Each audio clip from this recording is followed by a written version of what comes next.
Prologue. The two identical diaries lay before her, with brown covers and silver illustrations depicting a man and a woman gazing at each other in twilight, their feet beside a flowing river. Li Chunxiao picked up the diary inscribed with the name Chi Jinghong and gently caressed it. What kind of Chi Jinghong resided within these pages? Was he truly as indifferent and heartless as the outside world claimed? Or was he the good husband she had lived with for 4 years, whose words were gentle and whose eyes were warm, always consistent and never straying? Her friends envied her immensely. Li Chunxiao had a husband who was both talented and handsome, described by her friends as a man of unparalleled beauty. What made her friends even more envious was that her husband had never brought her troubles concerning women. With Chi Jinghong's status and looks, countless women must have pursued him in this era. While her friends faced infidelity from their boyfriends and husbands, her husband had never caused her such troubles. Everyone knew that Chi Jinghong was a magnet for avoiding scandal. Even well-known actresses pointed out that if one were to find a man, it should be someone like Chi Jinghong. Once, Li Chunxiao mentioned this to her husband, and he frowned, for he didn't even know what the renowned beauty, idolized by countless men, looked like. At 20, she fell in love with him, throwing away all dignity, pride, and restraint. She did something she had never imagined she would do. She called him dad for the first time and asked him to make the intern named Chi Jinghong in his company her lover. That year, Li Chunxiao followed Chi Jinghong to a country called Ireland. Cheerfully trailing behind him, she washed his clothes, cooked for him, and helped him look for a house. Chi Jinghong was like an iceberg in that unfamiliar land. She often hid away to cry because of his aloofness, only to put on a smile when he returned. Chi Jinghong was also like the wind. She could never see through him. In that country called Ireland. Whenever he had free time, he would drive his used car around, and no one knew where he went. Just like no one knew why he had filled the windowsill of his room with clover plants, which he tended to with great care. And no one understood why his bookshelf held no textbooks related to his studies, only rare, peculiar books about Celtic culture, the Lord of the Rings, and the divination practices of the Gypsies. Chi Jinghong was still Li Chunxiao's fiancé, a title that compensated for everything. Whether he was an iceberg or the wind didn't matter. What mattered was that Chi Jinghong was her fiancé. He had promised her father that she would marry him, and they would spend long years together, perhaps until their hair turned gray, perhaps until they had children and grandchildren. That spring, when Li Chunxiao was 22, she would never forget that night. She wore a traditional Irish dress, a long gown printed with clovers, having just returned from a local celebration. Chi Jinghong sat on the windowsill, 1 foot curled, a bottle of wine in hand, whistling the melody of Castle in the Sky, his voice tender and his brow sorrowful. Upon seeing her, he froze, his eyes fixed on her with deep affection. Tears streamed down her face as Cupid, soaring over Ireland, finally struck her beloved with an arrow inscribed with Li Chunxiao's name. Stepping forward, Li Chunxiao boldly embraced him and said, "Jinghong, I love you." That night, she became his point. 3 months later, they returned home together, and she was pregnant with his child, a child belonging to Li Jinghong and Chi Jinghong. In the summer of her 22nd year, she married him. The wedding was simple, just a registration, a witness, and the exchange of rings. Her father was furious, and it was the first time she had ever acted spoiled towards him because Chi Jinghong didn't want anything extravagant. On their wedding day, her husband drank heavily, mumbling in a language she couldn't understand. By late autumn of her 22nd year, Li Chunxiao lost the child they had named Wang, who had not yet formed and wouldn't make it into the world. At that time, she saw her husband crying in a corner of the hospital like a child. It was the first time she had seen a man cry like that. Chi Jinghong had once hoped for that child and had named him Wang, a name representing infinite vitality. When she was 23, her father passed away suddenly, without leaving a word behind. Chi Jinghong held her close and said, "It's okay, you still have me." From then on, he became Li Chunxiao's whole world. After her father's death, Chi Jinghong took over the family business, and 3 years later, he elevated it to new heights. In Shanghai, the name Chi Jinghong came to symbolize calmness, wisdom, and agility, while in the hearts of girls, he represented a dream, handsome, elegant, and loyal to marriage. More than once, Li Chunxiao felt proud that she had turned him into a man. Yet, everyone has some territory within themselves that they are reluctant to touch. Li Chunxiao knew that Chi Jinghong had his own, perhaps related to that country called Ireland, or perhaps to Castle in the Sky. Once, she had asked Chi Jinghong to whistle the melody of Castle in the Sky for her, just like he had done in Ireland, and she found the tune delightful, one that lingered in her mind. After she said that, Chi Jinghong coldly replied, "From now on, I don't want to hear you bring up this topic." Growing up in someone else's home, Li Chunxiao learned early to read between the lines. She understood what her husband's words meant. In Hayao Miyazaki's heart, Castle in the Sky represents ideals, aspirations, and desires, much like Plato's yearning for his ideal state. Perhaps everyone has their own sky castle, where they place their most beautiful dreams in that illusory city. Li Chunxiao knew that Chi Jinghong's sky castle was that country called Ireland, where he would go periodically.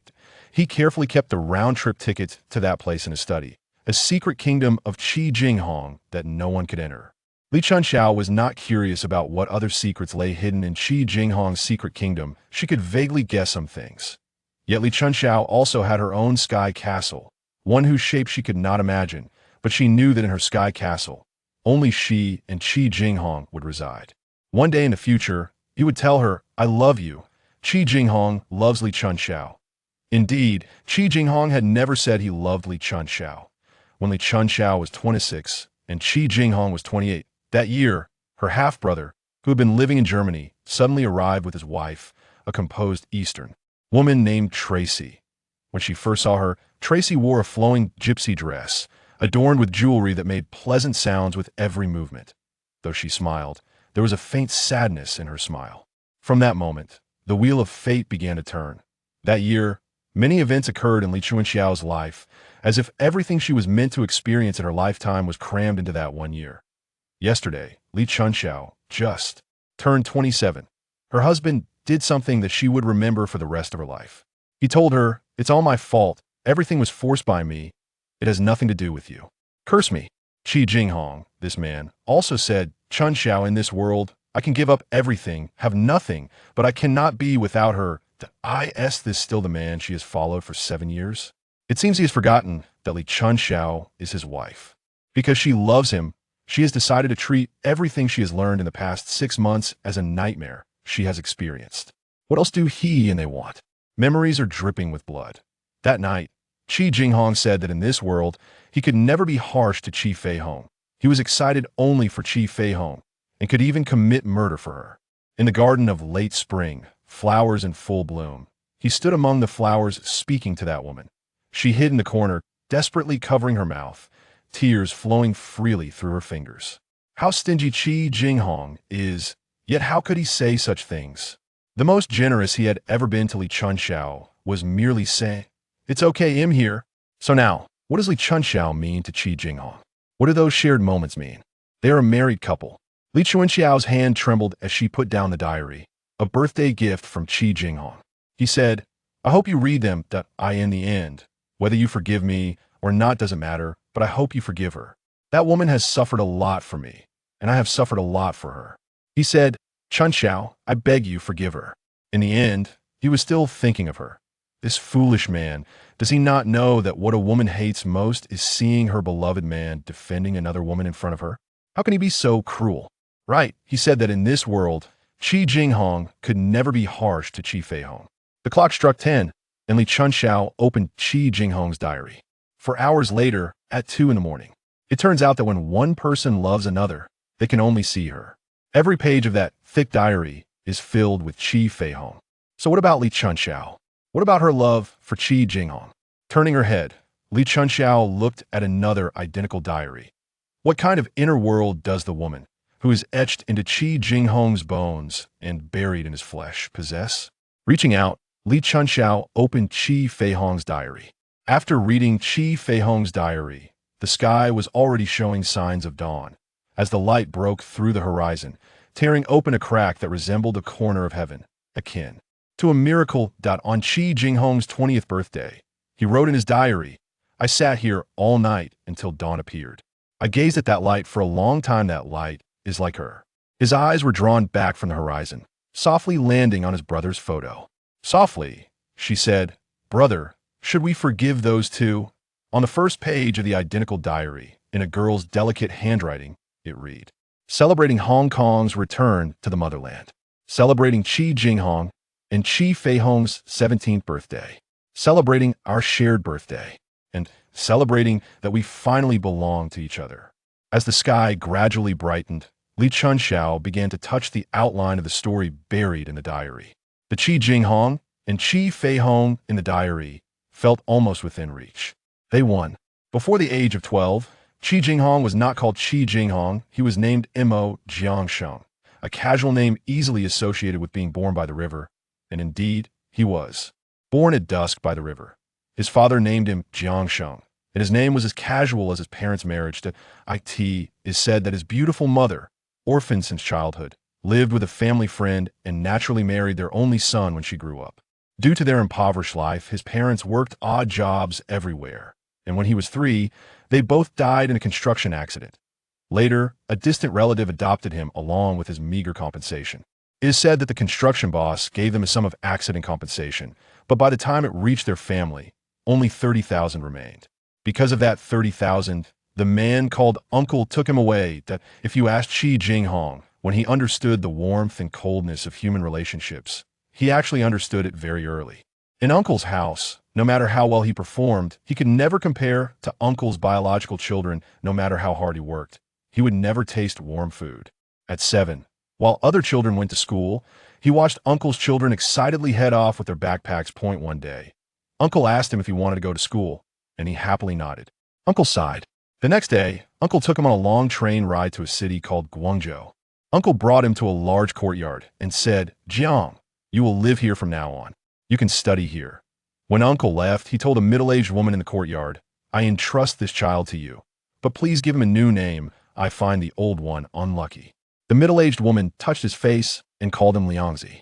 From then on, that name accompanied him until he turned 12, when a girl named Chi Feihong appeared. Later, he learned that the large courtyard was called an orphanage, and most of the children living there were like him. Without parents at IT that time, he felt it was okay as long as he could study. Gradually, he began to hate those sympathetic looks, hating them to the point of loathing. On the Mid-Autumn Festival, when he was 12, the aunts at the orphanage dressed them neatly and called the 12-year-olds to gather in the front yard. How could he not understand what was happening? Every time the aunts did this, 1 or 2 children would leave the courtyard. The so-called ancient palace election of girls was probably similar, right? He hated that kind of so-called adoption, which sounded nice, but was really just finding them a home.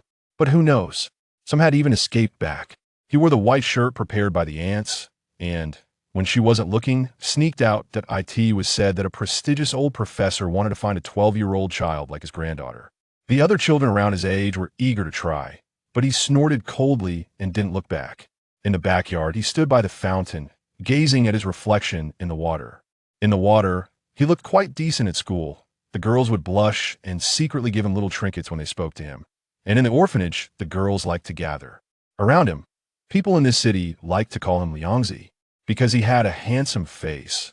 Uncle said he inherited his mother's looks. He picked up a small stone and disrupted his reflection in the water. What good is looking handsome when he has no parents? No matter how good looking, those people would still look at him with sympathetic eyes. He stepped into the fountain's pool, determined to dirty his brand new straight pants. Standing under the fountain, he let the water soak his white shirt, getting it dirty. Now, that esteemed old professor would surely be dissatisfied with him. Face up to the blue sky, arms stretched wide, he smiled slightly. What are you doing there? A small but clear voice rang out. He followed the sound and looked over to see a girl about his age standing by the water, dressed in a white sundress, with her medium-length hair parted in the middle, cascading naturally over her shoulders. Her complexion was slightly pale, her features delicate, and the autumn breeze tugged at the hem of her dress, resembling a small jasmine flower growing by the water's edge. She smiled quietly at him from a higher vantage point, the autumn sun casting a glow on her face, appearing completely innocent to the world. Chi Feihong gazed silently at the handsome young man in the center of the water, whose posture reminded her of a poem by Cao Ji, beautiful and graceful, like a startled swan. The way he smiled at the sky resembled a lonely goose that had occasionally fallen into the water, with a smile on his face that overflowed with a sense of loneliness unbefitting his age. What are you doing over there? Chi Feihong continued to ask. The young man did not answer her, so she took off her shoes and walked over to his side, raising her head to smile at the sky. The sky is so blue. Chi Feihong closed her eyes, imitating his posture by spreading her arms wide. This young man must have a heart yearning to soar. The fountain's water splashed on her face, her dress, and her hair. He snorted coldly in his heart, thinking she must be a pampered young lady from a wealthy family, truly believing he came here just to admire the sky. "What's your name?" Chi Feihong asked the young man. "Why don't you answer my question? Are you unhappy?" He was indeed unhappy, so he shrugged his shoulders and knocked the girl directly into the water. The girl was not angry. She simply climbed out of the water and began to tidy her dress. "This water is really refreshing." "Feihong, what are you doing over there?" An elderly man with kind eyes asked the girl, who lived in the same dormitory as Li Chunxiao. The girl giggled and then raised her left hand, saying, "Grandpa, I want him. Grandpa, I want him." This sentence haunted Chi Jinghong like a nightmare for the next 5 years. His life was determined by the words of a girl shorter and weaker than him. Originally, that elder had chosen Li Chunxiao, who was clever and knew how to read faces, not him. Li Chunxiao casually remarked while he was packing his things, "Congrats on soaring to new heights with that pretty face. From now on, you better please that little princess." While filling out documents, a government worker asked the principal what name the child should use and what date he was born. The principal looked troubled and turned to the elder. "Old Chi, why don't you name him? Additionally, we don't have his birth date, even he doesn't know exactly when he was born. Let's call him Chi Jinghong." The girl, who had been silent, spoke up. "As for the birthday, let it be the same as mine." Thus, the girl casually decided his name, surname, and birthday July 1st. The girl reached for his hand and said, "My name is Chi Feihong, and yours is Chi Jinghong. It sounds very close, doesn't it? Chi Jinghong, I'm very happy to meet you." From beginning to end, he never looked at the girl holding his hand, and speaking to him, he felt like a commodity, a beautiful commodity, easily decided by others regarding his fate. And one asked him if he was willing, all based on a frivolous decision made by a 12-year-old girl. Tired of it, he shook off her hand. She grasped his hand again, this time face-to-face, saying, "Jinghong, from now on, you can call me Feihong like Grandpa does." Her tone sounded like charity. The elder patted the girl's head. "It seems my granddaughter really likes Jinghong." He sneered inwardly how affectionate it sounded. "Jinghong?" Before leaving, a kind aunt who had taken care of him pulled him aside. "Handsome boy, listen to that old gentleman from now on. He's an educated man and will treat you well. Their family is not complicated and as well off that girl as his granddaughter. And there are no others in the family, just the two of them. Just be a good companion to that little girl, and the old gentleman will not treat you poorly. Do you understand?" "I understand," he replied softly. His circumstances destined him to understand more than others. The elder was named Chi Jinghong, a native of Shanghai.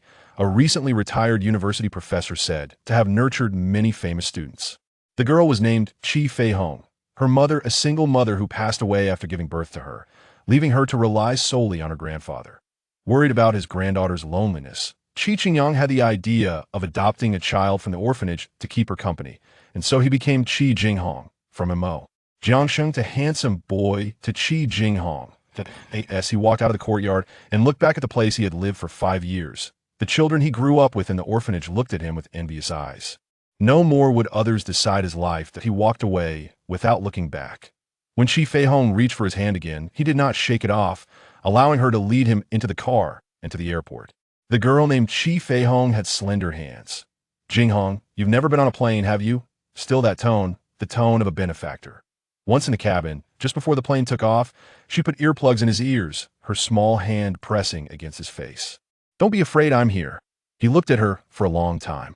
One day, he would make her regret saying that, "Grandpa, I want him." He wanted her to pay the price for her frivolous decision. So he smiled. "I like the name you gave me." Chi Feihong laughed, feeling extremely happy now their family had gained another member, and the big house was no longer just her and her grandfather. She was pondering what color to use for Jinghong's room wallpaper and what color Jinghong liked. Her little heart bloomed with joy because of this pretty new member. They part two. Chi Jinghong followed the granddaughter to an island called Glanju, surrounded by the sea, with beaches, seawater, coconut trees, leisurely tourists, the occasional sound of piano music drifting from the houses, narrow, deep alleys filled with unnamed vines climbing the walls, and European-style buildings adorning the island with a cultural atmosphere. Chi Jinghong explained to him that he liked the island's elegance and tranquility, so he bought a house here last year, leaving Shanghai to move here. wanted to rest for a few years. Chi Jinghong replied, Mr. Chi, I like it here too. Beside him, Chi Feihong was delighted. Grandpa, I guess Jinghong would like it here. Then, as if remembering something, she pointed at Chi Jinghong and said seriously to Chi Jinghong, Jinghong, he is not Mr. Chi, he is Grandpa. Remember? Chi Jinghong glanced at Chi Jinghong, who smiled and nodded at him. They arrived at a red brick house with a strong Spanish style, and he pushed the door open. At that moment, Chi Jinghong felt as if he stood on the tray of fate, his heart eager to move, determined that no one would dictate his destiny anymore. What was stirring was desire, beginning to grow in the 12-year-old Chi Jinghong's heart. He wanted to trample those who looked down on him, wanted to hold his head high in front of the world, and wanted that girl, named Chi Feihong, to kneel at his feet in a pitiful manner. Chi Feihong eagerly pulled Chi Jinghong into his room. Jinghong, look, I've saved the biggest room for you. This room is obviously carefully arranged, with blue as the main color scheme, a deep blue bedspread, light blue curtains, a desk, and a bookshelf all in place.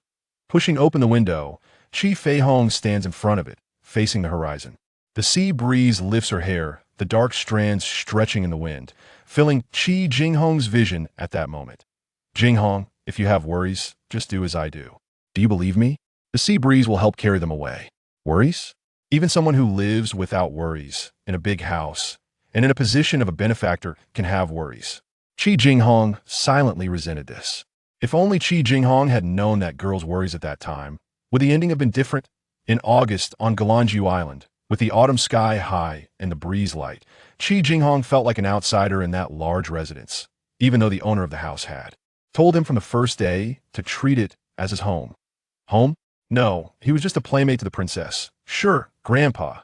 That's how he answered him back then. In that residence lived the three of them and a middle-aged woman, Sister Ming, who had a vocal cord injury and found it difficult to speak. She was responsible for the cleaning and meals of the household. Chi Feihong called her Mama Ming, and later Chi Jinghong learned that she had raised Chi Feihong by herself. Their relationship was somewhat like that of mother and daughter. Chi Jinghong remembers the first dinner he had in that residence, spending the first night there. The small island does not allow vehicles, making the nights exceptionally quiet, with the sound of the waves and the ferry's horn. When Chi Jinghong pushed open the southern window, he saw Chi Feihong leaning her face on the windowsill across from him. Their two rooms were on the second floor, separated by only a 1-meter-long corridor, with a pair of windows facing each other. Chi Jinghong could see Chi Feihong's room just by. Opening the southern window, Chi Feihong reached out her hand. Jinghong, are you going to sleep? Chi Jinghong planned to close the window. Then, good night, Jinghong. The voice from across was clearly unhappy. And Jinghong, I'm very glad you came here. Chi Jinghong heard the person say this just as the window closed. Chi Feihong, who called herself the little master of the island, spent the first few days showing Chi Jinghong around, taking it upon herself to introduce him to some neighbors he had no interest in and to places he didn't want to go. The girl was quite talkative, as if she never ran out of things to say, and he occasionally responded with a word or two. After talking for a long time, she seemed to remember something, stammering, I'm sorry, Jinghong. I don't have any friends here. I can't talk to those adults. Jinghong, do I talk too much? Jinghong, I'm not a talkative person. I'm just particularly happy these days, so I've been talking a bit more. After saying this, she started talking nonstop again. Across from Galanjiu is a bustling city with high-rise buildings everywhere. That prosperous city is called Xiamen, and it only takes 1 yuan to take the ferry from Galanjiu to Xiamen. A week later, Chi Jinghong took him and Chi Feihong on the ferry to a beautiful school in Xiamen. That a few hours later, Chi Jinghong became a transfer student at that school and Chi Feihong's desk mate. After a few weeks, Chi Jinghong finally believed Chi Feihong's words. I don't have any friends. I'm not a talkative person that I in class. She spoke very little and frequently skipped school. She only liked Chinese class. During Chinese lessons, she always listened attentively, occasionally smiling, but in other subjects she was either distracted or sleeping with her head on the desk, and the teachers never raised any objections. That, of course, there would be no objections. The principal of this school was a proud student of Chi Jinghong. Chi Jinghong thought at that time. Chi Jinghong quickly adapted to school life, being smart, handsome, and polite, making him a good student in the eyes of teachers and a good classmate in the eyes of his peers. After finishing a semester, Chi Jinghong became the top of the honor roll, far surpassing the second place by nearly 30 points to AT that time. Every time there was a school's final exam, the names of the students with excellent scores would appear on red paper, posted in the most prominent position on the bulletin board, while the names of those with poor scores would appear on white paper next to the REAT that time. The honor roll and the white list became hot topics among the school children. When Chi Feihong's name appeared at the bottom of the white list, Chi Jinghong felt extremely pleased. He coldly glanced at Chi Feihong, who was trying to join in the excitement. She seemed completely unaware and squeezed in front of the honor roll. When she saw his name, she shouted out loud, "Wow, Jinghong, that's amazing. You actually beat Xiao Yang. Do you know that Xiao Yang is always first on the honor roll?" Then, she kept saying to the surrounding classmates, "Did you see?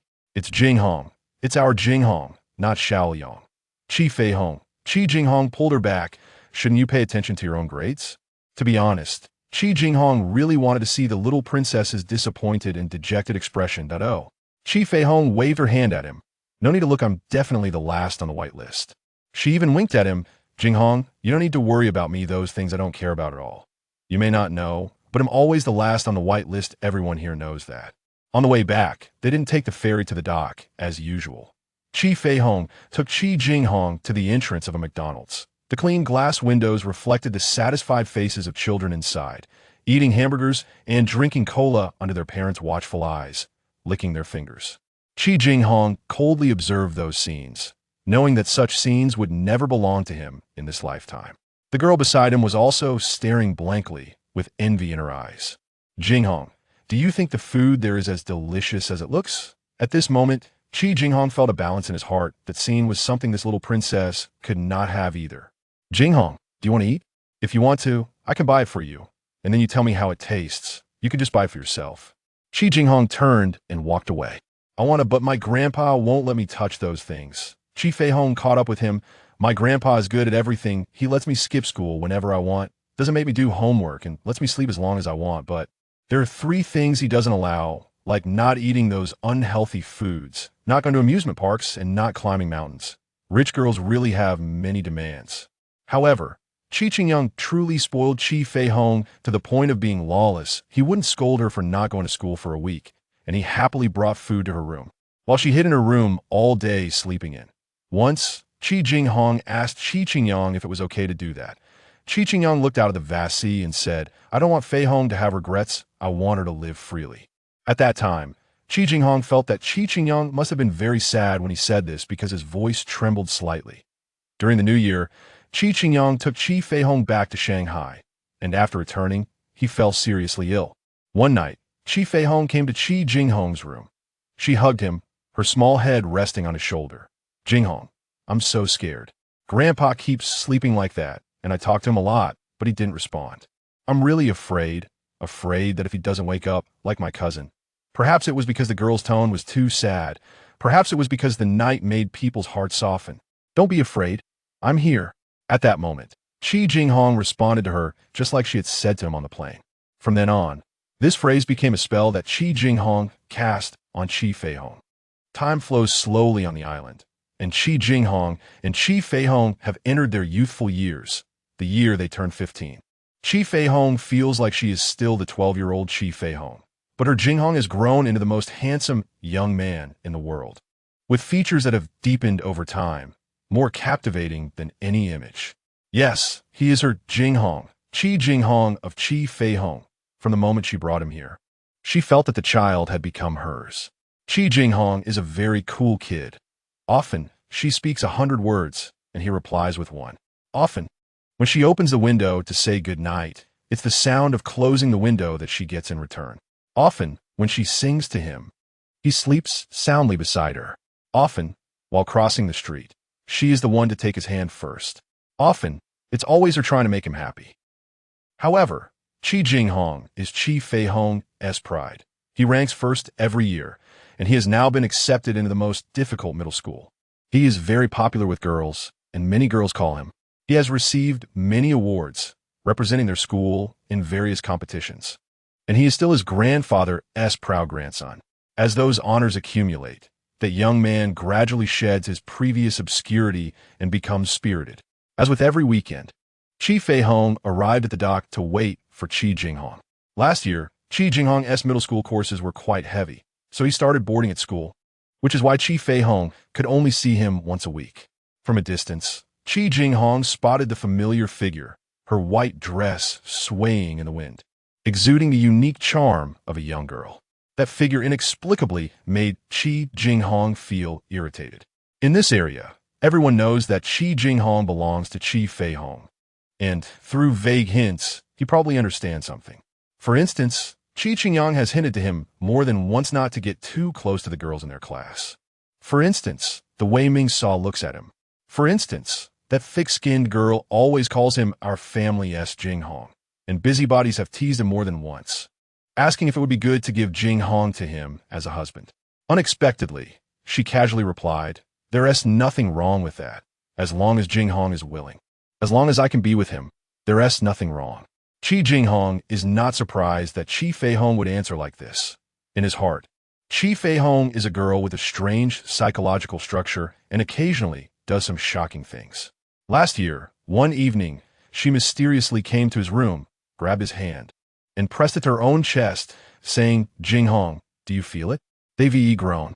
Then, proudly, she said, "I've been eating papayas these days." It said that papayas can make a girl's chest grow. That girl reminded Chi Jinghong of the little dragon girl from Jinhong's novels, who lived in a tomb for years, oblivious to worldly matters. Indeed, after graduating from elementary school, she dropped out and stayed at home. At 14, Chi Feihong suddenly became obsessed with Western literature, so Chi Jinghong hired a teacher for her to explain any works she was interested in. Chi Feihong inherited Chi Jinghong's high sensitivity to literature. In a year, her room filled with many Western books, and she could easily reference those Western classics. Chi Feihong didn't tea like school, just as she didn't tea like the bustling city across from Galanju. After dropping out, she rarely went there. Occasionally, she would go with her grandfather to visit Pastor Duolang at the church, whom she liked very much. She was fascinated by the pastor's stories about the traditions of the gypsies, their identity as wanderers, and their mysterious divination.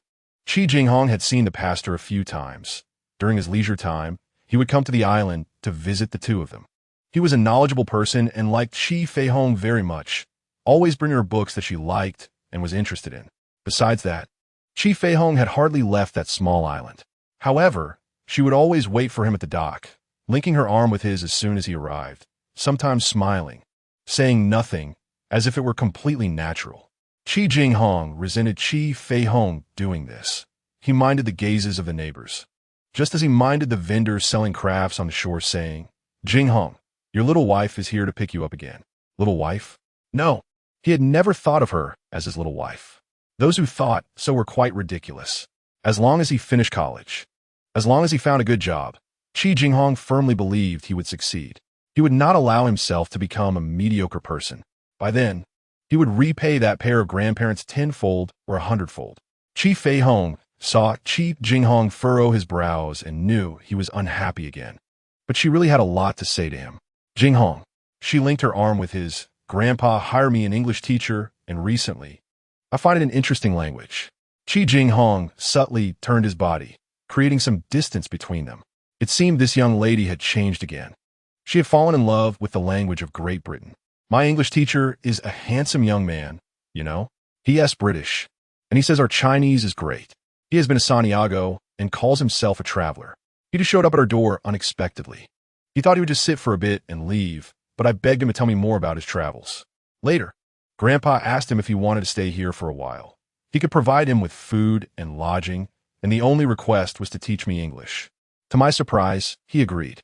As Chi Feihong spoke, her face lit up, the sea breeze tousling her hair.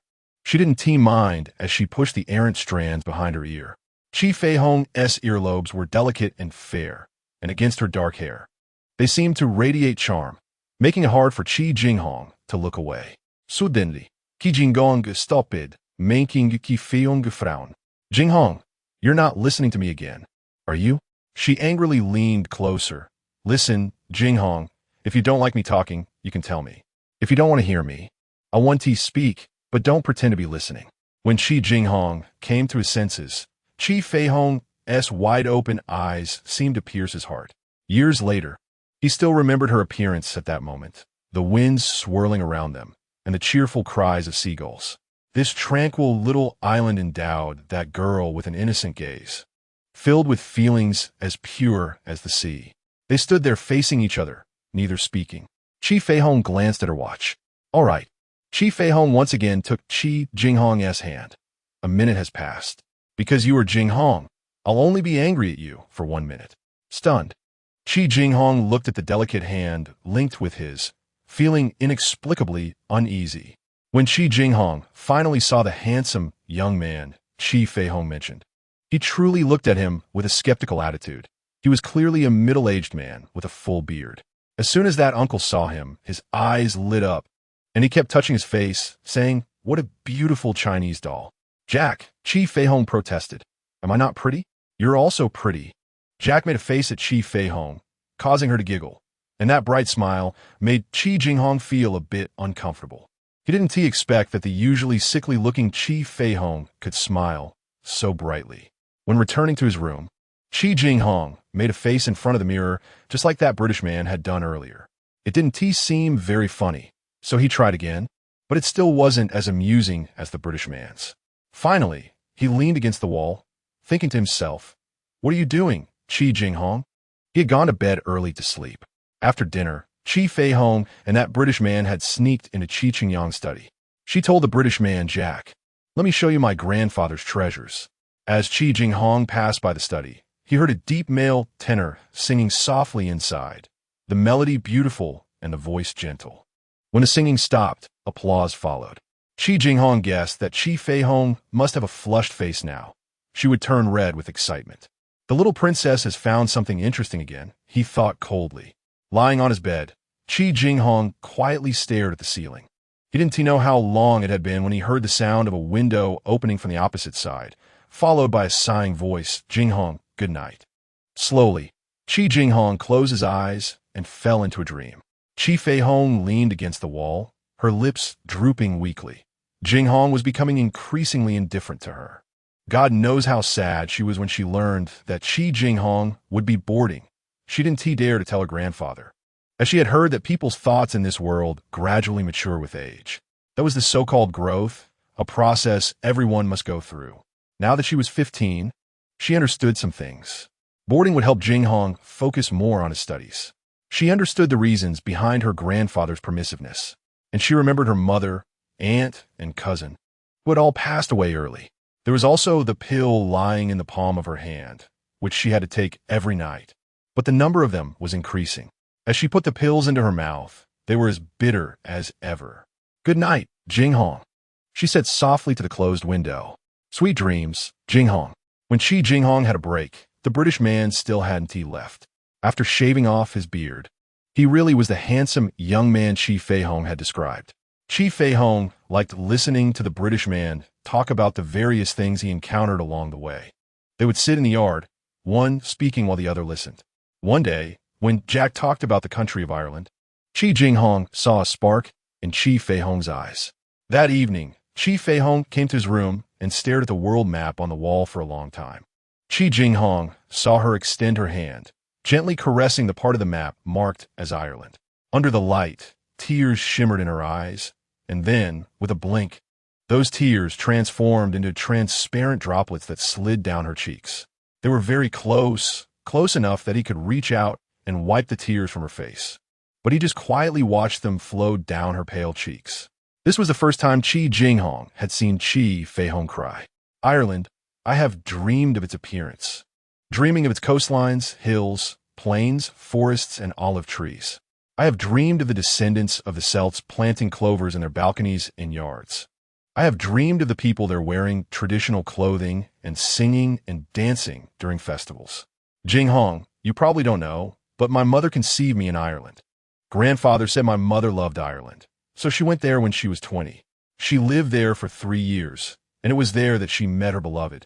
One day I will go there too. When I understand a lot more, when my body becomes healthy, I will go there. Would you like to go with me then? Of course not. That was the first thought that popped into Chi Jinghong's mind. But he thought, let's talk about it when that day comes. For the first time, Chi Jinghong realized that every bone in his body revealed indifference. Otherwise, how could he ignore her tears? 3 years was not a short time. They faced each other every day. That girl treated him very well. She always saved the tastiest food for him and made sure to keep the fun things to play together, linking arms with him to tell every visitor that he was the smartest Jinghong in their family. There were many, many things. But why did that kind of girl once say such words in a high and mighty manner? "Grandfather, I want him." Those 5 light words left a magical mark in her 12-year-old heart. With a sigh, Jinghong thought he was really cool. Even when he cried, he still didn't soften his heart. "Jinghong, you really are like a piece of wood." Chi Feihong pouted, staring at his face, and said, "If I maybe can't live past 25, would you be a bit warmer to me? Would you be willing to talk to me more? Would you?" "Stop talking nonsense." Chi Jinghong interrupted her anxiously. "Aren't you fine now? People who can run and jump should stop talking about dying." Chi Jinghong found Chi Feihong's words extremely jarring. Chi Feihong smiled with satisfaction, walked around him with her hands behind her back, then faced him. "Jinghong, you're finally not so cool anymore. Jack said you're a cool boy." She pushed back some of the hair that was falling over his forehead. "That's just nonsense. I'm a person who loves life. I want to be a traveler like Jack, carrying a backpack to explore everywhere. I want to watch you marry a wife, and I want to help you raise children." The latter part of her words somehow sounded very uncomfortable to Chi Jinghong, as if something heavy was blocking his chest. Later, Chi Jinghong often wondered what kind of mood Chi Feihong had when she said she could only live until 25, and how she could say it so nonchalantly. Every year on the birthdays of Chi Feihong and Chi Jinghong, Ming-Sa would have them wake up in the morning to eat a bowl of longevity noodles each, and this year was no exception. Just like every year, Chi Feihong would block his door, and when he opened it, he would see her, usually smiling and saying, "Jinghong, happy birthday to us." Then she would take the liberty of placing a gift in his hands every time she gave him a shell, and she would always talk about how beautiful that shell was and how hard she had worked to find it. During breakfast, Chi Jinghong asked the 2 children, "How do you want to celebrate your birthday today?" In previous years, he had taken the 2 kids out to sea to fish, but this time he found them disinterested. After thinking for a moment, Chi Jinghong said, "Grandfather, this year I want to celebrate with my classmates." The 15-year-old Chi Jinghong had already understood the art of socializing. He knew what kind of people would be helpful to him, and what kind of people could only be casual acquaintances. Therefore, Chi Jinghong had many friends. Is that so?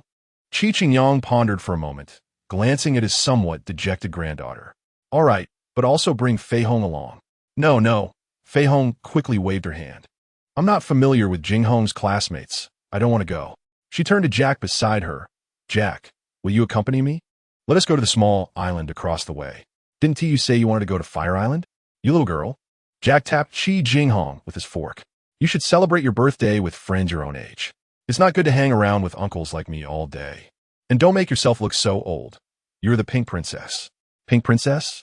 Chi Feihong laughed, using her chopsticks to lift Jack's chin. "Let me see, uncle. But this uncle looks really good. Should we go back to her palace together?" Chi Jinghong frowned slightly. This girl was as frivolous as ever, with a light-hearted smile and light movements. As the sunset's afterglow spread across the entire sea surface, Chi Jinghong took Chi Feihong onto the ferry. That day, Chi Feihong wore a long white dress with a clover pattern that Jack had specially prepared for her birthday, with an especially wide hem. Jack had arranged for it to be brought from Ireland through a long-distance call to a friend half a month ago. It was said that any girl of Celtic descent would receive such a long dress with a clover symbolizing the Celtic people from her parents just before she came of age. That kind of dress was handmade. It was said that Celtic women would cherish it throughout their lives, even bringing it to the grave. They stood on the upper deck of the ferry, shoulder to shoulder, with the slanting sunlight casting a soft glow on Chi Feihong's face, a softness that spread to the depths of Chi Jinghong's heart. The evening breeze lifted her hair and the hem of her dress, and for a moment, she seemed ethereal. Chi Jinghong felt that this young girl beside him might fly away at any moment, soaring into the distant sky, flying to a land called Ireland. Chi Jinghong also felt that this girl before him might belong to that Celtic tribe long submerged in the dust of history. Instinctively, he reached out and held her hand. Turning her head, Chi Feihong smiled at Chi Jinghong, but her eyes were filled with a sadness that was unfamiliar to him, and she quickly lowered her gaze. "Jinghong, you may not know, but my mother left on the day I was born. So, my birthday is also my mother's death anniversary.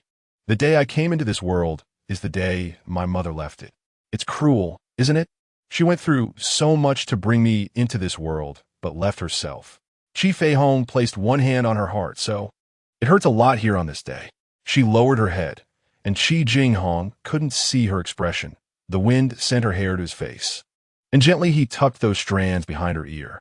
Unintentionally, he brushed against her earlobe, soft and as if he were sinking into a cloud, his hand unconsciously stroking her hair.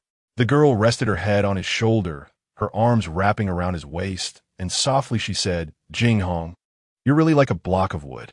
I'm so sad, and you don't want to say anything to comfort me?" Chi Jinghong's hand rested on Chi Feihong's head, and in that moment, the world seemed to be enchanted. Time appeared to stand still, and the sea ceased its endless flow. The girl named Chi Feihong had such an influence on his thoughts. Actually, I've never met my mom or my dad. When I didn't understand anything, I thought my uncle and aunt were my parents. When those kids called me a worthless pup, I cried and ran to my uncle to complain, but he harshly pushed me away. I remember clearly what he said then: "Go away. Don't bother me. Always crying and bringing bad luck." That older brother laughed aside. Later, I thought my uncle hated me because I cried too much, but gradually I realized it wasn't that. During festivals, they all went out to have fun while I stayed home to watch the door. My uncle always said he forgot to buy me new clothes when he bought them for the older brothers. During the new year, those who visited my uncle only prepared red envelopes for the older brothers, and I never received one. But you have a grandpa, right? Your grandpa loves you. This was the first time Chi Feihong heard Chi Jinghong say so much. His voice flowed slowly in her ears, and amidst the old, mottled time, she vaguely saw little Jinghong hiding in the corner, looking enviously at the older brothers in new clothes. For the first time, Chi Feihong discovered that Chi Jinghong was not a block of wood. For the first time, she realized that Chi Jinghong could talk and laugh so freely, with words like pearls. For the first time, she found out that her Jinghong could also be so well-liked by girls. That evening, they arrived at a large, luxuriously decorated entertainment venue. "This is my classmate's family's business," he said to her, instinctively shifting his hand. Chi Feihong let go of his arm. This was not on the island. This was a different world, the world she had been resisting and rejecting. A pretty girl stood in the lobby, smiling at Jinghong, and instinctively, Chi Feihong slowed her pace. The girl smiled at Jinghong, but her eyes were on her. "Jinghong, who is she? Your friend?" The way the girl called Jinghong was even sweeter than hers, her voice like a nightingale at dusk. "No, we are family." This lavish and lively place made Chi Feihong feel uneasy. "I'm Chi Feihong." "Chi Feihong?" The girl laughed and reached out to take her hand. "Then you must be Jinghong's sister." "I'm Mainuo, Jinghong's deskmate." Chi Feihong glanced at Chi Jinghong, but did not answer. The girl named Mainuo led them to a large private room, pointing to the people inside and saying, "This is Feihong, Jinghong's sister." "Feihong?" The people showed obvious interest in her name. A fashionable boy asked, "So, can you do the Foshan shadowless kick? If only your last name were Huang, that would be perfect." Another girl interjected. Chi Feihong smiled and quietly sat beside Chi Jinghong. Since she was young, she knew that was a good way to prevent others from being curious about her. By quietly staying there, others would gradually forget about her. Sure enough, those people stopped teasing her and began pushing their prepared gifts in front of Jinghong, which were all clearly valuable items just by looking at the packaging. The girl named Mainuo gifted a Swiss Army knife, and Jinghong seemed to like it very much, immediately playing with it. The people around began to tease ambiguously, "Jinghong, indeed. Mainuo's gifts are different." Chi Jinghong did not respond and put away the Swiss Army knife. Then, standing before the large cake on the table, he lit the candles, and when he bent down, it seemed he remembered something and said to Feihong, who was sitting aside, "Feihong, you come too." Chi Feihong felt sweet inside. Thankfully, Jinghong had not forgotten her. After blowing out the candles, that day marked their shared 16th birthday. The private room became lively with their game of rock, paper, scissors. And Chi Feihong watched Chi Jinghong, who was full of spirit, feeling inexplicably bitter. It turned out Jinghong liked liveliness. Children of his age should enjoy such a life. With healthy, vibrant friends, exciting games, and endless possibilities. At that moment, the girl named Mainuo lost the game of rock, paper, scissors and stood up generously. All right, I'll dance for everyone. But I need a partner named Chi Jinghong. Chi Jinghong instinctively glanced at Chi Feihong, who only smiled calmly at him. I am Jinghong's family. I will need to see him find a wife in the future and help him with children. For some reason, Chi Jinghong recalled what Chi Feihong had said during this time. He reached out and held Mainuo's hand. This girl never concealed her fondness for him, and she had an impressive background. Her mother was a diplomat, and her father was wealthy in this city with businesses that were among the top in the area, including this first-class entertainment venue. Compared to her family's wealth, Chi Jinghong's modest assets were nothing. With a cold smile, he forcefully shook off the inexplicable moments from the fairy that he couldn't even explain when she embraced him, and he had also reached out to embrace her, saying some things that bewildered him. Let those inexplicable sympathies go to hell. Besides sympathy, Chi Jinghong couldn't think of any other reason that would drive her to do that. Someone moved the table, clearing a space. A lively, jumping dance tune spread throughout the private room. Chi Feihong never knew that Jinghong could dance, and she danced beautifully, perfectly in sync with her partner. It seemed like they had taken her to a French estate, and she could almost smell the aroma of wine from the estate's cellar. The dance they were doing was one she recognized, said to have been passed down from France, used by the French to celebrate bountiful grape harvests. Chi Feihong felt like that dance lasted a century. Mainuo, in her bright red pleated skirt, and Jinghong, in her black fitted shirt, spun quickly together. The contrast of red and black dazzling to behold. After finishing the dance, the girl stood in front of her, her face flushed, her eyes sparkling, and asked her, Feihong, who do you think dances better, me or your brother? Jinghong dances better, she replied. What to do? Throughout the dance, she had only watched Jinghong, knowing the girl could dance well, but she only liked watching Jinghong dance. The girl made a funny face at Jinghong, and Jinghong just smiled at her, smiling so kindly and beautifully. Chi Feihong lowered her head. Jinghong must like her, willing to dance with her, willing to smile at her. So, Chi Feihong reached out her hand to Mainuo. Mainuo, if you like, you can come to our house as a guest. On the way back, neither of them spoke. After walking for a while, Chi Feihong stopped and pulled Chi Jinghong. Jinghong, if you want, you can bring your classmates home. And then? What then? Then, Chi Jinghong laughed lightly. You pretend to be my sister, and Grandpa pretends to be my grandpa, pretending we have a happy family, loving each other. Chi Jinghong, you are unreasonable. Chi Feihong tightened her grip. How much longer did she and Grandpa have to do this to make this boy soften his edges? Chi Feihong, it's been 3 years. No, it should be for years. Why do you still think everything is pretending? You should be able to feel it, even if you can't hear or see it. With a cold snort, Chi Feihong, don't give me that. I advise you to mind your own business. Ever since Chi Feihong told Mainuo, you can come to our house as a guest, he started to feel restless, not knowing what he was restless about. Usually, he was very good at hiding his emotions. But tonight, it seemed like everything was out of control, and he felt like a stranger to himself. Chi Jinghong, let me ask you, do you really consider Grandpa and me as family? Family? Chi Jinghong patted her forehead. This girl from the ancient tomb sect really puzzled him. Stop joking, Chi Feihong. Aren't you old enough to learn about the world? Staying on that island all day has made you like a caveman. Do you know what my classmates said about you just now? They said your sister is so dazed. Chi Feihong faced him, nodded, and took a step back. I get it, Jinghong. If these words came from someone else, I could pretend I didn't hear them, but you can't. She took a step back, then another, and then she turned and left, starting with a walk and ending with a run. By the time Chi Jinghong realized it, that light green figure had already disappeared into the vast night. Suddenly, Chi Jinghong became anxious, clearly, when Feihong turned around. She took something from her little handbag and stuffed it into her mouth. Clearly, when she turned her head, her face was as pale as snow. That girl would return to Shanghai every year for the new year. At first, he thought it was to visit relatives, but later he learned that it wasn't. Mesa told him that Chi Jinghong would take Chi Jinghong to Shanghai every year for a follow-up checkup. Every year, when that girl returned from Shanghai, she would rest at her room for a few days because of travel fatigue. Lost in thought, Chi Jinghong took off running. He called her name over and over into the night wind. He didn't know how long he ran or how many streets he crossed, but finally, in a neighborhood on Zhongshan Road, he saw her. At the entrance of a somewhat old bookstore, the shop was closed, but the small glass window emitted a soft glow. Chi Jinghong pressed his face against that light, squinting. In this quiet street corner, that expression and the long dress adorned with three-leaf clovers made Chi Jinghong look like a fairy who had accidentally wandered into the human world from the forest.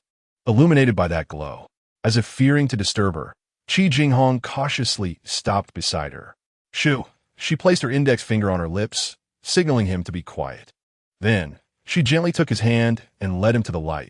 Jinghong listened. So, Chi Jinghong followed her example and pressed his ear against the glass window. At 12 years old, Chi Jinghong knew about Castle in the Sky. He loved that movie and the music from it. He could even whistle the melody of Castle in the Sky. At 12, Chi Jinghong imagined himself as a young apprentice from a mineral mine who one day encountered a girl named Sheeta from the sky, and in the end, they together found the Sky City. The Sky City once held all his imaginations of happiness. There was his home, where his parents and siblings lived, all kind and loving. A family full of affection.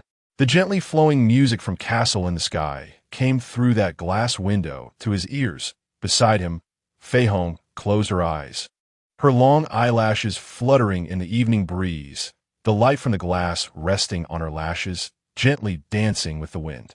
This scene would endlessly appear in Chi Jinghong's dreams in the days to come after parting with her. It was not until much later that he realized that the girl named Chi Feihong had unknowingly become his Sheeta. That night, the streetlights looked like flowing musical staffs, and the ethereal melody of Castle in the Sky flowed through them, making the whole city seem different. Chi Jinghong and Chi Feihong walked along the long street. "What did you stuff in your mouth back then?" Unable to help himself, Chi Jinghong asked. "Oh, that was chocolate. I grabbed it from the private room." Chi Feihong turned her face towards Chi Jinghong and smiled. "Jinghong, you don't know, do you? When I get angry, I eat chocolate." She could really lie, and her face showed no signs of it. "I'm sorry." Chi Jinghong thought for a moment. Feihong. The way Chi Jinghong called Feihong warmed her heart. She reached out her hand and linked arms with him. "You forgot. Chi Feihong only gets angry at Chi Jinghong for 1 minute." When they arrived at the dock, they realized they had missed the last ferry. What to do? Chi Feihong frowned. Chi Jinghong looked around and pulled Chi Feihong to a place usually set up for tourists to rest. "Let us sit here for 5 hours, and after 5 hours, we'll have a boat to take." The resting area faced the sea, from where they could see the lights of Galanjiu Island. The neon lights on the billboard by the seaside reflected on the water, making the harbor look dim and obscure in the vast night. They sat down in the chairs, which had no backrest. Chi Feihong leaned her head against a pillar, her face pale as paper. Chi Jinghong took off his shirt and draped it over Chi Feihong, resting her head on his shoulder. "This feels a bit more comfortable," he murmured. Chi Feihong smiled faintly. After walking such a long distance, she was a bit tired. Seeing Chi Feihong so listless made Chi Jinghong feel uneasy. He realized he really didn't like seeing her like this. "Feihong, do you know what the music we just heard outside the bookstore is called?" The person resting on his shoulder shook her head. "It's called Castle in the Sky." "Castle in the Sky?" Chi Feihong murmured. "The name is as beautiful as its melody. It's also a movie. I've seen it. Do you want to hear about it?" She nodded. So, Chi Jinghong began to tell the story in detail. From when Patsu found Sheeta to the two of them searching for the castle in the sky, together based on their faith. After finishing the story, the two fell silent for a long time, and finally, Chi Feihong softly asked him, "Jinghong, do you think there really is such a castle in the sky with a tree of life? Can that tree of life extend a person's life?" Chi Jinghong didn't answer. He looked at the night sky and slowly began to whistle, the sound of the whistle from Castle in the Sky spreading around them. "It's so nice, Jinghong." Chi Feihong held Chi Jinghong's hand to her face. "Look, it's so beautiful it makes me cry." Chi Jinghong gently wiped away the tears from her cheeks. "Jinghong, do you like that girl named Mano?" "Not at all. We're just classmates." "I see." After a moment, Chi Feihong continued, "Jinghong, please don't fall for girls too early, okay? If you're going to fall in love, wait until you're 25, all right?" "Jinghong," she whispered in her heart. when dawn broke the night and the familiar sound of the fairy whistle echoed from afar. Chi Feihong put her shirt back on Chi Jinghong. Jinghong, I will always remember this night. I will never forget it. Chi Jinghong angrily pushed Chi Feihong's hand away. This girl was really unreasonable. Talking about death first thing in the morning was so unlucky. Originally, Chi Feihong thought after this night, she and Chi Jinghong would become closer. But Chi Jinghong was still the same quiet Chi Jinghong. In August, Jack was leaving, and Chi Feihong repeatedly begged him to stay for another month. But the Englishman shook his head. Chi Jinghong had to admit that Chi Feihong had a certain talent for languages. After a few months, she could already converse with Jack in English. Jack came with that big backpack and left with it too. Except he had added a string of shell pendants that Chi Feihong had made herself and hung on it. For some reason, Chi Jinghong found that pendant very annoying. That day, Chi Jinghong took them to the airport to see him off. Chi Feihong was wearing the birthday gift Jack had given her. At the airport, the Englishman said to Chi Feihong, "My dear girl, could you twirl in that beautiful dress for the traveler who is about to leave?" She stood there smiling and nodded, then lifted the hem of her skirt and stood on her tiptoes. The wide skirt swirled like a slowly blooming flower, and her dark hair danced in the air, attracting people's attention. For the first time, Chi Jinghong felt that the strange girl seemed to have instantly grown into a delicate young woman. Chi Feihong stopped and said, "Jack, have you counted yet? I have given you 3 extra spins for free." The Englishman laughed, bending slightly and embracing Chi Feihong, saying, "Goodbye, my Chinese friend. Goodbye, my traveler." Chi Feihong hooked her arms around Jack's neck, pressing her cheek against his. This posture seemed overly bold in Chi Jinghong's eyes. How daring for a girl.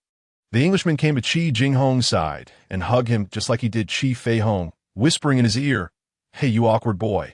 If you don't keep an eye on her, she will be taken by another boy." Chi Jinghong pushed him away. This Englishman was crazy.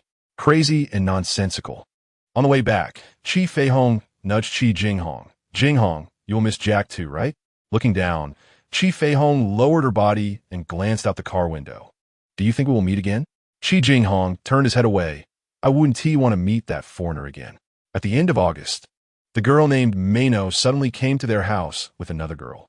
That day, Chi Feihong had just woken up when she heard someone talking in the living room. Mano stood in the living room wearing a peach-colored dress, smiling at her, which reminded Chi Feihong of a phrase used to describe beautiful women. The face of a person is like a peach blossom, a spring breeze girl smiling under a plum tree. She really matched well with Jinghong. Chi Feihong thought sourly. But that silly boy, why was he still making such a twisted face? She walked over and stopped beside Chi Jinghong, whispering in his ear, "Don't worry. Grandpa will stay at Father Dwellong's tonight, and 1 tea come back." How could she not understand Chi Jinghong's feelings? Grandpa was fine, but he didn't tea like Jinghong's classmates visiting. Sometimes, when those who called for Jinghong, Grandpa's response was always the same: "Jinghong is not here." Even when Jinghong was indeed at home. So, that's why Jinghong had such a twisted expression, right? But Chi Feihong really wouldn't tea entertain guests. After pulling Ming Mama out, she hid in the study.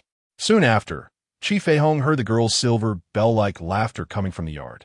At this moment, Chi Feihong felt a bit melancholic. Jinghong had never made her laugh. She was always the one making him laugh, after showing off for so long. He still wouldn't smile. At dinner, Chi Jinghong came into the study. After entering, he didn't say a word, just sat down beside her. And after a long while, he finally said, "Mano and the others want to stay here tonight. If you want them to stay, I will let them. If you don't like it, I can send them away." Jinghong, Chi Feihong sighed and closed the book. "I've told you many times this is your home. Why don't you understand?" After leaving the study, Chi Jinghong leaned against the wall and thought for a moment. He walked up to Mano and said, "Mano, you all stay here tonight. I'll take you to the seaside later." The 2 girls cheered. Secretly, Chi Feihong slipped out the back door. When she came, she saw Chi Jinghong in the living room playing cards with the 2 girls. Laughter and chatter filled the air, along with the girls' teasing voices. Their home had never been this lively. She also heard Mano softly say to Jinghong, "Jinghong, please let me off." The night wind of early autumn at the harbor carried a slight chill. Chi Feihong found a place to sit beside a tall coconut tree. burying her feet in the sand. At this moment, she felt a bit nostalgic for Jack. Leaning her head against the coconut tree, Chi Feihong closed her eyes, slowly falling into a dream amid the tranquil sound of the waves. In the half-dream, she heard a familiar voice. Opening her eyes, Chi Feihong saw two figures sitting on the beach not far from her, their silhouettes hidden in the dusky night. It was her Jinghong on a date with the girl. Chi Feihong tried to hide her body behind the tree, initially planning to leave quietly. Then she heard the girl say, "Jinghong, what do you think of me?" Chi Feihong suddenly stopped. "Manuo, you're just perfect." Chi Jinghong's voice was mixed with the low sound of the waves. "Shall we go look around together?" "Jinghong, actually, I've liked you for a long time." Leaning against the tree, Chi Feihong breathed lightly.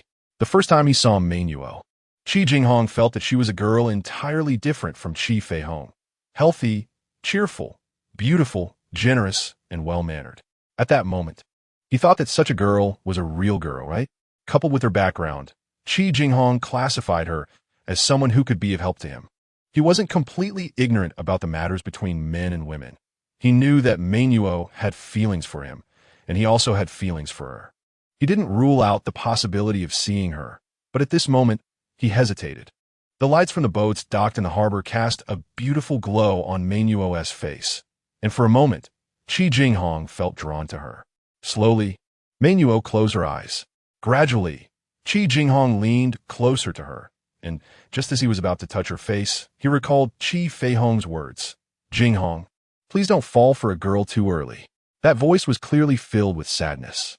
Regaining his composure, Chi Jinghong smiled at Manuo and said, "I'm sorry, Manuo, but I don't want to talk about those matters between men and women right now. For now, I just want to focus on my studies. I don't want to think about anything else. Then I'll wait for you, Jinghong." Leaning against the tree, Chi Feihong felt weak all over. What was wrong with her? Why was she doing such things? It was truly laughable. Clearly, when watching the two heads leaning closer together, it felt as if she didn't even have the strength to breathe. Hearing Jinghong's answer, her heart let out a big sigh of relief, as if she had resurfaced from the depths of the sea.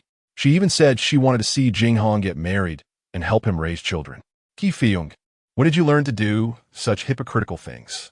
Back home, Chi Jinghong arranged rooms for Manuo and the others, then returned to his own room, feeling that something was off as he stared at the clock. That night, Chi Feihong didn't say good night to him as usual. The next day, when Chi Jinghong woke up, he saw Chi Feihong and Sister Ming busy preparing breakfast. As soon as they saw him, they broke into smiles. Chi Jinghong carefully observed Chi Feihong's complexion, noticing that she didn't look well. Was she unwell, which is why she didn't say good night to him last night? Thinking of this made Chi Jinghong feel a bit lighter. He went to Chi Feihong's side to help her set the table. "Feihong, are you feeling unwell? Do you want me to call a doctor to check on you?" Stopping her hands, Chi Feihong looked at the busy Chi Jinghong in surprise. This was probably the first time he showed concern for her health, and it was also the first time he naturally called her by her name. "What is wrong?" Chi Feihong frowned. "Is there something on my face? Your hair is a bit messy." To cover up her awkwardness, Chi Feihong ruffled Chi Jinghong's hair. The girl Manuo brought was very talkative. During breakfast, she asked Chi Feihong many questions that made her scalp tingle, and in the end, it was Chi Jinghong who stopped her incessant questioning. "Hurry up, don't you have to catch the ferry soon?" Through the kitchen window, Chi Feihong watched Chi Jinghong walk along the path with the two girls, politely helping them carry their backpacks. "He such a gentleman. I will wait for you, Jinghong." Last night, that girl said this to Jinghong. The glass cabinet holding the kitchenware reflected her pale face. Chi Feihong stared blankly, lowering her eyes, and hugged the busy woman. She rested her face on her back. "Sister Ming, seeing Jinghong interact with other girls makes me a bit sad." Her hand was covered by Sister Ming's. The skin on Sister Ming's hands was calloused from years of housework. But to Chi Feihong, they were the gentlest and strongest hands in the world. Hands that had accompanied her since she was a baby. Should I tell Jinghong to spend less time with girls? That way, you won't feel so sad. No, Sister Ming. I hope Jinghong has many friends. I also hope those friends can make him truly happy. That kid is actually very lonely inside. Feihong, when you and Jinghong grow a bit older, I'll advise Mr. Chi to arrange a matter sooner. Chi Jinghong gachakod. When she was younger, she thought that as long as she was with Jinghong, nothing else mattered. She really liked him, so when others paired them up, she followed along chaotically. Now, she began to understand that some things shouldn't be said lightly. My sister Ming, you're really funny. It seems you still see Jinghong as my childhood husband. Feihong. Actually, Mr. Chi brought Jinghong home because... Don't say any further, Sister Ming. Chi Feihong hurriedly interrupted Sister Ming. Don't say that. Jinghong is our family. Remember? In a while, I will clarify things with Grandpa. Sister Ming, I know you and Grandpa are doing this for my sake, but it's unfair to Jinghong. He has never had a family. I'm luckier than him to have you and Grandpa. In the future, I hope Jinghong will be happier than anyone else in the world, so he needs to marry a healthy wife and have healthy children. Only then will his life be fulfilling. Do you understand, Sister Ming? Turning her head, Sister Ming hugged her. Feihong, you're a good girl, a good girl. The gods will see that. Don't the gods like good girls? So, they will bless you with a long life. Sister Ming, resting her head on her shoulder. Maybe the gods are passing by our window and heard what we said, so I believe they will bless me. If the gods passed by their window and heard the desires of their hearts, how wonderful that would be. The winter of 16 was particularly cold in Chi Jinghong's memory. The high fever came suddenly. Because he was carrying the A-type influenza virus, under the doctor's advice, Chi Jinghong was hospitalized for isolation. In that small rectangular room filled with white, the strong smell of medicine made Chi Jinghong feel weary and panicked. Through the white walls, he seemed to see his 10-year-old self standing outside that old, shabby hospital room, watching his closest friend turn pale as paper due to an acute cold. In the end, the doctor covered that child's face with a cloth as white as his own face. At that moment, he secretly reached out to grab that child's hand, only to touch the icy sensation. It was the first time Chi Jinghong understood the true meaning of death. After a person dies, their body turns as cold as ice and as hard as stone. Now, the edge of his bed was made of stainless steel, feeling as cold as the child, lying in the hospital covered with a white cloth. Was he going to die too? That's why he remembered that child's face so clearly. Was he about to die? That's why the girl named Chi Feihong appeared here, wearing a red coat, coming into his view amidst the floating light and shadow. Strangely, he didn't want her to come. He didn't want her to see the ghostly look of himself as he died. Such an ugly appearance could be seen by anyone in the world, but he wouldn't allow it to be seen by Chi Feihong. He wanted to be a boy who always looked good in her heart. Strangely, she came to him, patting his face and calling his name. Jinghong, I'm here. You don't have to be afraid. In that winter, when Chi Jinghong was 16, the girl named Chi Feihong said such words and came to his side. Frowning, Chi Jinghong was sure that the person standing in front of him was Chi Feihong. Not an illusion. Fortunately, it wasn't hot anymore. She placed her hand on his forehead. Her palm was icy. Jinghong, do you want to drink some water? Shaking his head, he asked, how did you get here? Chi Jinghong knew it was already night. I sneaked out without telling Grandpa. I used my pillow to pretend to be me. And then I took the ferry over. Chi Feihong said proudly, it took some effort to get here. It feels like something out of a movie. You sneaked out from Grandpa? Chi Feihong nodded. Chi Jinghong mocked in his heart. How could Chi Jinghong let his precious granddaughter appear in a quarantine room? He probably wanted to avoid it completely. Go back. This is a quarantine room. You can't stay here. I want to keep you company, Jinghong. Just thinking about you being alone here makes me uncomfortable. I don't care about what the doctor said, and I'm not afraid. Quickly go back. You might not be afraid for yourself, but if you get infected, I can't bear that blame. Jinghong, I've already told you I'm not afraid. Chi Feihong became angry. She had put in so much effort to come here. Just avoiding the doctor had taken her a lot of trouble. Not afraid? Then why are you wearing that mask? Chi Jinghong pointed to the mask on her face. If you're not afraid, why are you still wearing it? Chi Feihong took off the mask. She had brought it to fool the doctor. Now, do you believe it? Chi Jinghong became annoyed. What if she really got infected? She was already someone with poor health. Chi Feihong, don't be stubborn. It seemed Jinghong still didn't believe her, didn't believe that she truly wasn't afraid. Lowering her head, Chi Feihong kissed him. Her lips pressed against his. Now, Jinghong should believe, right? The ocean-like scent surrounding Chi Feihong washed away the smell of medicine around them. Chi Jinghong had never known that a girl's lips could be so soft, like rose petals holding dew, fragrant and pleasant, like the sweet dew in the desert flooding into his mind, confusing his nerves. Jinghong, do you believe now? Chi Feihong said softly. Her face was so close to him. But Chi Jinghong still felt it wasn't close enough. He wanted to get a little closer, until their faces were pressed together, lips touching. So, he reached out and pulled her closer. They returned to their original state. Lips pressed against lips seemed not enough. Chi Jinghong extended his tongue, slowly tracing her lip shape. A little at a time, drawing out her teeth, gently prying her teeth open, finally capturing her little tongue. Chi Jinghong had never kissed a girl before, but an instinctive feeling drove him to do this, wanting to feel her. Feihong seemed a bit flustered and tried to pull away, but he held on tighter, entangling her until she closed her eyes. Chi Feihong closed her eyes. So this is what a kiss is.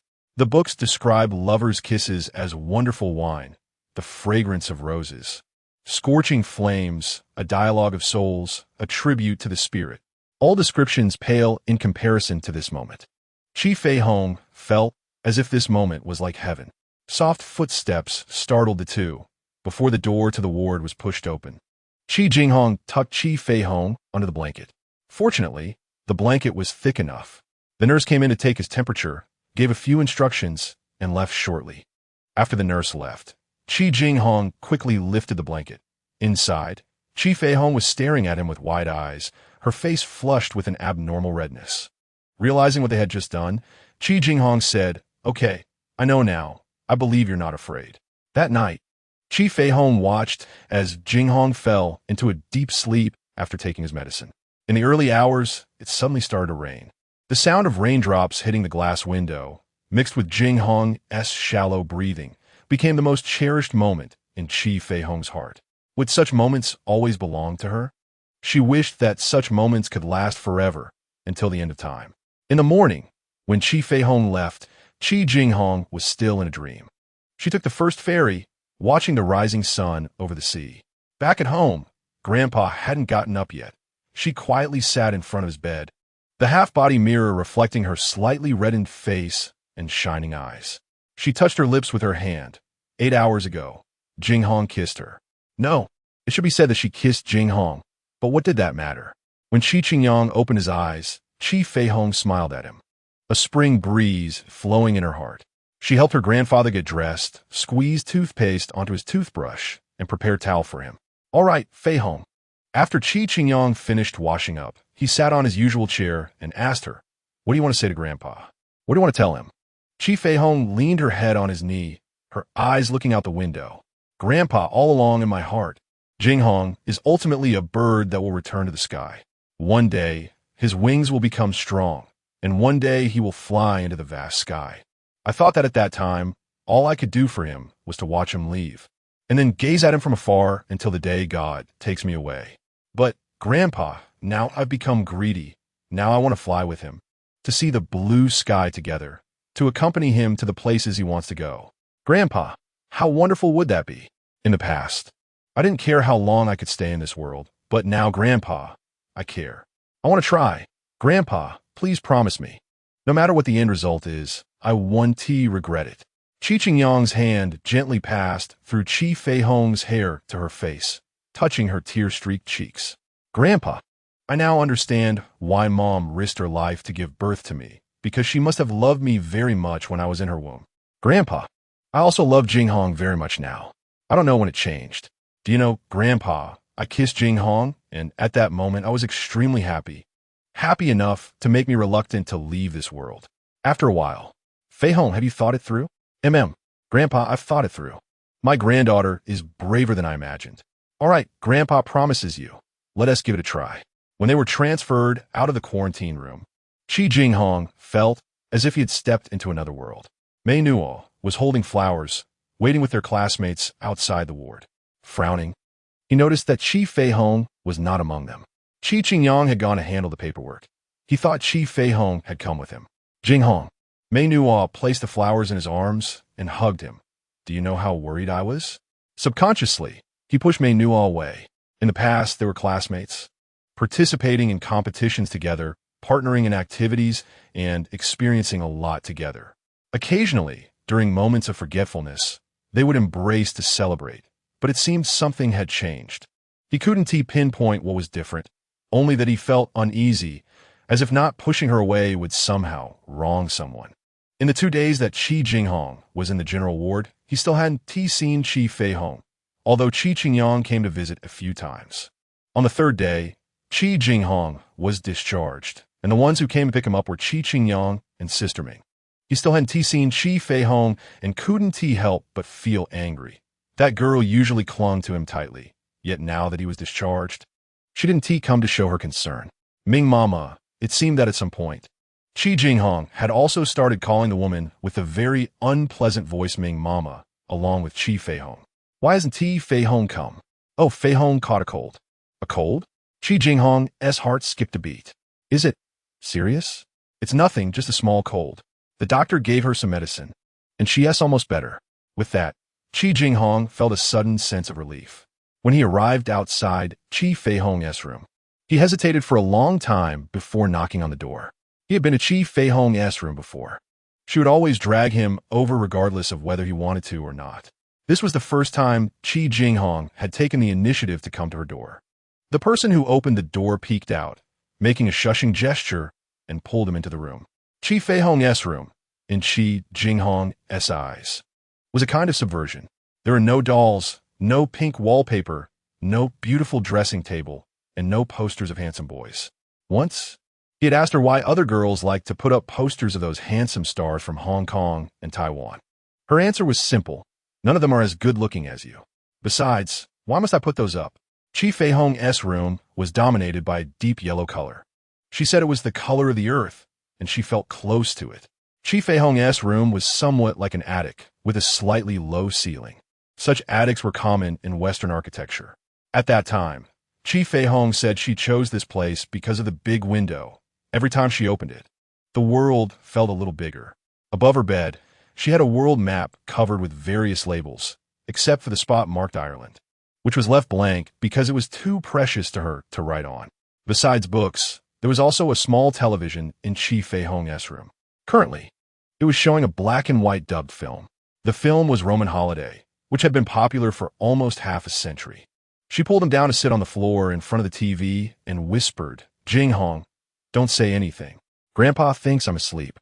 If he finds out I'm watching TV, he'll definitely spank me." Chi Jinghong placed his hand on her forehead. Thankfully, aside from some warmth, there was nothing unusual. "Let us watch TV. I like this movie. Hepburn is so beautiful."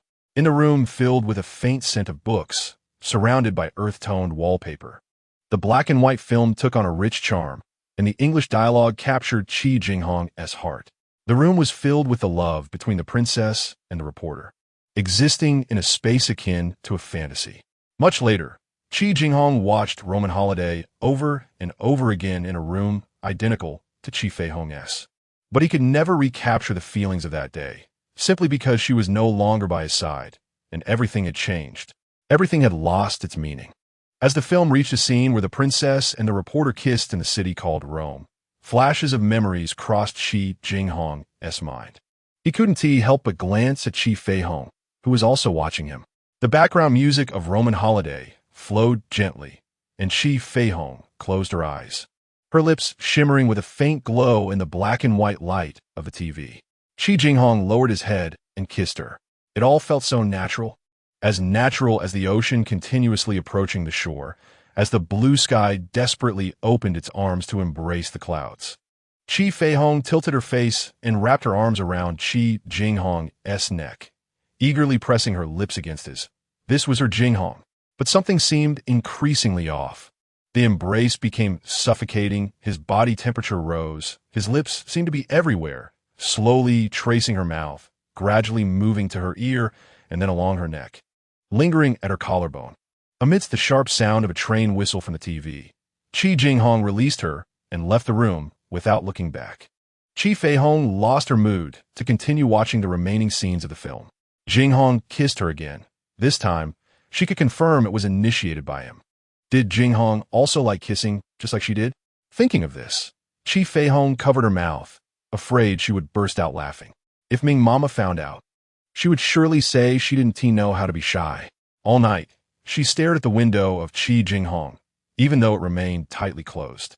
That morning, Chi Feihong didn't sleep in. She got dressed around 6 o'clock in the outfit that her grandfather's friend had brought from Hong Kong, which she thought was the prettiest. Ming Mama said that dress made her look like a lady. It was said that boys liked ladies. But why after they had kissed? Did Jinghong still appear as if nothing had happened? Why did he still have that same expressionless look? Before, she might have secretly scolded him for being wooden, but not now. Now, she couldn't bear to. Now he was the cool boy, the kind of handsome cool boy that Jack described, Chi Feihong's cool boy. After breakfast, Chi Feihong automatically helped Chi Jinghong with his backpack, but Chi Jinghong snatched it from her hands. They both laughed, realizing their relationship had changed. It seemed Jinghong was worried about tiring himself out. He wouldn't have done that before. She would carry his backpack, and he would let her, covering her mouth. Chi Feihong laughed again. The two of them walked out of the courtyard. What are you laughing about? Chi Jinghong felt a bit flustered by Chi Feihong's laughter. Nothing. Chi Feihong turned her head to look at him. Jinghong looked really handsome today. The morning light reflected off his face, making him look like a cherry blossom boy from a comic. She reached out and took his hand, closing her eyes, facing the moist sea breeze. Her heart felt like a sail swelling. So nice, Jinghong. What is so nice? Chi Jinghong glanced at the girl beside him. She had her eyes closed, just letting him lead her. Everything is nice. All is well. All is well? Chi Jinghong laughed. What if I take you to the sea and let you taste some seawater? Would you still feel the same? That would be fine too. Chi Feihong sighed in the morning breeze. What to do? Even so, I still feel good, because the one holding my hand is you, Jinghong. So even the bad things will turn into good. A kind of bittersweet feeling slowly spread in Chi Jinghong's heart. And at that moment, he felt extremely anxious, as if everything was going against his thoughts. Look, it was all because of that inexplicable illness. Bacteria always make people weak and sentimental, which is why he accepted her kiss. Therefore, he kissed her, and thus appeared the characteristics of adolescence that the teacher talked about and were written in books. So, in his dreams, he would dream of her, her body half hidden in the sea water, revealing her beautiful, fair, and delicate back, with black hair sticking to her back, turning around to show him a captivating smile, like an innocent mermaid. Thus, he approached her like a moth to a flame, drawn to her by the sea. After waking up in the middle of the night, he found that the characteristics described in the book had appeared on him. At that moment, Chi Jinghong felt extremely embarrassed. While washing the sheets, he cursed Chi Feihong fiercely, swearing to keep his distance from her. But the reality was that she still followed him like a little tail, pulling his hand and even worrying that his backpack was too heavy and would tire her out. Jinghong, what were you doing last night? I saw the light in your room turned on. Chi Jinghong shook off Chi Feihong's hand angrily. You really have a lot of concerns, Chi Feihong. You should mind your own business in the future. Also, I want to focus on my studies now, so please stop bothering me. After saying that, Chi Jinghong turned and boarded the ferry without looking back. What happened to Jinghong? Chi Feihong looked at the figure gradually disappearing, feeling a bit confused. Wasn't he fine just a moment ago? For a while after that, Chi Jinghong used the excuse of being busier with high school courses to stay at school, only occasionally going home, and even then, he didn't stay long. Chi Jinghong didn't say anything about it. He seemed very busy, and Chi Jinghong didn't know what he was busy with. Once, he overheard him having a long English conversation over the phone. Chi Feihong felt complicated towards Chi Jinghong. He was somewhat afraid of him. That old man had wise eyes, as if he could easily see through what was in his heart.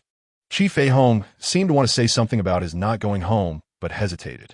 Time flew, and Chi Jinghong's middle school courses officially became the past as he graduated to high school. That summer vacation, Chi Jinghong didn't go back home, but stayed at school. He and a few others from Maine Newall would represent the school and even the city to go to Singapore for the Olympic mathematics competition. The school had high hopes for them. They even invited experienced teachers to guide them. Thus, Chi Jinghong could once again avoid Chi Feihong without any pretense. He remembered that when he called home to tell this news, Chi Feihong was silent for a long time on the phone and then hung up without a word.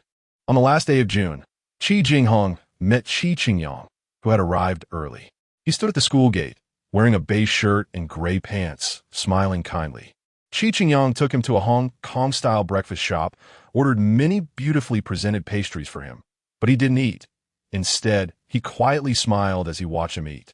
After breakfast, they went to the park. Jinghong, sit down. Chi Jinghong pointed to a park bench. Grandpa has something to say to you. Chi Jinghong sat down. Half a month ago, I sold several properties in Shanghai. The selling price was quite good, and I deposited that money into an account. The owner of that account is you. When you come of age, you can use that money as you wish. Grandpa, Chi Jinghong hesitated. You can give the money to Feihong. Besides, by the time I'm of age, I can earn my own money. Chi Jinghong extended his hand and held his shoulder. Child, Grandpa has his reasons for arranging this. One day, you'll understand. Jinghong, actually, I'm proud of you in my heart. Every time you come first, my friends always praise you in front of me, and every time I hear it, it feels like they are praising me. Jinghong, Grandpa knows you are a smart and ambitious child, but I hope that in your future interactions with people, you can open your heart more and choose to trust your friends. Grandpa has been through a lot. The road of life is long. Being open-minded makes it easier for others and for yourself. Remember that, Jinghong. Chi Jinghong lowered his head in silence. After a while, Chi Jinghong said, Jinghong, tomorrow is your and Feihong's birthday. She'll come to find you. At that time, Grandpa hopes you can be a bit warmer towards her. Whatever she wants to do, please don't refuse, okay? Is that so? So today, he brought up that so-called bank account. As long as he treats his granddaughter well, the benefits will keep coming. Also, Chi Jinghong's old friend, Mr. Fong, had hinted to him more than once that the Chi family was wealthy, and as long as he was with Chi Feihong, he could live a life like a nobleman, which was probably what this seemingly upright scholar wanted him to do. It's really laughable. Chi Jinghong coldly sneered to himself, while appearing calm on the surface. I understand, Grandpa. What is so difficult about that? Everything is easy. Chi Jinghong always thought he had never been young. The similar nonsensical complaints he had during his youth were someone else's business. When Chi Jinghong returned to this park at the age of 26, he suddenly saw his 16-year-old self, handsome and angular.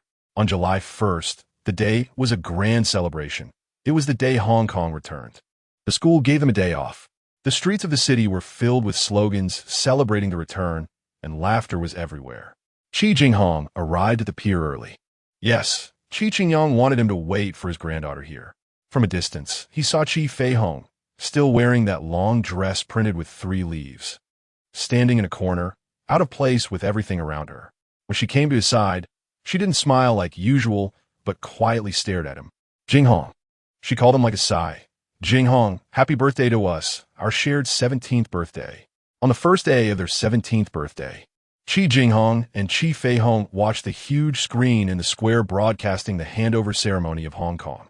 The square, which could hold thousands of people, was silent. People seemed afraid even to breathe, fearing that the sound of their breaths would interrupt that historically significant moment. When a national anthem of the People's Republic of China played, Chi Jinghong saw Chi Feihong beside him with tears streaming down her face. Chi Jinghong frowned. It seemed that at some point, Chi Feihong had turned into a crybaby. In the afternoon, Chi Feihong dragged him to the church, where they helped Father Dolan plant vegetables and roses in his garden. They took the roses they cut from a garden and placed them in the worship church, and then Chi Feihong pulled Chi Jinghong to sit quietly on one side, listening to the little girls from the choir sing. On this day, Chi Feihong was unusually quiet, and it seemed she was always watching him. Whenever he looked at her, she would quickly turn her eyes away. Later, Chi Jinghong got annoyed. Chi Feihong, are you infatuated? Why do you keep staring at me? In the blooming rose garden, she smiled and said, Jinghong, I have to look at you. I need to remember what you look like.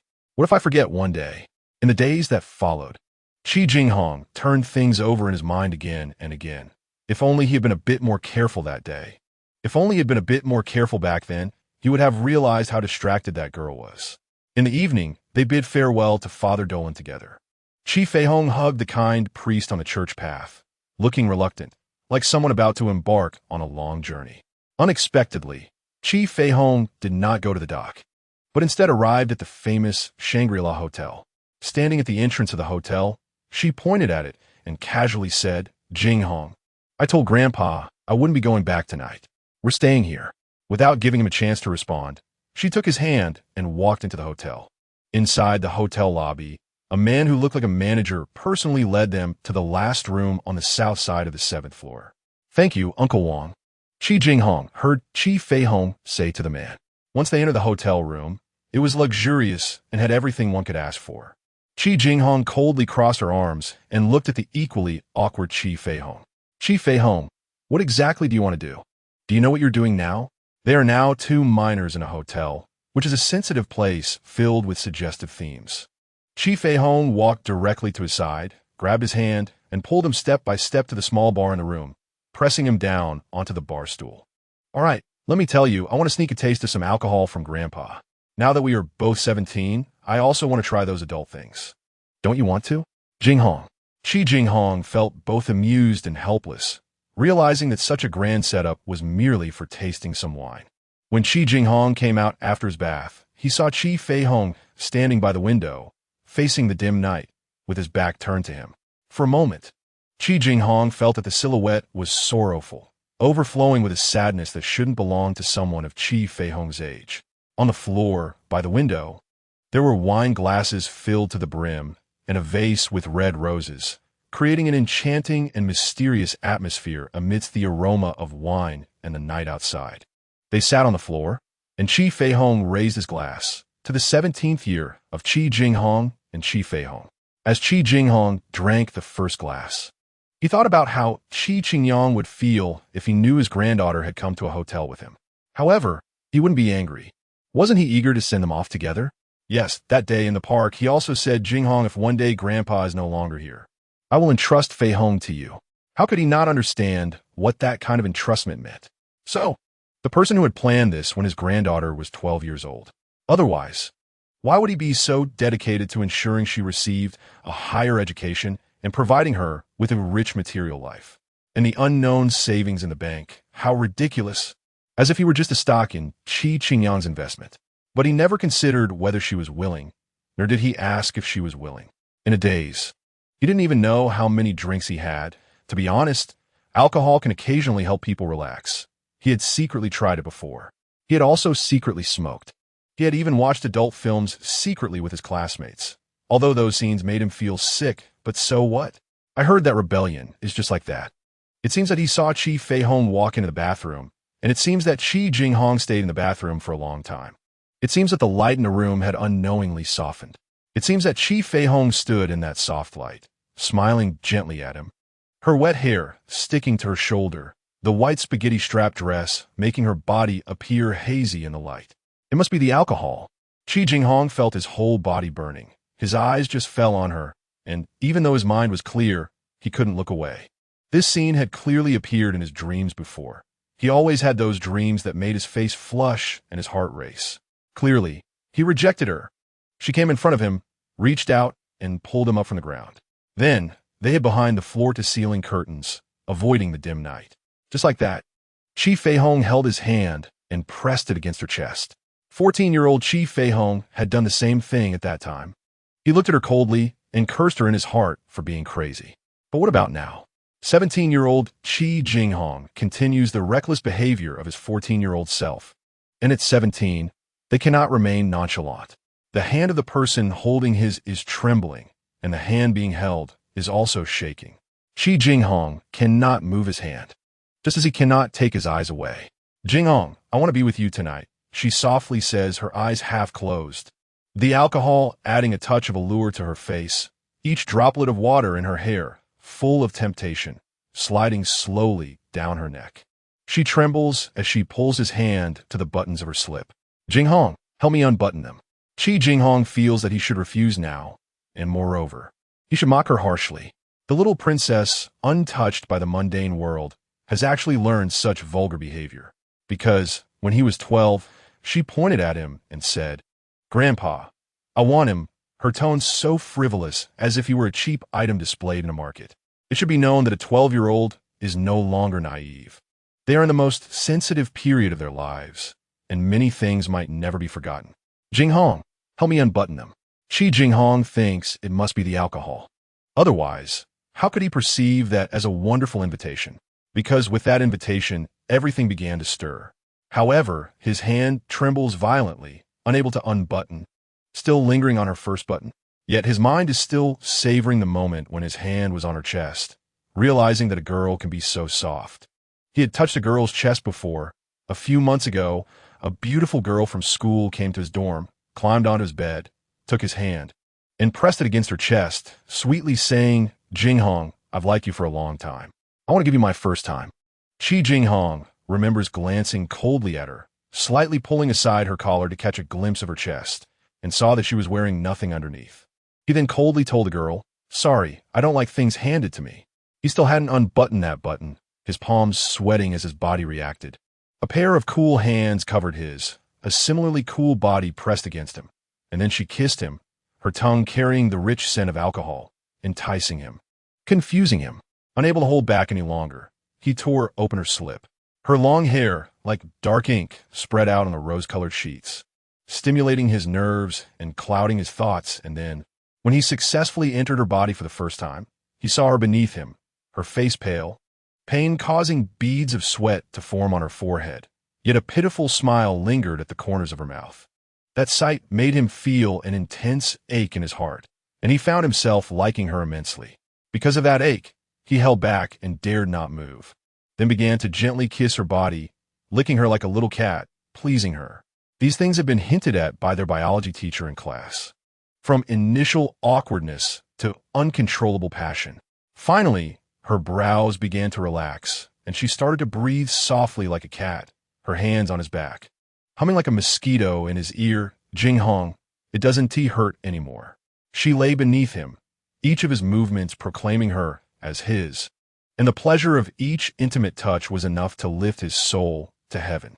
At that moment, youth seemed to transform into a baptism. The night was filled with the fragrance of wine and roses, along with her faint body scent.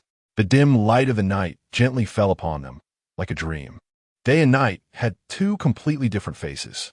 The piercing light of day woke Chi Jinghong, and the soft body in his arms made him feel as if he were in a dream. The wine glasses in the room, the still fragrant roses in the vase, and the clothes strewn on the floor all proclaimed that this was not a dream. Everything from last night was like scenes from a movie, where the man and woman were entwined in each other's arms. They called each other's names, intimate and close. Looking down, she was peacefully sleeping in his embrace, a smile on her lips. Suddenly, that smile became glaring in Chi Jinghong's eyes. It was as if that grandfather and grandson had set up the chessboard long ago, waiting for him to willingly jump in. So, Chi Feihong must have already prepared the wine in this room, right? When he saw how he couldn't help himself around her. She must have been overjoyed, right? Alcohol and sex? That seemingly innocent girl might have understood everything long ago. He had once vowed to make her submit at his feet. But now, Chi Jinghong fled the Shangri-La Hotel as if escaping. He could attribute everything from last night to the effects of alcohol, and then, when Chi Feihong woke up, he could casually tell her he was drunk, thus sweeping everything under the rug. In fact, he also felt that if he hadn't drunk, he wouldn't have done such a thing. But when he tried to get up, Chi Feihong merely murmured, "Jinghong." Her soft hand touched him, and his body immediately reacted. Sitting on the bus, he kept muttering to himself, "It shouldn't be like this, it shouldn't be like this." After returning to the dormitory and taking a cold shower, the icy water cooled all his emotions. He smiled at the mirror. The face staring back was still that of Chi Jinghong, whose every bone radiated indifference. Mei came to knock on his dorm door, telling him that his sister had come to find him. Was she eagerly here to demand his promise? Holding Meinu's hand, Chi Jinghong walked down the corridor. Chi Feihong was at the end of the corridor, still wearing that clover-long dress from yesterday. The morning sunlight streamed through the vines in the corridor, casting beams directly onto her. She stood with her back to him, her skirt swaying gently in the breeze. She tilted her head slightly, facing the sunlight. "Meinu," Chi Jinghong whispered in her ear, "shall we do something to surprise our Feihong?" "What kind of thing?" "For example, kiss." Chi Jinghong chuckled silently. "You know, that girl actually laughed at me, saying I might not have even touched a girl's pinky finger. But, Jinghong," Meinu's voice trembled, "I only want to give my first kiss to my boyfriend. Then what if I say I'm willing to be your boyfriend?" Chi Jinghong's gaze remained on Chi Feihong's back. Now, you want to play a prank. He wanted Chi Feihong to feel smug. While kissing Meinu, Chi Jinghong half opened his eyes to watch Chi Feihong. He saw her turn around in response to the noise behind her, so he let go of Meinu. Just as he expected, he saw Chi Feihong's face turn pale, her lips trembling. Jinghong, what are you doing? Chi Jinghong wrapped his arms around Meinu, smiling lightly. I'm kissing my girlfriend. Feihong, you probably don't know, right? She likes me. And coincidentally, I like her too, so naturally, we became a couple. She lowered her head and thought for a moment, then walked up to Meinu and said, Meinu, I have something to talk to Jinghong about. Can you leave for a bit? Meinu blushed and glanced at Chi Jinghong, nodding. Once Meinu left, Chi Jinghong coldly said, Chi Feihong, what do you want? Straightforwardly, Chi Feihong's eyes fell into the distance. Jinghong, do you like her? Chi Jinghong did not answer. You haven't answered my earlier question. What do you want with me? Turning around, with her back to Chi Jinghong, Chi Feihong's hand pressed against her heart. This is killing me. After a long time, she finally opened her handbag. Jinghong, this is a birthday gift for you. I originally wanted to give it to you this morning, but you— Shut up. Chi Jinghong interrupted her. Chi Feihong, you seem to have forgotten that you were the one who threw yourself at me first, and you shouldn't have let me drink. You should know that with alcohol and a woman who automatically offers herself, I think even a deity wouldn't refuse. Really? Chi Feihong still kept her head down, her hand rummaging through her bag until she finally pulled out a beautifully packaged square gift box. This is for you. Inside is a diary that I thought had a beautiful cover, so I bought it for you. If you don't like it, you can give it away. There's also a book, Hemingway's The Snows of Kilimanjaro. Jinghong, you can give the diary away, but not that book. I hope you read it. I want you to remember the contents of the book. Maybe one day you will understand, even though I hope that day never comes. Jinghong, all along, I haven't asked you to do anything for me, but remember what I said today. In that corridor filled with a gentle breeze, the rain from early morning had filled the air with the scent of earth mixed with grass, and they stood silently facing each other. Then Chi Feihong seemed to sigh, taking her handkerchief to wipe the lipstick marks off Chi Jinghong's lips. Then she stood on her tiptoes, leaned close to his ear, and said, Jinghong, there's one more thing I forgot to tell you. Then she grabbed his collar, stood on her tiptoes again, and pressed her lips against his. Like a butterfly in love with a flower, and a flower in love with a butterfly. Jinghong, I love you. You must remember. Jinghong, I love you. You must remember. Those were the last words Chi Feihong left for Chi Jinghong. That midsummer morning, Chi Jinghong saw the clover-printed skirt disappearing down the corridor with her as she ran. Clearly, just moments ago, the salty taste from her kiss had seeped into his lips. Unmistakably, it was her tears. In Chi Jinghong's hand was the tear of Chi Feihong that had not yet evaporated, and that tear seemed to burn him as it spread from his hand to his heart. As he wanted to run after Chi Feihong, Meinu called out to him, Jinghong, what do you have in your hand? Wow, the wrapping paper is really beautiful. A gift for you. He casually extended his hand, giving the gift Chi Feihong had given him to Meinu, who had just become his girlfriend. Jinghong, I feel like just now was a beautiful dream I had. Jinghong, from now on, you're my boyfriend, Meinu. Soon after, a classmate of Chi Jinghong told him that one morning, he saw a girl in a clover skirt squatting in a secluded corner of their school, crying her eyes out. Her small back seemed to carry the weight of the world's sadness. The next day, Chi Jinghong dreamt of Chi Feihong at an altitude of 10,000 meters. Only her back, and no matter how he called her, she never turned back. Then, he reached out to pull her. Finally, he caught her hand. Jinghong, Jinghong. Someone was calling him in his ear. He opened his eyes, and his hand was holding Meinu's hand. Yesterday, Chi Feihong's words in the corridor became clearer and clearer. Meinu, I'm sorry. The gift I gave you yesterday was the birthday gift Feihong gave me, so do you want it back? Chi Jinghong nodded. But what to do? I left it in the dorm. Then give it to me when we go back. Now, they were on a flight heading to Singapore for a competition. After a long silence, Chi Jinghong asked, Meinu, do you know what kind of story Hemingway's The Snows of Kilimanjaro is about? It seems to tell the story of a writer searching for himself. Some people say there's a shadow of Hemingway himself in there. I once read that book, and what impressed me wasn't the writer, but the leopard that lies in eternal sleep on Kilimanjaro. When people saw the leopard's corpse, they speculated about why it had come there. Why would a leopard that lives on the plains travel thousands of miles to the high mountain of Kilimanjaro, Later, I watched the film adapted from the snows of Kilimanjaro, and it explained that the leopard died on Kilimanjaro in search of its mate. Every time I see that part, I get goosebumps. It's really touching, isn't it? A leopard travels a great distance, overcoming all obstacles, only to die alone on a mountain peak at 19,710 feet, covered in snow year-round. Maino's words made Chi Jinghong feel uneasy. As soon as he got off the plane, he called home. Ming Sa answered the phone and told him that Feihong and her grandfather had gone to Father Duoling. Is Feihong okay? What would be wrong with her? After hanging up, Chi Jinghong let out a sigh. Chi Jinghong stayed in Singapore for 3 days. 2 days were for exams, and on the last day, their leader took them on a tour of Singapore. While they were at the night market, he was with Lin Mo, who he wasn't very familiar with. During that time, Lin Mo stood in front of a women's counter for a moment, then bought a blue hairpin. For some reason, Chi Jinghong stared blankly at the clover hairpin on the counter. Buy it. Lin Mo tugged at his shirt. Then take it to your Feihong and pin it in her hair. Lin Mo's words inexplicably angered Chi Jinghong, as if he had been seen through. Hey, I warn you not to talk nonsense.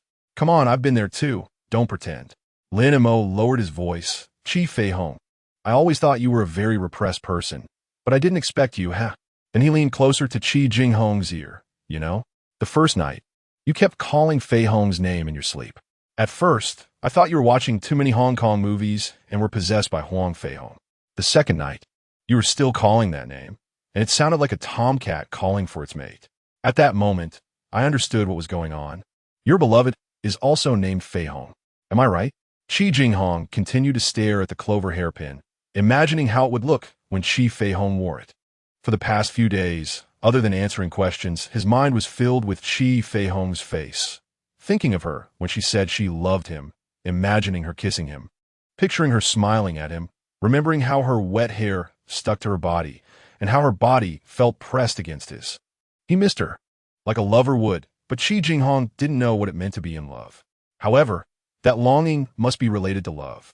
When Feihong said, Jinghong, I love you, he felt a corner of his heart beginning to melt like spring snow. For the first time, he and she were separated by such a distance, and that distance made him panic. Chi Feihong was no longer within reach, so he began to miss her madly. Some things Chi Jinghong vaguely understood, like why he could easily reject the kisses and advances of other girls. The reason it became easy was simply that those girls weren't named Chi Feihong. Back in the dorm, Chi Jinghong secretly picked up the clover hairpin and examined it closely under the light until he took it with both hands. After reclaiming the hairpin, he carefully placed it in his backpack. Lin Mo, lying on the other bed, laughed and asked, Hey, Chi Jinghong, what's up with that Maino? They all say you two are a couple. He was almost forgetting that Maino was his girlfriend. That was just for fun. Chi Jinghong reached out and turned off the light. In the darkness, Lin Mo spoke hesitantly. Chi Jinghong, have you and your Feihong ever, reached that stage? What stage? Have you ever, Lin Mo's voice was low. My girlfriend only allows me to kiss her lips. And occasionally I can touch her a bit, but nothing more. Is your Jinghong like that too? In the dark, Chi Jinghong laughed. Feihong was very bold. That girl had been influenced by Western novels since childhood. Once, he overheard her talking on the phone with Jack about sex without any hesitation, and she was quite outspoken. Later, he told her to change that. He didn't like her discussing sex with other men. If she wanted to talk, it should only be with him, Chi Jinghong. The lights suddenly turned on, and Lin Mo's anxious face appeared in front of him. Chi Jinghong, with that expression, does it mean you and your Feihong have? That guy's face was filled with the jealousy and yearning typical of a virgin. Chi Jinghong ignored him and buried his head in the blanket. Lin Mo sighed. It seems you two have. I can only imagine how passionate it must be. Is it as soul-stirring as described in the books? Your Feihong's figure. Chi Jinghong suddenly popped out from under the blanket and covered Lin Mo's mouth with his hand. Lin Mo, stop right there. I won't allow you to imagine it. Not even a bit. Just the thought of Chi Feihong being in Lin Mo's mind made Chi Jinghong feel extremely uncomfortable. He didn't want any other guys thinking about Chi Feihong. Sitting in the cabin, Chi Jinghong truly experienced the feeling of longing to return home. Just like when he came. Maino wanted to switch seats with Lin Mo, who was sitting next to him, but Chi Jinghong refused. Now, he wished he could run straight, to Feihong and apologized for what happened the day before. At that time, he thought he was crazy. The damned pride of being a boy was raging inside him. No, more accurately, it was his sense of inferiority. In fact, Chi Jinghong had always cared about being a child from the Chi orphanage. Feihong might not know that children raised in such an environment are most sensitive to the so-called overflowing sympathy from those kind-hearted people. As for why he dragged Meino into this, maybe it was to show off that Chi Jinghong, was not lacking in excellent girls' attention. Look at what he had done. When the plane landed, it was afternoon. Chi Jinghong didn't care about the leader shouting his name behind him and hailed a taxi outside the airport. Holding the clover hairpin tightly, Chi Jinghong felt an immense joy in his heart. Feihong would definitely like the gift he brought her, right? Now that he thought about it, he really was a blockhead. It seemed he had never given her a gift. It was always her bringing him gifts. Every year, when Chi Feihong returned from Shanghai, she would bring him gifts. At the Taiwanese dim sum shop by the dock, Chi Jinghong bought the radish cake that Chi Feihong liked the most. She said if it weren't for her grandfather's objections, she would want to eat radish cake for all 3 meals a day.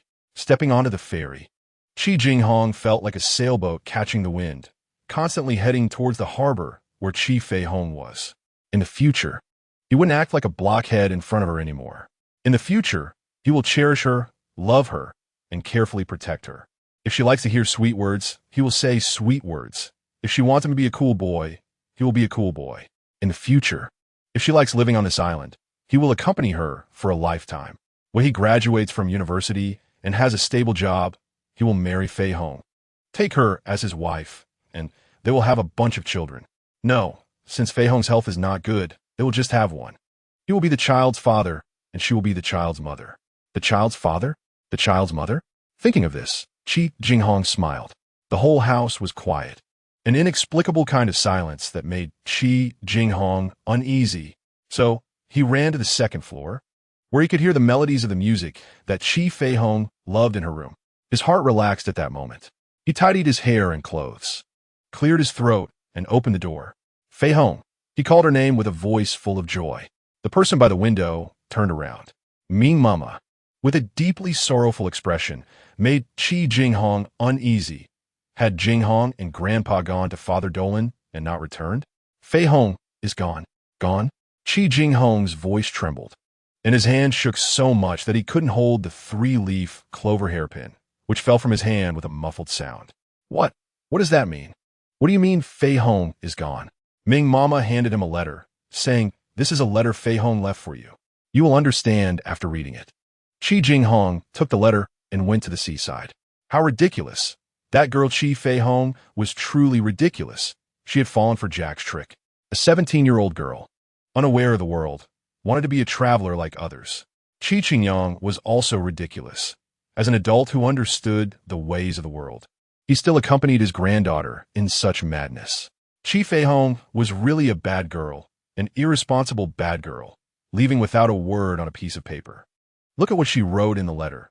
"My dearest Jinghong, bless me. Finally, like Jack, I packed my backpack. Finally, I have boarded the flight to Ireland. But I didn't have the courage to say goodbye to you. Jinghong, your heart is too hard to guess. I cannot predict how you will feel about our first separation. Will it be relief or reluctance?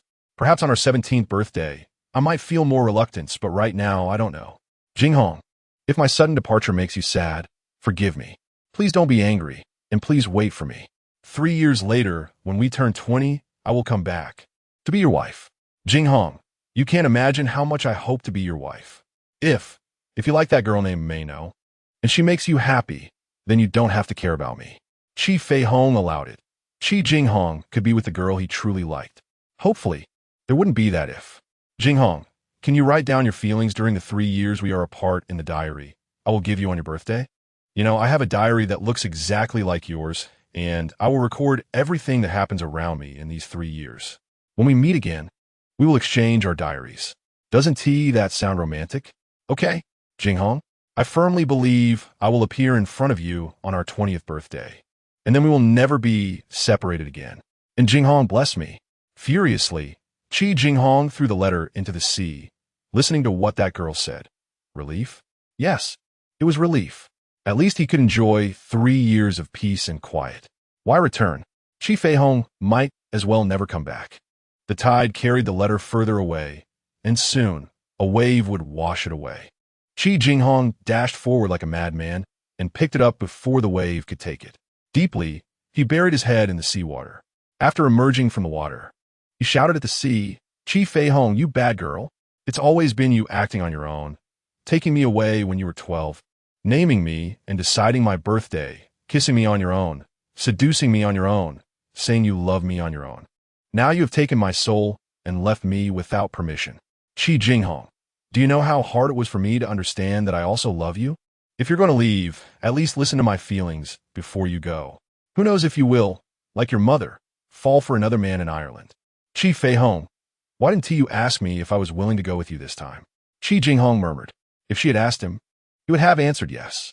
He would go anywhere, even to uninhabited areas or cannibal tribes. The words on the letter were already blurred from the seawater. Chi Jinghong carefully held it and returned home, placing it in a dry, breezy spot. In front of Ming Mama, he asked Ming Mama, "Did Feihong say when she would call back?" "I asked her too. She said she wouldn't call back for 3 years. The small hope was cruelly interrupted.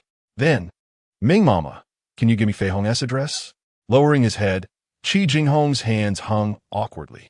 I want to go find her." Ming Mama looked at him deeply and reached out to smooth his hair. "Jinghong, if you had understood your heart earlier, how wonderful it would have been. Then you and Feihong could have had many happy times together. But what can we do?"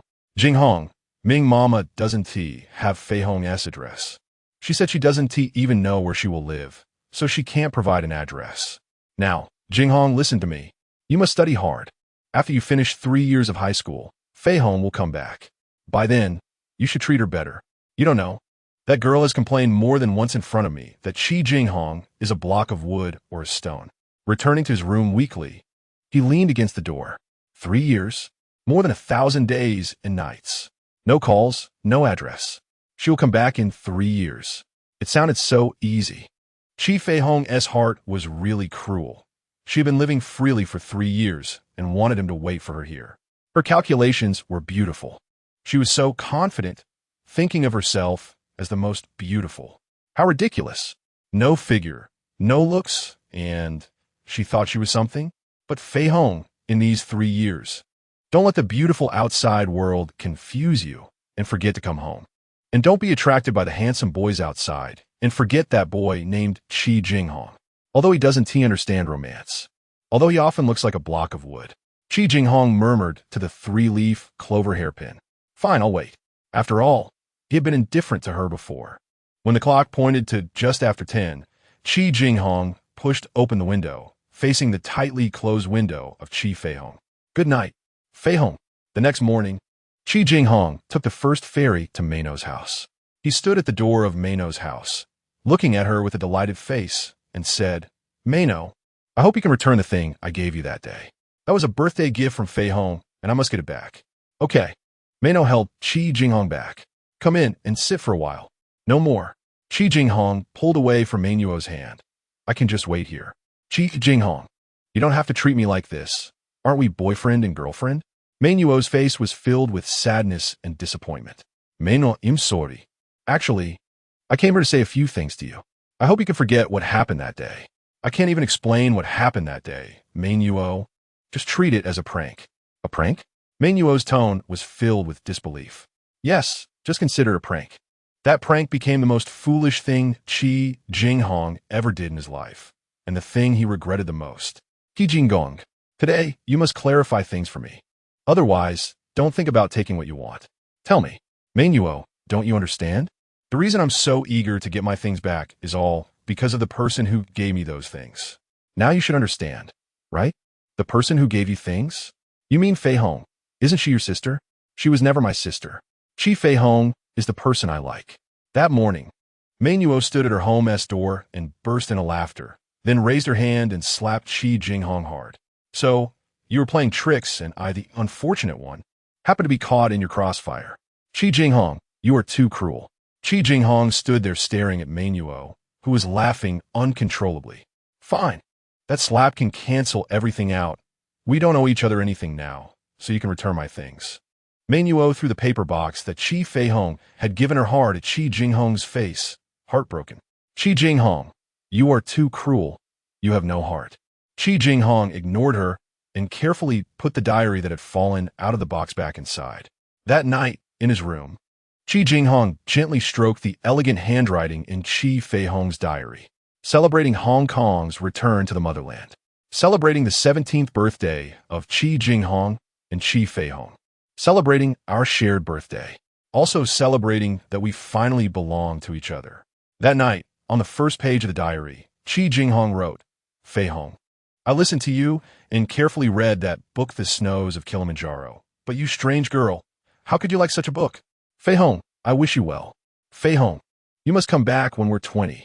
At 14, 17-year-old Chi Jinghong started working part-time at a pastry shop while studying, wanted to save some money before Chi Feihong returned, to take her on a trip and buy her the clothes she liked.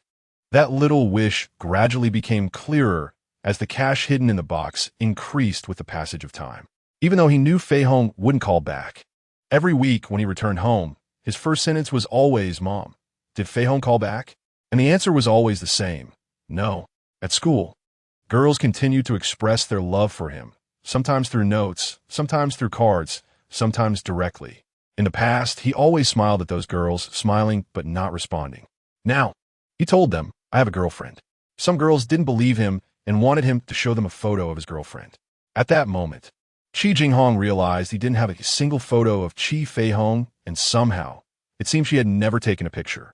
Once, he asked Ming Sa why there was no picture of Feihong at home. When Feihong was 7, she took a photo with her cousin, and next day, her cousin died. So from that day on, she didn't like taking pictures anymore. Ming Sa's head hung low, her tone somber. On his 18th birthday, Chi Jinghong entered Feihong's room and touched the world map, tracing the country called Ireland. Feihong, happy 18th birthday to us. Saying this filled Chi Jinghong with sorrow.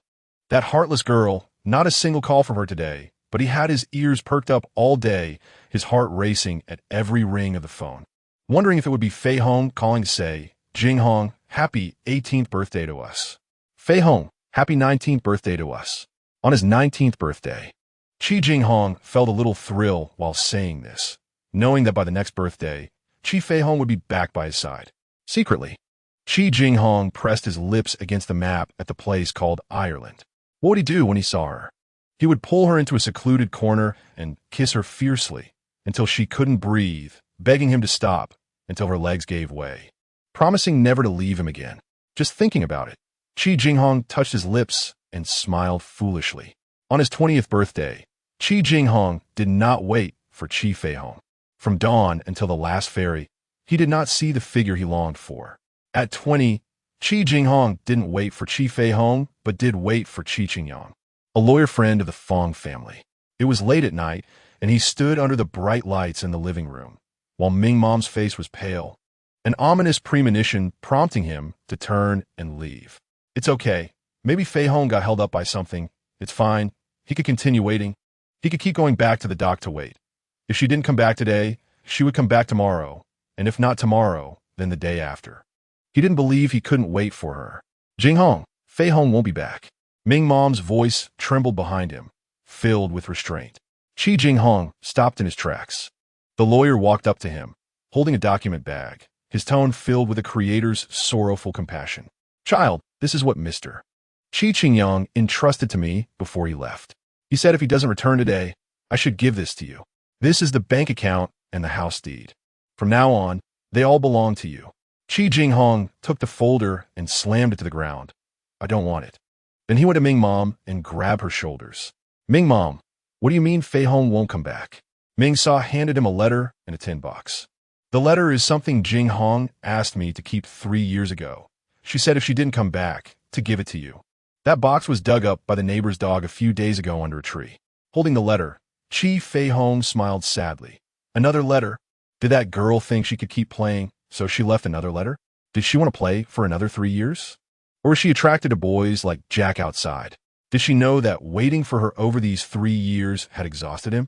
Unfolding the letter, the same elegant handwriting appeared. However, compared to the previous one, it looked much more complete in format.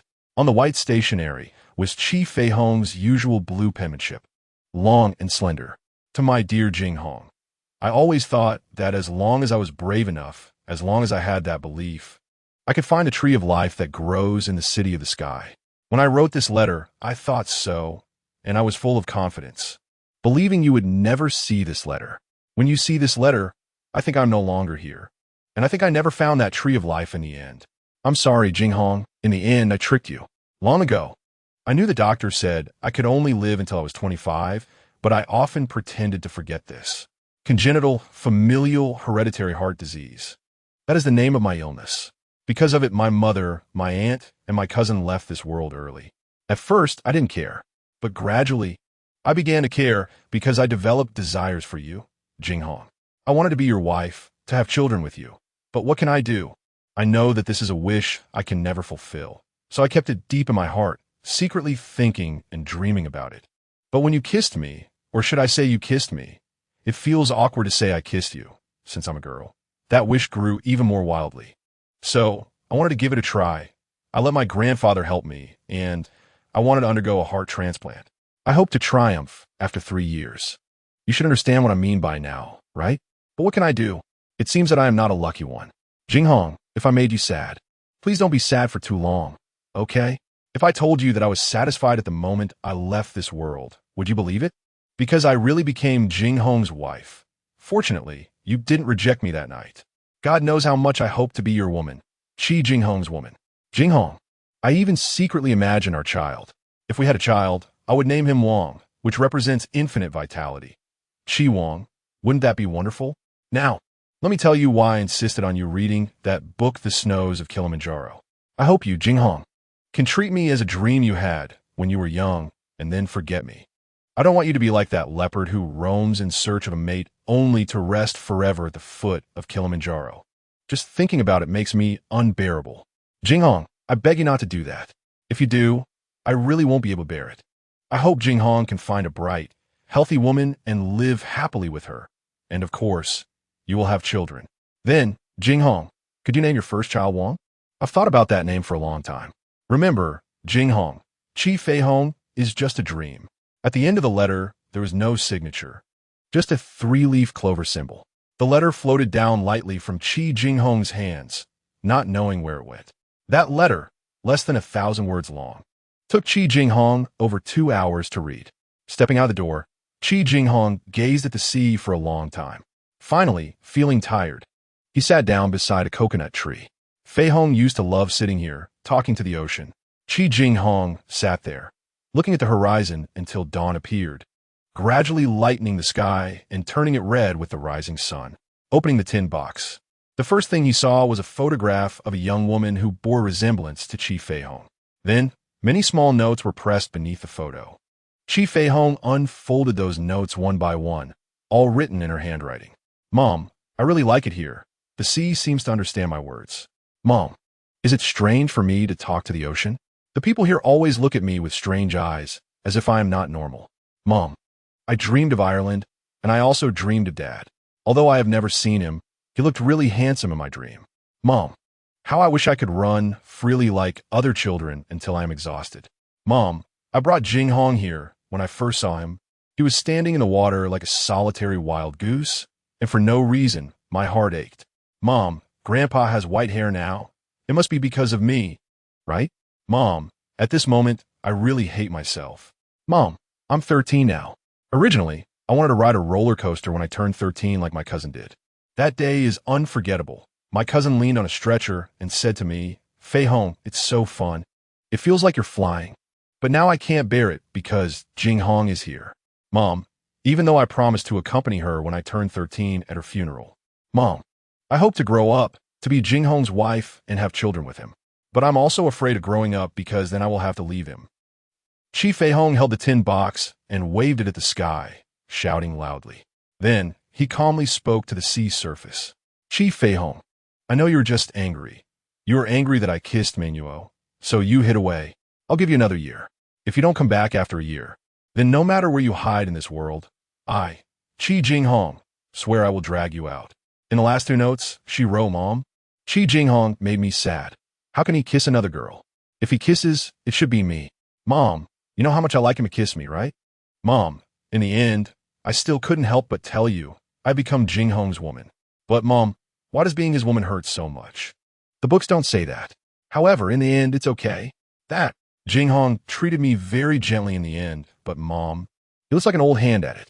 Ever since Chi Jinghong became aware, he had forgotten the taste of tears, but that day, they returned to his face after a long absence, flowing freely with a despair akin to the end of the world. Lover 1. On the Lantern Festival of 2008. After a series of fireworks displays, the bustling Shanghai felt somewhat lonely. Li Chunxiao had just finished her shower. She had attended a charity auction with her aunt, spending over $1 million under the name of Mrs. Chi Jinghong on an item she couldn't even name. At the auction, many people asked about her husband, and she responded gracefully, "My husband is busy with work and couldn't make it, but he insisted that I contribute to charity." However, she couldn't help but feel envious of the couples who came together to the auction. It was already 11:30 p.m., and Chi Jinghong still hadn't returned, nor had he called. In fact, she had always been the one calling him, always asking when he would be back. Jinghong. Later, there was a time when her husband hinted to her that it wasn't convenient to answer calls during meetings. So Li Chunxiao stopped frequently calling to urge Jinghong to come home. She had to be a proper wife because her husband was a businessman with a special background. Where her father had just passed away, Chi Jinghong had been abruptly pushed into the limelight by her aunt. In Shanghai, their family was a prestigious clan, a wealthy family. The Li family's ancestors had established the Wanhao Group, which had now become one of the leading hotel chains in the country, so there could be no mistakes. When Chi Jinghong first took over Wanhao, he faced many doubts due to his status as the son-in-law of the Li family. Although he studied management at university and obtained a degree in hotel management from a prestigious school in Ireland, his identity still attracted many criticisms and biases in the boardroom. Fortunately, Chi Jinghong proved himself to be Li Chunxiao's husband, making a series of bold reforms. First, allowing older employees to retire with severance packages, replacing unproductive royal relatives, and then recruiting many professionals in the field. A year later, Chi Jinghong delivered impressive results. After that, those people fell silent in the face of the performance and the soaring stock prices of Wanhao. In the first year after Chi Jinghong took over, Marriott became the hotel with the best service reputation in the industry, with returning customers from overseas ranking first nationwide. And it became a favorite place for many political and business figures. For this reason, the Shanghai government specially awarded New Oriental. In the second year, Chi Jinghong invited many famous chefs from around the world to reform the hotel's dining options based on the eating habits of guests from all over. That year, during the peak tourist season, New Oriental achieved a 100 occupancy rate, making it extremely difficult to find a room, and it became a leader in the hotel industry, standing out on its own. In the third year, despite the board's opposition, Chi Jinghong acquired several nearly bankrupt large hotels in Southeast Asia, renaming them Marriott. With Chinese designers and chefs, he transformed those hotels into uniquely themed hotels rich in Chinese flavor.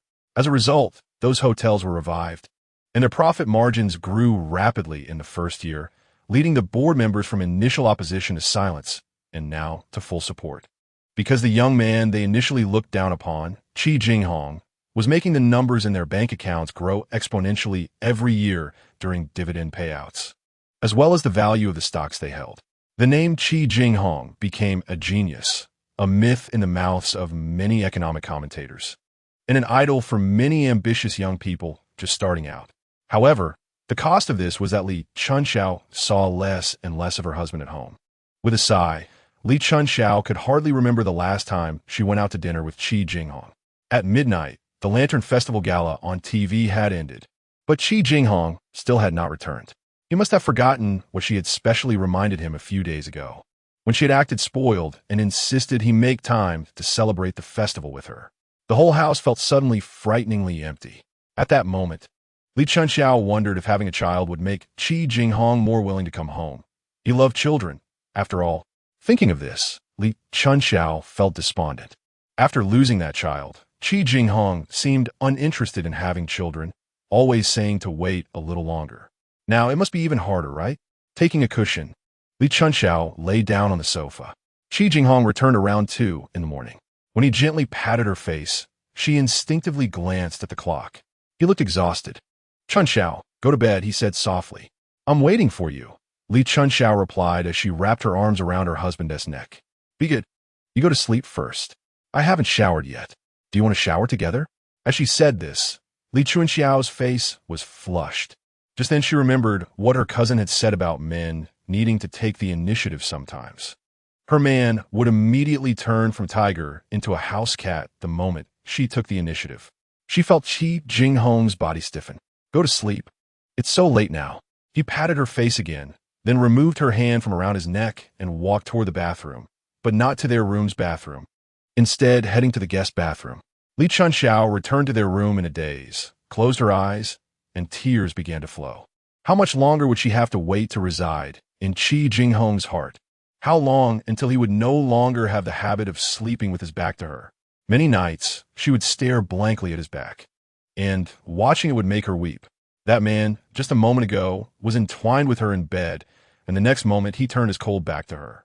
Is this what people mean by sharing a bed, but dreaming different dreams? Around 3 in the morning, Chi Jinghong still had not returned to the room. Unable to bear it any longer, Chi Chunxiao left the room. The lights in the living room were off, with only a wall lamp lit on the stairs, and a faint glow from the study seeped through the half-closed door. Peering through the partially open door, Li Chunxiao saw Chi Jinghong leaning against the floor-to-ceiling window, smoking, his gaze lost outside, the smoke curling up. This scene made her heart ache. Returning to her room, Li Chunxiao pulled back the curtain. A bright moon hung high in the sky, the Lantern Festival, a time symbolizing harmony and completeness. She imitated Chi Jinghong, leaning against the window, gazing at the desolate planet. Why did such a pockmarked object appear so wonderful from a distance, enchanting enough to make one believe that beautiful Chang'e resided there, and that beneath the osmanthus tree lay the buried love story between her and Ho-E? This scene felt familiar. She remembered a year when she gazed at the moon, missing Chi Jinghong. At that time, a senior at school had asked her, "Sister, are you missing someone? Is Chi Jinghong also missing someone while looking at the moon now?" "Papa, Jinghong isn't missing anyone." Li Chunxiao tapped her head, realizing she was under the spell of those romantic movies. Life, Iason, filled with such poignant love. Her husband was just going through a low period. Someone had to manage so many businesses. Wasn't the marketplace a battlefield? There were plenty of intrigues. Moreover, Li Chunxiao thought optimistically. If Jinghong really had someone in his heart, how could he become her husband? Chi Jinghong was merely a bit reserved, a bit aloof. It must have something to do with his upbringing, right? Although he spoke lightly of his past, his parents had died when he was young, and he was later adopted by an old professor, living together. Li Chunxiao vaguely guessed that the old professor seemed to be a taboo for Jinghong. He never mentioned him, only saying he inherited the professor's surname. Once, Li Chunxiao had mustered the courage to ask him where the old professor had gone. "He didn't tiwa me anymore," he replied casually. On another occasion, when Chi Jinghong was drunk, he became quite another person, holding Li Chunxiao's hand and saying, "Why didn't you want me? Why did you leave me?" "Why?" he mumbled, revealing a side of Chi Jinghong that was completely foreign to her, like a helpless child afraid of being abandoned. That sight broke her heart. She held his head in her arms, mimicking how her mother used to comfort her, gently stroking his hair. Gradually, Chi Jinghong calmed down. "Are you going to take me away now, just like you did before? Do you know I searched for you for a long time? Do you know I waited for you for a long time? I know now that I was wrong. So please take me away, okay? Anywhere is fine. Just take me away, okay?" He nestled into her embrace, his voice soft like a child being spoiled by a loved one. It turned out her handsome husband was missing the person who took him away. Their bond must have been strong. They relied on each other. But why did they have to part? Did Jinghong do something to disappoint that person, causing them to leave? Later, Li Chunxiao had tried to seek out that old professor, but ultimately found nothing. Back in her room, she wondered if she should try again. If she could find that person, she believed Jinghong would be a little happier. Love, Part 2 from a distance. Li Chunxiao saw the flamboyantly dressed Qin Xiaojun, one arm leaning on the coffee table, waving at her with the other hand, her dazzling earrings swaying with her gestures, catching the eye. Qin Xiaojun is Li Chunxiao's best friend from middle and high school. She used to be a gentle southern girl, but now she has completely transformed into a bold and trendy woman. constantly changing her style every day. To quote her motto, she dares to wear any clothes that exist in this world. Right now, in broad daylight, she is sporting a sheer outfit that has made a young male waiter blush furiously. Li Chunxiao can't take it anymore and scolds her old friend. Qin Xiaojun raises an eyebrow and says, "Hey, you hide in the recording studio every day, and those enthusiastic listeners can't see the true face of their beloved sister." Li Chunxiao points at her sheer outfit and asks, "Why be so provocative?" Qin Xiaojun is a DJ at a radio station, and her humor and charm have made her show very popular among university students in Shanghai. She is thriving in her career. Silly, heroes die for their friends, and queens adorn themselves for those who appreciate them. Haven't you heard? Qin Xiaojun takes a sip of coffee and rolls her eyes. All right, let's get to the point. What urgent matter did you drag me out for today? This guy called her in a panic this morning, claiming it was a matter of utmost urgency. At this moment, the usually lively person stutters, Chunxiao, don't get angry when I ask you this question. Please don't get mad. Li Chunxiao shrugs and leans back in her chair. How many times a week do you and your partner? Li Chunxiao is taken aback for a moment, and upon realizing what Qin Xiaojun is asking, she can't help but feel angry. When did Qin Xiaojun become so nosy about other people's married life? Just as she is about to explode, Qin Xiaojun holds her hand down. Chunxiao, you have to be honest with me. Qin Xiaojun looks sincere and serious. Well, Xiaojun. Li Chunxiao lowers her head, hesitating.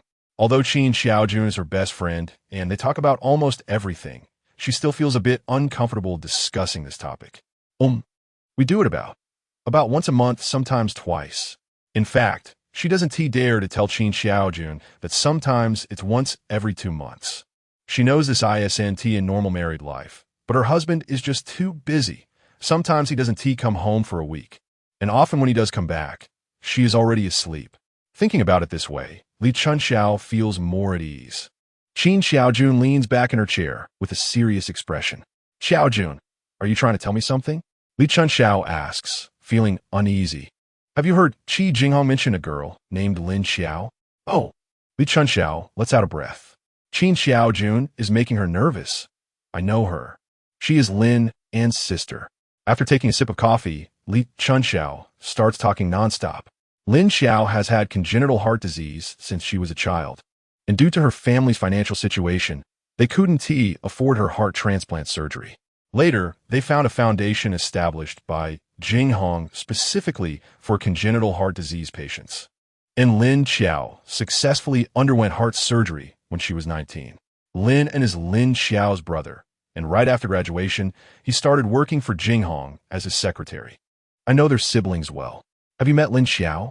Qin Xiaojun breathes a sigh of relief, realizing she was overthinking. That day, seeing Chi Jinghong dining with a handsome young girl made her worry for her friend. In today's world, as a radio host, she has had many encounters, which inevitably leads to overthinking. Yeah, I've seen her. She's quite a slim girl. But I've heard that she's the belle of their university, and the boys all see her as their little Xiao. Little Xiao is a beauty. You better watch out, or your Jinghong's heart might be stolen away by her. Now, it's Li Chunxiao's turn to raise an eyebrow. This gossip queen really is paranoid. Hey, there's also a beauty sitting right in front of you. Look at this figure. I may not be Marilyn Monroe, but I'm no less than Angelina Jolie. Li Chunxiao adjusts her waist and puffs out her chest, feeling confident about her appearance and figure. I can't take it anymore. Qin Xiaojun sizes up her friend. This woman is truly a darling of God, a stunning beauty.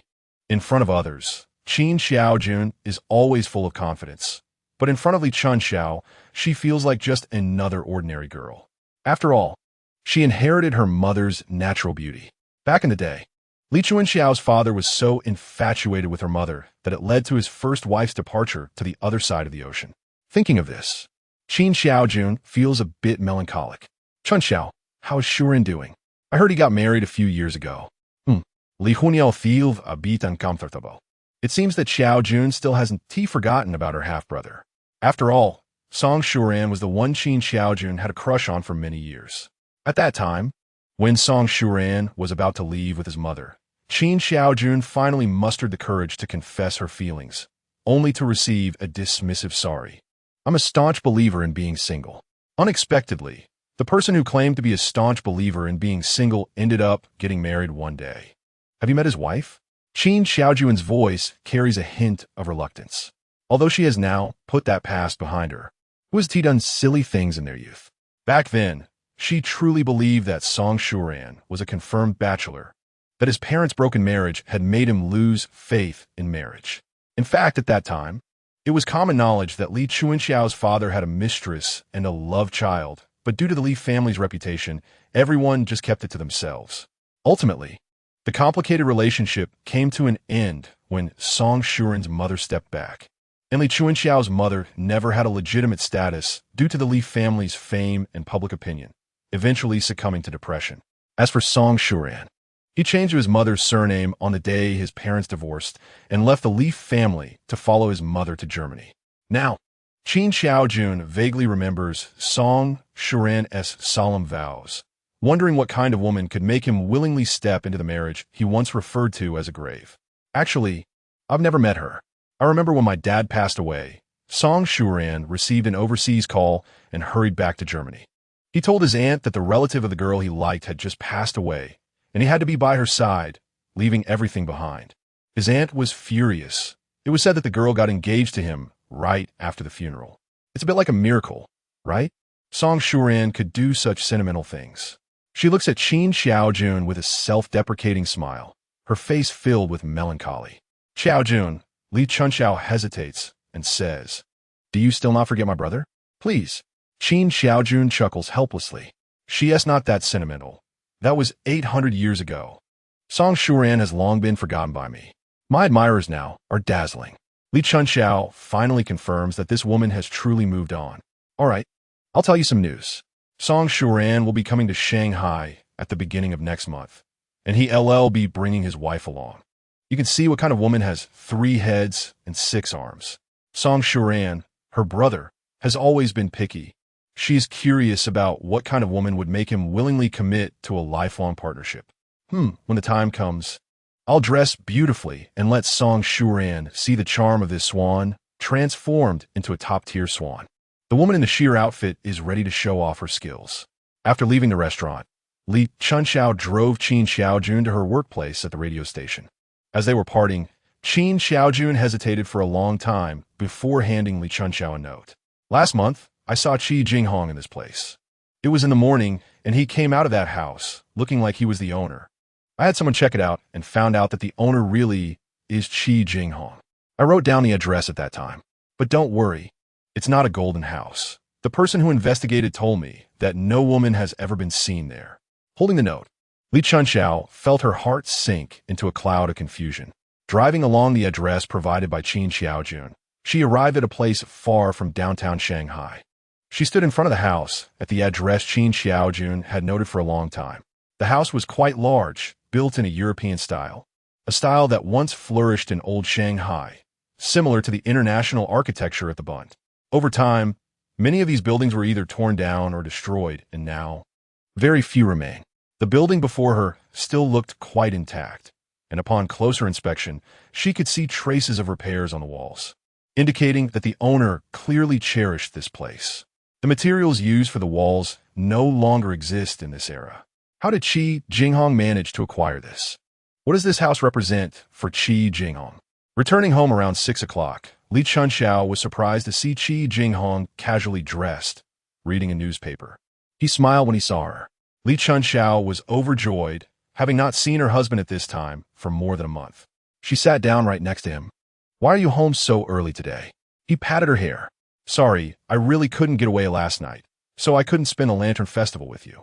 That's why I came back early today to have dinner with you." It turned out that Jinghong had not forgotten what she said, which made Li Chunxiao feel very happy. During dinner, Chi Jinghong seemed to be in a good mood. After a moment, Li Chunxiao placed his favorite fish in his bowl. "Hey," Li Chunxiao said with a mock sternness. "Chi Jinghong, tell me honestly, do you have a secret stash of money like those men in TV dramas? Are you using that money to buy stocks or houses?" Li Chunxiao felt her probing was clumsy, but she really wanted to know why Chi Jinghong had bought such a house. The person who informed her said that the house had been owned by a native Shanghainese after it was lived in by a grandparent and grandchild for many years. Later, they heard that someone bought it at a high price from that Shanghainese. Moreover, the house's door had been tightly shut for years, with a regular housekeeper coming every week to clean the rooms, and no one lived there. However, occasionally at midnight, someone would hear the sound of a car engine, and sometimes high-end cars would be seen parked outside in the morning. But fortunately, no one had ever seen a woman in that house. Chi Jinghong ignored her and continued eating, appearing quite at ease. After dinner, Chi Jinghong followed his usual habit and went into his study. Li Chunxiao was contemplating whether to wear the sexy lingerie she had just bought, which she had mustered a lot of courage to purchase, as it was highly recommended by her cousin. It was said that black sexy lingerie was deadly to men and was the ultimate aphrodisiac. After putting it on, Li Chunxiao turned around in front of the mirror, feeling immensely grateful for buying it. She was blushing and her heart racing at the sight of herself in the mirror. Now, she was a bit eager to see Chi Jinghong's reaction when he saw her. Around 11 o'clock, he finally returned. But Chi Jinghong only glanced at her indifferently. All right, she thought. She could be more proactive, so she leaned her head against his chest and snuggled like a puppy, her hands exploring his body. Tears of humiliation welled up in her eyes, but she stubbornly held them back. Was it because she wasn't pretty enough? Was it because she wasn't sexy enough? Was it because she didn't have enough charm? Why was he still indifferent? Li Chunxiao turned her back to Chi Jinghong, secretly wiping away her tears. Then, the person behind her leaned in to hug her, turning her face to kiss her and turning off the bedside lamp with one hand. When his hand reached toward the bedside drawer, Li Chunxiao stopped him. Jinghong, let's have a baby. The person's body stiffened visibly. Then he spoke in his usual tone. But wait a bit longer. How much longer do we have to wait? Li Chunxiao shota. Chi Jinghong kissed her cheek. You should sleep first. I remembered I have something to take care of. Watching his departing figure, Li Chunxiao felt a wave of despair. Then she chuckled to herself, thinking she deserved it. After all, Chi Jinghong was the pearl, the heartthrob of her second cousin, Wu Jinju. Before she had even met Chi Jinghong, she had already known that name. In her cousin's room, the name Chi Jinghong was written on a paper posted on her wall. Her cousin would gaze at the name every day, saying, Chi Jinghong, I must have you. At that time, her cousin told her with great longing, Chunxiao, I like him. Chunxiao, I'm pursuing him. But Chunxiao, do you know how hard it is to pursue Chi Jinghong? Her cousin and Chi Jinghong were both alumni of Fudan University, and she had recognized him at first sight. Facing her cousin, who was infatuated, Li Chunxiao patted her chest. I'll help you. At that time, it was said that Chi Jinghong was an intern at her father's hotel, so she went to the hotel to find him. But at first sight, she was smitten. She didn't know who accidentally triggered the hotel's alarm system, causing everyone to panic and flee. In the chaos, she lost a shoe. When everyone arrived at the hotel lobby, they realized it was a false alarm. Li Chunxiao stood in the lobby, barefoot on one foot, feeling awkward and uneasy, looking down at the floor. At that moment, someone handed her a shoe, the one she had lost. The person had a pleasant voice. Guest, this is the other shoe you dropped. When she looked up, she saw him. It was such a cliché scenario. So cliché that it reminded her of the old fairy tale Cinderella, which she had always looked down upon. Yet, she had fallen into that cliché story. Later, on the day she married Chi Jinghong, Wu Jinju moved far away. Before leaving, she told her, my little cousin, you're quite the expert. Don't think that just because you're wearing his ring, you've won him over. Do you believe it? Until you leave this world, you still want to be able to win his heart. That sentence occasionally echoed in Li Chunxiao's heart like a spell. In the early morning, as Li Chunxiao lay in bed staring at the ceiling, the door was pushed open and light footsteps approached. Then, he tucked her hand under the blanket, as if he sighed, lingering for a moment before quietly walking out again. When she opened her eyes again, Li Chunxiao felt a bit more hopeful. Chi Jinghong had made progress. At least now he cared about her. Well then, she decided not to hold it against him. On the weekend, with some free time, Qin Xiaojun invited Li Chunxiao out again. That versatile woman had recently developed a passion for Thai cuisine. However, Li Chunxiao never expected to run into Chi Jinghong and the Lin siblings at this Thai restaurant. She and Qin Xiaojun had just taken their seats when they saw Chi Jinghong and his group of 3 walk in. They sat not far from her, and due to the angle, Li Chunxiao could clearly see the three of them, while her and Qin Xiaojun's table was relatively hidden. When Qin Xiaojun wanted to greet Chi Jinghong, Li Chunxiao stopped her. Chi Jinghong seemed to be as absent-minded as usual. It appeared that throughout the meal, it was mostly the siblings who were talking, with him only responding occasionally. Later, when Chi Jinghong stepped out to take a call, Li Chunxiao noticed the girl named Lin Qiao staring dreamily at Chi Jinghong's back. It seemed Chi Jinghong had gained another admirer, which made Li Chunxiao inexplicably irritated. Lin Qiao was indeed quite lovely. No wonder she was nicknamed Little Qiao. What irritated her even more was that Lin Qiao had turned red from eating something and was coughing persistently, to which Chi Jinghong showed great concern, offering water and patting her back, while nagging her about why someone with a weak heart would eat such stimulating food. Lin Qiao then looked up and gave Chi Jinghong a sweet smile. At this point, Li Chunxiao could no longer hold back and dragged the teasing Qin Xiaojun over to Chi Jinghong. In front of Lin Qiao, Li Chunxiao linked arms with Chi Jinghong and walked out of the Thai restaurant. On the way home, Li Chunxiao felt a wave of annoyance looking at Chi Jinghong's overly handsome face, truly a beauty that brings disaster. Little Qiao is just my sister in my heart, Chi Jinghong said while driving, laughing. I know, Li Chunxiao leaned against Chi Jinghong. If only she could love this man a little less. Even though she clearly knew Chi Jinghong had no feelings for that girl, she still couldn't help but feel jealous, suspicious, and uneasy. Jinghong, I love you. You must remember this.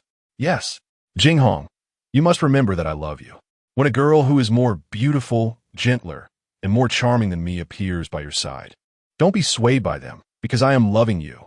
The car emitted a sharp, piercing sound, and when Li Chunxiao came to her senses, she saw Chi Jinghong slumped over the steering wheel, pale and gasping for breath. At that moment, Li Chunxiao was terrified. Jinghong looked like a beast licking its wounds. At that time, she did not know that there was once a girl who had said similar words to Chi Jinghong. Lovers, Part 4, in early February. At her aunt's strong insistence, Li Chunxiao brought Chi Jinghong and her cousin to the airport to pick up the important figure, Song Shuran. It was late afternoon, and throughout the journey, her aunt kept reminding Li Chunxiao to be warm towards her brother, as well as the sister-in-law she had never met. Her aunt had a lot to say about Song Shuran's wife, whom she had never met, complaining that he had made a unilateral decision to marry and then called from across the ocean to announce, I'm married. However, after more than 2 years of marriage, he still hadn't brought his wife to show her, but at least it was said that Song Shuran's wife was also Chinese, which somewhat satisfied her aunt, who was most worried about him bringing home a foreign woman. In fact, Li Chunxiao did not dislike Song Shuran. He was 4 years older than her and had treated her well when her father first brought her to the Li family. Once when she asked him why, he just smiled lightly and said, that's an adult's matter. It has nothing to do with children. During the years they spent together, although she stubbornly never called him brother, in her heart, she had long regarded him as such. The man named Song Shuran had inherited his mother's gentle temperament and was as refined as his name suggested. Yet beneath that elegant demeanor lay a heart that saw through the world and was stubborn. Thus, in Li Chunxiao's impression, Song Shuran was a contradictory person. He could forgive her and even accept her, yet he could not accept his own father. Ultimately, he followed his mother, decisively abandoning his surname, knowing that in Shanghai, the Li family represented honor and wealth. That day, Pudong Airport was bustling, seemingly hosting a film crew arriving on a flight from Germany, along with numerous journalists and fans creating chaos, making the airport hall somewhat disordered. Amidst the confusion, they spotted Song Shuran, who stood there looking lost, as if searching for something. Her aunt approached and hugged him. Li Chunxiao, holding Chi Jinghong's hand, looked at Song Shuran with a half-smile. Song Shuran freed one hand to greet her. Hey, Shuran, where's your woman?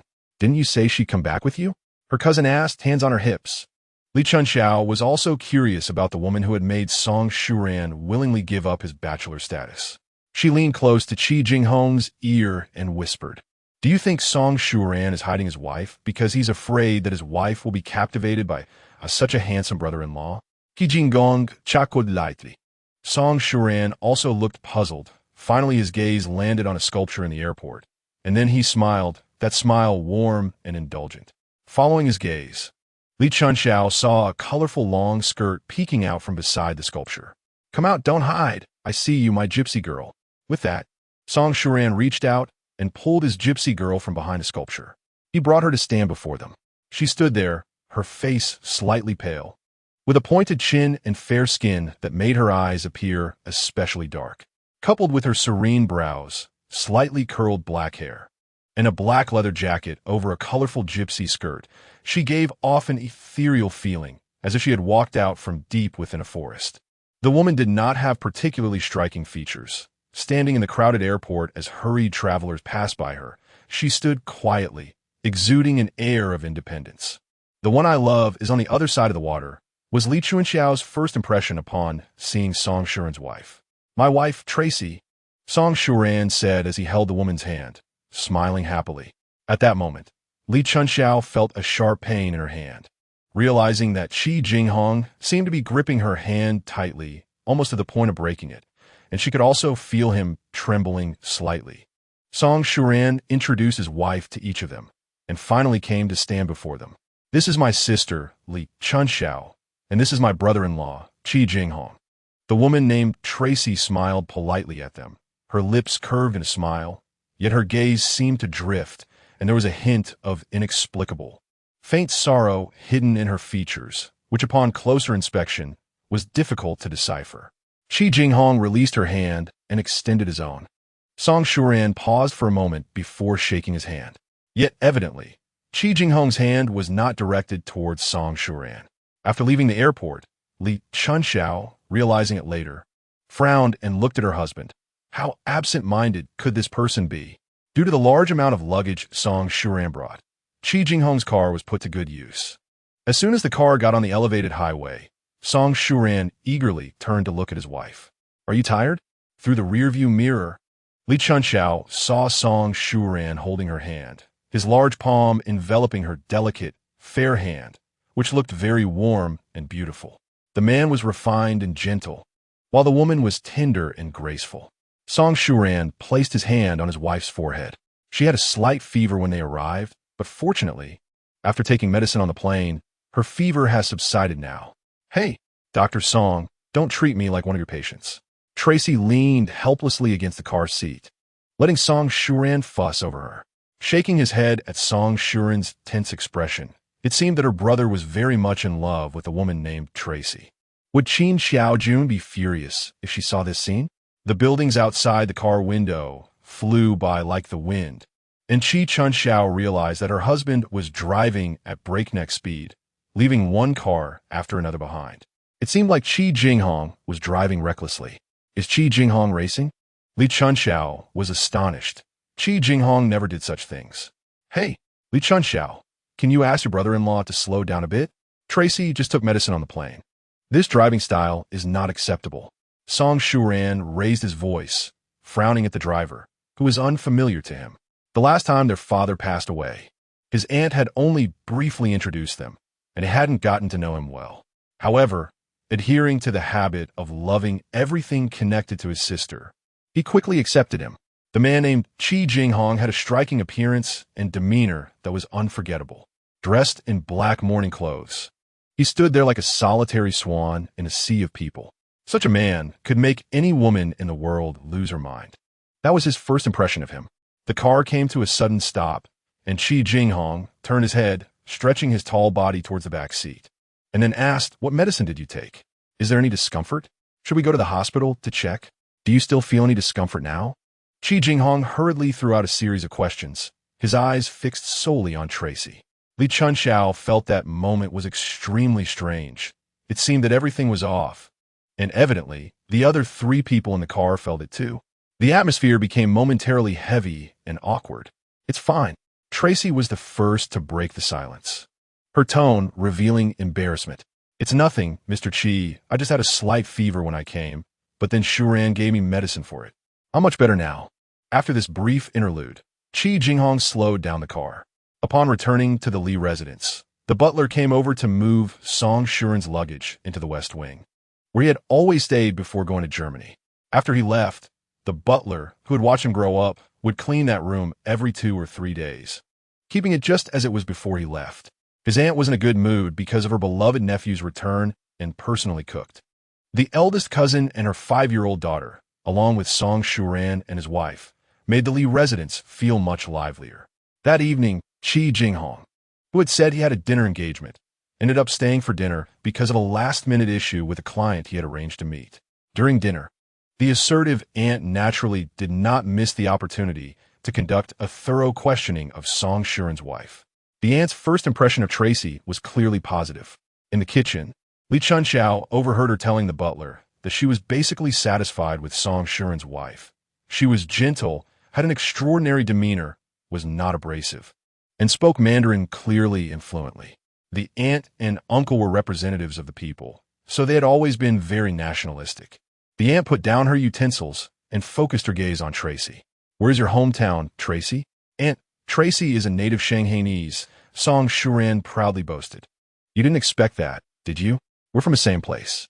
When he first heard that Tracy's hometown was Shanghai, he was delighted. "God, I'm really pleased with your arrangement." For a moment, Li Chunxiao seemed to see Chi Jinghong's hand trembling, as if the water in his cup was about to overflow. "Oh, really?" The aunt became interested. "Then can you speak Shanghainese?" Tracy nodded. "But I probably don't speak it very well, because I left Shanghai with my family when I was in my teens and went to Germany." "So, does Tracy have any family in Germany?" the aunt asked with concern. Chi Jinghong put down his cup, leaned back in a chair, and twisted his napkin in his hands. Li Chunxiao placed her hand over his hand, feeling that he had been overly busy lately due to Marriott's overseas expansion plans, starting from the airport with a pale face. Tracy's gaze inadvertently drifted towards them, and Chi Jinghong placed his hand back on the cup. Li Chunxiao looked at her empty hands, feeling inexplicably flustered. "I have a mom, dad, and younger siblings," she said softly, lifting her eyes. Later, when Li Chunxiao reflected on that moment, she realized that there were undercurrents at the dinner table that day. After a series of casual conversations, the aunt left satisfied. At the enthusiastic suggestion of the eldest cousin, Wu Baozhu, the butler brought out red wine and salad. Now was the young people's time, and everyone chatted and drank. The eldest cousin seemed to be full of curiosity about Tracy, continuously asking her this and that. From this, Li Chunxiao learned that Tracy worked at a charitable foundation and had specifically taken a 3-month leave to accompany her husband back to meet his family. "Have you been to Galangjiu?" Suddenly, the usually silent Chi Jinghong blurted out, staring intently at Tracy. "Galangjiu?" Tracy tilted her head to look at her husband. "What place is that?" Chi Jinghong leaned forward and said, "It's a beautiful island. A long time ago, there was a large rock there with a hole in the center. Every time the waves hit that hole, it would make a sound like a drum, hence the name Galangjiu. It was once colonized like Shanghai, and there are many European-style buildings there, just like in Shanghai. It is also famously known as Piano Island, with piano music playing all day long. The flowers bloom all year round, and the sea is crystal clear. I spent many wonderful times there with another person." This was the first time Li Chunxiao heard Chi Jinghong mention the place he called his hometown, using so many beautiful words. Chi Jinghong was usually economical with his words, so it was rare for him to speak so extensively like this. "Mom, I want to see the stone that beats like a drum." A childish voice rang out. It was the little treasure donger from the eldest cousin's family. The girl was wide-eyed, full of longing. "Okay, little ancestor, when you grow up a bit, Mommy will take you there," Wu Baozhu said, patting her daughter's face. "Chi Jinghong, it seems you have deep feelings for your hometown. You made me itch to go there." She tugged at Song Shuran. "What do you think? Should we go together when we have time?" Song Shuran smiled at her while playing with his wife's fingers. "Do you want to go?" Tracy nodded yes. Mr. Chi painted it beautifully. Song Shuran glanced at Chi Jinghong, who seemed to harbor hostility towards him, as if at that moment his gaze was trying to swallow him whole. Did he think that his return this time was to compete for the family inheritance? Everyone in the Li family knew that other than wielding a scalpel, Song Shuran was utterly incompetent. However, Song Shuran said lightly, "Who is that other person Mr. Chi mentioned?" Clearly, when Chi Jinghong spoke of that other person, there was deep emotion behind it. "It's his grandfather," Li Chunxiao hurriedly answered. "Our Jinghong has been inseparable from his grandfather since he was little." This answer seemed to echo in Li Chunxiao's mind, making her feel uneasy as Chi Jinghong spoke of that other person. Tracy took a small sip of wine and began to talk to her husband in Spanish. After a while, she smiled apologetically at them, got up, and left. Song Shuran stared at his wife's figure, tenderness in his eyes. When Tracy left, Wu Baozhu tapped Song Shuran's head with a knife and fork. "Kid, you're completely under her spell." The man who always prided himself on being single said to his cousin, "Because it's her, I admit I've been completely enchanted." Hearing this, Li Chunxiao felt a wave of sadness. When would Chi Jinghong ever speak to her like that? Unconsciously, she reached out to pull him, only to realize the space beside her was empty. Chi Jinghong had left without her noticing. Li Chunxiao continued to drink, listening to Song Shuran ramble on about Tracy. After a while, Tracy returned, looking unwell. A moment later, Chi Jinghong also returned, and he too seemed off. What was going on today? It seemed like many people were in a bad mood. Upon returning, Chi Jinghong began to drink heavily, and after a while, Li Chunxiao wanted to pull him back to their room. Drunken Chi Jinghong held her hand tightly, his expression childlike, mumbling incoherently. "Why? Why don't you recognize me? Why so? Why can you be so cruel? How can you be so cruel? Why don't you come find me? Are you still mad at me? Tell me how I can make you not angry. I beg you, please don't be angry. Why don't you come find me? Do you know how hard it is for me to look for you? Huh? Why don't you come find me? Did you forget me? How could you forget me? How could you?" He suddenly threw everything on the table to the ground, the noise attracting everyone in the living room. You can't forget me. You can't forget me." Chi Jinghong stared blankly at a spot, repeating these words. Tracy came over to help support him, and Chi Jinghong leaned his head on Tracy's shoulder, closing his eyes. Tracy awkwardly looked at Li Chunxiao, while a tipsy Song Shuran walked over, as if waking from a dream, and turned Chi Jinghong's head toward Li Chunxiao's shoulder. Hey, get it straight. She is your wife." He patted Chi Jinghong's face. After much effort, they finally got Jinghong back to the room, but he tightly gripped Tracy's clothes, and it took several people to pry his hands apart. "Sister-in-law," Li Chunxiao called out, the term feeling a bit awkward. "I'm sorry, Jinghong drank too much tonight. He usually isn't like this." "It's fine." Tracy nodded, indicating she didn't mind. But Song Shuran seemed to mind. He held his wife's hand. "Li Chunxiao, let's not let him drink anymore. Whenever he drinks, he gets too close to Tracy, and I don't like it." That night, Chi Jinghong kept mumbling, incoherently saying something that Li Chunxiao couldn't quite hear. However, in the middle of the night, when Li Chunxiao woke up, she found her husband was not in bed. In the living room, she saw Chi Jinghong standing by the west window, the light of his cigarette flickering in the dark, creating a somber atmosphere. The man by the window appeared so lonely in the night. Quietly, Li Chunxiao returned to the room, resting her head on the side of the pillow that belonged to Chi Jinghong, tears falling down. Ultimately, she wanted Jinghong to be happy from deep within. The bustling place, the brilliant lights, the lively crowd, the fragrant food and drink still couldn't conceal his aloofness. That man always wore a lonely smile. In the morning, when Li Chunxiao got up, she saw Chi Jinghong returning from outside. The weather was extremely cold today. He was only wearing a black sweater, his face red from the cold, and he was holding something in his hand. Li Chunxiao, feeling heartbroken, pressed her hand against his cheek, which was indeed cold. "What are you doing out so early?" she complained. Chi Jinghong handed what he was holding to the butler, asking him to heat it in the microwave. Li Chunxiao, seeing what Chi Jinghong had bought, couldn't help but laugh and cry. He had gone out early just for a few pieces of radish cake. Once everything was ready, Chi Jinghong sat at the dining table, staring at the drool-inducing radish cake, and asked her, "Should we wait for your brother?" "No need." The butler interjected, "I just want to call him." The couple was adjusting to the time difference. The dining table suddenly fell silent. Chi Jinghong ate a few bites and then put down his utensils, taking the radish cake he brought and leaving the table. Shortly after Chi Feihong left, the butler saw the radish cakes he had just heated in the kitchen trash can. At noon, Chi Jinghong, who rarely appeared at this time, suddenly returned. The butler hurried to greet him, feeling a mix of respect and fear for the new master of the Li family. He respected him for taking the Li family's business to a higher level at such a young age.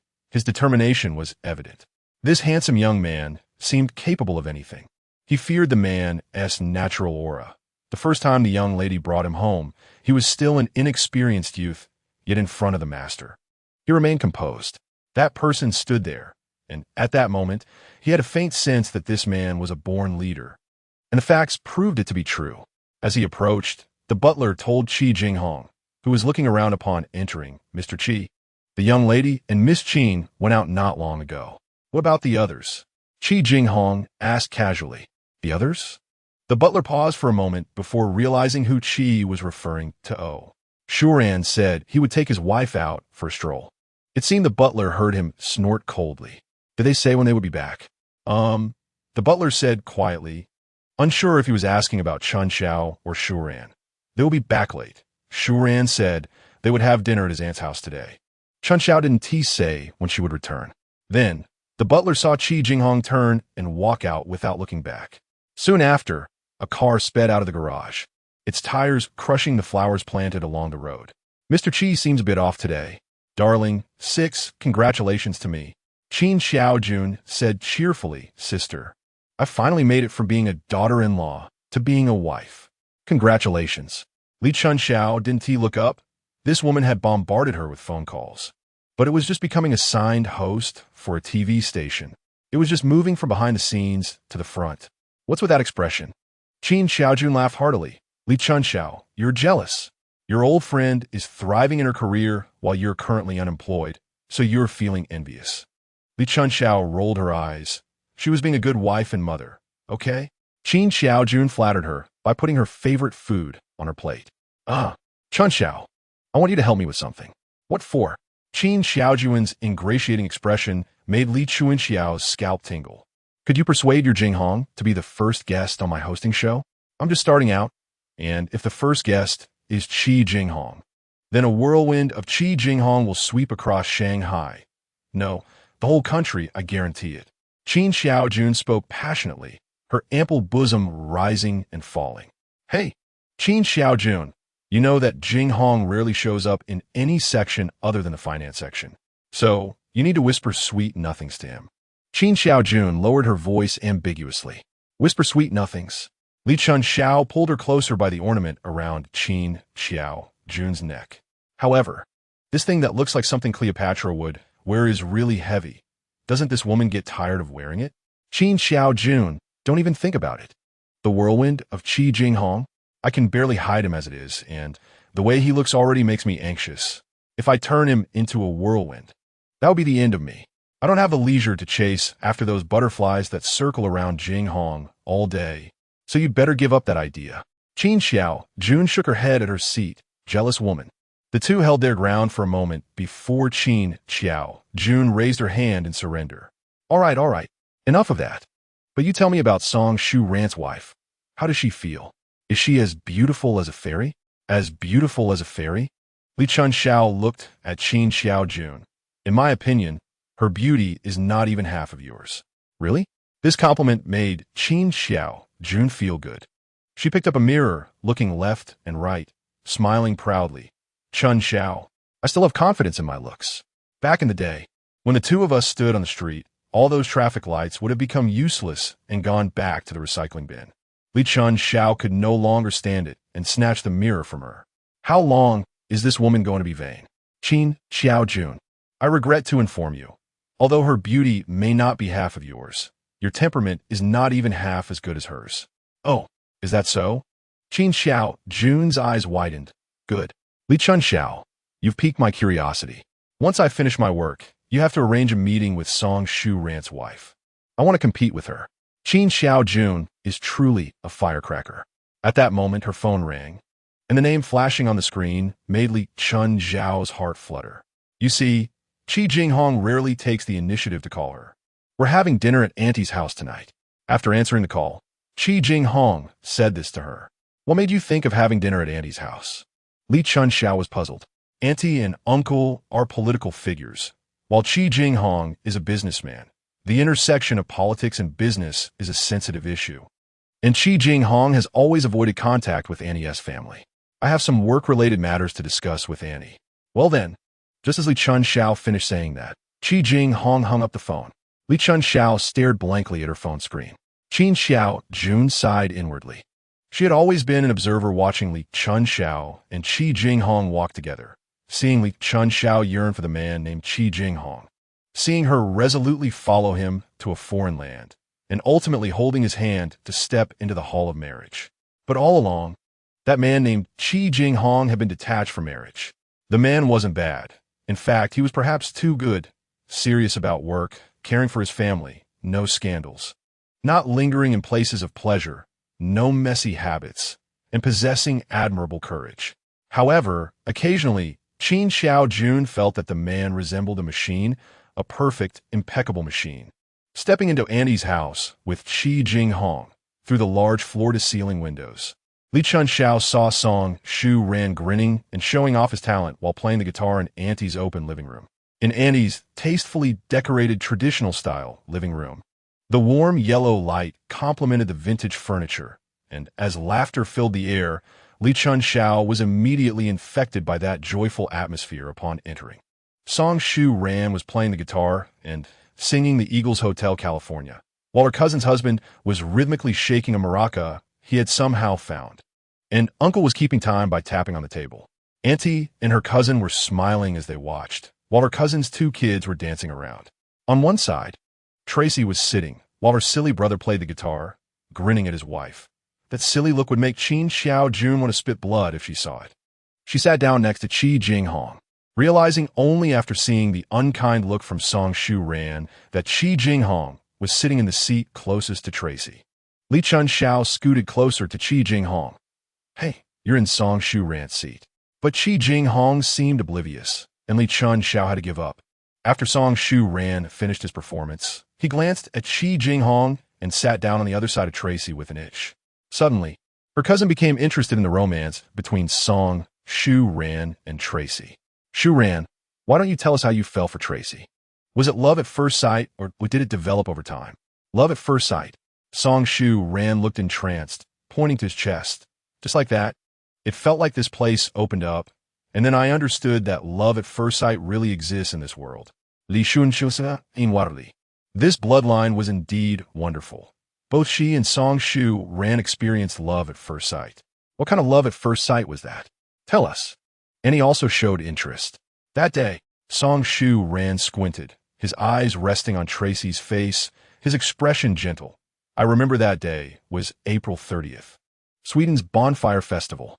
On that evening, people gather by the shore to light bonfires, sending off the last spring day with roaring flames. I met her that day. She stood in front of the bonfire, and amidst so many people, I saw her at first glance and couldn't take my eyes off her. Unconsciously, Li Chunxiao looked over at Tracy. Today, she was wearing a loose, white, knitted sweater, her black hair parted in the middle and cascading loosely over her shoulders, half concealing her eyes. The bamboo screen behind her made her look serene like water. That woman had a magic that brought peace to those who looked at her. And then, the usually silent Chi Jinghong stared intently at Shuran. Then, I prayed in my heart, praying that God would give me a chance, and indeed, God heard me, and then, Shuran. Tracy's crisp voice interrupted Shuran. Next came a flurry of rapid foreign language. Li Chunxiao thought it was either French or Spanish. After her chattering, she shot a glare at Shuran and apologized to everyone. Our Tracy is shy, Shuran said with a grin. So, everyone, I apologize. The faces of everyone in the living room were filled with disappointment, except for Auntie, who seemed more satisfied with Tracy. Tracy's shyness seemed to suit Annie's taste.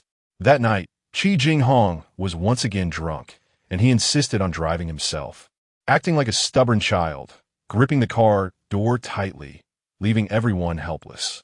The frost of winter reddened his face, and Li Chunxiao was almost in tears from worry. Let me do it. Tracy walked over and said to Li Chunxiao. Li Chunxiao looked up at her brother. Let Tracy give it a try. She used to handle it when her brother got drunk. Li Chunxiao stepped aside, watching as Tracy gently whispered something in Chi Jinghong's ear. Because she leaned down, her hair fell on Chi Jinghong's shoulder. Chi Jinghong lifted his head and smiled at Tracy. That smile, under the glassy courtyard lights, was as brilliant as blooming fireworks.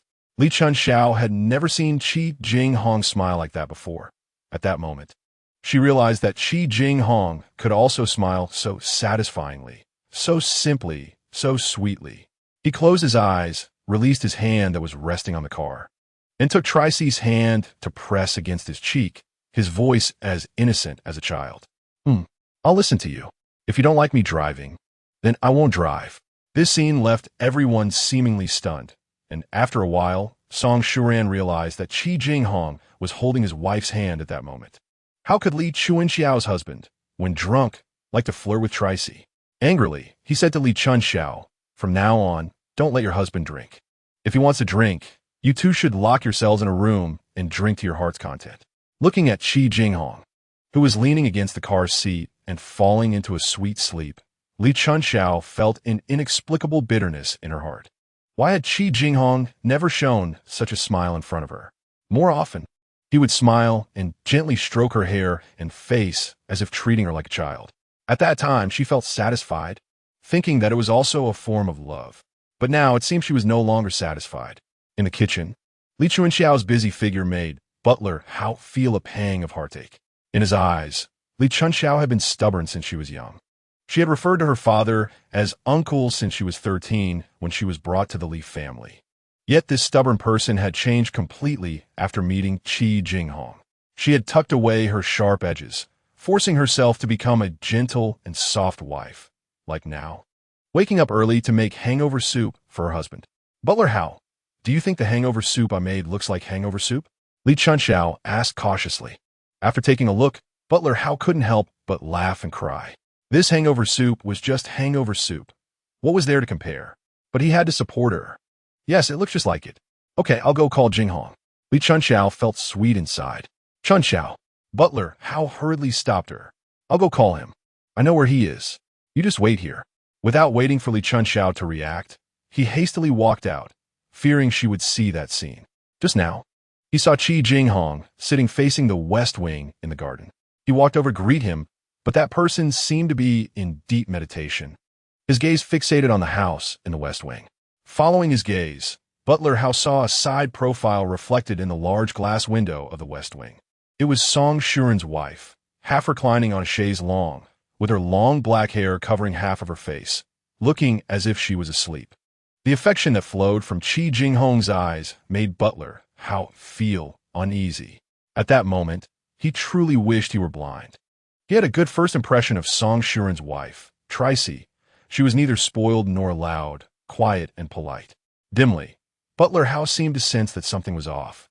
Why was Chi Jinghong looking at Shuran's wife with such eyes? The two were completely unrelated. Chi Jinghong remained in that position, but his expression had changed, becoming cold. Butler Hao looked again at the west wing window. He didn't know when, but Shuran had squeezed onto that chaise longue, his hand playing with his wife's hair. Butler Hao saw Chi Jinghong pick up his phone and speak. "Lennon, find me a Spanish teacher right away. I want to learn Spanish." Lennon hung up the phone, sighed. Mr. Chi was indeed a workaholic, a machine who had no spare time, and now he wanted to make time to learn Spanish. "What's wrong, brother?" Lin Xiao asked quietly. "Mr. Chi wants me to help him find a Spanish teacher." "Brother." Lin Xiao hesitated for a moment, then gathered her courage. "Can I teach him? You?" Lennon looked at his sister with confusion. "Have you forgotten? I'm a top student in the foreign language department and have practical translation experience. My mentor said that with my qualifications, I could handle it alone." After a long time, Lennon said, "Xiao, you and Mr. Chi are impossible. Forget about him." "No, brother, you misunderstand. I just appreciate Mr. Chi now. It's hard to find an opportunity to help him, and I don't want to miss it," Lin Xiao said anxiously. "Is that so?" "Yes. It really is just that," Lin Xiao replied, lowering her head. Li Chunxiao quietly stood behind Chi Jinghong, gazing at his silhouette by the window. Her husband was smoking again. These days, he always quietly woke up in the middle of the night and went to the living room with a balcony to smoke. He would sit there for hours before returning to his study, and then quietly come back to the room just before dawn, thinking she didn't know. But how could she not know? He was her pillow partner. At breakfast, Chi Jinghong thought for a moment and asked, "When will your brother be back?" "He has been gone for a week." Shuran had taken Tracy to Nanjing a week ago to visit his grandparents. saying he wanted to bring his wife to see them, and they were supposed to be gone for 3 days, but now it had been over a week. I talked to him on the phone last night. He said he would be back in a day or two. He also said Tracy really liked it there. If it weren't for work, he would want to stay longer. Work? What do you mean? Oh, in a few days. He will go to India to meet up with his medical team.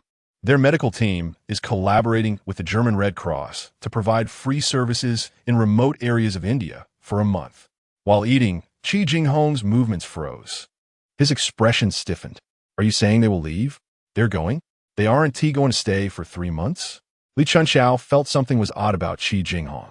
Not they, but he. Song Shuran wouldn't want Tracy to suffer with him in those remote areas, Li Chunxiao thought bitterly. If only her husband cared for her half as much as Song Shuran cared for his wife. Unexpectedly, once Song Shuran married, he began to be all fussy. Look at him. He seemed to want to keep Tracy in his mouth all day. Chi Jinghong slammed his cup down angrily. Li Chunxiao's complaints were silenced.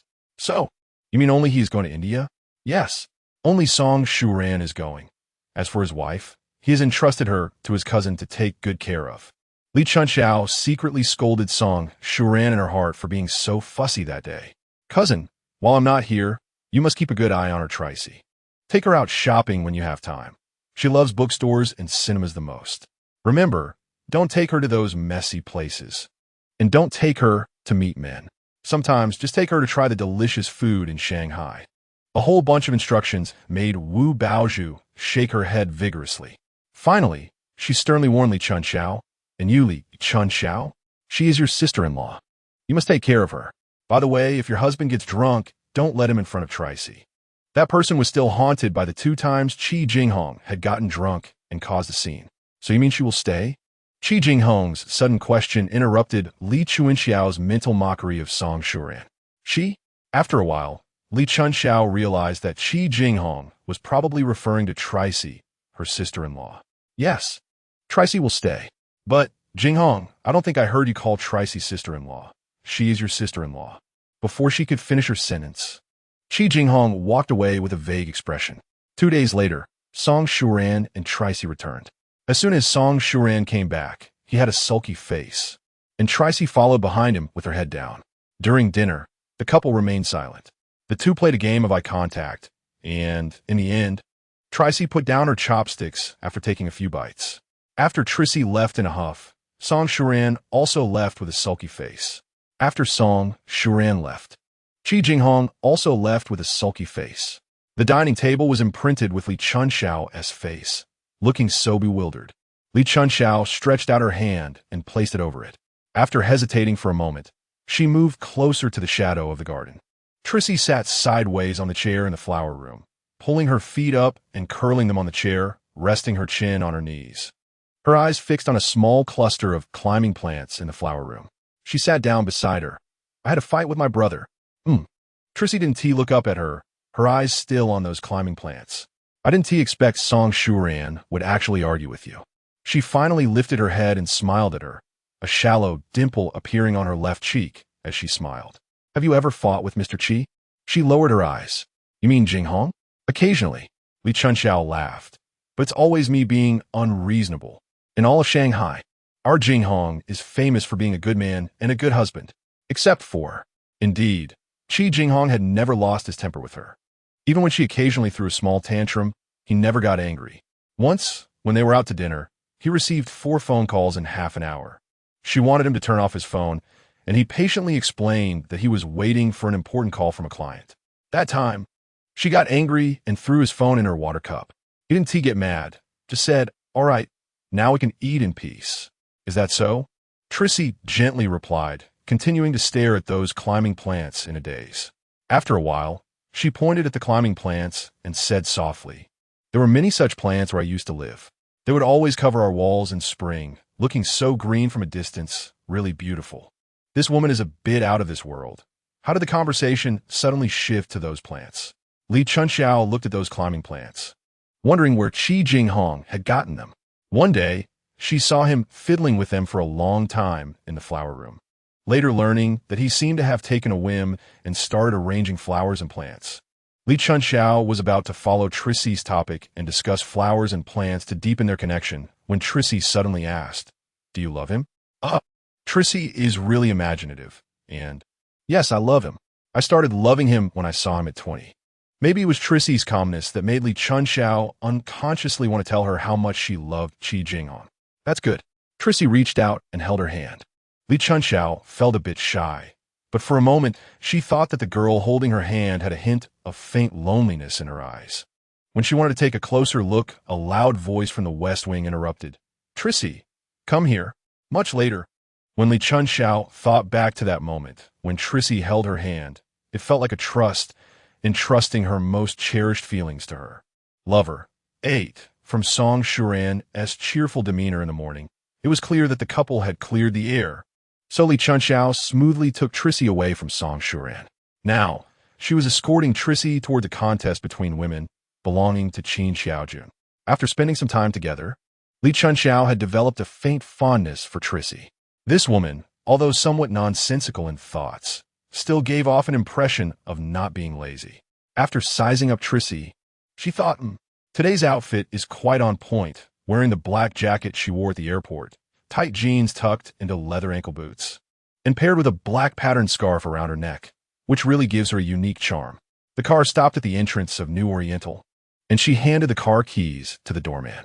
Qin Xiaojun was interviewing a guest staying at New Oriental, one of the top series of hotels under Marriott, where many celebrities prefer to stay when they come to Shanghai.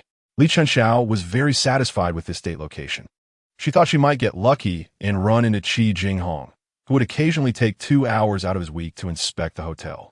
If she ran into him, she chuckled to herself. She would cling to him to enjoy a world of two that night. As soon as they entered the hotel, they saw Qin Xiaojun waving at them. It wasn't just a wave. She was clearly striking a pose, showing off her figure. This woman really thinks she's Marilyn Monroe, but isn't it a bit cold to wear so little? Qin Xiaojun raised her head, casually glancing at the girl beside Li Chunxiao, feeling pleased inside, thinking, isn't she just so? Charm? What good is charm? A pretty face and a good figure are what matter. That girl was just a bit delicate in features and had fair skin, but in terms of figure, she posed no threat at all. Look at her. She was almost wrapped up like a rice dumpling. She even claimed to have come from abroad. Is that how people from abroad dress these days? Did she think she was a country singer? She looked just like a cowboy who had just come back from working on a farm. Song Shuran's taste is just as mediocre. Qin Xiaojun was in a great mood. As soon as Li Chunxiao saw Qin Xiaojun's expression, she knew her friend was unleashing her sharp tongue again, and she pulled her back, spreading her hands. Trissy, my sister-in-law. Hello. Qin Xiaojun smiled charmingly. So you're Song Shuran's wife. I'm Qin Xiaojun, a friend of Chunxiao's. It's a pleasure to meet you. Thank you. Trissy nodded in acknowledgement. Qin Xiaojun continued to flirt, casually tossing her carefully dyed curls, subconsciously glancing at the girl who had been standing quietly at the side. With long, black, slightly wavy hair, it was clear that it was naturally curly. Otherwise, it would shine so much. That shiny black hair paired with her almost untouched, fair face and deep, dark eyes made her appear ethereal. This realization made Qin Xiaojun feel a bit dejected. Such charm is something you can't just fake, right? Some people are born with it. Sigh. Being in the entertainment industry, that die-pot, competing for beauty, seems to have become a habit. Qin Xiaojun suddenly felt bored. Let's go. I've booked a table at the revolving restaurant on the 13th floor. There's a handsome chef from Germany and German cuisine. Qin Xiaojun wanted to have a big meal to chase away her low spirits. They took the elevator directly to the revolving restaurant on the 13th floor, and Qin Xiaojun felt proud again, thinking that she was now an elite, while the people behind her were just unemployed drifters. Hey, Chunxiao, your Jinghong is really something. Did you know? You have to book a week in advance to dine here. The revolving restaurant on the 13th floor is top-notch, both visually and in taste. Our director has praised it as if it were from heaven. She sighed a bit envious and patted her old friend on the shoulder. How did you become the boss's wife? You don't get to enjoy such perks? If it were me, I'd be living in a presidential suite every day. That would be great, not only with a private butler, but also with all kinds of delicious food. Then I'd be on my way to becoming a big fatso. Li Chunxiao rolled her eyes. The elevator paused for a moment, and two waitresses in uniforms entered.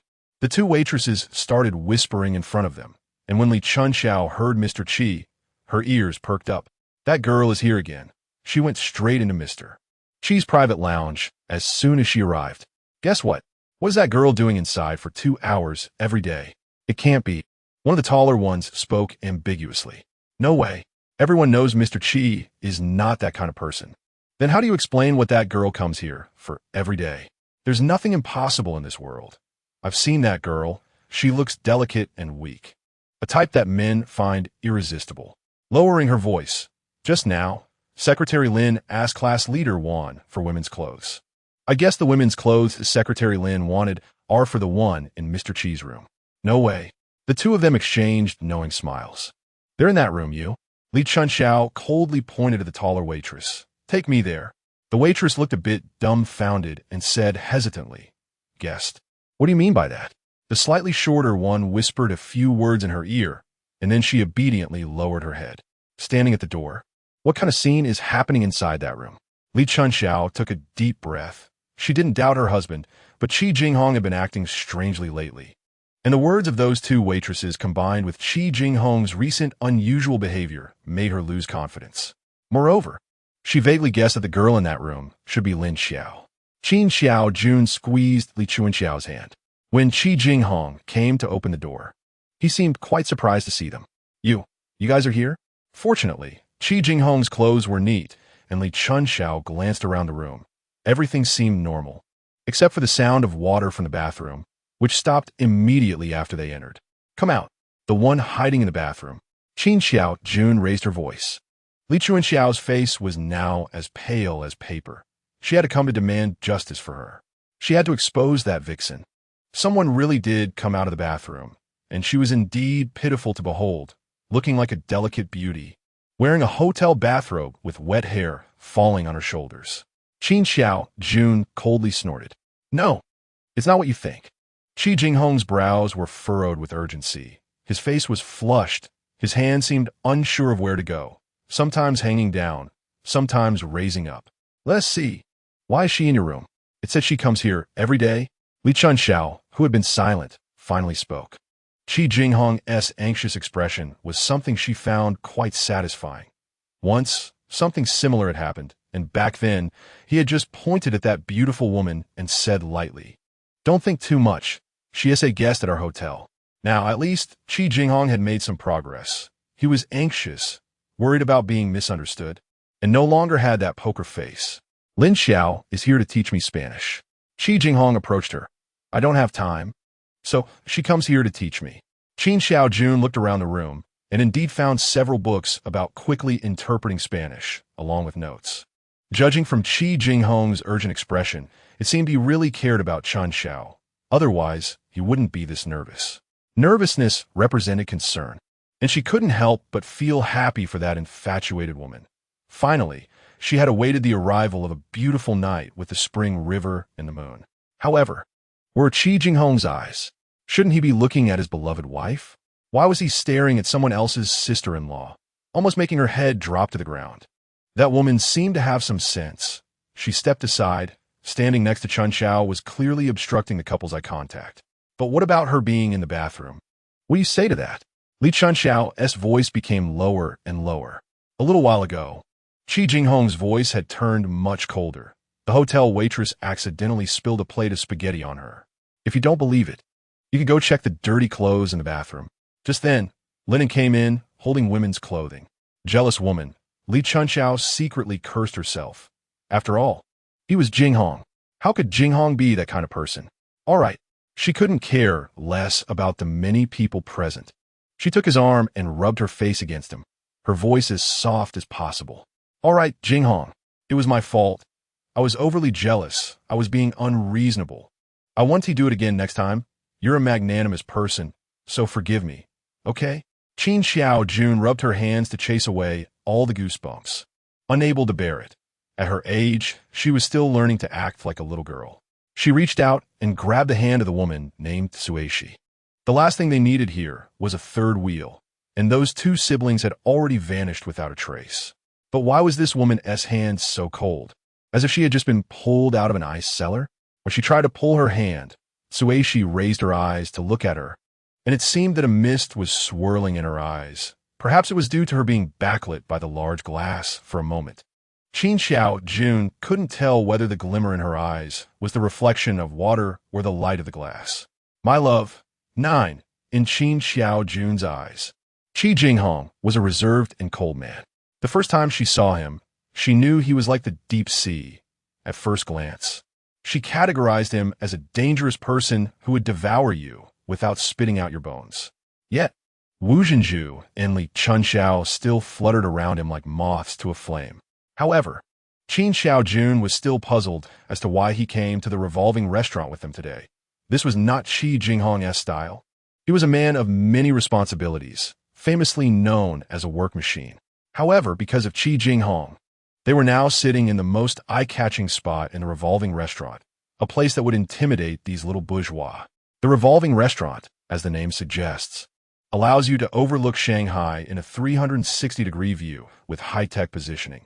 The amazing thing is that those sitting inside don't feel the objects underneath them moving at all, enjoying a sip of the beautiful scenery prepared by the handsome German bartender. Once again, Jinghong Jun's eyes fell on the woman beside her. Song Shuran's wife hardly spoke at all. This woman, named Sueshi, was increasingly making her feel uneasy in terms of round face and figure. She was certainly not as good as herself, yet for no reason, she felt overshadowed by her. Sueshi seemed uncomfortable being observed, fiddling with the silk scarf around her neck. And Jinghong Jun secretly laughed in her heart. Not so composed now, huh? Li Chunxiao was almost driven mad by Jinghong Jun.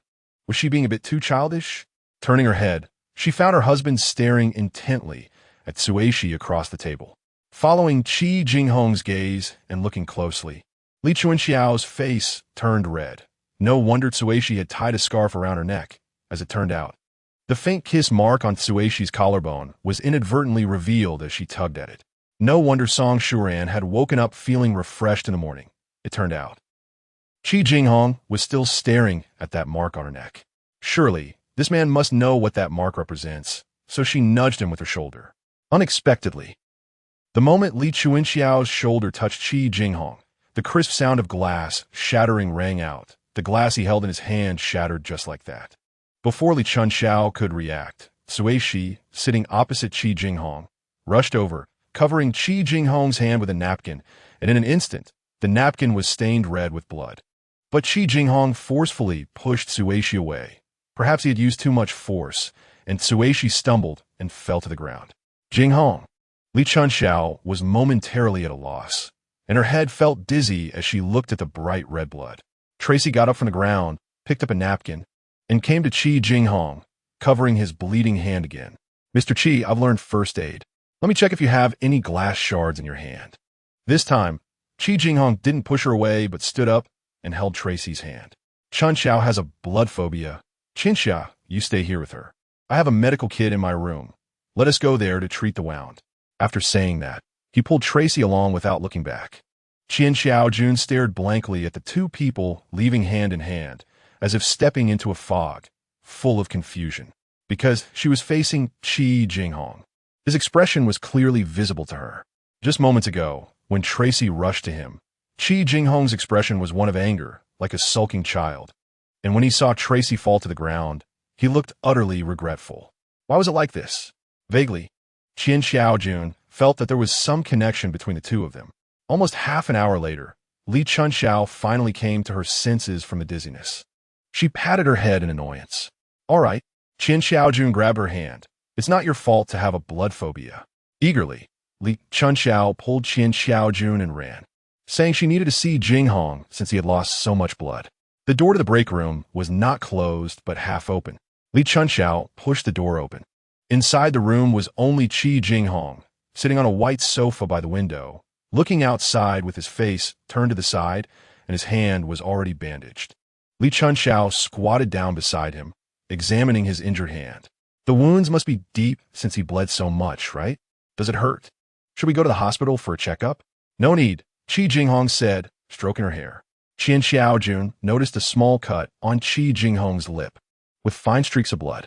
Unintentionally, she recalled the scene of Chi Jinghong leaving with Tracy, which seemed abrupt to her, but the two parties involved appeared oblivious, as if they had held hands like that countless times before. Chi Jinghong. Chen Xiaojun became alert. What happened to your mouth? You didn't get cut by the glass shards, did you? Chi Jinghong looked up coolly and said, what if I said a woman bit me? Would you believe it? Hearing Chi Jinghong say that, Chen Xiaojun felt a bit embarrassed, realizing how nosy she had been. By the way, where's Tracy? Li Chunxiao suddenly remembered she hadn't seen Tracy. She left first. Chi Jinghong replied coldly. Song Shuran was packing his luggage when suddenly a pair of hands hugged his waist from behind. He smirked and placed his hands over those hands. My wife seems a bit down.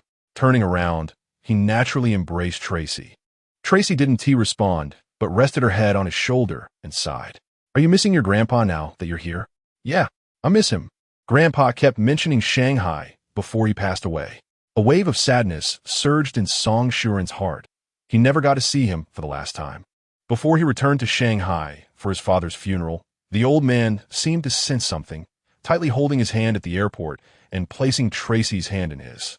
Looking back at that moment, he realized it was like a handover ceremony as he solemnly passed his granddaughter into his hands, resting his head on his wife's hair. Song Shuran gently said, but you still have me, right? I'm the best man in the world, Tracy. You struck gold by marrying me. And if you just say the word, I'll even pluck the stars from the sky for you. Song Shuran. Why do I feel like you're trying to coax a child? Tracy chuckled softly in his embrace. Big talker. Then I want the stars from the sky. You really want them? Yes, I really do. Tracy's body was so soft, just like her lips. Thinking of this, Song Shuran couldn't help but want to kiss her. But suddenly, two light bulbs appeared out of nowhere. Song Shuran. Li Chunxiao said awkwardly, Jinghong and I came to thank Tracy. Jinghong got hurt, and she helped him treat it. At that moment, when Jinghong pushed Tracy to the ground, Li Chunxiao felt a bit guilty, so she brought Jinghong along to say sorry, but it turned out to be an awkward time. Song Shuran's displeased expression clearly indicated they were uninvited guests. Reluctantly releasing Tracy, the couple really didn't know how to act. But why was Chi Jinghong looking so grim? He looked less like he came to thank them, and more like he was seeking revenge. It seemed like it was time to have a talk with his brother-in-law and tell him he had no interest in the Li family's business. Under Song Shuran's impatient gaze, Li Chunxiao tugged at Chi Jinghong, but he was like a stubborn nail. Not only that, but he also spoke, addressing Tracy, let's eat together. You didn't eat anything in the restaurant just now. Once those words came out, both Li Chunxiao and Song Shuran felt uncomfortable. Although it sounded reasonable, it felt very strange. Li Chunxiao wondered what had gotten into Chi Jinghong. Did he keep an eye on whether Tracy ate in the restaurant? Or did he realize that pushing her down was a bit out of line? But why did he push Tracy in the restaurant? Song Shuran thought it was quite odd that Chi Jinghong cared about Tracy's eating. After all, Tracy was his wife. What did that mean? Did he have feelings for Tracy? That couldn't be right. Li Chunxiao was a great beauty. There was no reason for it. Of course, in his eyes, Tracy was also a great beauty. The scene that further unsettled the two siblings was yet to come. During dinner, in front of them, Tracy held Chi Jinghong's injured hand and asked him angrily, is your hand wet? Chi Jinghong replied softly, his voice like a well-behaved child, I forgot my hand was injured. Tracy then sat down beside Chi Jinghong, squatting next to him, and while unwrapping the bandage on his hand, she quietly said, what if the wound gets infected? Everything happening seemed completely natural to the two of them.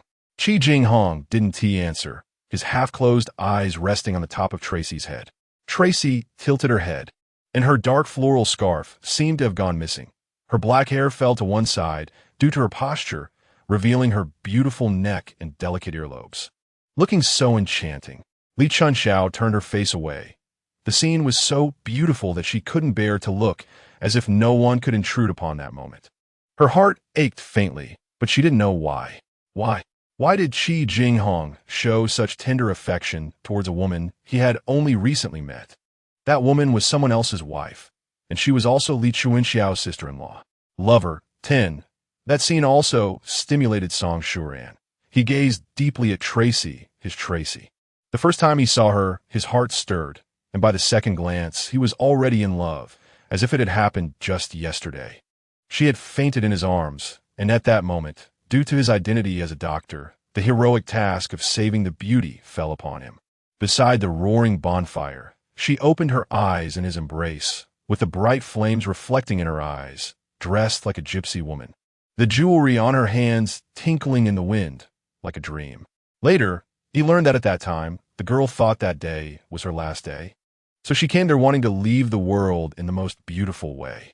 That day, she wore the clothing of the gypsy people. And it is said that the ancestors of the gypsies would help them fulfill a wish before their souls disappeared.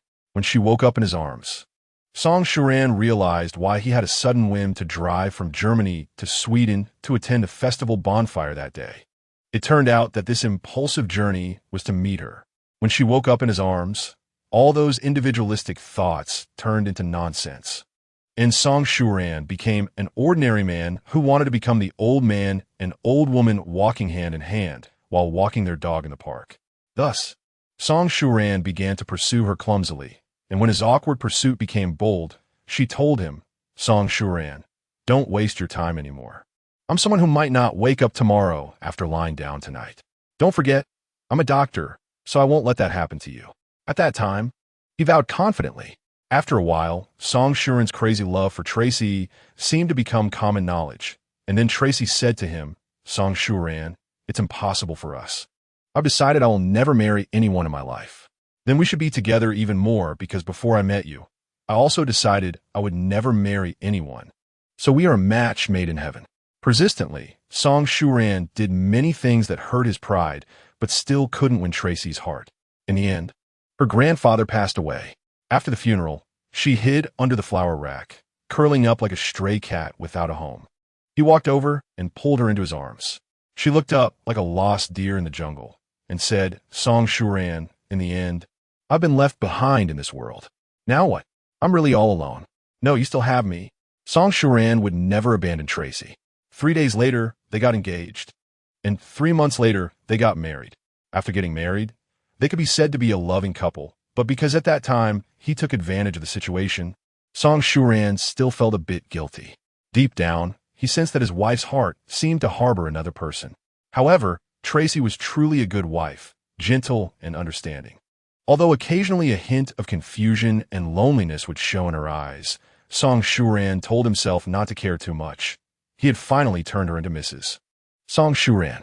Watching their heads get closer together, Song Shuran suddenly stood up, snatched the disinfectant from Tracy's hand, and sternly reminded her, Dear, it seems you've forgotten that your husband is a doctor. Tracy stepped aside, embarrassed, and said, Oh right, I seem to make this mistake often. At that moment, Li Chunxiao also sat down beside Chi Jinghong, looking at the several wounds on his hand with concern. From those wounds, it seemed the glass had cut deeply. How could the cup break like that? Li Chunxiao complained incessantly. Did you grip it too hard? Later, when Li Chunxiao recalled that moment, she felt truly hopeless. Some things can often be understood with just a little thought, but she just didn't want to think about them. After treating the wounds on Chi Jinghong's hand, Song Shuran pulled Tracy away without looking back. Tracy obediently followed behind him, and once they returned to the room, she willingly endured his punishing kiss. The lingering kiss drove away Song Shuran's inexplicable anger. Yet, the expressions of the two made him feel flustered. Stay away from Chi Jinghong, Song Shuran reluctantly said. That man's too attractive. I'll listen to you and keep my distance from him. So you admit he has an attraction to you? The anger that had just subsided flared up again. Shuran, Tracy hugged him, resting her head on his shoulder, her voice filled with affection. Can I go to India with you? No. Song Shuran wanted to bring her along, but he couldn't. The living conditions there are too poor. I can't bear to let you suffer with me. I said I'm not afraid, but I prefer you to leisurely enjoy afternoon tea in a pleasant place every day. Besides, I'm going for work. If I take you there, those guys will laugh to death. You just wait for me here, and when you have time, go cultivate your relationship with Chunxiao at my aunt's house. Don't forget, I brought you here to please my aunt. When I was little, my parents were always busy, thanks to my aunt. Otherwise, I would definitely be a recluse now.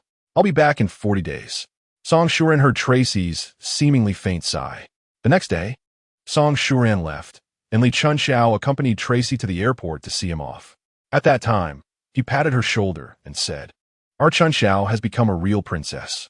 This statement made Li Chunxiao feel a little touched, But unexpectedly, his next sentence was, "When I'm not around.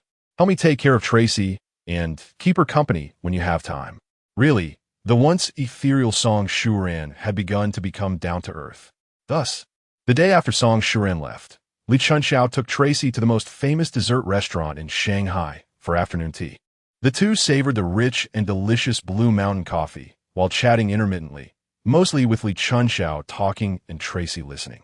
Li Chunxiao had to admit that Tracy was truly a good listener. Unknowingly, Li Chunxiao opened up and began to share her childhood, which she had buried deep in her heart. Illegitimate child.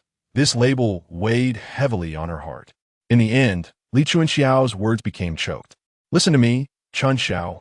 You still have the chance to live with your parents." Tracy reached out and covered her hand. "And some people don't even have that chance. I know a girl who lost her mother the moment she was born. She spends her birthday every year on her mother's death anniversary. As for what her father looks like, or if he's still alive, she doesn't even know. Since she was little, whenever there were parent-teacher meetings at school, she always took her grandfather. Her classmates would always ask her why her parents never came to the meetings. They always asked her the same question. And that little girl couldn't understand why her classmates, who clearly knew, still liked to ask her such questions. Over time, she began to fear parent-teacher meetings. She was terrified, so much so that she didn't want to go to school anymore." Tracy spoke with her head down. For a moment, Tracy's voice, filled with deep sadness, made Li Chunxiao feel as if Tracy was recounting her own inner pain. That little girl had always talked to the air, spoken to herself, told stories to herself, singing songs that only she could understand, pretending those stories were told by her father, pretending those songs were taught to her by her mother. Later, finally, another person began to appear in her life, someone who made her feel no longer lonely, and she was extremely happy, hoping to be with that person forever. Later, Tracy paused and didn't continue. "Later, what happened?" Li Chunxiao couldn't help but want to know what happened to that little girl. There was no later. Later, I went abroad and lost contact with that girl. After a moment, she raised her head and smiled faintly at her, the smile dispelling the emotions that were vaguely hidden between her brows. At this moment, Li Chunxiao's phone rang. She picked it up, and her husband, without allowing her to gather her emotions, abruptly asked, "Where are you now?" After hanging up, Li Chunxiao was somewhat taken aback. Chi Jinghong, actually, he said, he would come pick her up. After all, it was still working hours. About half an hour later, Li Chunxiao saw Chi Jinghong's Kian. Didn't he say he was nearby? What kind of nearby requires a 40-minute drive? However, just seeing Jinghong was enough to make her heart flutter with joy. Li Chunxiao rested her chin on her hand, admiring Chi Jinghong, her man, through the clear glass. Dressed in a black shirt and matching mid-length coat, Chi Jinghong opened the car door and stepped out, his posture graceful. The lazy afternoon sun radiated around him, resembling a deliberately crafted advertisement scene. Now, Li Chunxiao wished she could hide Chi Jinghong away. From the moment he got out of the car, he had already captured the attention of the ladies in the restaurant, and those admiring glances made her heart feel cold. He walked up to her and glanced at her lightly, saying, "Let's go." Li Chunxiao stood up, proudly resting her hand in Chi Jinghong's arm, casting warning glances at the ladies who were eyeing Chi Jinghong. He was her man, hers. "Aren't you coming?" Chi Jinghong said, and only then did Li Chunxiao remember that she had been too preoccupied with the women and had forgotten about Trissy. She pulled Trissy, saying, "Let's go together." "No." Trissy still had her head down. "I want to stay here a little longer." Li Chunxiao found Trissy extremely cute and understanding, and she was very satisfied with her answer. Who would have thought? Chi Jinghong unceremoniously took Trissy's bag, speaking in a cold tone. "Let's go together. Your dear husband specifically instructed me to take good care of you."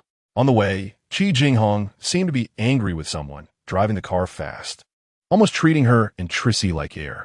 The car didn't go directly home, but instead drove to the outskirts, far from Shanghai, stopping in front of an elderly care home. Li Chunxiao had been to this care home with her aunt once. They had come to visit a friend of her aunt. This care home was famous for its luxurious decor, professional service, and humanistic care, along with complete medical facilities. Therefore, many busy and financially capable children would send their parents here. "Jinghong, what are we doing here?" Li Chunxiao asked Chi Jinghong with confusion as he opened the car door. "An elder of mine lives here. I just found her not long ago." Compared to the cool expression on Jinghong's face now, Li Chunxiao preferred to hear him speak. His voice was gentle now. However, Trissy beside her seemed distracted, staring blankly at the entrance of the care home, lost in thought. As soon as a female staff member in a care home uniform saw Chi Jinghong, she greeted him and led them to the backyard. Sitting on a bench on the green lawn was an elderly woman with white hair, holding a thick book, not looking at it but just staring blankly at the cover. "Mama Ming," Chi Jinghong gently called out, cautiously as if afraid of waking someone. The elderly woman raised her head, and Li Chunxiao felt that the gaze of the woman called Mama Ming was initially unfocused, but gradually became eager. Then, a twisted expression appeared on her face, making it hard to tell whether she was sad or happy. Her hands reached into the air as if desperately trying to grasp something, and she mumbled incoherently, making it difficult to understand her words. A pair of fair hands grasped the elderly woman's outstretched hands, and a figure in white approached, embracing the elderly woman. The elderly woman emitted a laugh that was more unpleasant than crying, her face resting on that white shoulder, revealing a childlike expression of satisfaction, murmuring to herself. Li Chunxiao listened closely. It seemed she was saying, "Is it you? Child, is it really you?"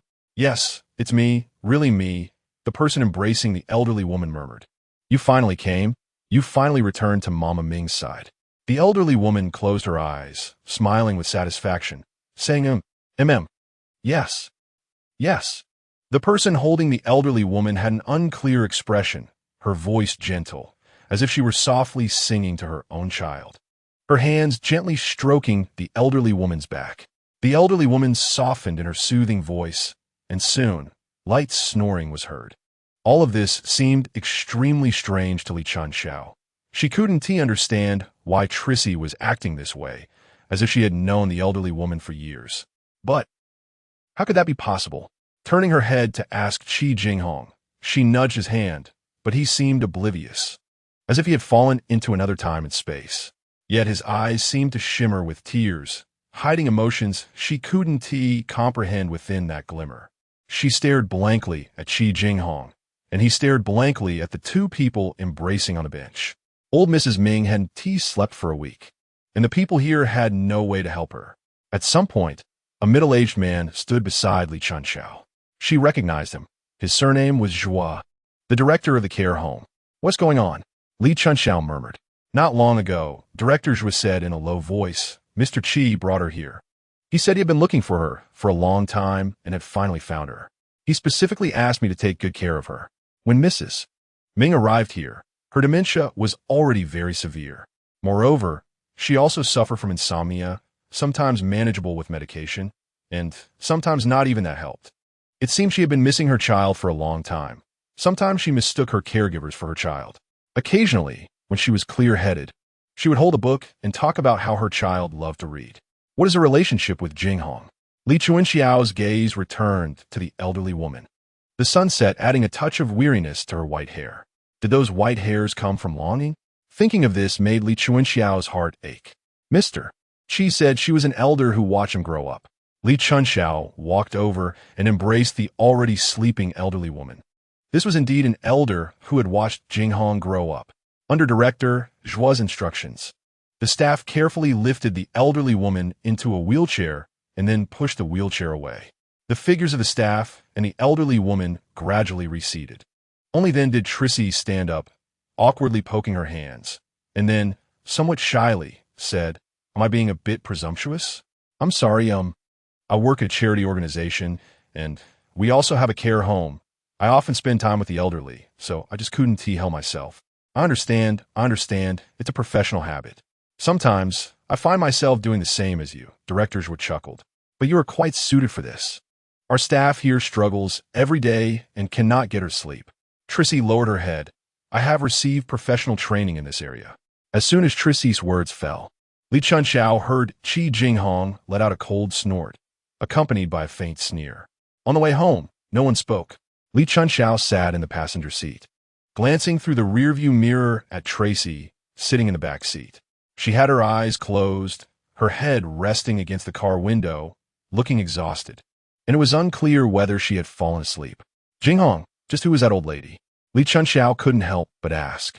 Although Ding Zhuo had said she was Jinghong's elder, she was curious about the exact relationship. She is an elder who watched me grow up, Jinghong replied, which was tantamount to saying nothing at all. What about her child? Doesn't she have a child? Why isn't he returned to her side? The child.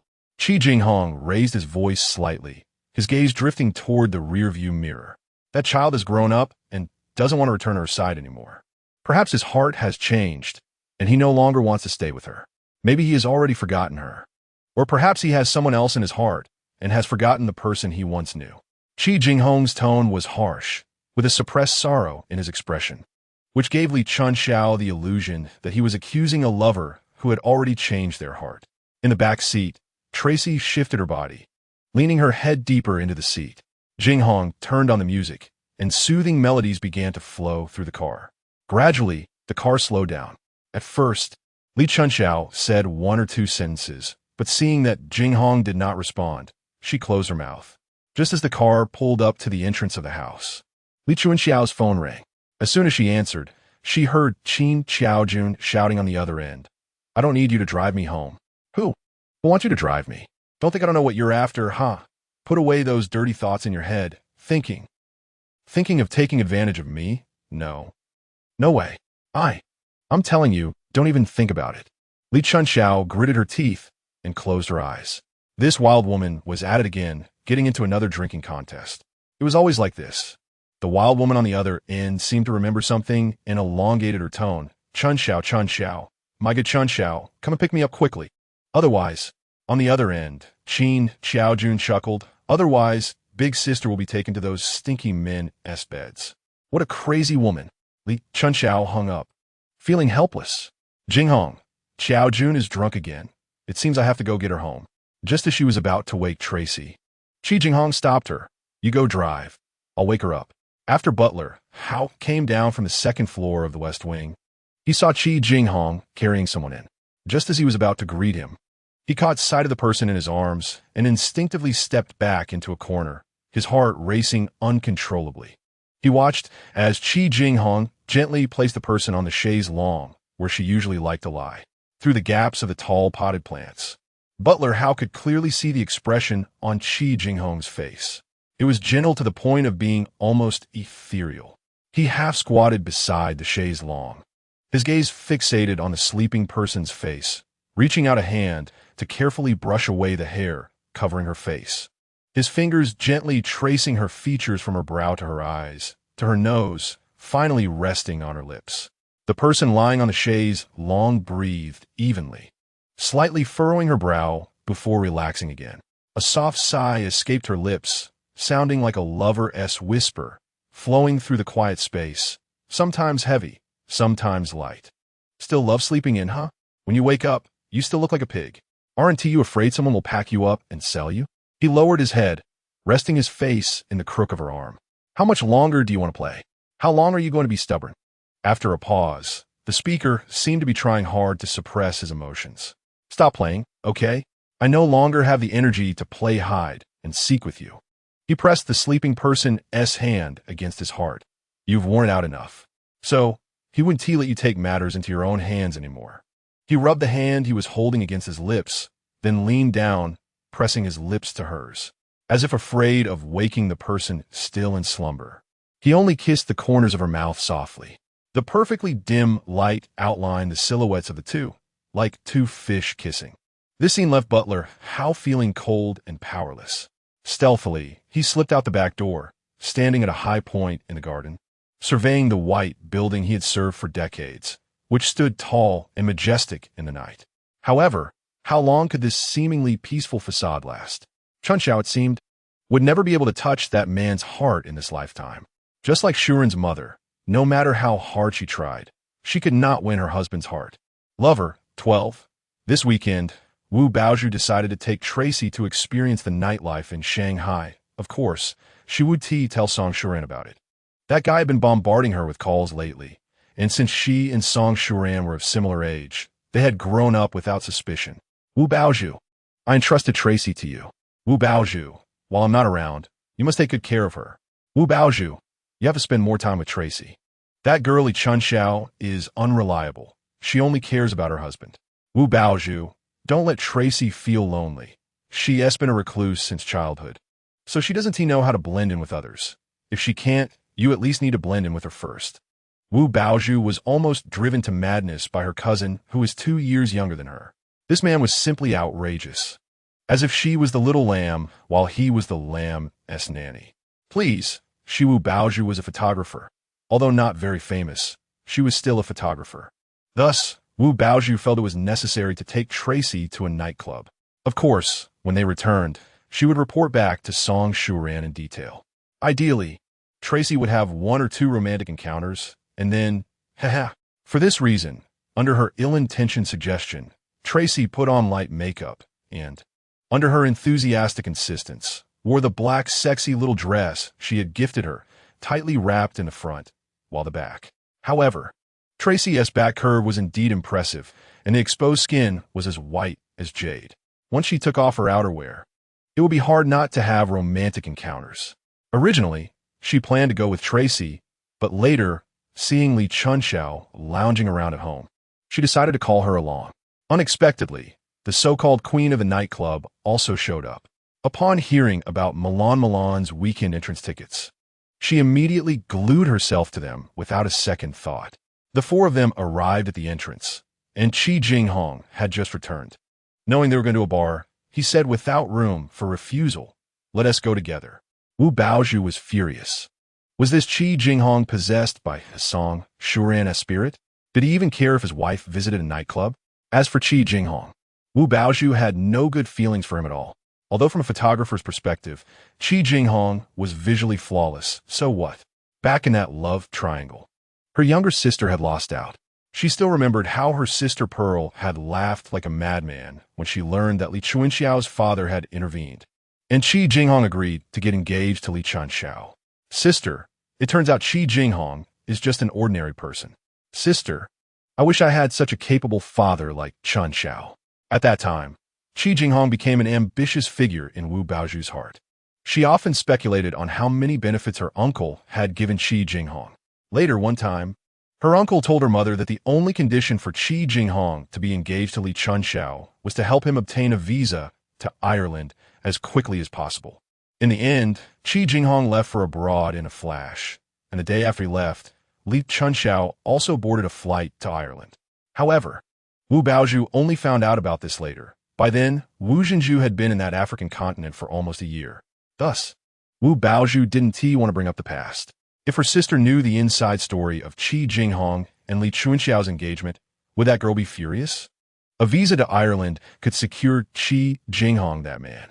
With a photographer's instinct, Wu Baozhu felt that Chi Jinghong was also a person with a story.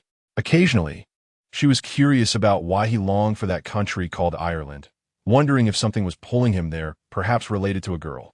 Wu Baozhu squinted again, scrutinizing the man who was driving seriously. Even his profile while driving was so charming, the dark-colored clothes making him look so alluring, like a poppy. Damn it. No wonder Wu Zhenju and Li Chunxiao, the best cousins who had never quarreled, turned against each other.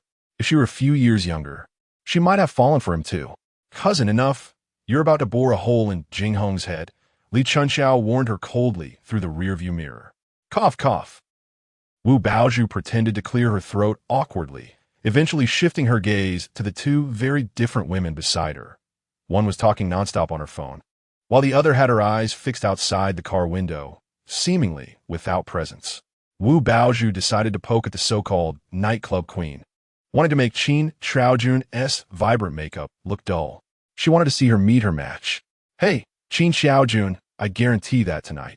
The men coming to flirt with our Tracy will definitely outnumber those who come to you. Wu Zhenju said provocatively. She wouldn't dare say this elsewhere. But tonight, they were going to Milan, where the men were known for their sharp gazes. Most of those men held high-end jobs. What kind of woman hadn't they seen? Even if Qin Xiaojun bared her chest and back, she would still be just a pretty face. Tracy was different. Although she didn't have a particularly bright appearance, just standing there quietly, she seemed to radiate magic. As a photographer, she had an innate sense of beauty. Among the 3 women in the car apart from herself, Qin Xiaojun was like a blooming cosmos flower, beautiful but superficial, while Li Chunxiao was a blue rose in a greenhouse, rare and stunning but intimidating. Tracy, on the other hand, was like a white hibiscus accidentally dropped in the water, cold yet tender, lacking the vibrancy of when it was on the branch. But it would make one pause by the shore, admiring its elegance in the water. If given a choice, she thought she would pick up the hibiscus from the water and keep it in her own pond, watching it every day. Chi Jinghong was seriously insulted and shot a glance at Tracy, who was dressed like a black widow, snorting, "Cousin, your taste is questionable.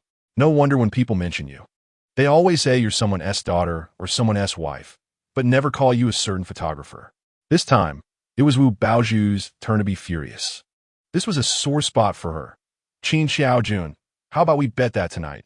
Many men will line up to buy a drink for Tracy?"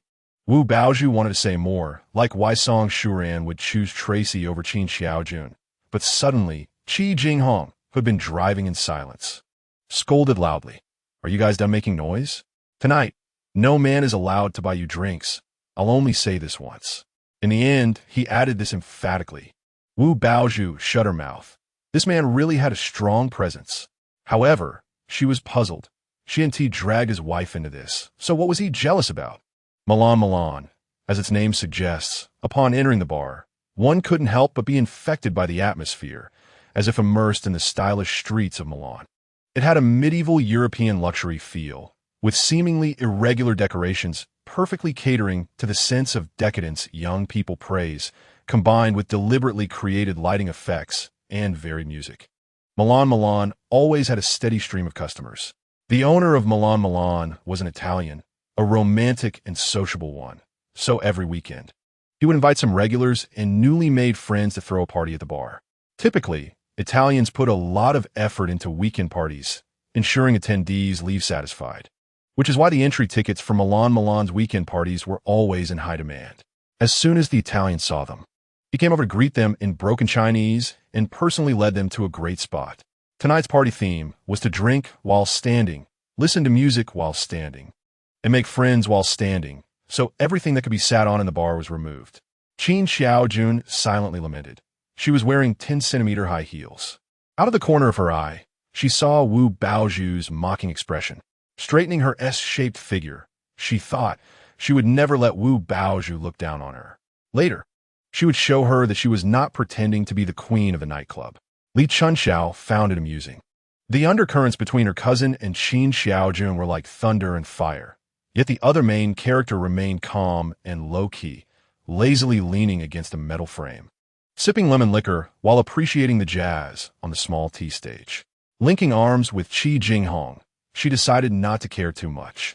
The most important thing now was to protect her man. As soon as they entered the bar, those flamboyantly dressed women had already begun to openly flirt with Jinghong, using their eyes and body language. Wu Baoju was secretly anxious.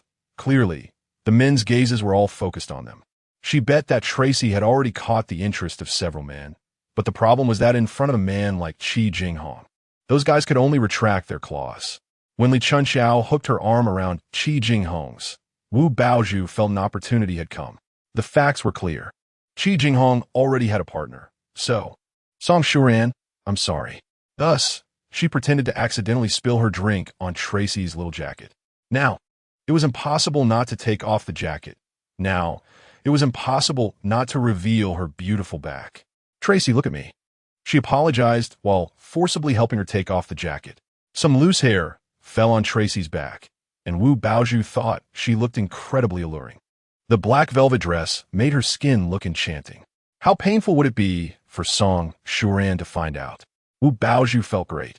Unexpectedly, Chi Jinghong quickly took off his suit jacket in a flash, fast enough to hire a professional model to change backstage. Tracy's beautiful back was covered by Chi Jinghong's suit within a minute. Perhaps the atmosphere became a bit awkward. Tracy took Chi Jinghong's suit off her body, feeling embarrassed. "Mr. Chi, no need. I was just about to take off my jacket." Chi Jinghong snorted coldly, forcibly putting the jacket back on Tracy and buttoning it up. "Are you dressed like this to attract attention? I don't want to clean up your mess."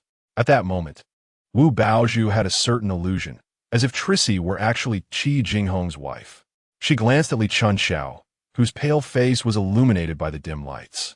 Looking again at Li Chunxiao's outfit, it appeared that she was also revealing quite a bit. Wu Baozhu shook off a certain unpleasant thought, comforting herself that Chi Jinghong might have acted this way to indirectly express his dissatisfaction with his wife's overly revealing attire. When Wu Baozhu came out of the bathroom, she saw a scene unfold. The laser light from the ceiling suddenly fell down, accompanied by a harsh sound from the wires. Under the laser light stood two dark figures, staring blankly at the falling object. Many people gasped in shock, just as the object was about to crash down on them. A tall figure dove in and landed on one of the dark figures, and the two fell to the floor together, with him shielding her beneath him. The laser light smashed down onto the person above them. Wu Baozhu rushed over. The two people on the floor had pale faces, gazing at each other as if they had just survived an apocalyptic disaster. It seemed that in their eyes, there was only each other. As she recognized the two on the ground, Wu Baozhu instinctively took a step back. Chi Jinghong and Trissy. Her first feeling was, no, it shouldn't be like this. Why did Chi Jinghong choose to protect Trissy instead of Chunxiao? If she wasn't mistaken, the other person standing there was his wife. Li Chunxiao stood by, stunned, her eyes filled with disbelief. Wu Baozhu walked over, hugged Li Chunxiao tightly, resting her head on her shoulder, patting her back. It's okay. It's okay. The bar's owner and staff rushed over to check if the laser light had hit Chi Jinghong. Finally, after confirming he was mostly unharmed, they helped him up from the ground. He pushed away those trying to assist Trissy and took her into his arms, indifferent to everyone else. Let me see if you're hurt. I'll take you to the hospital to check if anything's wrong. Li Chunxiao trembled in his embrace, hoping the noise would drown out what Chi Jinghong had just said. Seeing the man indifferent to her, Wu Baozhu became furious. Chi Jinghong, Trissy is entrusted to me by Song Shuran, so I will take good care of her. She walked over and pulled the pale Trissy to her side. Leaning close to Chi Jinghong's ear, she coldly whispered, Chi Jinghong, you better figure out who your wife really is. Chi Jinghong remained silent, staring blankly as she took Trissy away, then picked up the handbag Li Chunxiao had dropped on the ground. He tugged at her hand, his voice weary. It's okay, Chunxiao. Let's go. At that moment, Qin Xiaojun seemed to awaken from her daze, blocking Chi Jinghong's path. Chi Jinghong, you need to explain why that just happened. Explain what? It was an accident, Chi Jinghong replied coldly. An accident? So, you shielding that woman was also an accident? Think whatever you want, Chi Jinghong said expressionlessly. That's enough. Li Chunxiao, who had been silent, shouted loudly, Xiaojun, you stay here. Chi Jinghong, you come with me. Once outside the bar, Li Chunxiao could no longer hold back. Chi Jinghong, you've gone too far. Do you even consider me your wife? If you did, you wouldn't be so indifferent to my potential danger. What? Do you want me to just stand by and watch that light fall on her? Chi Jinghong leaned against the bar's wall, his eyes fixed on the flickering neon lights. Is that not too much?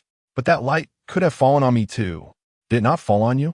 Jinghong, if I had been standing there instead of her, would you have done the same? Li Chunxiao didn't even know how low she could humble herself. She longed for a definitive answer from him. Chunxiao, I'm really tired. Chi Jinghong touched her hair, his voice revealing desolation. Let us go back. Li Chunxiao pushed his hand away, laughing bitterly while wiping her tears. Chi Jinghong, what are you so tired about? Watching your husband play the hero for another woman right in front of me? I'm not tired. What are you tired about? Huh? Tell me. Let us go back, Chunxiao. Chi Jinghong reached for her hand again. Li Chunxiao forcefully shook him off, shaking her head vigorously. I won't go back. You go back by yourself. When Qin Xiaojun came out of the bar, she saw this scene. Li Chunxiao leaning against the wall.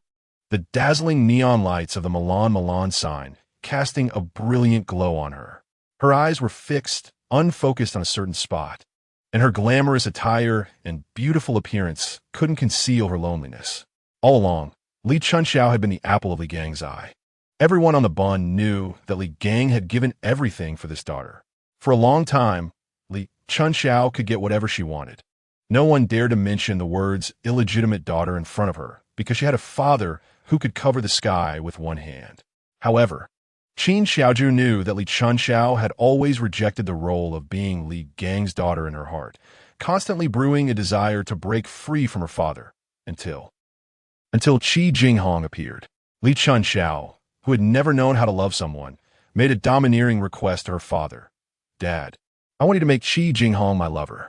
Qin Xiaojun still remembered how she had said to her back then, Xiaojun, that's the only solution I could think of. I don't know how to love someone, but I'm so eager to make him my lover. Walking over, Qin Xiaojun hugged Li Chunxiao tightly. She burst into tears.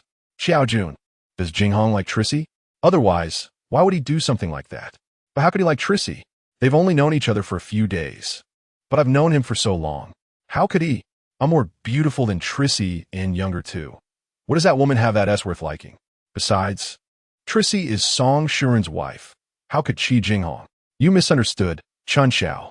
Qin Xiaojun stroked Li Chunxiao's hair. I think you misunderstood. From my perspective, Jinghong just made a mistake. The lighting in the bar wasn't very bright, and you and Trissy were wearing the same color clothes and were standing together. So Jinghong probably mistook her for you. Really? Li Chunxiao lifted her face. Did Jinghong really make a mistake? Are you sure? Yes, I'm sure. Qin Xiaojun comfortingly patted Li Chunxiao's face. At that time, I thought the person Chi Jinghong had fallen on was you. Besides, how could Chi Jinghong possibly like Trissy? He's a slow-to-warm person. You know him. Plus, that woman can't compare to your beauty, and her figure is like a washboard. Qin Xiaojun said fiercely, recalling the skin exposed by Trissy in her black dress. Damn, there's still a bit to see, but she wouldn't admit it. So, how could Chi Jinghong possibly like her? At that moment, he must have mistaken her for you. But why didn't he explain it to me? Sighing, she said, from what I understand, men don't like their women to get hung up on the little details. Men's nerves are generally coarse. How can they understand our thoughts and feelings? Besides, Chi Jinghong was just saving someone. I ask you, if a good deed is turned into something like that, anyone would be annoyed. And don't forget, he just had a close call.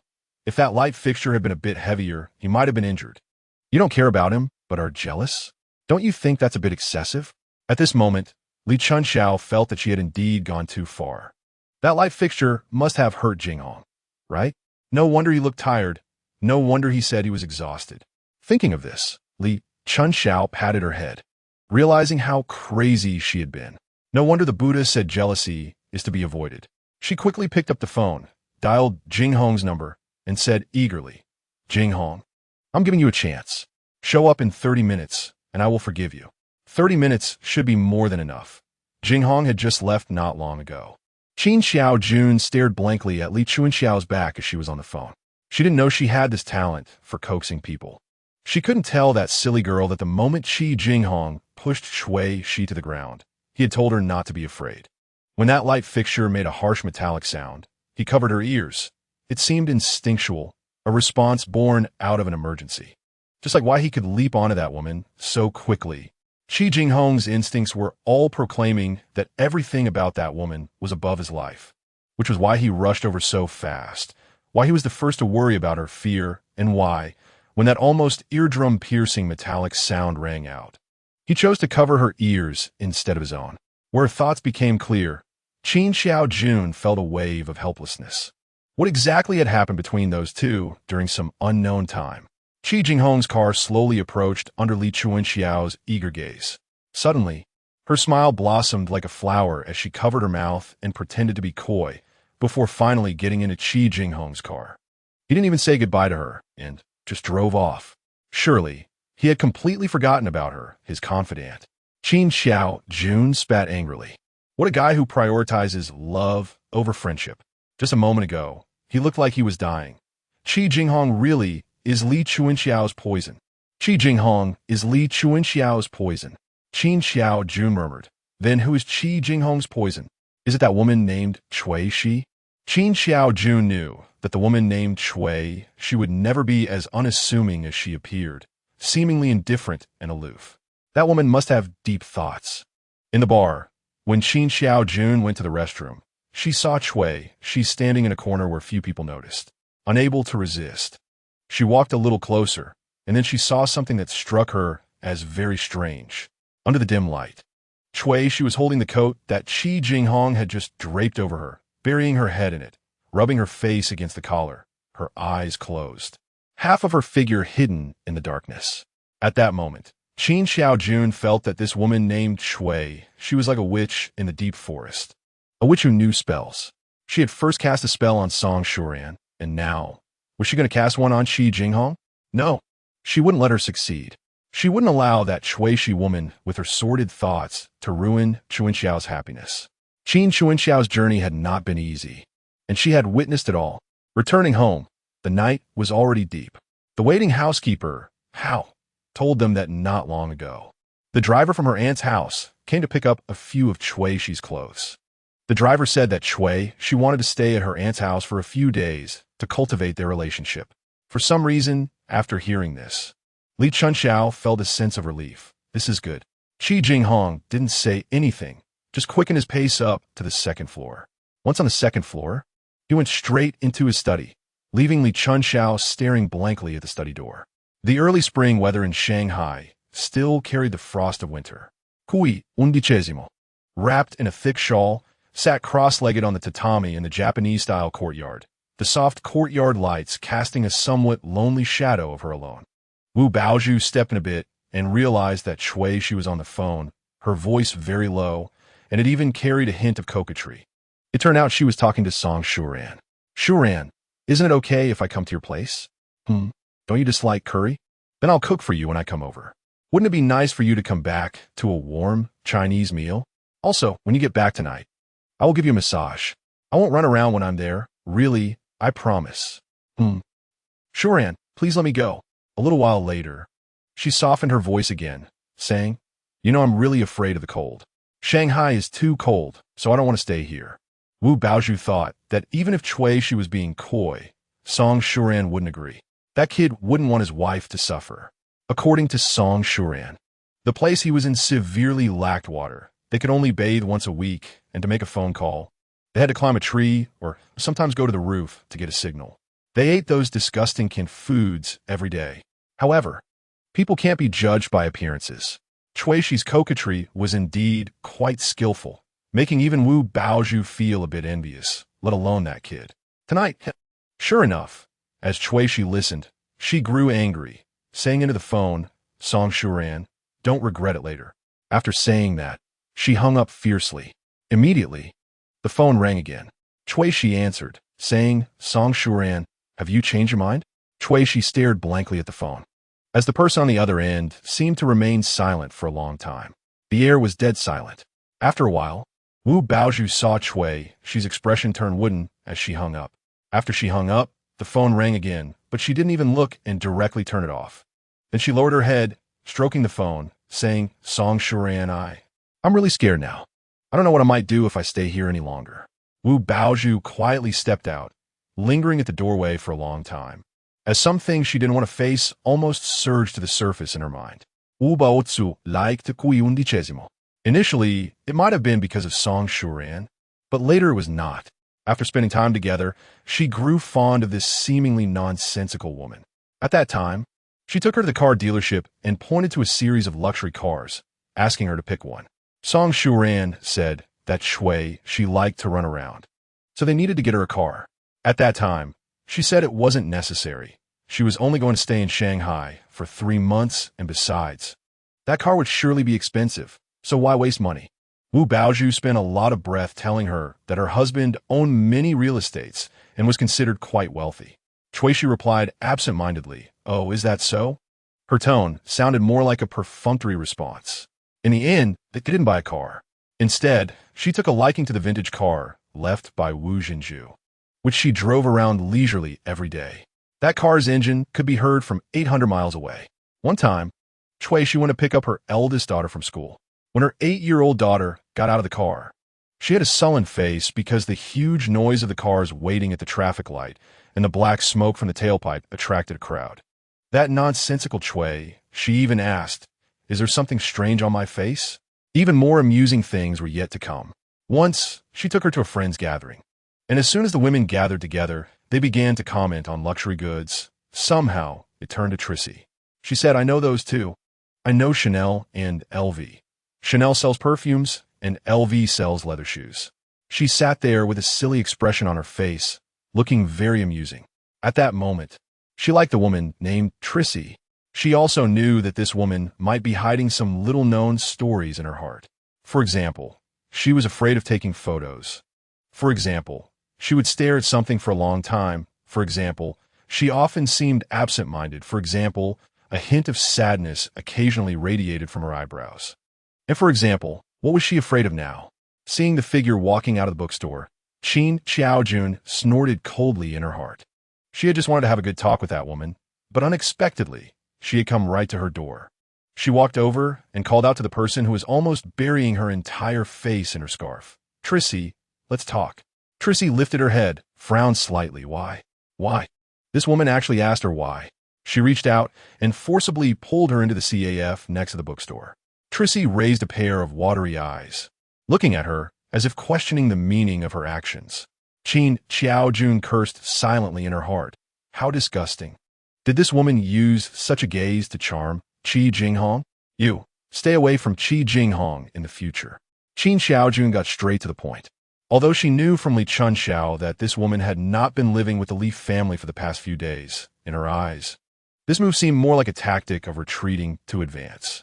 Don't fantasize about people who don't belong to you. Don't forget, Chi Jinghong is Li Chunxiao's husband, and you are Song Shuran's wife. This is not abroad, and you can't act recklessly. Qin Xiaojun. Trissy glanced at her, her gaze falling on the coffee in her hand. She placed her hand on the coffee cup as if trying to absorb warmth from it. Nothing happened as you imagined. Qin Xiaojun stared at her, her tone aggressive. Nothing happened?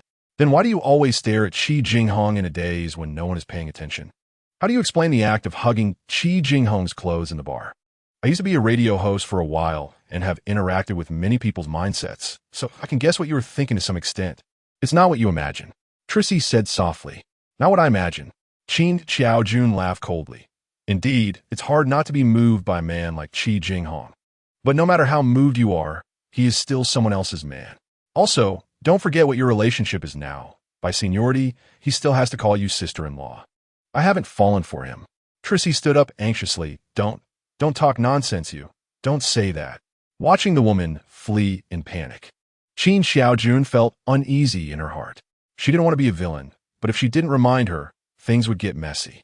She also hoped she was wrong, hoping she had acted as a small person in vain, and that the two people were not as she imagined. But the call from Chi Jinghong dispelled her luck. On the phone, the man said coldly, "Stay there and don't move." He appeared in the CAF at an extremely fast speed, his expression cold. What did you say to her? Who gave you the right to point fingers at her? It seems you really got involved together. What, did she complain to you? Chi Jinghong, I really didn't expect you to be this kind of person. It doesn't matter what kind of person I am. What matters is that I want you to remember that I don't want to see today's events happen again from now on. The man's expression was fierce, and everything was already self-evident. Qin Xiaojun felt a wave of despair in her heart. What would Chunxiao do in the future? What about Chunxiao, who loved Chi Jinghong so much? Chi Jinghong, no matter how rapidly the times change, some things are untouchable. Don't forget, you are now Chunxiao's legal husband. And let me remind you, if you lose the title of Li Chunxiao's husband, you will have nothing. Chi Jinghong laughed, as if she had told a very funny joke. After a moment, he said, I don't care about that. Chi Jinghong, Chi Jinghong. Qin Xiaojun felt a bit flustered again. She grabbed Chi Jinghong's hand. You can't treat Chunxiao like this. You know how much she loves you. You can't be so cruel.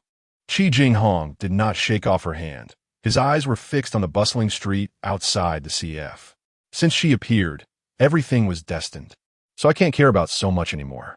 Chi Jinghong's gaze fell on a corner of the table where Trissy had left behind a book. Then, Chi Jinghong's gaze began to soften, as gentle as if it could drip water. He reached out and picked up the book. This Chi Jinghong made Qin Xiaojun start to feel scared. Chi Jinghong was not just playing around like an ordinary man, nor was he temporarily infatuated. How could this be possible? He was Chi Jinghong, a man who could attract beautiful women like Lu Xiaowei. There were countless beauties around him, but he had never been rumored to be ambiguous with anyone. Chi Jinghong, listen to me. You're just temporarily bewitched. Yes, that woman is a bit different, but you're only temporarily enchanted by her. After some time, you will understand. Chi Jinghong. Chi Jinghong, listen to me. Men like you will make many women unable to help themselves. Perhaps that woman Trissy is also unable to help herself with you, so she played tricks on you. You just accidentally fell for her scheme. Chi Jinghong. At this point, Qin Xiaojun was already a bit incoherent. Don't use your standards to measure someone's emotional world. Chi Jinghong's face was cold, his voice carrying a hidden bitterness. She avoids me like I'm a ghost. How is that possible? How long have those two known each other? Even if you beat her to death, she wouldn't believe that in such a short time a man could be so deeply in love with a woman. This is not a romance movie. Don't forget, Chi Jinghong. She is your wife's sister-in-law, and also your sister-in-law. Very soon, it won't be. Chi Jinghong didn't look at her again, turning towards the door. No, it can't be that soon. How could Chi Jinghong say such irresponsible things? What would Chunxiao do? Chi Jinghong, did that woman cast a spell on you? Despair made Qin Xiaojun speak without thinking. So, that woman's spell has blinded your eyes, confused your mind, so that in your eyes, you can no longer see anything else. Chi Jinghong stopped in his tracks, not turning back. Qin Xiaojun, I also hope that in this world, there is such a spell, that I would use it on her, making her see only me, making her only call my name, making her only willing to let me hold her hand, making her appear in front of me every moment. Qin Xiaojun slumped at her chair. What has happened to this world? Why can things that are wrong and morally unacceptable be so brazen? Lin Xiao sighed. Mister. She had not listened to her explanation at all. From the moment he entered this room, his eyes were only on the book he had brought back, clutching it tightly as if it were a rare treasure. Lin Xiao recited Spanish poetry, occasionally letting her eyes fall on the man across from her. But he remained completely unaware. In the end, it turned into her reciting poetry while her eyes were foolishly fixed on his face. She was first captivated by his voice. When she had no hope for her surgery, he often comforted her over the phone, his voice like fine wine.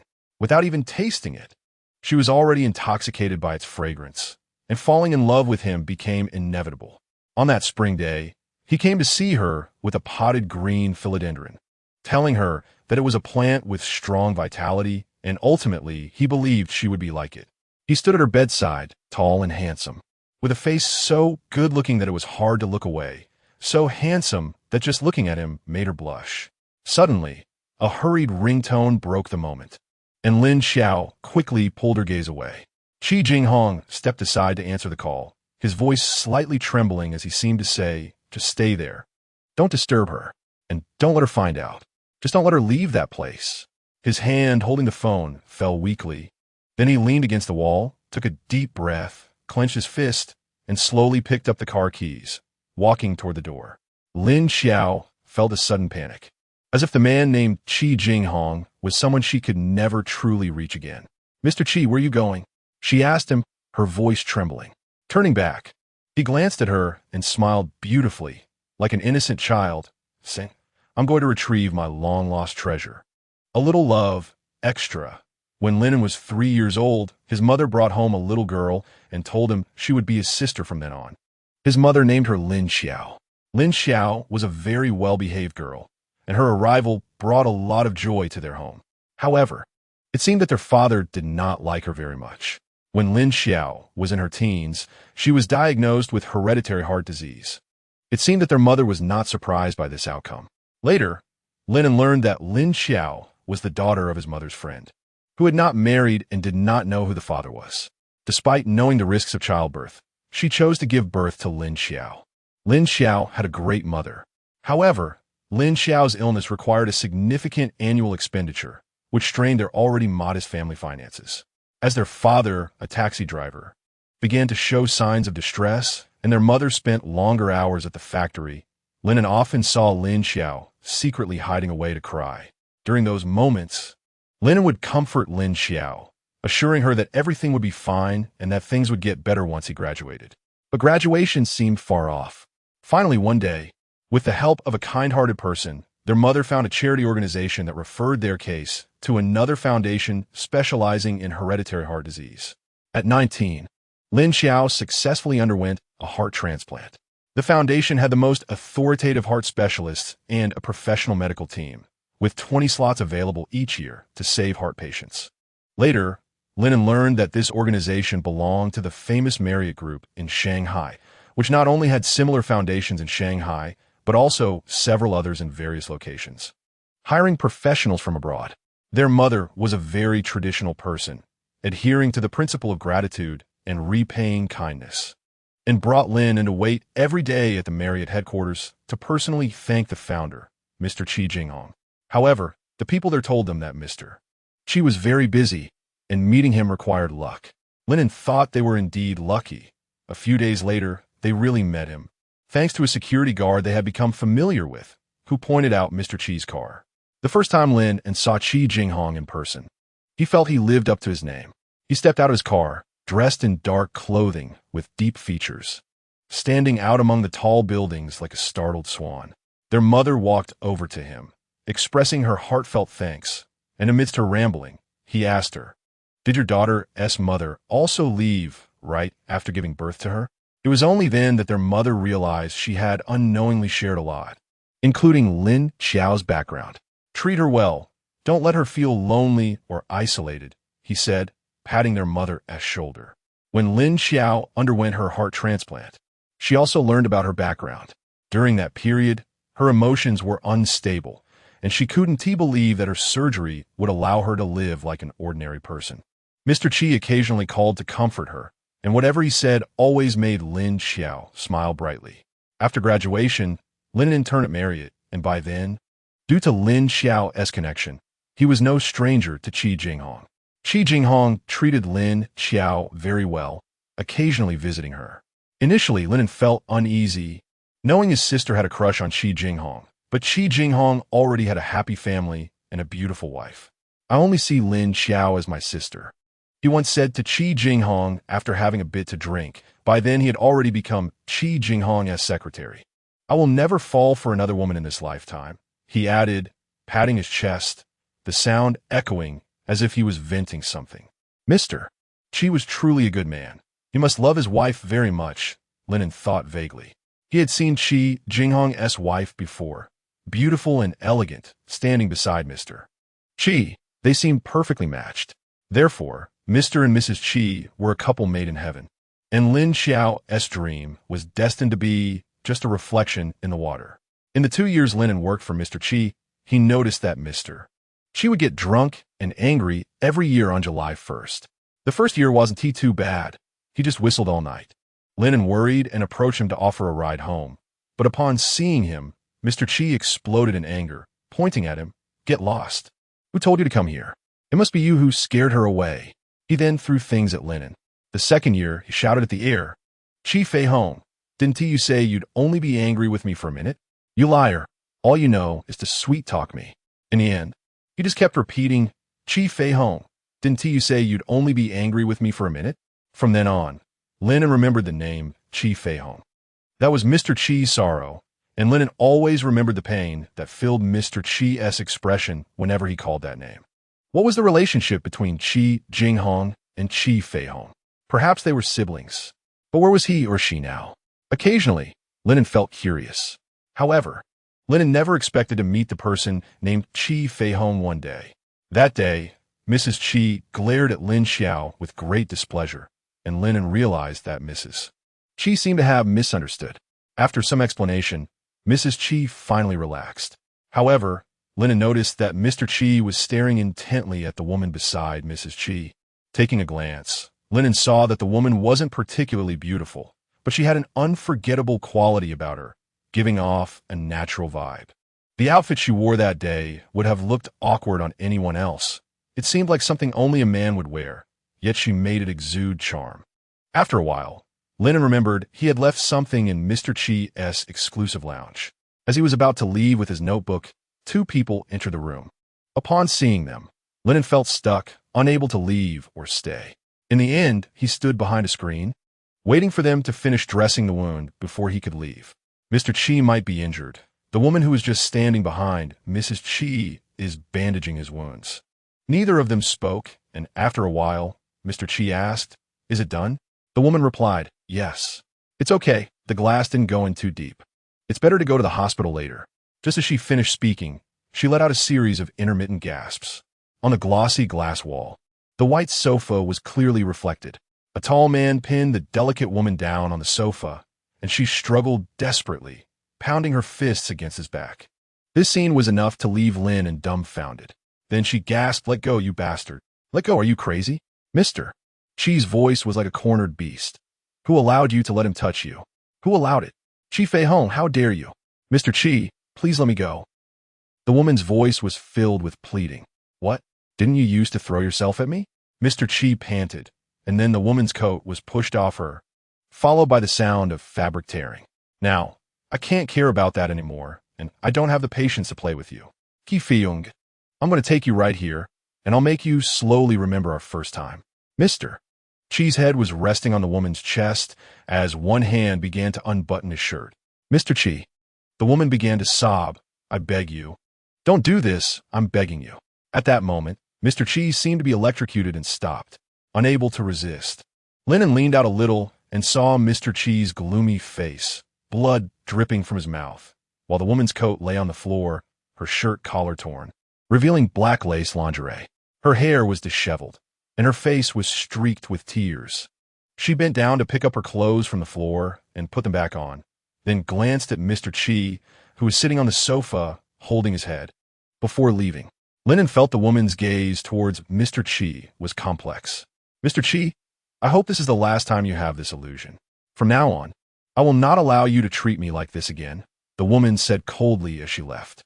After she walked away, Mr. Chi stared blankly at the door, then carefully picked up the scarf that the woman had dropped on the floor. He pressed the scarf to his face, his voice full of regret. I'm sorry, Feihong. Could it be that this woman was Chi Feihong, the one Mr. Chi called out when he was drunk? A few days later, Lennon learned that the woman was not actually named Chi Feihong, but was called Tracy, and even more surprisingly, she was the wife of Mrs. Chi's brother. Lennon didn't want to guess any more about the emotional entanglements hidden between them, but the task that Mr. Chi assigned him forced him to get involved as an observer in that emotional turmoil. That day, Mr. Chi took him into an ordinary-looking black car, which also had a middle-aged man sitting in the driver's seat. Mr. Chi pulled him to sit in front of the tinted windows, intently watching the entrance of a bookstore. Soon, Lennon saw the woman named Tracy walk out of the bookstore. Mr. Chi's eyes followed her closely. Just as the woman stepped out, a foreign man with a backpack approached her, seemingly asking for directions. The woman pointed, and the foreign man hugged her. At this moment, Lennon saw Mr. Chi frown. The woman kept glancing back at the foreign man as she walked, as if checking whether he had found the right way. Be careful, Mr. Chi suddenly called out nervously. Just as he finished speaking, Lennon saw the woman bump into a lamppost, and it looked like it was quite a hard hit. She kept rubbing her forehead and stared blankly at the lamppost, as if questioning why she had just bumped into it, looking quite adorable. Fool, Lennon heard Mr. Chi mutter under his breath. Lennon, you need to keep an eye on her, Mr. Chi pointed at the woman. For the time being, I need you to follow her closely and report every move she makes. Where she goes, don't miss a thing. Thus, Lennon transformed from Chi Jinghong's high-level secretary into an undercover agent. That middle-aged man was a top agent from a well-known credit investigation agency in Shanghai. Although Lennon was unclear about Mr. Chi's motives, he wouldn't ask questions. To him, Chi Jinghong was a man who calculated everything, and there must be a purpose behind every action he took. Over the next few days, Lennon followed the woman named Tracy closely. Tracy was truly unique. She often spent a long time in the bookstore and enjoyed sipping coffee in a well-lit CAF while leisurely watching people on the street. Occasionally, she would go to the supermarket, and every time she went, she would scrutinize her shopping list. Once, under the cashier's murderous gaze, she insisted on getting back a few extra coins that had been overcharged. However, Lennon saw that every time she got money back, she put into the Red Cross donation box in the supermarket, sometimes leaving behind several $100 bills. One day, Shanghai welcomed a long-awaited sunny day. Although the air remained chilly, Tracy walked down the streets of Shanghai in a black sweater with a red scarf. A strikingly beautiful woman took her into a CAF, and when she came out, she looked dazed. Lennon called Mr. Chi unconsciously. Lennon seemed to have developed a fondness for Tracy. She must be a good woman. Following her, he arrived at a nursing home, where he saw her leaning against the lap of an elderly woman with white hair. He faintly heard her murmuring, "Mom, what should I do?" She kept repeating that phrase. When he called Mr. Chi to inform him of this situation, he calmly gave him an address and told him to wait there, saying that Tracy would definitely arrive shortly. Finally, his voice trembled slightly as he said, "Just stay there. Don't disturb her. Don't let her see you. In that somewhat old building, he saw her standing there for a long time before gently pushing open the door. Could it be? That long-lost old house remained unchanged, the mottled rays of the setting sun casting a melancholic glow on the old outer walls, carrying a sense of nostalgia. He didn't know how long she stood there, but a certain thought compelled her to reach out and push open the door. The heavy iron door creaked as it opened, and she sighed inwardly, thinking the old thing was just as it had been before. When she was very small, she couldn't push open that door. She needed to team up with her cousin to do it. Several times, she had asked her grandfather to replace it, but her grandfather loved that door, filled with Spanish-style carvings, and couldn't bear to part with it. Now, she had grown up, grown enough to be someone else's wife, grown enough to easily push open that heavy door. The courtyard still looked the same as when she left, and she squatted down to find the pieces of her grandfather's beloved mug that she had hidden away. In fact, her grandfather should have guessed that she was the one who broke it. That old man could sometimes be quite cunning. Even before leaving, he pretended to rest, saying he would accompany her to an outdoor concert afterward. At the main entrance of the house, she touched the door, and it opened with a sound. The owner of this house was really careless, not afraid of being robbed. Would she be mistaken for a thief when she walked in?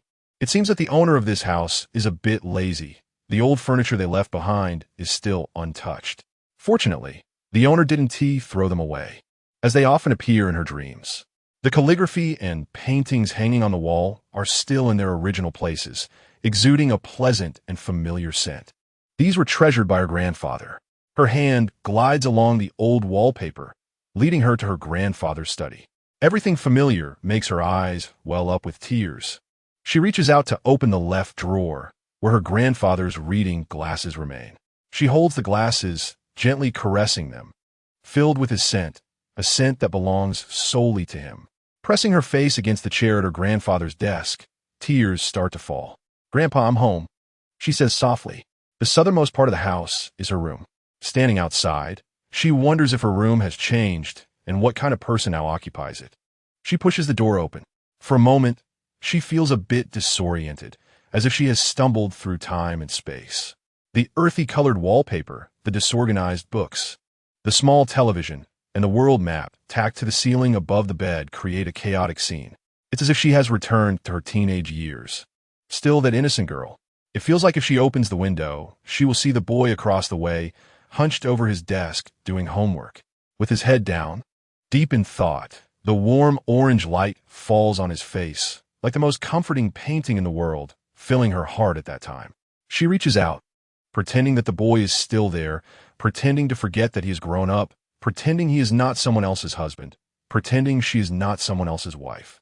She reaches out, trying to grasp his appearance in the air. His brows and eyes are still the same, his hair remains soft, and his eyelashes flutter like wings. When he smiles, he is full of spirit. "Jinghong, I feel like I've fallen back into the dream I've woven," she whispers. "Do you often have such dreams too, Feihong?" A low, husky voice responds. She shakes her head with a bitter smile, realizing that not only illusions, but also auditory hallucinations have appeared. Then, she is enveloped in an embrace, and a storm of kisses falls upon her. With all her might, she pushes him away. He shouldn't be here. No matter how much she misses him, he shouldn't have come. She pushes him away and rushes down the stairs without looking back. He calls after her, "Chi Feihong, how long are you going to avoid this?" Without a word, she gets in her car and drives off, but her car is an old-fashioned one. Minutes later, his car catches up to her. "Chi Jinghong, do you want to see me go crazy? Fine, I'll show you crazy today." The car speeds away recklessly, disappearing from her sight in the blink of an eye. She suddenly feels scared, terrified, and pulls out her phone to call him. The call connects, and she hears his boisterous laughter mixed with the sound of the car speeding. "Chi." Her voice trembles. "Mr. Chi, please don't do anything reckless." "Mr. Chi?" He bursts into laughter. "Chi Feihong, haven't you always been curious about what it feels like to ride a roller coaster? Now let me tell you, I'm having the time of my life." A loud screeching sound of tires against the ground echoes. "Chi Jinghong." She screams, "Jinghong, no. Jinghong, please don't scare me." The other end of the line falls eerily silent. She has never hated this old car as much as she does today. In the distance, she sees his car stop there, skid marks etched into the road. Her legs feel weak, and her thoughts cannot focus. His head rests on the steering wheel, and a faint smell of gasoline lingers in the car. Jinghong.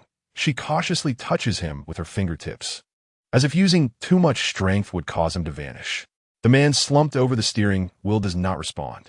A wave of immense fear crashes over her, and despair surges like a tide. She feels as if she is about to lose him. She holds him tightly, embracing him fiercely. Jinghong, I was wrong. I really was wrong. I shouldn't have pretended not to know you. How could I pretend not to know you? How could I? I think I must be crazy. I must be. She mutters in a daze. Jinghong, you can't scare me. You just can't. Knowing you were wrong is good. He sighs above her head, his voice filled with uncontrollable joy. This is his Feihong. He has finally found her again. Stunned, Chi Feihong lifts her eyes to look at the unharmed man, and for a long time, she buries her head in his embrace. From now on, don't play these games with me. Never again, Jinghong. Taking a glance at her pale face, Chi Jinghong finds a comfortable position for her to lean into his arms. It seems his reckless driving just now frightened her quite a bit. He strokes her hair. It won't happen again, never again. They drive back to the old house where Chi Feihong used to live. Chi Jinghong reaches out to take Chi Feihong's hand, but she swats it away fiercely. Feihong, I swear I won't do that again. You know, you push me to the edge. Every time I hear you call me Mr. Chi, I go mad with anger. Chi Jinghong follows behind Chi Feihong, constantly promising and swearing that if he hadn't resorted to such extreme measures, he wouldn't have known when he would find her again. Arriving at the room she used to stay in, Chi Feihong can't help but laugh. He tricked her once, and now she gets to trick him back. It's even. Seeing her smile, Chi Jinghong breathes a sigh of relief. He presses her down onto the bed and squats beside her, looking up at her. All right, now you should tell me what exactly happened. Let us start with why you called out to Tracy. Chi Jinghong holds her hand, filled with too many questions in his heart that he needs to clarify. Lowering her head, Chi Feihong gazes at their clasped hands and begins to recount slowly. Tracy was the first girl to give me her heart. When she was 18, her mother drove her to school. They had an argument in the car, and ultimately, there was an accident. Tracy was gone, but her mother survived. However, the surviving mother lived in guilt every day. Later, severe depression caused her to become mentally disoriented. After I underwent a heart transplant, I appear before her as Tracy. Although she was still disoriented, she no longer cried at night and was much happier. But unfortunately, when all the doctors were optimistic, and I almost thought I could return to your side by our 20th birthday, the transplanted heart began to reject and the situation worsened. Therefore, I missed our 20th promise. The entire year of being 21 was spent in a hospital bed, relying on medications and medical equipment. By the time I turned 21, all hope had shattered into pieces. At that time, I thought, let be. After all, it would end up like this anyway, so let Jinghong think that Feihong is no longer in this world. After all, in the end, she would leave him. When I was 22, everyone except my grandfather had lost hope in me. Even my attending physician, who had always vowed to be optimistic because my transplanted heart was gradually failing. At the end of April, I felt like I was doing much better, even able to move freely. At that time, I thought it might just be a temporary improvement. I wanted to sneak back on a plane to see you one last time, but I was afraid that I would die on the plane before I even got to see you, which would break my grandfather's heart. So, I came up with a foolish idea. It is said that the ancestors of the gypsies have the ability to communicate with spirits, and they help their descendants fulfill a wish before leaving this world. So, I dressed up in traditional gypsy clothing to pretend to be one of them, hoping to borrow their powers to see you before my soul departed. Silly, right? But at that time, you had no idea how much I missed you. I kept wondering, has Jinghong grown taller? Has he become stronger? Is he more handsome now? Is he a little happier? Does he feel sad for me? Has he forgotten me? Is he still with Menno? Is he in college? Has he graduated? Warm tears fell onto her hands as Feihong reached out to touch the increasingly lowered head of Jinghong, whose face was streaked with tears, and she smiled slightly. It turned out that her Jinghong was also a sentimental man.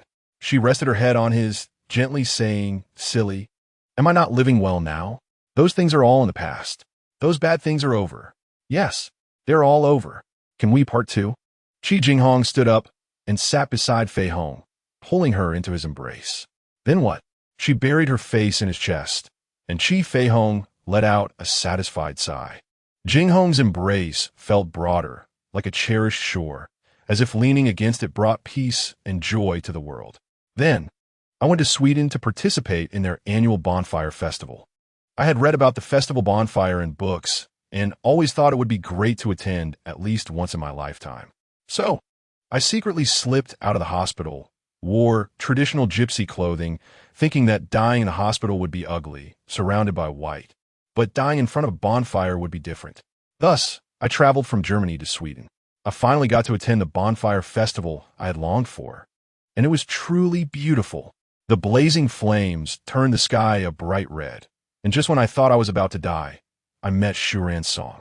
Many people said that song Shuran was my lucky star, a guardian angel sent by God to be by my side, and it seemed that everything got better after I met him. At this moment, Feihong felt Chi Jinghong's body stiffen. When I was 23, I had my second heart transplant. I gestured to my chest. Here welcomed its second owner. The second heart and I were in sync. It accompanied me to this day. Other than still being unable to ride roller coasters, it allowed me to run and climb 10 flights of stairs in one breath. It let me watch those terrifying horror movies. Feihong, I want to see the scar left from your surgery. After hesitating for a moment, Chi Feihong took off her sweater, pulled one side of her shirt down from her shoulder, slightly tugged at her innerwear, and revealed the scar left from her heart transplant. It's ugly, isn't it? Jinghong, Chi Feihong said softly. Fortunately, it's faded quite a bit now. At first, I often dare not look at it. It felt like a centipede crawling. Her hand gently rested on that scar. Not ugly. On the contrary, I find it quite lovely, like a crescent moon. Bowing his head, Chi Jinghong kissed the scar, grateful for it because it had allowed him to keep Feihong. Kisses fell densely around that scar, and as he continued to kiss, Chi Jinghong became unable to stop. He longed for her. In the long time they had been apart, he repeatedly thought of their first time. Her long hair spread out like clouds. Feihong, Chi Jinghong hoarsely called her name, pressing her body onto the bed, reaching out to pull off her black lingerie, the lace edging making him flush all over. Quickly, Chi Feihong pushed Chi Jinghong away, adjusting her innerwear, not daring to look at him, still lying on top of her. Chi Jinghong continued to lean down, trying to find her lips. Feihong tilted her head, and Chi Jinghong's lips landed on the blanket. The thought that her resistance at that moment might be for the man named Song Shuran made him feel as if thousands of poisonous insects were gnawing at him. Chi Feihong, you coward, are you scared? Weren't you fearless before?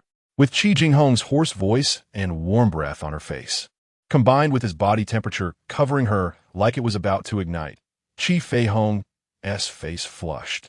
Underneath him, she felt like a blooming ripe pomegranate flower, igniting his interest. Taking a deep breath, Chi Jinghong again tried to kiss her lips. Just as he was about to touch them, a fair hand blocked the way. Jinghong, we can't do this. Chi Feihong closed her eyes, not daring to look at Jinghong's face, knowing it must be clouded with gloom. The person above her stopped insisting. He got off her body and left her room. Chi Feihong picked up her sweater and put it back on, carefully surveying the room. It was indeed identical to the one on Galangiu Island. This fool must have moved everything from that room here, right? But what does it matter? Bowing her head, Chi Feihong stared blankly at her hand. Just moments ago, Jinghong's lips had landed on it. Stepping out of the room, she saw Chi Jinghong smoking on the semicircular balcony. The recently descending twilight made his silhouette filled with an indescribable loneliness. She stopped behind him, catching the scent of soap from his freshly bathed body. Jinghong still liked soap over body wash as he always had. She took the cigarette from his hand. Don't smoke too much. It's bad for your health. The smell of tobacco often lingered on him, and Chi Feihong guessed he must smoke frequently. Is the reason you refuse me because of him? Chi Feihong pulled out another cigarette and lit it. Is it because you care about him? Wanted to touch him? Her hand lingered in the air for a moment before dropping it down. She and Jinghong had outgrown their childish years. Jinghong, looking at the gradually darkening twilight, Chi Feihong felt a wave of helplessness. We have grown up, old enough to understand that there are things we can do in this world and things we cannot. Don't give me that nonsense. Chi Jinghong coldly snorted, turning around. You've always acted on your own. Chi Feihong, this time there will be no more. Chi Feihong sighed. Jinghong, We finally reunited. Are you sure you want to waste time arguing with me? How could I bear to? How could it be possible? Jinghong, I'm hungry. Coincidentally, Chi Feihong's stomach growled. The two exchanged smiles. The sight of Chi Jinghong busily working in the kitchen made Chi Feihong's eyes well up with tears. It had been so long since she had experienced such a scene. In a foreign land, she often missed moments like this. In a small kitchen where Mama Ming cooked on one side and Jinghong helped on the other, while the laziest person was her, just sitting and waiting to eat. At this moment, Chi Jinghong's heart was also unsettled. Since Feihong left, some of her eating habits began to become clear to him. Feihong didn't like drinking noodle soup, but enjoyed eating noodles. She loved gnawing on pig's trotters, always cleaning the bones thoroughly. She hated eating fish, but her grandfather forced her to, so she often secretly stuffed fish into his bowl when he wasn't paying attention. She liked warm meals, often burning her tongue or mouth, and she was a bit impatient, licking the spoon before the food was ready. Occasionally, her small pink tongue would peek out, looking like a little fish, but that small thing had a strange power that sent shivers down his spine every time it touched him. Jinghong. Suddenly, Chi Feihong's voice broke through. If you don't focus a little more, our dinner will be ruined. Oh, Chi Jinghong finally came back to her senses. What was she just thinking about? Chi Feihong was a bit curious. Jinghong's face was flushed, not sure if it was from smoke. I wasn't thinking about anything. Of course, Chi Jinghong wouldn't tell her he was thinking about her tongue that made him daydream. The dining table was set with 2 dishes and a soup, and there wasn't much left in the fridge. Usually a bit impatient, Chi Feihong seemed a bit dazed, just staring at the food. What's wrong? Chi Jinghong asked eagerly. Do you not like what I made? If you don't, we can eat out. No, I like it. Chi Feihong picked up her chopsticks. Just now. Those dishes lying on the table made her feel generous. That child who always seemed awkward unexpectedly made such good-looking dishes and soup in less than 20 minutes. He must often cook, right? I wonder if Jinghong often cooks for his wife. But she absolutely couldn't ask that. Unconsciously, Chi Feihong thought of the radiant woman. When they stood together, they looked like a harmonious landscape painting. Anyone who saw them would feel they were a perfect match. Thinking of this, her heart sank, and she quickly stuffed food into her mouth to drive away the sudden sense of loss. Eat slowly, no one will snatch it from you. Watching Feihong gobble her food made Chi Jinghong feel a bit amused. However, Feihong's ravenous eating made his heart feel like it was wrapped in a ball of cotton. After all the sales had passed, all he wanted was this moment, just this moment. This not-so-grand house, the warm light, the ordinary food, and this woman who was eating so greedily. For this moment, he could give everything. In Chi Jinghong's former study, Chi Feihong sat in her grandfather's favorite chair, wearing his glasses.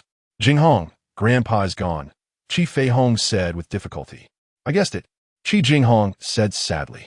At that time, she wondered if her grandfather was disappointed in her. He must have seen through her youthful frivolity and indifference, right? Grandpa must be very disappointed in me, right? No. Chi Feihong recalled her grandfather's calm face when he passed away. In those days, Grandpa often murmured, "What a pity, our Jinghong is no longer here." At that time, Grandpa must have guessed his time was short, right? Closing her eyes, she wondered why she didn't understand back then. If only she had understood. She would have treated him so well, clinging to him every moment, telling him she loved him, that she couldn't live without him, threatening him that if he dared to leave, she would dress up and date those foreign men every day. Then, wouldn't Grandpa be reluctant to leave? Because his granddaughter still needed him to stay by her side and guide her. Chi Jinghong took off Feihong's glasses, and sure enough, her eyelashes were wet. Feihong, how about I whistle a tune for you? He pulled a chair next to her. The night breeze gently stirred the curtains, and Chi Jinghong began to whistle the melody of Castle in the Sky. After she fell asleep, he carried her to her room, and as soon as she touched the bed, she curled up like a little shrimp, a habit just like before. Gently, Chi Jinghong lay down beside her, and after he lay down, she immediately snuggled closer, burying her head in his arms, her hand lightly gripping his collar. A little bug called jealousy was screaming inside him, wondering if countless nights she had also nestled up to him like this. Unconsciously, Chi Jinghong thought of the man named Song Shuran, who was like a picturesque landscape, warm and natural, maybe because he was a doctor, He had a natural authority that made people trust him unconsciously. Moreover, Song Shuran loved his wife deeply. The title of Feihong being Song Shuran's wife pierced his heart like a knife. They were a legal couple, blessed by everyone. Sighing, he told himself, Chi Jinghong, aren't you someone else's husband too? At that moment, his phone rang. He knew without guessing who it was. He pressed a button to silence it. When he woke up, Chi Feihong was already gone, and inexplicably, a sense of melancholy filled her heart. Last night, she knew Jinghong had been lying beside her, under the cover of night. She had repeatedly caressed that long-lost face, desperately claiming that last night belonged to Chi Jinghong and Chi Feihong, stolen from God. She kept saying that when morning came, they would return to their original selves. She would be Song Shuran's wife, and he would be Li Chunxiao's husband. But still, she felt lost. After washing up, Chi Feihong walked out of her room, and when she heard a noise coming from the kitchen, she was a bit dazed. Jinghong, what are you doing here? Because you are here. He playfully ruffled her hair with clean hands. A simple answer, yet it drew out her sweetest, bittersweet feelings that morning. He pushed her down onto the chair at the dining table, and Chi Jinghong revealed a beautiful smile. All right, master, your diligent servant has prepared breakfast for you. Chi Feihong stared at him blankly. At that moment, Jinghong was wearing a white shirt, with his sleeves rolled up, his hair casually falling on his forehead. And the unique fresh light of the morning danced in his smile, bright as clouds hanging in the sky after rain. Jinghong looked truly handsome. The best-looking man in a white shirt in the world. Aren't you going to eat? This is the warm meal you love. Chi Jinghong couldn't help but shake her head. So delicious. Silly as she was, her answer carried a hint of that youthful silliness and determination, warming his heart. After breakfast, Chi Jinghong handed Chi Feihong a document. What is this? Chi Feihong opened it with confusion. Inside was a divorce agreement. She was a bit stunned, shaking the document. Jinghong, what does this mean? That is your divorce agreement with Song Shuran. You just need to sign it, and I'll handle the rest. Later, I'll also propose a divorce to Chunxiao, and then we can leave here together. Chi Jinghong said, her tone calm, as if discussing the weather. The divorce agreement fell helplessly to the ground, and Chi Feihong's hand rested on the armrest of the chair. Jinghong, some things once missed are missed forever. We can't go back. Chi Feihong's calm tone and her repeated refusals left him flustered, causing him to gradually lose his confidence. Chi Feihong, saying things like missed opportunities and can't go back are just excuses. Rather, it's that you can't bear to part with Song Shuran, right? You've fallen in love with him? His hands tightly twisted together, he took a deep breath. I didn't want to say this at all. Chi Jinghong, it was you who first said you liked Mainuo. And it was also you who got married first. You probably don't even know that, do you? After my second heart transplant surgery, I came back, hiding it from the doctors and my grandfather, so impatient to find you before I had fully recovered on our 24th birthday. At that time, I almost lost my life. But when I returned, what did I hear? Our apartment door was tightly locked, and the neighbors said you hadn't been back for a long time. Then, your classmate Mainuo told me that you had dumped her long ago for a prettier and wealthier girl, and that girl was even pregnant with your child. No, Feihong. Mainuo lied to you. I didn't do that. Chi Jinghong murmured. How could this happen? How could it be? What is the use of saying those things now? In fact, you did get married before me, and I also know you once had a child with her, and I know you treated her well. Song Shuran. That man I should have fallen in love with. When my grandfather passed away, it was he who was always by my side when I was in despair. You know what my grandfather represented to me? He was my father, my mother, my teacher, or my deepest support in this world. But one day he suddenly just disappeared, without even having time to say goodbye. Chi Feihong's world collapsed like that, but thankfully there was Song Shuran, who my grandfather always hoped would be my partner, who held my hand tightly. At this point, Chi Feihong began to sob uncontrollably, and you were at another place, by the side of the woman who had already become your wife. Coincidentally, she and I both lost our closest relatives almost on the same day. But when I needed you the most, you were by her side. At this point, Chi Jinghong felt that everything was starting to become futile. Fate played one joke after another on them. I'm sorry. Feihong. I'm sorry, Feihong, I wasn't by your side then. If I could, I would be willing to trade everything for a different outcome, as long as I was with her then. Chi Feihong continued, that man Song Shuran is really a fool. A fool who always makes me cry. Do you know how I got my second heart? The owner of the second heart was a patient at their hospital. She had been bedridden since she was 6 years old, lying there for a full 15 years. In the end, that patient, tired of being unable to move every day, begged her father to let her have euthanasia. Song Shuran privately contacted that patient and somehow persuaded her to donate her heart to me. But her only request was her father's consent. You know how painful that is for a father? He went to bother him every day to help with his farm work, enduring every punch and kick when he got drunk. In the end, Song Shuran still managed to persuade that father. Do you know how he convinced him? That father said he would trade his cornea for his daughter's heart. At that time, he didn't even think and agreed immediately. Just like that, Song Shuran moved him, and I successfully underwent my second heart transplant. This incident also came to the hospital's attention, and as a result, he was fired. You know, such cases are a big taboo in the medical field. Since then, Song Shuran's emotional involvement and unprofessionalism became a laughingstock in the medical community, but he never cared, laughing heartily in front of me every day. So, Jinghong, we are already impossible. In this world, I can betray anyone, but I will never betray Song Shuran. Chi Jinghong laughed, a very sorrowful laugh, and said, what about me? What about my sacrifices for you? You casually decided everything, tied me to you, tempted me to fall in love with you, and then thoughtlessly left me, thinking I would wait for you. Fine. If you want me to wait, I will wait. Who told me to love you? But what was the result of my waiting? The letter you left me sent me straight to the 18th layer of hell. But I don't believe the nonsense in your letter. I always felt you would come back. But you didn't. At 22, I decided to go to Ireland to find you, but my visa was rejected time and again. Of course, it would be rejected. A penniless boy. No matter how well he studied and won scholarships every year, what good was it? They used all sorts of excuses to brush me off. I found it nearly impossible to get that visa. Didn't Grandpa leave you money? Chi Feihong asked softly. Money? Do you think I would want that money? When I was at my wit's end, Chi Jinghong's father found me. He said he could fulfill all my wishes as long as I was with his daughter. So, I told him I wanted to get my visa to Ireland as quickly as possible. 3 days later, I got it, and when I left, Li Chunxiao and I held an engagement ceremony. At that time, I treated it like a game. The only person I wanted to marry was you. Who would have thought she would follow me the next day?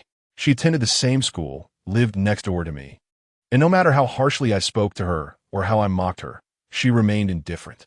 But I couldn't care less. In that country called Ireland, whenever I had free time, I searched for you everywhere, aimlessly looking for you. 2 years later, I began to feel desperate. Finally, at a hospital. They told me a few years ago a Chinese girl came there for a heart transplant, but unfortunately, she passed away in the end, dying before she turned 20. The dates they described, and some of her habits and appearance were very similar to yours. They even promised to give me her file, but I ran away. I was scared. I was afraid it would have your name on it, so I fled. That day, I was drunk, and then Chunxiao appeared, wearing the exact same clothes as you. That day, I was with her. When I saw the person lying beside me in the morning was her. I felt like God was playing another joke on me. I didn't look for you anymore. 3 months later, Chunxiao got pregnant. When I saw that little being moving under the doctor's guidance, I thought, so be it. I named that child Chi Wong, and I vowed to give him a lot of love to that child named Chi Wong, but who knew I couldn't even keep him. Chi Feihong could no longer hold back and rushed over to hug Chi Jinghong. For Chi Feihong hugged Chi Jinghong tightly. Don't say any more, Jinghong. Don't say any more. Chi Jinghong seemed not to hear, his eyes fixed outside the window. Feihong, you don't believe, do you? In fact, Chi Jinghong often lived in self-deception. He often went to Ireland at certain stages, doing nothing, just staying there for a day or two. In his inner world, Feihong, you always lived in that country called Ireland, unable to return to my side for some reason, and I just couldn't find you. At this moment, Chi Feihong could no longer speak, burying her head in Chi Jinghong's arms, repeatedly saying, so foolish, we are just as foolish. Jinghong, do you think God doesn't like particularly foolish people? That is why we have never been favored by him? Finally, she raised her eyes, tears brimming. Chi Jinghong gently wiped away her tears and said softly, no, if God didn't care for us, how could he arrange our reunion? If this is the kind of reunion, it's better not to have one at all. Yes, wouldn't it be better not to reunite? If they didn't reunite, she wouldn't have to witness him becoming the husband of another beautiful woman, holding another woman's hand, sleeping in the same bed with someone else. She called him our Jinghong, and she rightfully occupied the passenger seat next to him, preparing him hangover soup. Such a scene was enough to break her heart. Not to reunite, Chi Jinghong repeated, then asked Chi Feihong, do you want to leave everything behind? Look, Chi Feihong said blankly. Jinghong, you see it, right? Destiny doesn't take us into account. That is your excuse. The reason I got married is thanks to you. How dare you say that? The divorce agreement lay emptily on the floor. Thinking about her unwillingness to divorce and that she would still carry the title of Mrs. Song in the future. A jealous worm gnawed at Chi Jinghong's heart. You dare to say such things, don't you? If you can't bear him, you could just tell me. I won't pester you. Why pretend to still have feelings for me? Pretend? Fine. Think whatever you want. She broke free from Chi Jinghong's embrace. Look, Jinghong, we've argued twice in less than 24 hours. She listened to his footsteps fading away, heard him open the door, and thought, is Jinghong angry? She didn't expect him to do so much for her. How stubborn and cold he was as a youth, yet he could be like this. She should feel touched. What could she do? She couldn't tell him. She couldn't. Grandpa said that living in this world means following its rules. Before leaving this world, Grandpa earnestly reminded her of this. Chi Jinghong's wife is so beautiful, like a fairy, and she loves him dearly. She didn't know how long it had been when Chi Feihong walked out of the room. Right? She needed to call Shuran. She wondered if the signal would be good. When she stepped outside, she saw Chi Jinghong leaning against the wall, still smoking. Naturally, she threw his cigarette away. Smoking occasionally was fine, but too often is deadly for the body. From now on, smoke less, Chi Feihong warned him sternly. Got it. Chi Jinghong replied cheerfully, following her into that old car. Chi Feihong glanced at his Kian and frowned. Don't you have a car? But I want to hitch a ride now. He sat down in the passenger seat and leaned over to help her fasten her seatbelt. The seemingly unreliable seatbelt made Chi Jinghong furrow her brows. You can't drive this car anymore. It's unsafe. But I like it. Doesn't it look like a Beetle? It feels great to drive it. It's like I'm in their era. Chi Feihong stepped on the gas and turned on the sound system, and soon a rhythmic melody filled the air. She kept the beat while making faces at him, looking quite pleased with herself. This playful Chi Feihong always made Chi Jinghong's heart soften, wanting to make her happy, wanting to indulge her. He just calmed down, thought a lot, and felt he might have rushed things. Now, to make Feihong divorce him seemed a bit hasty. So he decided that for now, he needed to firmly and gradually win over Feihong's heart. It might be a bit despicable, but long ago, Feihong had already belonged to him. He dropped Chi Jinghong off at his workplace. Aren't you going back to change clothes? As soon as she said this, Chi Feihong immediately lowered her head. It felt like a line from a movie, the dialogue between a couple after a secret meeting. I have clothes in my office. Chi Jinghong had no intention of leaving. Not leaving? It's rush hour. What if the company staff see you? Luckily, she was driving an inconspicuous old car. Move back home. Chi Jinghong's tone was very firm. She shot him a glance, and Chi Feihong obediently replied, knowing she couldn't make Jinghong angry again. She didn't want to argue with him a third time. When to move? Move back as soon as you can. I guarantee you'll see me when you get home. The words came out in a rush. Chi Feihong sighed internally. This was not a good habit. It seemed she unconsciously thought of herself and Jinghong as those two naive kids on the little island, playfully pressing the neighbors' doorbells in the quiet alley, seeing who would get caught. Good. Chi Jinghong was satisfied as he pinched Feihong's cheek, which had become much slimmer than before. What do you want for dinner tonight? I'll have the kitchen prepare it for you. Seeing that Chi Jinghong showed no sign of wanting to leave, she leaned down to help him unbuckle his seatbelt. As her body drew closer, her unique scent hit him, and Chi Jinghong took a satisfying deep breath, his hand falling into her hair. Hoping that seatbelt would be a bit tricky to undo. All right, you should hurry to work. Chi Feihong pushed him gently. I'll be back early today, he said, patting Feihong's face. Chi Feihong stood there for a long time, watching Chi Jinghong's figure enter the grand building. As soon as he went in, he saw Li Chunxiao's white Bentley pull into the designated parking spot. As she stepped out, Many people came over to greet her, all with flattering expressions on their faces. Li Chunxiao was a princess, and what was Chi Feihong? She was nothing. She couldn't give Jinghong anything. Her Jinghong was naturally someone who could accomplish great things. At the age of 15, Chi Jinghong wrote in her essay, "In the future, I will buy tall buildings, I will engrave my name on the top floor. I will have my own private jet, and I will stand at the top looking down at those who once laughed at me, looked down on me, or even pitied me." Now, Jinghong had finally reached the top. Those tall buildings and private jets were easy for him, and all of this was closely related to his wife. Numbly, she started the car. The few pieces of clothing in her suitcase felt heavier as Chi Feihong stepped into the luxurious Li residence. What awaited her next? She didn't even know if she could continue to stand firm in her stance. Butler Howe's complex expression as she returned made her lower her head and pass by him. This was her third time in Chi Jinghong's office, and Li Chunxiao gestured for Lin Xiao not to make sound. "Your husband is really busy." He was buried in signing page after page of documents. However, Jinghong's signature was truly beautiful. Those three characters were elegant, as if they were about to fly. When Chi Jinghong finished signing and looked up, he saw Li Chunxiao smiling faintly, and he frowned. "All right, don't be angry." Li Chunxiao came up behind Chi Jinghong, awkwardly placing her hand on her shoulder and giving a clumsy massage. "I know you don't like me coming to your office, but I couldn't reach you on the phone last night, and then I heard Secretary Lin say you'd be busy all night." Then Li Chunxiao whispered, "Jinghong, has all this left by Dad exhausted you?" "Actually, Jinghong, those things don't matter.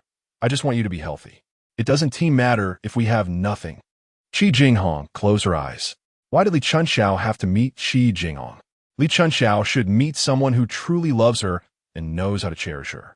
Once, I also tried to love her. I used to think that falling in love with such a wonderful girl shouldn't be difficult. However, after a long time, he realized that love is not an arithmetic problem that can be solved through precise calculations to get the correct answer. "Jinghong, I didn't say a word before coming here. Are you angry?" Li Chunxiao said cautiously, her hand unconsciously rubbing his temples as her husband furrowed his brows. Chi Jinghong subtly avoided her hand.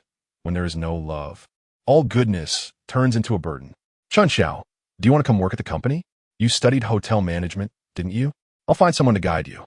In the future." "No, no."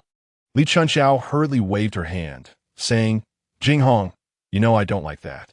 I studied hotel management because of you. You know that. Besides, the company has you, right?" Li Chunxiao felt an inexplicable panic. A woman's intuition telling her that what Jinghong was about to say would surely be something she didn't want to hear, perhaps even something that would make her sad. "Jinghong, I have something to do. I'll leave first." So, she quickly grabbed her bag and fled the office as if escaping. "Can I? 5 in the afternoon."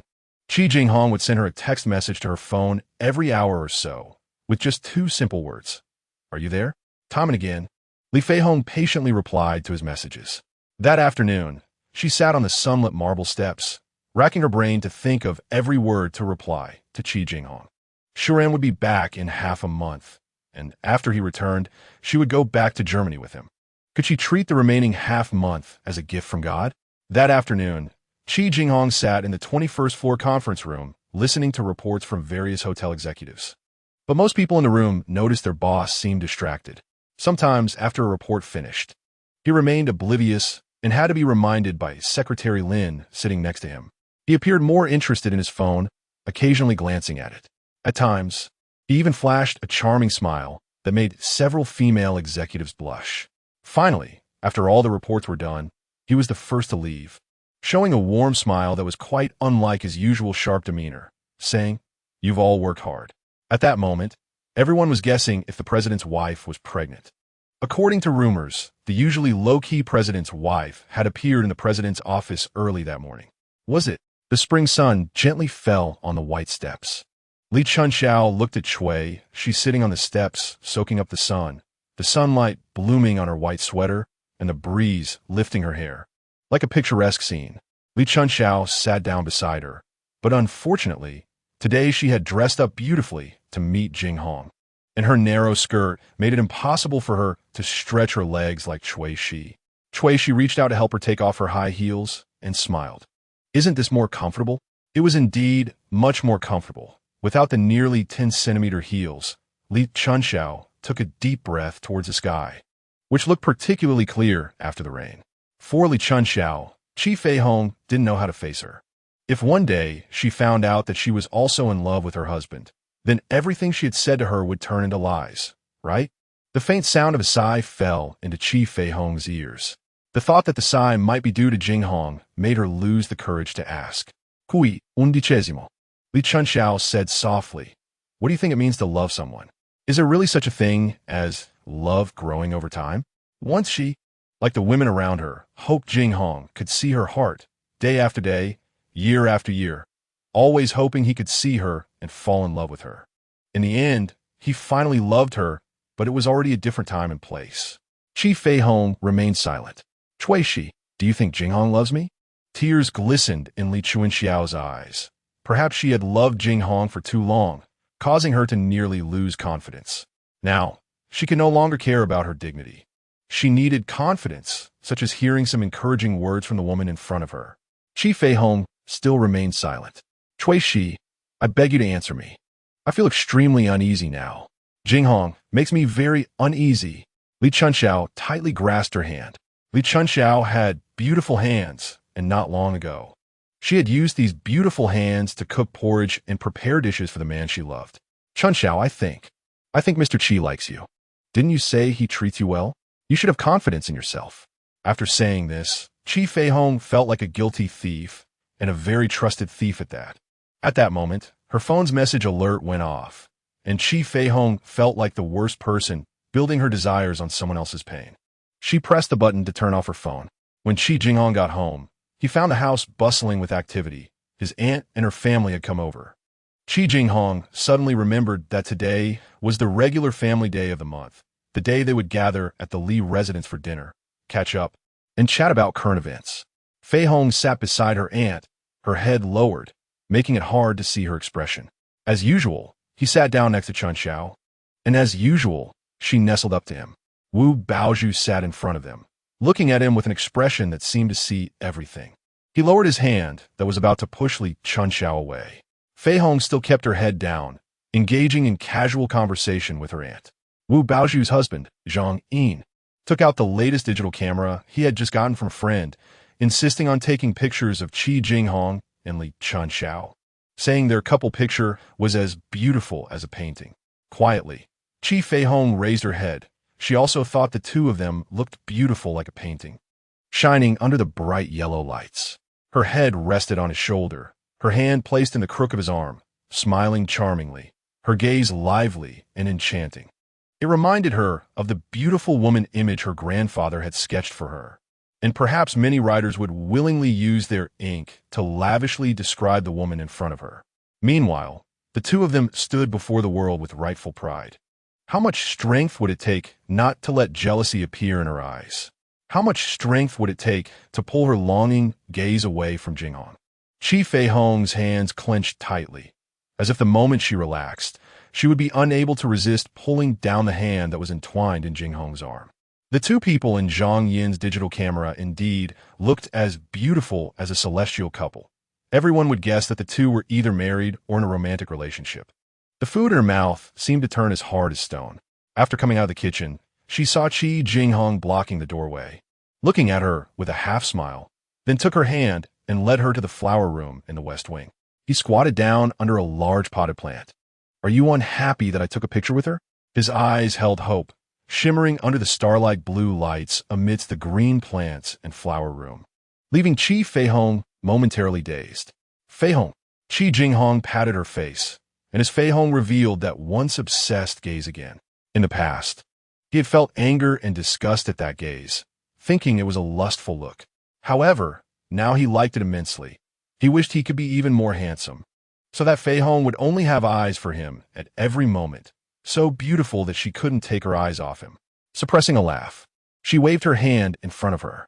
At that moment, Feihong seemed to wake from a dream. Jinghong, what did you just say? With a hand on her temple, his voice was gentle. I asked you, don't you like me taking pictures with Chunxiao? That's not the case. Chi Feihong, avoided his gaze. Can't you just say one truth? Chi Jinghong adjusted her face. Tell me, don't you like me taking pictures with Chunxiao? What does saying I don't like it change? Chi Feihong recalled what Li Chunxiao had said in the afternoon and the expression on her face when she said it. She removed Chi Jinghong's hand from her cheek. It couldn't go on like this. Jinghong, listen to me. We've lived under the same roof as family for so long. Now, can we go back to the way we used to be? She pleaded with him. Chi Jinghong's hand pressed tightly on Chi Feihong's shoulder for a moment. He really wanted to crush her. If we go back to being family, then, Chi Feihong, you shouldn't have seduced me back then. You shouldn't have boldly said you loved me. But what can I do? I only want to be entangled with you for the rest of my life. Chi Jinghong's bleak smile tightened Chi Feihong's heart. She threw herself at him, hugging his waist. Jinghong, please don't be too angry with me. No matter how we think, we can only be like this. Chi Feihong closed her eyes. The darkness always easily fostered fear. Jinghong was right. She could no longer be fearless. You're right. The current Chi Feihong is a coward. Ever since Grandpa passed away, I've become a coward because there's only me left in this world. I'm very scared. When that person named Song, Shuran, walked into my life and told me he would never abandon me, I married him without hesitation. He treats me very well. So well that I've become dependent on him. So good that staying by his side has become a habit. Feihong, believe me, I could do it too. I can be your support. Come to me. Chi Jinghong felt inexplicably pained. Why wasn't it himself who was by her side at that time? Jinghong, do you know? Just an hour ago, I was on the phone with Shuran. He'll be back in about half a month, and then I'll go back to Germany with him. Maybe I won't come back after that. We even plan to travel to Egypt in October, riding camels to see the pyramids. My married life is much better than I imagined. Much better. Shuran and I have similar personalities, so I feel very relaxed with him. I've never thought of leaving him. On the contrary, I hope to continue with him. Continue? Chi Jinghong pressed her mouth to her ear. What if I tell him that his wife's first man is his brother-in-law? What if I tell him that you took me to a hotel when you were 17? How do you think he would feel? Would you still be able to continue then? Don't do that. Jinghong. Chi Feihong hugged Chi Jinghong painfully. Jinghong, don't turn things into that. Chi Feihong, are you still scared? Are you so afraid he will know? Chi Jinghong's words felt like tearing apart. Yes, I'm afraid he will know. I'm afraid he will mind. And I'm afraid of losing my peaceful life because of this. Through Jinghong's shoulder, her gaze fell on the light refracted from the window in the living room. Besides, I think your wife is the most suitable woman for you in this world. Can it be? 6. Chi Feihong stayed alone in the flower room. He left. Jinghong left. Chi Feihong, do you think what we're doing now is called the Wheel of Fortune turning? Before, I looked down on your love. Now you look down on mine. You're right. Chunxiao is very suitable for me. At least, she is devoted to me, unlike you who are so fickle. Before leaving, Chi Jinghong said this to her. Chi Feihong unconsciously fiddled with her nails until they became bare. Many things had strayed from their original intentions. The two people who had a hard time meeting had turned into two hedgehogs attacking each other. When she returned to the living room, those people still hadn't left. Everyone seemed to be having a great time. Li Chunxiao, smiling like a flower, leaned against Chi Jinghong, who had one hand resting on her waist and was leaning down to eat the apple she handed him. Chi Feihong sat stiffly on the side. Now, of course, she couldn't run away. Hadn't she just boasted in front of Jinghong? But the next day, when she saw Jinghong's pale face, she felt regretful again. Especially when the cleaning lady told her that she had cleaned out a lot of cigarette butts from Mr. Chi's study's ashtray. Chi Feihong regretted it. So, when no one was paying attention, she approached Chi Jinghong and tapped his shoulder. Let's go see Ma Ming together today. Jinghong ignored her, not even looking at her as he walked away. For 4 consecutive days, he left early and returned late, and she didn't get a chance to say a word to him. He didn't answer his phone, nor did he reply to her messages. She had sent many shameless messages. On the 5th day, Chi Feihong decided to go to the place where Jinghong worked to try her luck or to wait for him in the parking lot. Today, she had to make up with him. Lin Xiao had been working at this supermarket for almost a week. She specifically chose the morning shift because she could see Mr. Chi's car drive past the supermarket where she worked. Although it had only happened twice, she could vaguely see his outline through the car window. Mr. She had stopped studying Spanish. When she asked her brother, he said it was no longer necessary. but it seemed that she couldn't help herself when it came to Mr. Chi. Even just watching from afar was good enough, Lin Xiao thought. So she secretly hid it from her brother and came to this supermarket to apply. This small supermarket was not far from the Maria headquarters and sold imported foods from abroad. Most of the customers were high-ranking white-collar workers from nearby offices, and they sometimes mentioned Mr. Chi when they came in, like what clothes he wore today, who he got angry with, or that he hadn't shown up at the headquarters all day. Also, they said his wife was very beautiful. Yes, Lin Xiao had seen Mr. Chi's wife a few times. She was a beautiful person, elegant, and very suitable for Mr. Chi. Thinking of this, Lin Xiao felt a pang of bitterness in her heart. However, when she saw Mr. Chi's car drive past the door, she suddenly felt a surge of joy. Around noon, a somewhat strange female customer came in, dressed unlike the white-collar workers in the area. She wore a gray hoodie, ordinary jeans, and had the hoodie pulled over her head. The strange thing about this customer was that she didn't seem to be there to buy anything. Her whole focus seemed to be on the Marriott office building across the street. She held a pack of men's anti-smoking gum and stared blankly at the opposite side.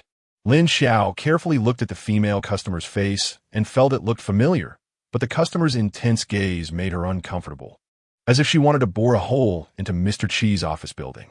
"Miss, do you need that?" Lin Xiao walked from the cashier to her, saying irritably, "Oh." Chi Feihong only then realized that she had been holding the item in her hand for too long. So she hurriedly put it down and picked up a cup of instant noodles instead. "I'll have this." After that, the supermarket clerk, who looked a bit familiar, came over with hot water, filled the cup noodles, and sat down to wait for them to soak while texting.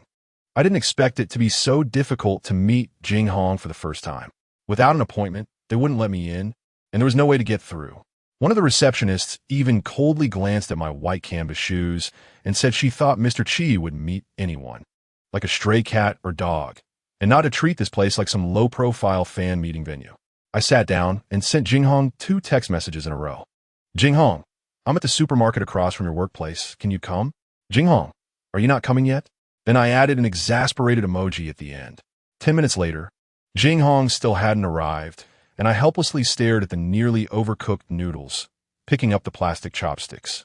When Lin Xiao clearly saw who was coming, she quickly lowered her head, panicking about what to say if Mr. Chi asked why she was working here. Luckily, she was wearing a supermarket staff cap, so she kept her head down, as if Mr. Chi hadn't noticed her. Out of the corner of her eye, she saw Mr. Chi walking towards the row of tables where customers could drink coffee, and when she lifted her head slightly, she saw him stop in front of a female customer wearing a gray hoodie. Jinghong, do you want to eat?" Chi Feihong said somewhat awkwardly. Chi Jinghong angrily pulled Chi Feihong up, realizing that Feihong was in the supermarket across the street and inexplicably came here. Initially, he just wanted to take a look and leave, but when he saw her eating instant noodles through the glass, he came in. "That's not nutritious. Come on, let us go." Lin Xiao forgot to avoid them. No, there was no need to avoid them anymore. It seemed that since Mr. Chi walked in, his eyes were only on that woman. Watching the two of them walk past her, Mr. Chi furrowed his brow, while the woman behind him casually held his hand, gazing at the back of his head with a smile. Because they were walking quickly, her hat fell off, revealing her shiny black hair. "Mr. Chi held her hand and stuffed her into his car, and then the car drove away. After a long time, Lin Xiao finally came back to her senses. And now she remembered seeing that woman before. She was standing next to Mr. Chi's wife that day. Now thinking back, Mr. Chi may not have been looking at his wife at all, but rather at the woman beside her. With that thought, Lin Xiao smiled bitterly. When she learned that Mr. Chi already had a wife, she felt as if she had fallen into a huge ice cave. But when she was with Mr. Chi, he rarely mentioned his wife. And she always thought maybe Mr. Chi had a little bit of affection for her, as he was so nice to her. So nice that she thought. Now, it seemed she had no chance at all. Mr. Chi must care a lot about that woman, enough to forget that they were in a public place. Finally, she found herself sitting in the passenger seat next to Jinghong, and involuntarily, Chi Feihong cracked a smile. "What are you laughing at?" Unable to help it, Chi Jinghong asked the silly-looking person beside her. "I'm not laughing." Chi Feihong closed her mouth. "Jinghong, where are you taking me?" "What if," after a pause, Chi Jinghong said with a half-smile, "I want to elope with you?" Chi Feihong fell silent quickly.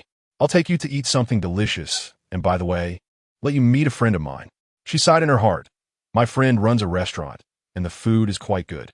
They arrived at a restaurant in Yuyuan, which could also be called a dining establishment. The decor was very distinctive, with a bright red color scheme. The waiter led them to the second floor, which was all open. They sat down by the window, facing a row of quaint little shops, and the street in front was crowded with people. The garden-style charm of Yuan and the vintage architecture made Chi Feihong squint her eyes. When she was a child, her grandfather had brought her here. She and her cousin followed behind their grandfather, walking from one street to another, and in her hazy memories, she recalled the bright red Changwang Temple and the mouth-watering candied hawthorn, along with several elderly men playing the eru, while young performers sang along to the melody. Bringing her gaze back, she found Jinghong staring at her, extending his hand to stroke her cheek. The table was filled with a variety of dishes, and Chi Feihong was dumbfounded, wondering how she could eat all of it. Jinghong, do you think the two of us can finish this? Chi Jinghong laughed as well, as if he had ordered too much food. This guy, I think he can't wait to stuff all the delicious food from my restaurant into your belly. A tall, thin person around Jinghong's age stopped by their table and teased. This should be the friend Jinghong mentioned. Chi Feihong smiled at him. He leaned close to Jinghong's ear, glancing at her while whispering, and surprisingly, Chi Jinghong blushed and nodded. He tugged at his clothes and extended his hand. Hello, I'm Lin Mo, Chi Jinghong's classmate. Nice to meet you, Chi Feihong. Chi Feihong quickly stood up, feeling nervous because of his serious demeanor. When she reached out to shake his hand, Chi Jinghong pulled her hand back. Sit down, don't mind him. The guy wanted to say something more, but Chi Jinghong was already impatient. Aren't you busy? I am busy. Busy. I'm going to get busy right now. Lin Mo chuckled as he backed away, making faces at the woman beside him. Perhaps because he was a bit too familiar. She seemed a bit dazed and shy, slightly opening her mouth but unsure of what to say, looking quite amusing. In the end, she couldn't help but take another glance at the two of them. Chi Jinghong had changed from his usual cold demeanor, as he lovingly filled her bowl with food like a husband who cherished his wife. After pausing for a moment, it was a pity. His wife was ultimately not her. What would those two do in the future? Chi Jinghong's Feihong. Lin Mo often felt inexplicably moved by these words, by this title. They were beautiful and pure. My Feihong is in Ireland. She doesn't want to come back. She doesn't want to return to my side. He said this the night before Chi Jinghong got married, repeating it over and over in the torrential rain, like a foolish person tightly holding on to his only memory. Can we? After a hearty meal, Lin Mo sent them to the restaurant door and said meaningfully to her, don't leave him anymore. Chi Jinghong has not been happy for many years because of you. From now on, just stay by his side. Don't care what others say. Just believe in him. Chi Feihong didn't dare to answer him, while Jinghong looked at her with warm eyes, full of affection. It tugged at her heart, a kind of soft pain. Jinghong, let's go for a walk. She linked her arm with his. It was nothing, just a walk together, just linking her arm with his. They wandered through various specialty shops in Yuyuan with the tourists, playing many quirky little games. A passionate Spanish guy performing magic told her that if she kissed her boyfriend, he would turn a rose into existence for her. It was just a game, and she really wanted that rose, Chi Feihong thought, so she stood on tiptoe, happy to let her go. He tightly held her in his embrace, not wanting to just skim the surface with her, regardless of the bustling crowd around them or how many eyes were watching. His tongue entwined with hers. When the two were about to suffocate, Chi Jinghong reluctantly let her go. She quickly pulled him away with her head down. What if someone who knows Jinghong sees them? The Spanish guy shouted from behind, Miss, don't you want your rose? Damn rose.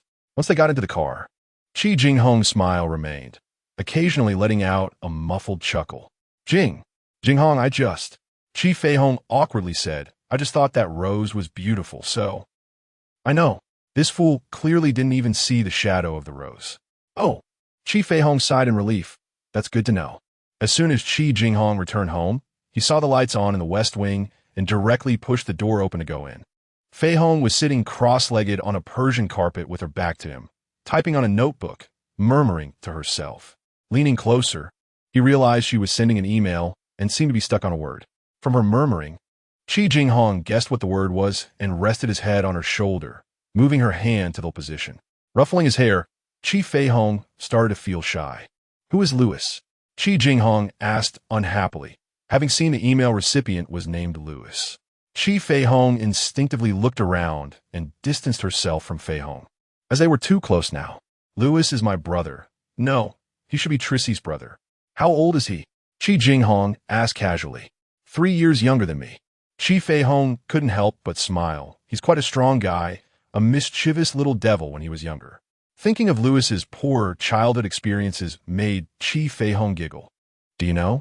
Louis was diagnosed with ADHD by a Mongolian doctor because he was so active and ended up taking medication for several years, wasting a lot of money. When he turned 15, a doctor told him he never had ADHD, and now he treats doctors like enemies." After laughing for a while, Chi Feihong noticed Jinghong wasn't laughing at all and had a serious expression. "What's wrong?" Chi Feihong leaned in. With force, Chi Jinghong pinned her down on the Persian carpet, both of them breathing heavily. After a moment, she nervously pushed the person on top of her. "Jinghong." Chi Feihong looked at him pleadingly. Chi Jinghong released her and sat back on the carpet, adjusting his breathing. "Who told you to talk about other men with such a bright smile?" "Other men?" Chi Feihong sat up too. "You mean Louis? He's not even a man. Do you want to know the first time I met him?" Her voice got lower and lower, until she simply closed her mouth. Feihong's pitiful look made Chi Jinghong unable to hold back a laugh, and he stood up. "I'm going to take a shower first. You come over later." Li Chunxiao, who had been very busy and rarely at home lately, was sitting in the living room. Chi Feihong suddenly stopped in her tracks, unsure whether to step forward or retreat. Li Chunxiao turned around and saw a pale-faced, stunned person. "Trissy, come here." Chi Feihong sat down next to Li Chunxiao, handing her a magazine she had just been looking at. "Annie asked me to give this to you. She wants you to pick out some jewelry." "Pick out jewelry for what?" Chi Feihong took the magazine, which was a fashion magazine. "Look at me. I've been so busy these days I forgot to tell you. In a few days, the company will hold a 60th anniversary banquet. Annie said we must introduce Shuran's wife to the company directors and the elders, and she wants you to pick out some jewelry so that you can make a beautiful entrance." Chi Feihong fell silent. "Don't be afraid." Li Chunxiao confidently patted her shoulder. "I'll cover for you then." Chi Feihong smiled. "Okay, you can cover for me then." She flipped through the magazine. "But will wearing these really make me look beautiful?" "Of course. Those are the weapons representing status in high society, but I don't like those kinds of weapons." With wet hair and dressed casually, Chi Jinghong came down from upstairs, holding several books that had Spanish and Chinese together. "Trissy, I have a few Spanish words I don't understand. I need your help to translate." Chi Feihong instinctively glanced at Li Chunxiao, who was also looking at her, following Jinghong into his usual study. When he tried to close the door, Chi Feihong hurriedly stopped him. "Wait. Don't close the door, Jinghong." He let go of the doorknob and let it drop. "Do as you wish." "Did I make him unhappy again?" She tugged at his clothes, but he didn't respond. Then she placed her hand on his shoulder and straightened her index finger. "Jinghong." Chi Jinghong turned his head, and his cheek pressed against her finger. "Success." Chi Feihong laughed happily. She had learned this move from a Taiwanese movie recently. At the time, she thought it was fun and wanted to try it on Jinghong. So, she acted childishly, but thankfully, she successfully poked Jinghong. "So childish." Chi Jinghong swatted her hand away. "Is it that funny?" Laughing like a flower, shaking in the wind. He pulled her aside, pointing at a cup of dark liquid on the table. "Drink it." "What is that?" Chi Feihong guessed it was medicine and felt a little uneasy. "Jinghong, I'm already fine. The doctor said so." He took her hand, the joints clearly defined. "That medicine will make your body healthier. Be good and drink it. It must be very nourishing." Chi Feihong held the medicine, grinning. "If it's nourishing, I won't pass it up." She drank it all at once. And when the cup was empty, Chi Feihong saw Jinghong looking at her anxiously, holding rock candy. Her heart ached, and tears fell down. What to do? She cherished this moment so much, wanted to make it last forever. Chi Jinghong clumsily put the rock candy into her mouth, repeatedly asking, "Is it bitter? Is it bitter?" Tears continued to fall like pearls that broke free from string, seemingly unable to be stopped. Now, Chi Jinghong was at a loss for what to do. He used his sleeve to wipe away her tears, his movements awkward. He must have never wiped a girl's tears before. No, he had helped her before a long time ago, But at that time, it seemed he was very disdainful. Listen, what did he say? He said, they told me it's not bitter. They kept assuring me that this medicine isn't bitter. All right, we won't take this kind of medicine anymore. I'll find it again. Next time, I'll definitely find medicine that isn't bitter, definitely find sweet ones. So silly. Where's there medicine that isn't bitter in this world? Suddenly, she started to cough. After coughing, she grabbed Jinghong's hand. Jinghong, I just choked a bit. That medicine isn't bitter at all. After the two of them left, Li Chunxiao's thoughts were no longer on the magazine. She kept glancing at the door that was letting out light. What were the two of them doing in the study? Were they really learning Spanish? A few days ago, Qin Xiaojun asked her what she would do if one day Jinghong left her. Would Jinghong leave her? This question had never crossed her mind. If he dared to leave me, I would die for him to see. That's how she answered. At that time, Qin Xiaojun had a strange expression, warning her. Keep an eye on your Jinghong. He could be a hot commodity. Back then, she had been circling around Qin Xiaojun, saying, Qin Xiaojun, are you also eyeing our hot commodity? Does what you just said mean you're ready to snatch love away? The angry woman patted her head with her handbag repeatedly, calling herself a crazy woman, a foolish woman who becomes dumb whenever she encounters Chi Jinghong. Maybe, perhaps her unique upbringing shaped her personality, leading to a lack of security and strong possessiveness. She is aware of her shortcomings. Jinghong, although he has never sweet-talked her, except regarding their child, he is almost always compliant with her. No matter how busy he is, he never forgets their wedding anniversary. He accompanies her wherever she wants to go. And every year, he personally chooses her birthday gift, which he knows she loves. Picking up a magazine, Li Chunxiao entered Jinghong's study, where his deep voice was heard repeating Spanish words. They are really learning Spanish, she thought, mocking herself in her mind. What else could they be doing? What a suspicious woman. So Aishi, look, I picked this for you. Li Chunxiao spread the magazine in front of her, pointing to a pair of tassel earrings that looked so white they seemed to glow. I think you would look great in this. She examined it carefully and finally looked up and smiled. I like it too. Her husband stood nearby, maintaining his usual expressionless demeanor. Can I? She answered the phone, and on the other end, Chi Jinghong's two words were still there. This is Ming Mama. Chi Feihong replied while carefully helping Ming Mama comb her hair when she left. Ming Mama had a head full of black hair. In the mornings these days, she would come to Ming Mama's place, and once she arrived, Ming Mama would cling to her, following her wherever she went. Before she could say a second sentence, Jinghong hung up the phone. Why does he always do this? Ming Mama handed her a book. Ming Mama, do you want me to read it? Ming Mama nodded, her face adorned with a childlike, innocent smile, placing her hand on Li Chunxiao's cheek, stroking the wrinkles on her face. Ming Mama must have endured a lot of hardships, right? The last time she returned, the neighbor told her that Ming Mama had gone back to her hometown, but she had no relatives left there. How did she get through that time? Unfortunately, most of the time now, she doesn't recognize herself. Chi Feihong placed Ming Mama's hand against her own cheek. Ming Mama, I'm Feihong, the one who only likes to eat the dumplings you make. How could you forget her?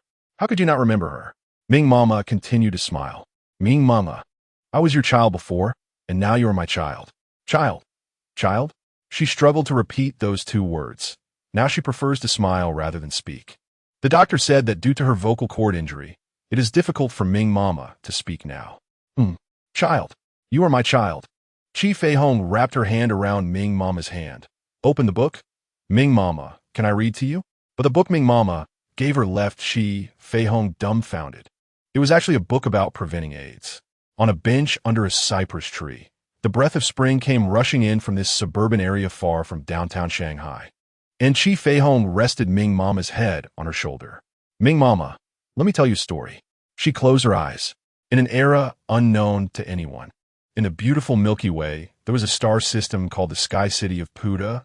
One day, a young apprentice named Bas found a girl named Hida who fell from the sky. In this strange land, she often told herself the story of Sky City, imitating Jinghong's tone, sometimes high and sometimes low, sometimes joyful and sometimes depressed, mimicking the few body language he used when telling this story. As she spoke, it seemed as if she returned to that dock, with a salty sea breeze, the humid air, and the rhythmic sound of the tide surrounded her. leaning against his shoulder. Dressed in his clothes, she heard his voice, rich like fine wine. Often, as she spoke, tears would stream down her face. Ming Mama let out even breaths on her shoulder. She must have fallen asleep. So, her storytelling had a hypnotic effect. She couldn't help but smile. A shadow blocked her view, and before she could open her eyes, that person leaned down and kissed her, his lips dancing on hers like the spring breeze that surrounded them. Opening her eyes, she gazed foolishly at the person in front of her, who was also gazing at her with a dazed look. A distant sound of footsteps drew closer, and a slightly trembling voice rang out. "You, what are you doing?" Through Jinghong's broad shoulders, Chi Feihong saw Li Chunxiao, pale-faced, holding a bouquet of flowers. Her mind exploded with a loud noise, and she felt a wave of whiteness wash over her. What should she do? What should she do? She turned her eyes to Jinghong. Seeing Feihong's face as white as a sheet, Chi Jinghong felt a mix of anger and pain. Was she really that scared? Scared of being found out? But he couldn't bear to see her worried and scared. He reached out, cradling Ming Mama in his arms, turning to face Li Chunxiao, speaking calmly. "Ming Mama is asleep. I'll carry her back to the room." "So that's how it is." Li Chunxiao breathed a sigh of relief.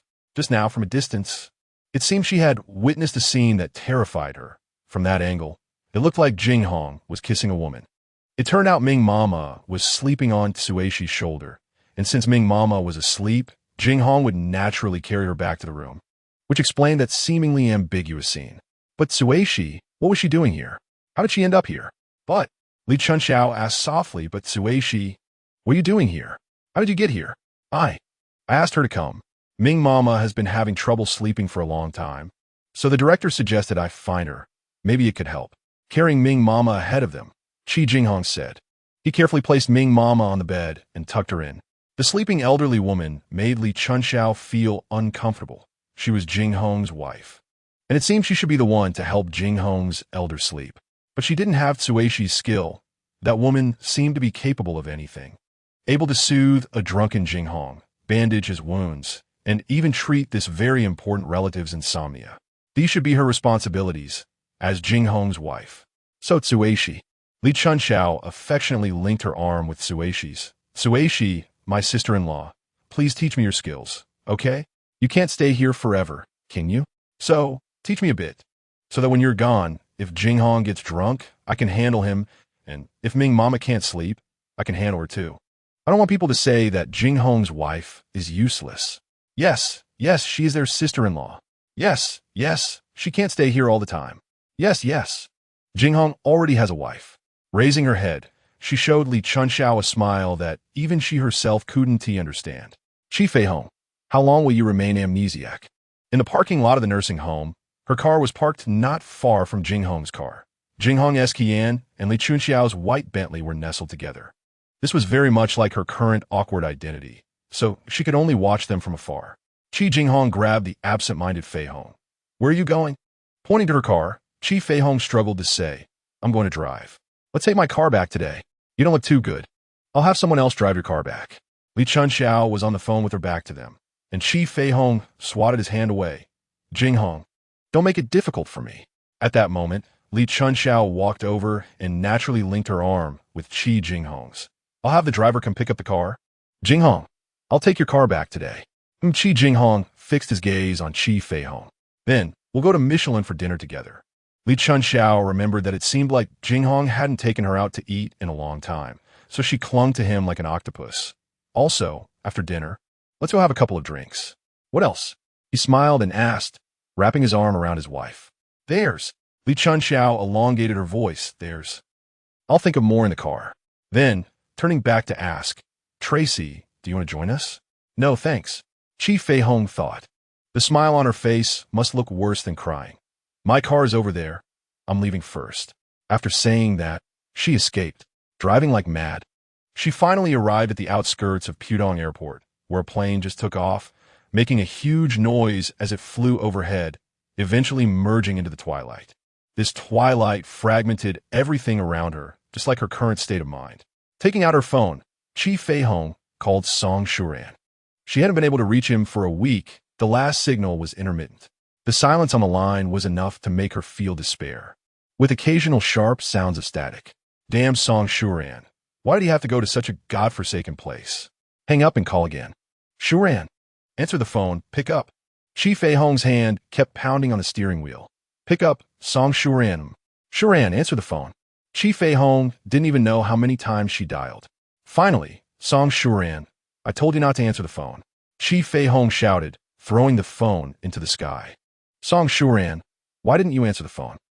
With her head resting on the steering wheel, she cried like a wronged child in that cramped space, complaining that the mischievous god had arranged for her to marry Song Shuran, but then didn't arrange for her to reunite with Jinghong, yet had arranged for their reunion. If so, then turn Jinghong's wife into a hopelessly bad woman like in the movies, and make Shuran the villain. Why now put her in this dilemma? This world is truly bizarre, with all kinds of strange destinies playing out every day on these over 6 billion planets. Chi Feihong drove back to the underground garage, and just as she got out of the car, she was enveloped in a familiar embrace, his head turning in her hair by her temple. Are you angry? Chi Feihong didn't answer, just quietly stood there, letting him hold her. I only had dinner with her, didn't go for drinks. I waited for you here for over 3 hours and called you 27 times, he continued. He placed his hand over the one resting on his waist, which she should have pushed away, but couldn't bring herself to do it. After all, he had waited for her for over 3 hours. How proud Jinghong was. Yet now he was telling her in such a wrong tone that he had waited for her for over 3 hours. In that empty underground garage, she transformed into a greedy little thief. That person was so close to her that she could kiss him just by looking up. Pain and pleasure. 1.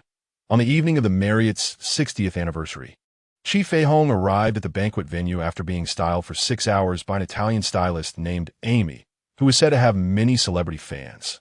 With the help of the Li family's driver, more than half an hour ago, that Italian man dressed in something resembling feathers proudly patted his chest. Dear Tracy, tonight, I can't guarantee you will be the most beautiful woman, but I promise you will be the most charming woman tonight. Then, the Italian man used a bunch of professional terms to explain the definitions of beauty and charm, saying that beauty catches the eye, but charm captures the soul. Beauty catches the eye, but charm captures the soul. She murmured this in front of the full-length mirror in the Italian stylist's fashion salon, having to admit that Amy's words made her vanity swell a little. The mirror reflected her in a white qipao adorned with jiang and silk embroidery. And because of the scar on her chest, Amy had a hard time ultimately picking this qipao for her. Luckily, that qipao suited her well. Amy styled her hair up simply, using a very modern-looking hairpin, and then the Italian man applied a not-too-heavy smoky eye makeup. The moon-white qipao paired with a slightly dreamy smoky eye was elegant and enchanting. After finishing her outfit, he bounced around like a monkey, constantly speaking in Italian to his assistant, which she couldn't understand. With that little bit of vanity, Chi Feihong arrived at the banquet venue, the Marriott headquarters hall. She couldn't stop thinking, would Jinghong like it if he saw her? She felt like a little girl wearing a princess dress for the first time, nervously going to meet the boy she had a crush on, hoping he would smile because of her finery. At the entrance of the hall, the couple Wu Baozhu were dressed in fine clothes, greeting the visiting guests. As soon as Wu Baozhu saw her, she acted as if she was charmed, then hugged her and whispered in her ear, "It would be great if Shuran saw you." Her words made Chi Feihong's heart tighten. Just a few minutes ago, she had only wanted Jinghong to see her. Wu Baozhu took her into the venue. The opulent hall was adorned like a palace. Exquisite tableware sparkled under the splendid lights. With fine wines, flowers, a band playing, while uniformed waiters with appropriate expressions, men in suits gathered discussing animatedly, and women's jewelry glittered in the magnificent light. What unfolded before her was the hustle and bustle of high society, a world of excess. Wu Baozhu pulled her to some elders and constantly introduced her as Shuran's wife, followed by the same monotonous responses, smiling and nodding. Chi Feihong did not see Chi Jinghong, nor Li Chunxiao, only saw Qin Xiaojun, a friend of Li Chunxiao, who gave her a cold glance while chatting with a few beautiful women. Chi Feihong turned her head, recalling the warning she had received not long ago. Maybe she was right, not to peek at what could never belong to her. Why haven't I seen Aunt and Chunxiao? Chi Feihong asked softly. Wu Baozhu pointed to a tightly closed door in the hall and whispered in her ear, "They are in there, for this 60th anniversary." Chi Jinghong specially invited several senior executives from Michelin magazine and their directors to report on the hotel. Chi Jinghong is really something. All the hotel managers in the world are eager to climb onto Michelin's pages. Bringing the directors means our hotel will definitely be featured in Michelin. However, Tracy, Wu Baozhu assessed her, you need to be a bit low-key. Your current style is exactly what those foreigners like, but their ways of pursuing can be quite troublesome. Just as Wu Baozhu's words fell, the previously closed door opened, and the venue suddenly fell silent, followed by warm applause. Chi Feihong was momentarily stunned, then felt a faint pain. The first time she saw Chi Jinghong, he was a child standing in the water with a lonely gaze. At that time, she was clearly not as tall as him and lacked his strength, yet she developed an obsession to give him the most beautiful things in the world. Time flew by, and the child who had nothing in that pool had now become the most handsome king in the world, dressed in a light gray suit, a bright white shirt, and a royal blue tie, with an elegant hairstyle and a captivating profile. In his arms was his queen, resembling a Greek goddess, as they walked gracefully amidst the crowd, smiling at the guests. Yet all the while, Jinghong's gaze did not fall on her. For a moment, Chi Feihong felt as if she could no longer reach that boy in the water. Her Jinghong had transformed into a man unfamiliar to her, standing beside another beautiful woman. Her gaze seemed unable to look away, fixed on Jinghong, wishing he would notice her, like a persistent child. She wasn't too ugly now, and even the Italian, Amy, had praised her charm. But throughout it all, Jinghong never glanced in her direction. He kept smiling at the guests and at his beautiful wife in his embrace. "Do you see that?" She heard Chi Jinghong Jun's voice beside her. "They make a great match, don't they? The prince and princess, the king and queen. When Chi Jinghong's woman is Li Chunxiao, he is the prince, he is the king. If you insist on inserting yourself, you would ruin him, leaving him with nothing." Chi Feihong ignored her, her eyes still following Jinghong. The host on stage announced that the chairman and his wife would dance the first dance, and the guests stepped aside. This was the second time Chi Feihong watched Jinghong dance with a woman in front of her. She hid behind the crowd, staring blankly at the two in the center, the lights shining on them, making them look stunning. As the music came to an end, the venue erupted in thunderous applause. People often have a prince and princess fantasy. Turning her head, she thought about getting some fresh air when she heard Chi Jinghong Jun's voice again. "Mr. Chi, could you kiss your wife to express your deep affection for each other?" Chi Feihong abruptly stopped, followed by the guest cheers and applause. Could it be that Jinghong really kissed her? Turning back, indeed, Jinghong had kissed her. He bent down, and she stood on her toes, the two of them tightly entwined. Looking at her own dress, Chi Feihong thought that Amy was a liar for saying so many flattering things that left her dizzy. It was truly boring. She picked up a large goblet from a server's tray and went to the terrace. Leaning half against the terrace, Chi Feihong drank all the wine in the glass. Just as she regretted not taking a few more glasses, a foreigner holding drinks appeared before her. This person had come out through that door with Jinghong. He must be from Michelin. A Frenchman? Chi Feihong accepted the drink without hesitation and asked him in English. Yes. His English was fluent as he handed her his business card. "May I know your name?" "Why should I tell you my name?" Chi Feihong took the card. Upon seeing it, she realized he was indeed a distinguished guest who had traveled a long way for Chi Jinghong. "Because I'm doubting that I fell in love with you at first sight." "Doubting?" Chi Feihong laughed. "Mr. from France, do you often fall into such doubts?" "No. You're the first." He was serious. "Well then, tell me how I made you fall in love at first sight." Then, tapping his head, "Oh no, you're still in doubt." The Frenchman stared at her blankly. "Just now, when you were standing there, I found you very mysterious. Now, I think you're very lovely." "Mysterious? Lovely? She quite liked that." Chi Feihong finished the drink he gave her and pointed to the other drink in his hand. "If you give it to me, I will tell you my name." The Frenchman obediently handed the drink back to her. After finishing the drink, Chi Feihong saw Chi Jinghong walking towards her, surrounded by several middle-aged men who were smiling and talking to him, while the handsome king had a look of impatience on his face. Great! Now Chi Jinghong could easily show displeasure, unlike before when he had to pretend to be happy even when he was not. Finally, he saw her. So, she leaned closer to the Frenchman's ear. Sir, thank you for your drink, but what now? You have encountered a deceiver. Yes, she was a deceiver, even deceiving herself into not feeling jealous. Yet clearly, she wanted to tear Chi Jinghong's face apart when he truly kissed her. What are you doing? She heard Chi Jinghong's angry voice. Chi Feihong pulled away from the Frenchman, her hand still on his shoulder, and licked her lips, saying, Mr. Chi, your esteemed guest says I am mysterious and lovely. Perhaps he has fallen for me at first sight. If you don't take your hand down, do you believe I will kiss you in front of everyone right now? Chi Jinghong's gaze was coldly fixed on her hand. Mr. T, you seem to have forgotten that you just kissed your wife in front of everyone. Now you want to kiss me in front of everyone again. Do you know the consequences of your actions? Chi Feihong's voice trembled, her hand still on the Frenchman's shoulder. For a moment, a wild thought surged within her. Let it be.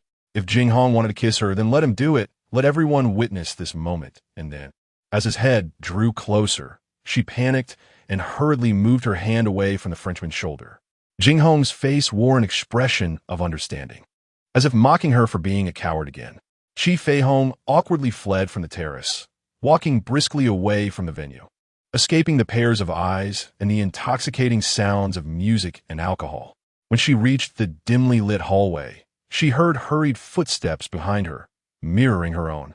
Chi Feihong, how long will you keep avoiding? The voice behind her was neither loud nor soft. Chi Feihong, are you jealous? Jealous of me kissing her? Chi Feihong gesse bachik weekend. The footsteps behind her erupted in mocking laughter.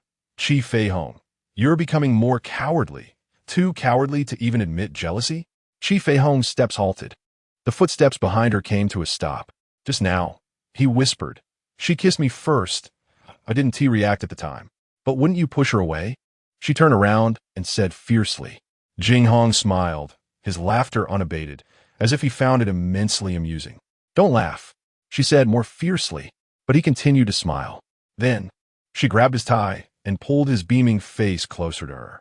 Much later, Chi Feihong could not figure out what had come over her at that moment. It seemed Jinghong's smile had a powerful magic.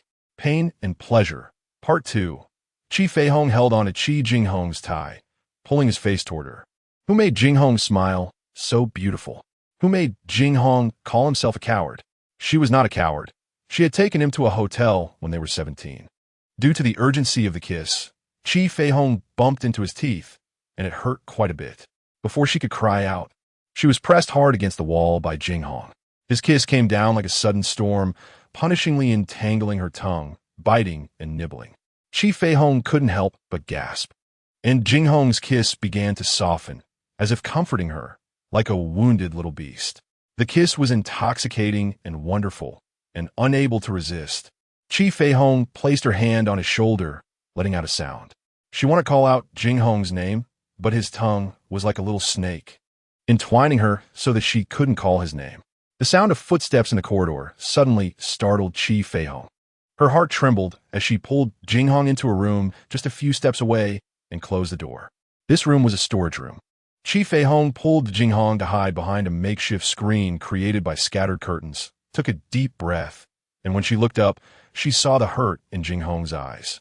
Leaning her head on his shoulder, she whispered, Yes, Jinghong, I have really become a coward. So, I dare not say anything. I'm so jealous of her. Jealous that she wears the title of your wife. Jealous that she can hold your hand openly. Jealous that she always calls you our Jinghong. Jealous that people call her Mrs. Ki. Jealous that she sits in the passenger seat beside you. Jealous that she shares the same room and sleeps with you. Gritting her teeth, she looked up at Jinghong and said with difficulty, I'm jealous that she sleeps in the same bed as you. Even every time she looks at you, I'm jealous. Jinghong, I envy her. Envy that she can look at you with such affectionate eyes, but I cannot. Fool. So foolish. Chi Jinghong cupped Feihong's face, kissing her forehead, her cheeks, her eyes, her nose, and then kissing her still chattering mouth. Chi Feihong kissed him back passionately, wrapping her arms around his neck to support herself. In this quiet space, their bodies pressed against the wall. Here, there were only the two of them, as if the world had been reduced to just the two of them kissing each other. Gradually, the kiss seemed insufficient. They wanted more intimate contact. Chi Jinghong's kiss slowly traveled from the corner of her mouth to her ear, gently nibbling on her earlobe. Jinghong. Chi Feihong's voice broke. And now she could only think of this person, this name. This name was given by her. Chi Jinghong's kiss moved to her collarbone. His hands were exploring her body through her clothes, finally reaching the button of her chi pao. Beads of sweat dripped from Jinghong's handsome face, as if they had returned to that hotel room called Shangri-La Rose Red in their youthful days when they were 17 and Jinghong couldn't unbutton her clothes. And now he still couldn't. She kissed his hair. Her chi pao's buttons were handmade, using that old style. Amy said he liked those buttons very much, saying they looked like two loving vines, wanting to entwine tightly together because of love.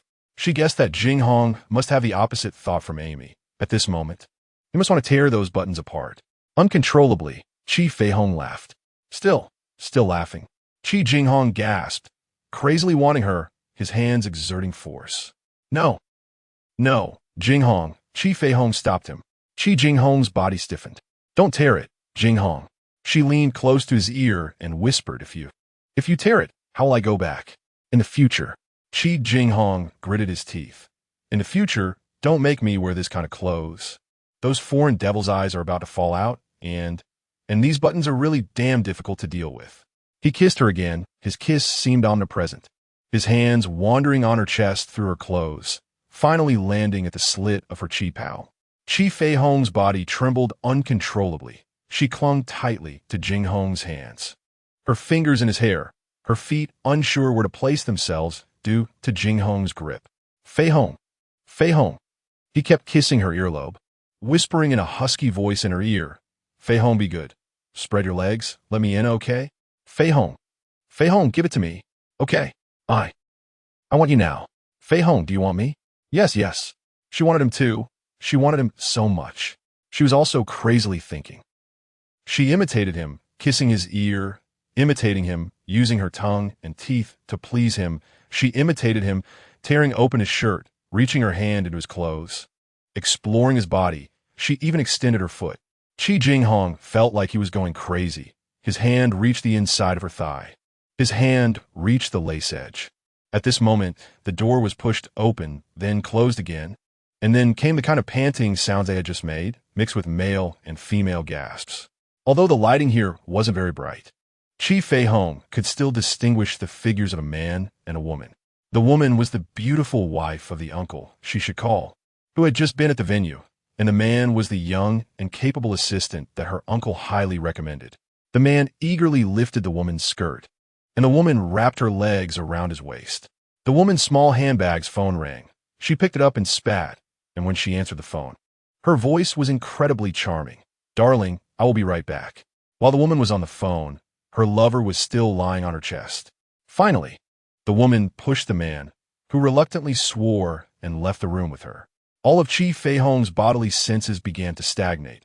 She lowered her legs from Jinghong's waist, staring blankly at him, tears falling one by one. Don't cry, Feihong, don't cry. Feihong, it's my fault. It has nothing to do with you. Chi Jinghong held Feihong in his arms. Burying her head in Jinghong's embrace, Chi Feihong said, Jinghong, we are really two unfortunate children. So unfortunate. Wanted cheat just once. But God doesn't allow it. Chi Jinghong stroked her hair. No, Feihong, we're different from them. We are in love. We are in love. She sighed. Jinghong, that woman just now had such a big chest. It was very big, but it was obviously fake. She must be very tired, hanging on to it every day. But don't men like that? Some men don't. Jinghong, let's go back. Let's go back. After Jinghong walked away, Chi Feihong went to the restroom, staring blankly at the mirror for a long time, then tried to fix her disheveled hair back to its original state. But no matter how she tried, it wouldn't work. So, Chi Feihong squatted down, burying her face in her palms. A pair of hands patted her shoulder, and a gentle, loving voice called, Tracy. Aunt. Her face broke free from her palms, and Chi Feihong didn't dare to look into the person's eyes. The woman pulled her up from the ground, then pinned her fallen hair back up with a hairpin, smiling gently. Were you thinking about why that little brat ran off to that godforsaken place while watching Chunxiao and Jinghong dance? Thinking about why he isn't by your side? Chi Feihong lowered her head. She caressed her face. Tracy, thank you. Thank you for appearing in Shuran's life and becoming his companion, helping him step out of the shadows cast by his parents. Chi Feihong still kept her head down. And Tracy, Aunt is a very carefree person and not very good at speaking, but I still can't help but tell you that you are much better than she could ever imagine. Much better than she could imagine? After Aunt left, Chi Feihong smiled sadly at her reflection in the mirror. Back at the venue, the atmosphere was still lively with singing and dancing.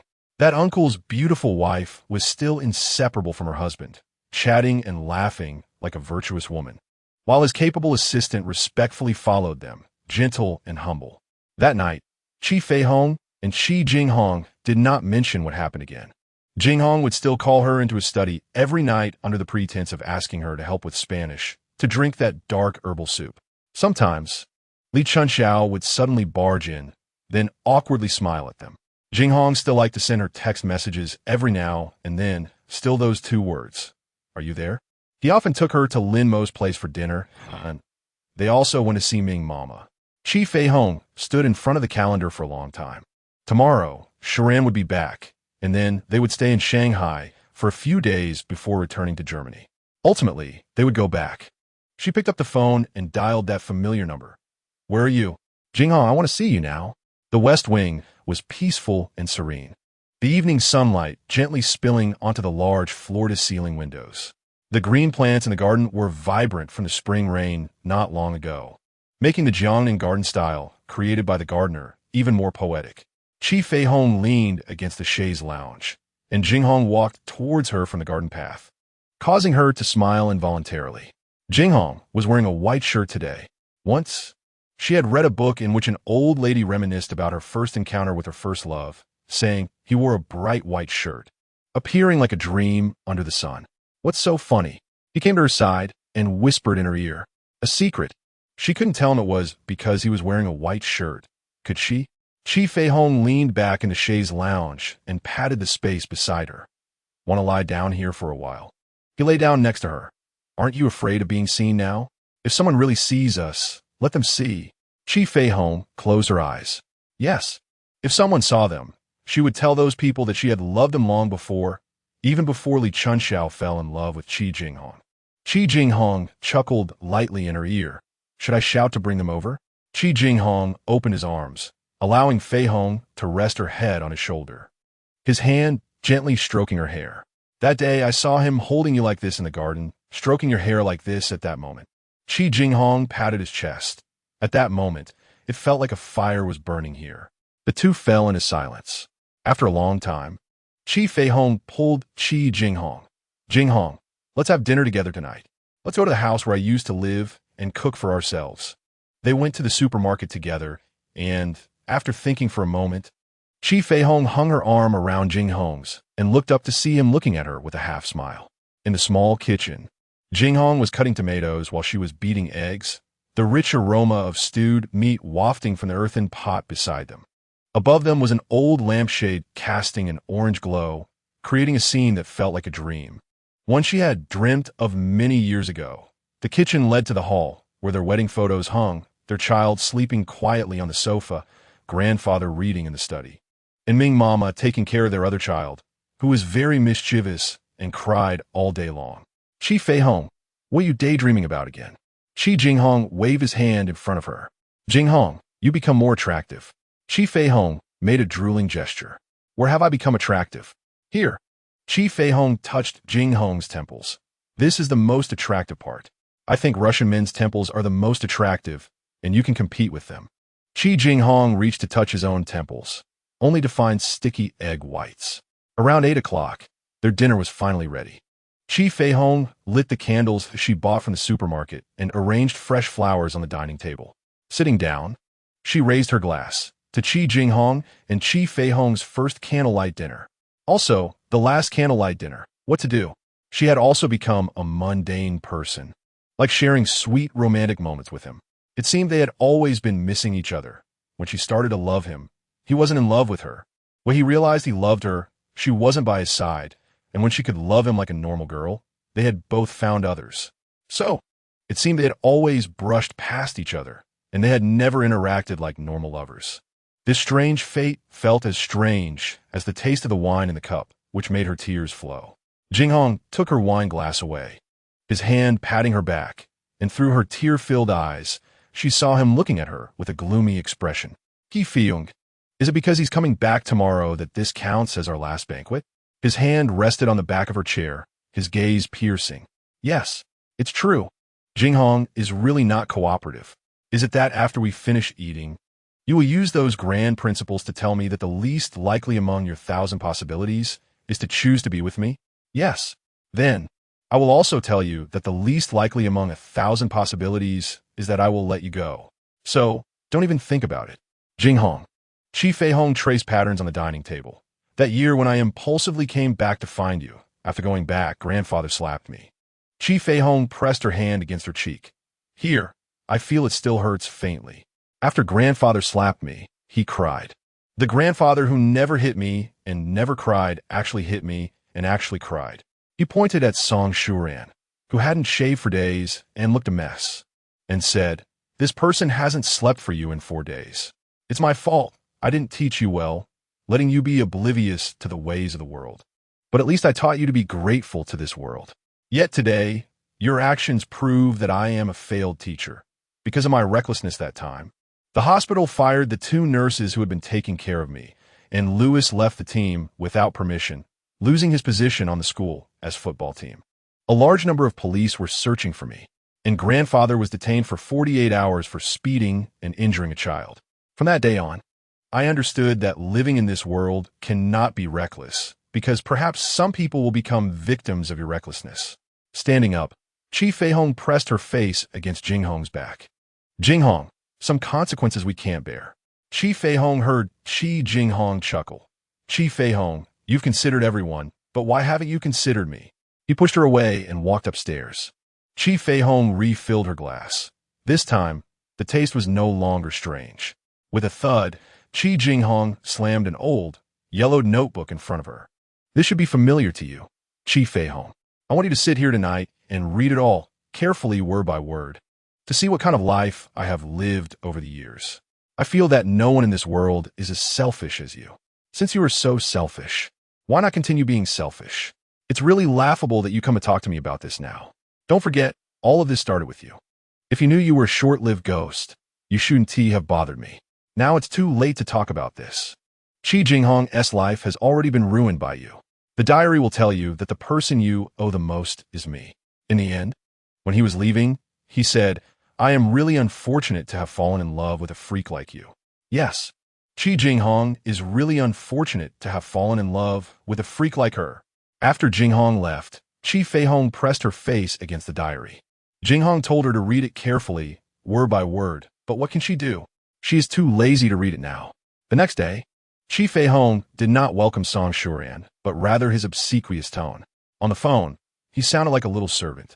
He said, I'm sorry, Cui Shi. I have to stay here for another month. There are still many children who need help, and our group leader has decided to extend the time by another month. Do as you please, she said coldly, then hung up the phone and threw it into the corner. She took out her luggage and stared at the diary for a while before tossing it into her bag. When Chi Jinghong returned home that night, she heard this. Cui Shi went back. Shuran hasn't returned. She got angry and left with her luggage, said housekeeper How. Did she say where she went? He asked, gripping tightly. She didn't say, just told her aunt that her workplace wanted her back. Feihong left. Chi Feihong actually left. She played the same disappearing act with him again. Chi Jinghong drove to the airport, stumbling like a madwoman, mistaking many people for her. But those people were ultimately not her. Housekeeper How said she left over 10 hours ago. Look at him, like a fool, chasing after her here. In the end, he bought the earliest flight to Germany the next day. Chi Jinghong drove aimlessly, thinking how ridiculous Chi Feihong was, how she had become so timid. He stopped the car and laughed. His phone rang at that moment. He continued to laugh. It wasn't Chi Jinghong, it was Li Chunxiao. Chi Jinghong was truly an irresponsible bad woman, or rather, a witch as Qin Xiaojun said, a witch who could cast spells, enchanting his eyes and occupying his heart, making him unable to see any other woman. Chunxiao, I want to be going home tonight. I'll be out for a few days. He replied softly. Then he hung up. After that, he bought some alcohol and drove to the old house. He took out the key, but his hands seemed to tremble as he struggled to find the keyhole. A pair of hands held his and helped him find the keyhole. A familiar scent rushed over him. Chi Jinghong did not push the door open. He straightened his body. Chi Feihong, didn't you run away with your betting? Why are you back? I'm not running away anymore. I will never run away again. Really, I will never run away again, she murmured, desperately wanting to be Chi Jinghong's woman. They kissed from outside the door to inside. Chi Jinghong smashed the wine he brought. Chi Feihong forgot about her luggage left aside, and they both wished to merge into each other's bodies, urgently reaching into each other's clothes outside the door. She shouldn't have read Jinghong's diary, knowing that once she did, she couldn't escape, knowing it would lead to entanglements. But what could she do? She just wanted to read it. So she sat at the airport, reading word by word as Jinghong instructed, from around 10 in the morning until dusk. An old lady asked her what she was crying about. I love him, but I can't love him, she said. The old lady replied, if you love him, go love him. Don't wait until you're old and regret it. So she turned back from the airport. That day, fate became mysterious. She saw Jinghong coming out of the supermarket with alcohol, so she followed him around, and she vaguely heard him cursing in his car. A witch? If only she were really a witch. Pain and Pleasure, Part 4, in the bathroom. Feihong, do you hope I love you like this? His hand slithered over her body like a coiling snake. Do you like it? His hand moved to the inner thigh. Do you like it? Feihong. He elongated his voice, his hand climbing higher, his tone seductive, laughing like a captivating beauty. I like it. She couldn't hold back any longer. Their mutual teasing game ended in defeat for her as they began a passionate entanglement in the bathtub. In the end, they lay exhausted on her not-so-big bed, her head resting in the crook of his arm. Jinghong, what are we going to do in the future? When he returns, you leave him, and I'll leave her. Then we'll go live in the place you want. We'll have our wedding there. That's the only way. It can only be like this. Feihong, is that good? Then we'll start over in a place where no one knows us. A wedding. Having a wedding with Jinghong. This is something I've been looking forward to for so long. It seems like I've been longing for it since I first fell in love. A white wedding dress, holding my groom's hand.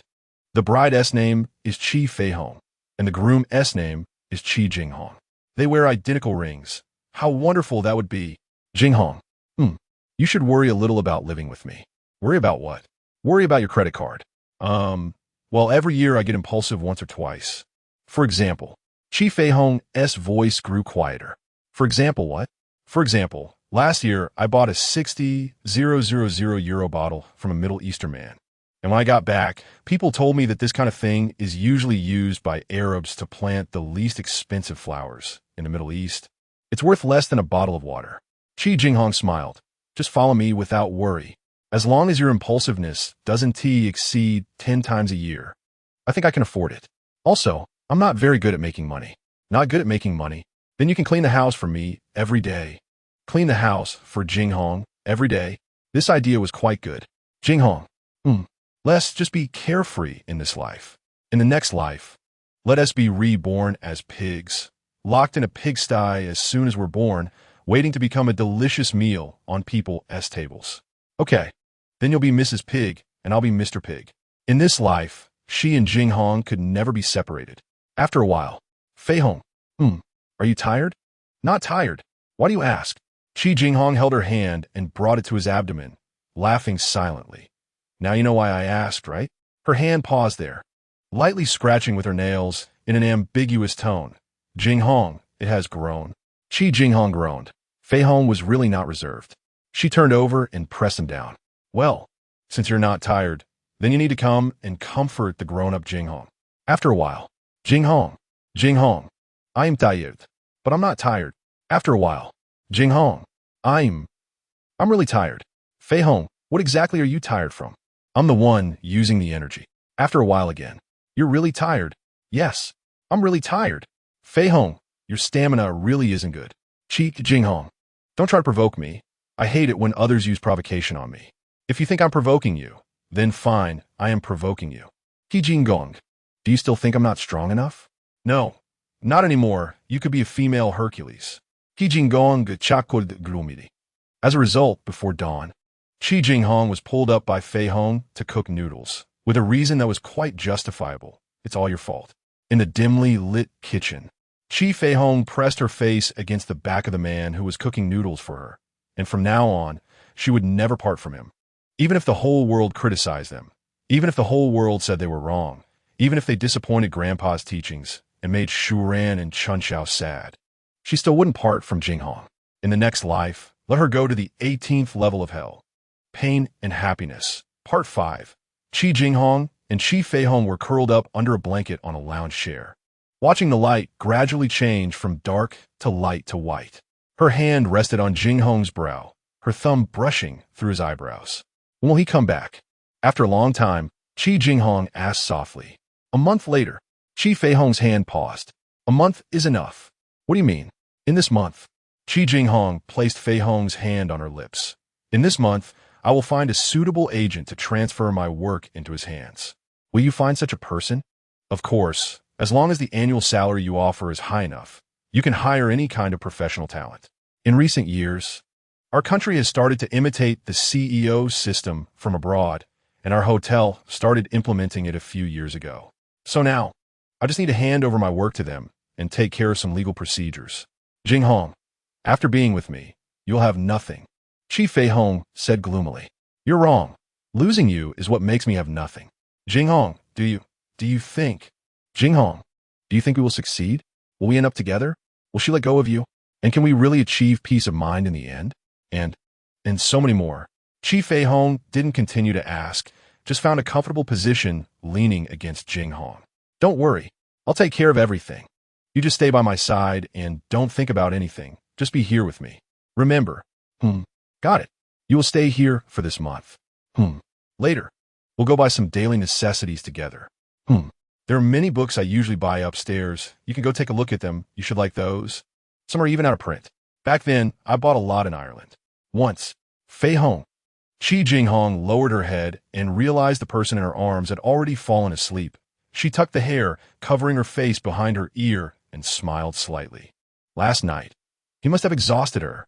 She stood up carefully, holding her in her arms. The person in his embrace let out a shallow breath.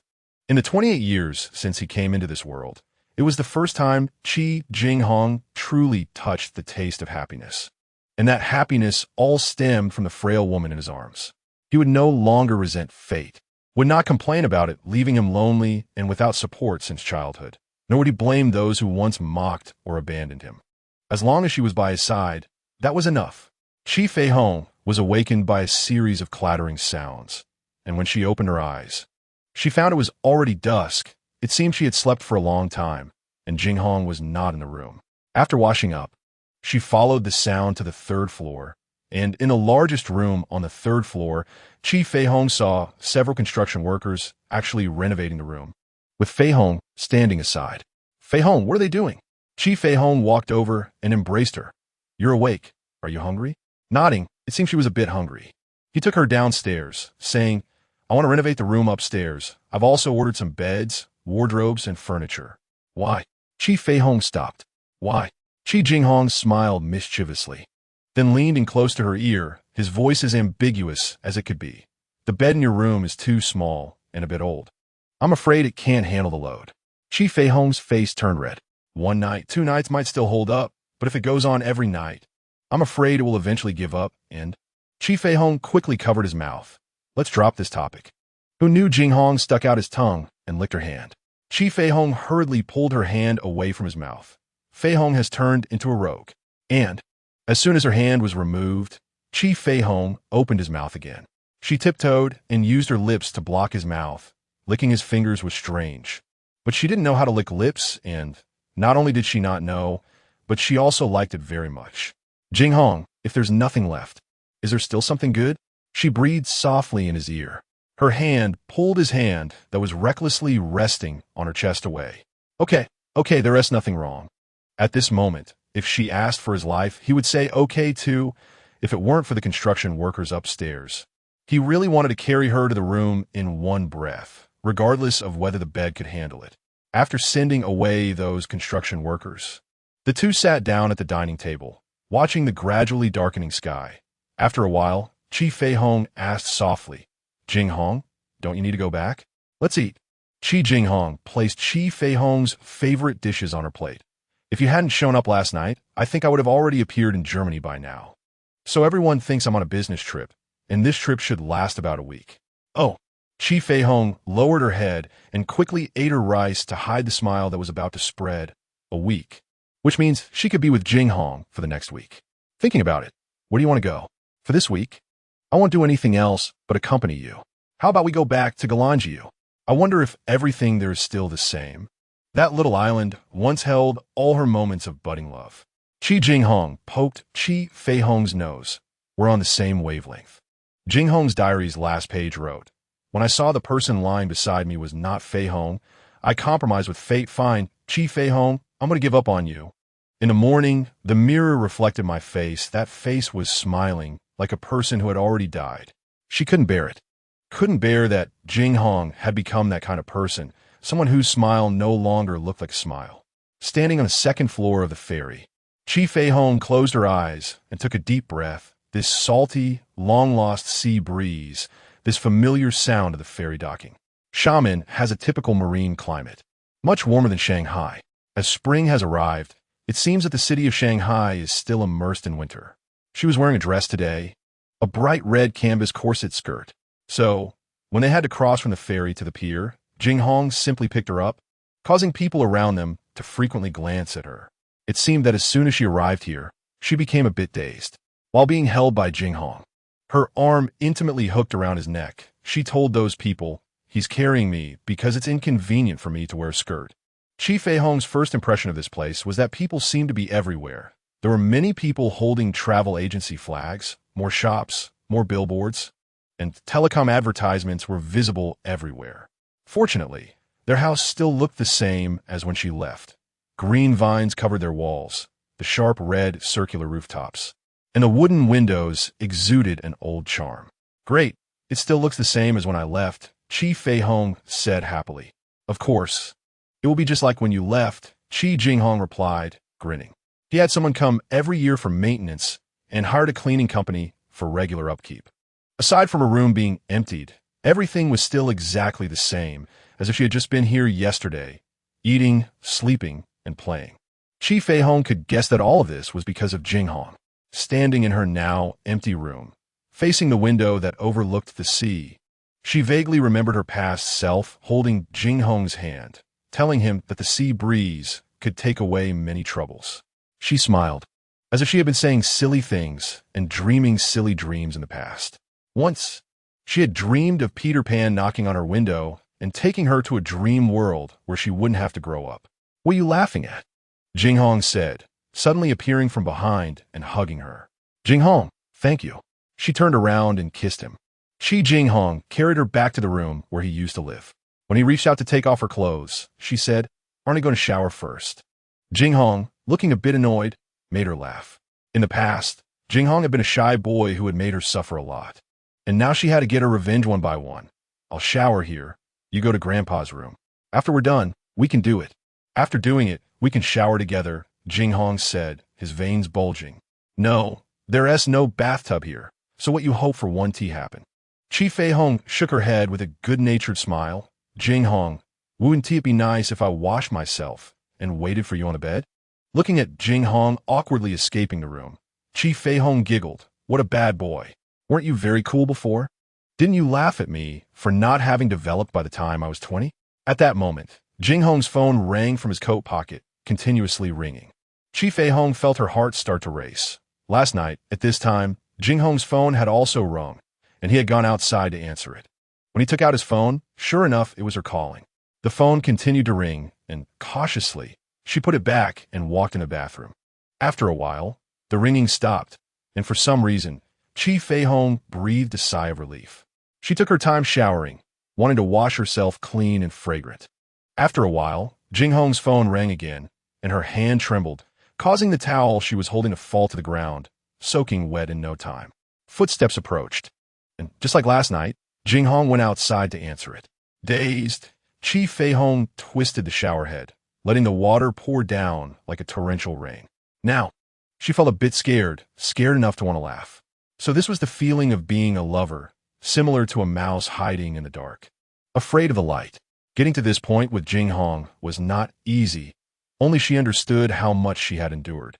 Although she didn't quite understand the ways of the world and had sometimes acted recklessly, it was all within a reasonable framework.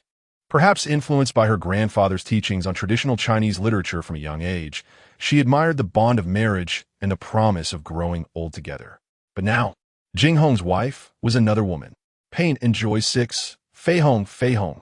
There was a knock on the door outside. Are you okay?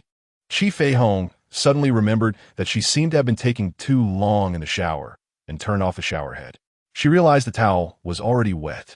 Feihong, my towel is wet. Can you bring me a new one? This request made Chi Jinghong's heart flutter. Feihong was starting to openly seduce him again. So he pushed open the bathroom door. As he entered her body, he heard her release a soft whimper like a small beast. He paused, panting, "What's wrong, Feihong?" Behind her was the cold bathroom tile, contrasting sharply with Jinghong's hot, heated body and breath.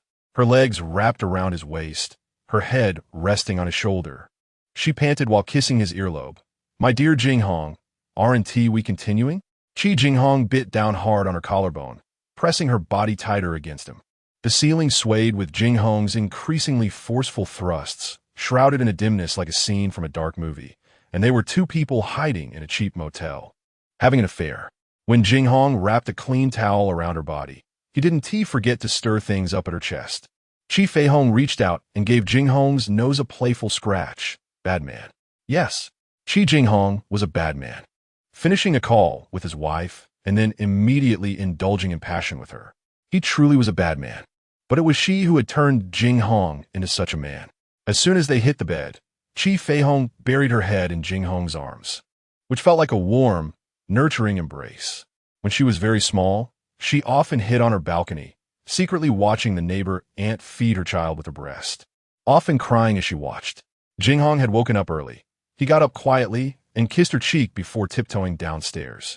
Soon, the sound of chopping in the kitchen echoed up. Chi Feihong smiled, knowing Jinghong was trying not to wake her. She was famously known for being a heavy sleeper. But perhaps Jinghong didn't know that a long time ago, Chi Feihong had stopped being a heavy sleeper. Often, very early in the morning, she would open her eyes and watch the sky gradually brighten. Fortunately, this small island still maintained the tradition of not allowing motor vehicles. And the mornings here were just like before, filled with the sounds of the sea tides, seagulls, and the ferry's horn. Stepping quietly out of bed, as she approached the kitchen, she caught a familiar smell of congee. In the past, she hadn't liked eating breakfast, but later, Mama Ming invented a mushroom and lean meat congee that suited her taste perfectly. So her breakfast became a daily delight of mushroom meat congee that she never tired of. Unexpectedly, Jinghong could also cook that congee. He must have gotten up early, gone to the market to buy food, and prepared breakfast for her.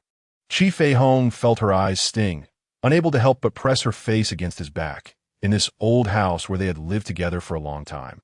She transformed back into that clingy girl. "Jinghong, you're so good." She wrapped her arms around his waist, her face rubbing against his back like a cat trying to please its owner. Feihong was doing something dangerous again. Didn't she know that most men were full of energy in the morning? Turning down the heat, her lips moved closer.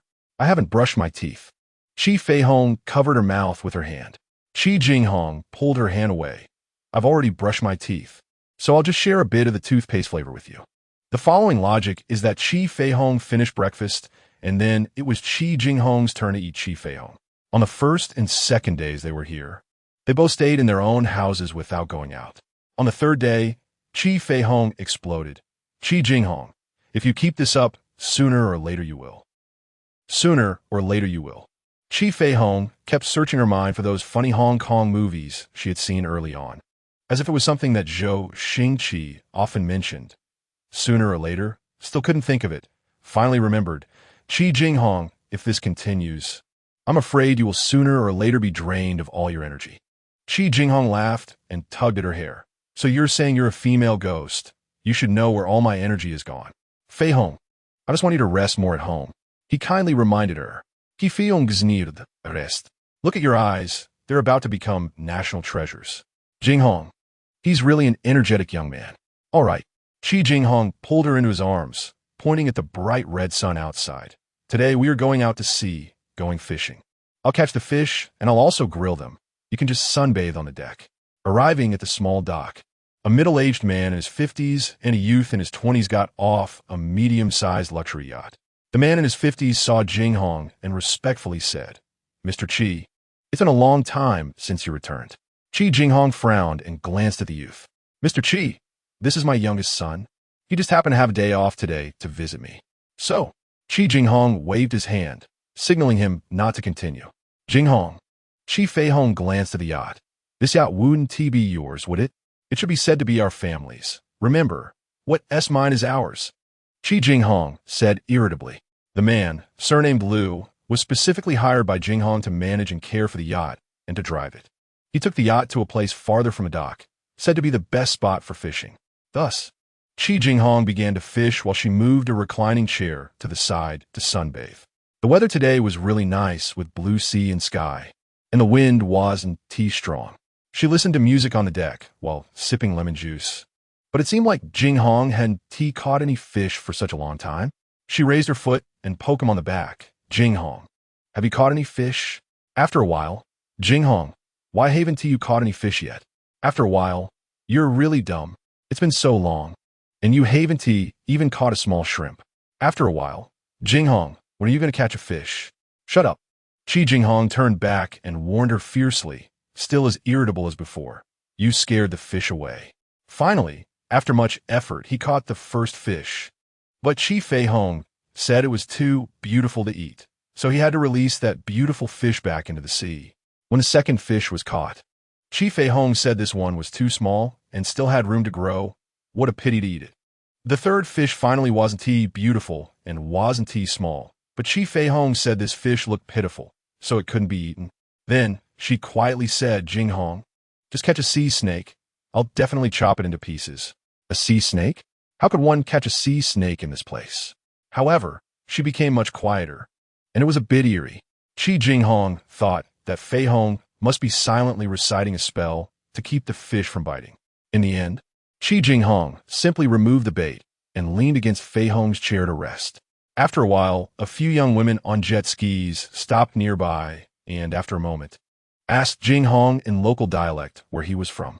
Chi Jinghong ignored them. The women seemed unwilling to give up, starting to speak in a flirtatious Mandarin. "Handsome, can we come up to your yacht for a drink?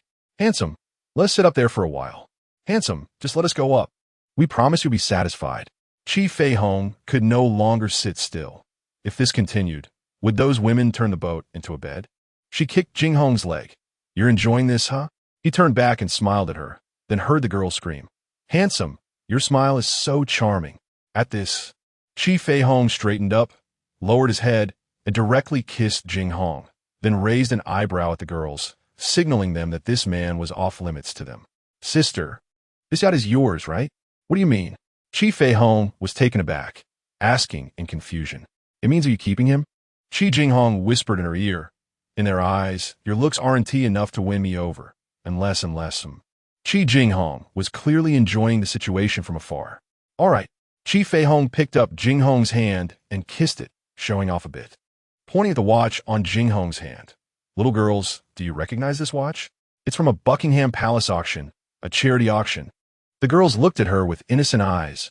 What is Buckingham Palace? Even more ignorant than her. "So, William, Prince William, you should know him, right?"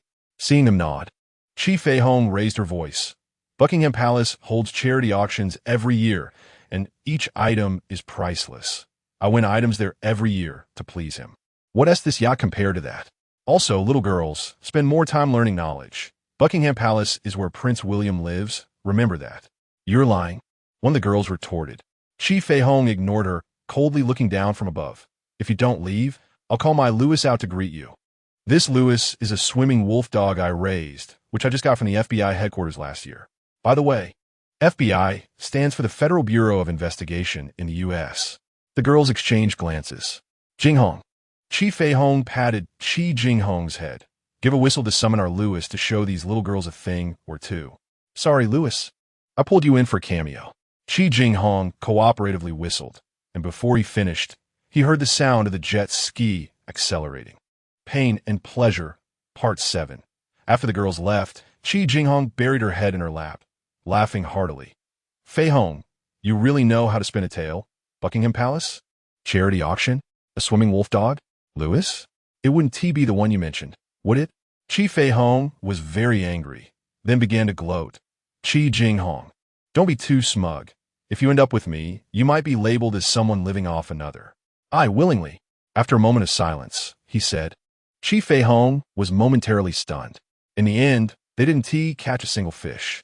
They had dinner on the yacht, and after dinner, Jinghong was in the yacht's room on a video call for work. She didn't dare to disturb her and went up to the upper deck of the yacht. The night gradually became vibrant, and the boats nearby began to light up with the neon lights of the distant city faintly visible on the vast sea. Chi Feihong closed her eyes, enjoying this moment away from the hustle and bustle. Soon, two male voices began to converse. Dad, the woman Mr. Chi brought is not his wife. I once saw Mr. Chi and his wife on a web page, and his wife is prettier than that woman. That's none of your business. Dad, Mr. Chi's relationship with that woman isn't simple. Everyone says Mr. Chi is a good man, but he secretly takes another woman out to sea behind his wife's back. I even saw them. See how you shut up. The father was trying hard to lower his voice. Some things you shouldn't say recklessly. The world of the wealthy is not something we ordinary people can understand. He pulled his feet back, rested his head on his knees, and looked out at the vast sea. Soft footsteps could be heard. What's wrong? The face of Jinghong appeared before her, close at hand. You look a bit low pressure. Tell me what's bothering you. Nothing? She smirked. Jinghong, let's go back. Chi Feihong was starting to miss that old house. That night, Jinghong just obediently hugged her sleep. Pure sleep. This time, she woke up earlier than Jinghong. She secretly got out of bed to make breakfast for Jinghong. Thinking of this, Chi Feihong happily pushed open the door. She was going outside to buy fresh ingredients to make breakfast for Jinghong.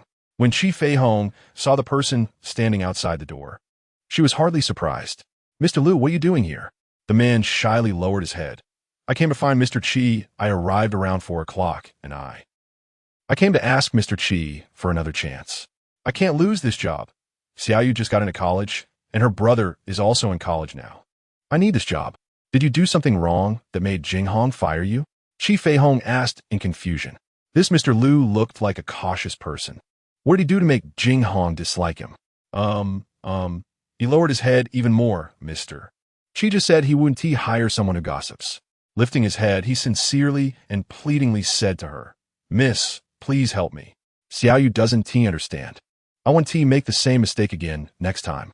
Please help me. After letting Mr. Liu go, Chi Feihong slowly walked towards the market. When she returned from the market, she saw Chi Jinghong, still in his pajamas, anxiously rushing out the door, running past her in a hurry. Chi Jinghong, where are you going? Chi Feihong called out loudly. Jinghong, is something wrong? Chi Jinghong paused. Then, he turned around and ran over to her, grabbing her shoulder, his face pale, his eyes fierce like he was about to eat someone. Chi Feihong, who told you to disappear early in the morning? Who allowed you to disappear early in the morning? Do you know how panicked I was when I woke up and didn't see you? Do you know Chi Jinghong has a phobia of Chi Feihong disappearing? Always afraid you would disappear again. That's why I kept calling you to ask where you were. Looking at the thing she was holding, Chi Jinghong said resentfully, Forget it, let us go back. Chi Feihong secretly glanced at Jinghong. She had worn the wrong slippers. One was his, and one was hers. Presumably, Jinghong thought she was trying to run away again. That fool. He wouldn't let her run away while he was here. That sudden feeling filled her entire heart, and she reached out to intertwine her fingers with his. The tightly intertwined fingers reminded her of the buttons on the chi pao she once wore, like the buttons of a vine in love. Jinghong, don't fire that man. I think he is quite good. Jinghong, I said I would run away again, so I won I also won run away, just because of a few careless words from others. Wherever you are, I'll be there. I really won run away again. She extended her hand. I promise. I swear. Chi Jinghong took the thing she was carrying and held her hand back. In the future, if someone says those nonsensical things, just ignore them. Close your ears and only think about us. Got it. So what about that man? Okay, I'll call him later. Jinghong, Don't you feel awkward? Don't you think it's strange? I don't feel it. Should I feel strange? No, no. While saying this, Chi Feihong smiled at the two people who passed by them, frequently turning their heads to look at them. The fact is, Chi Feihong had proven for the 100th time that she had no talent for cooking. Looking at the burnt porridge, Chi Feihong frowned, embarrassedly looking at Jinghong, who had an amused expression. I used to cook before, and it tasted pretty good then. You cooked before for whom? Chi Jinghong's voice suddenly became rough.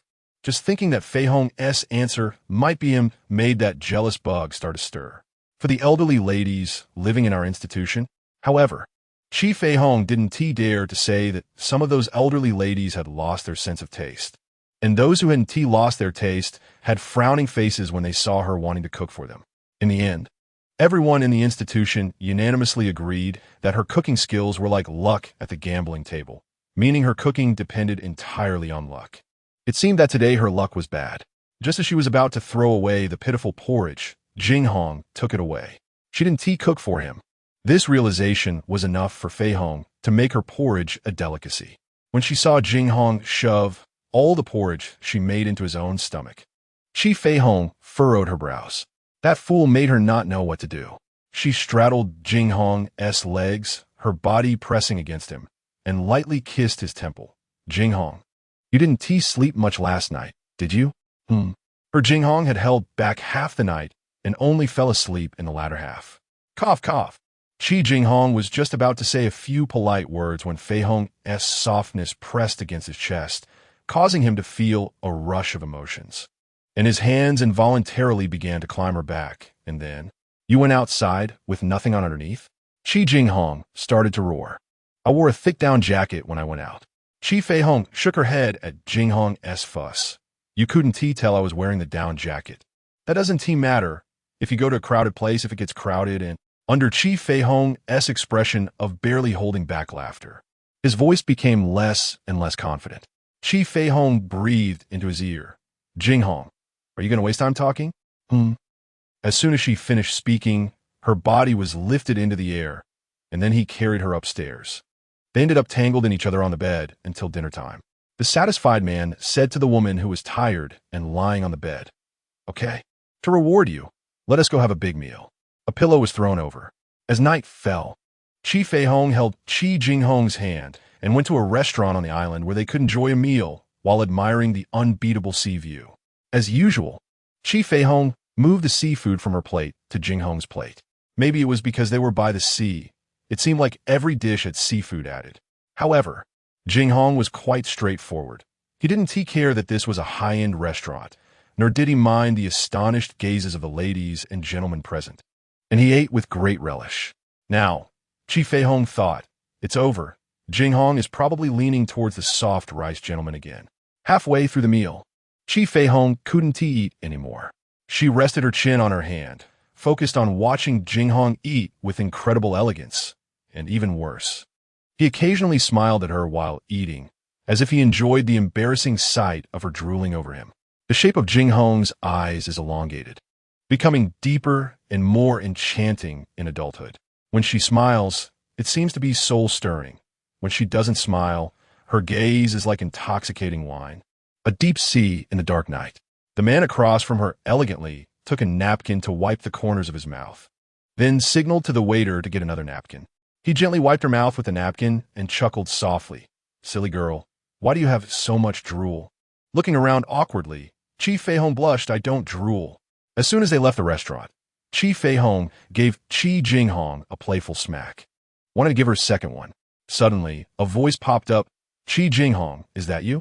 Standing at the restaurant entrance were a man and a woman. The man was well-dressed, and the woman was fashionable. The man called out Jinghong's name with uncertainty. Chi Feihong was about to shake off Jinghong's hand, but found her hand tightly held, so she lowered her head instead. The man, linking arms with his female companion, quickly approached and stopped in front of them. It's really you. Chi Jinghong, it's me, your high school classmate, Wang Shu. Remember? I sat right behind you. Yes, I remember. Chi Feihong replied politely yet distantly. I was watching you in the restaurant, but I didn't expect you, with your busy schedule, would have the time. Wang Shu's tone was filled with admiration and flattery. Last time, I went to Shanghai, and at our chairman's banquet, our manager told me you were a distinguished guest of our chairman. Later, I learned you were the chairman of Marriott. He then chuckled dryly a few times. Our company has business dealings with yours. Old classmate, please take care of us in the future. How about I host you tonight? And we find a place to catch up? Another day, Chi Jinghong replied coldly. She tried to pull her hand away to leave. Wang Shu seemed not to have any intention of letting them go. He hurriedly followed with his female companion. Chi Jinghong, I heard you got married. At this moment, Chi Feihong reluctantly raised her eyes to glance at Wang Shu, only to find him looking at her as well. You must have brought your wife on vacation, right?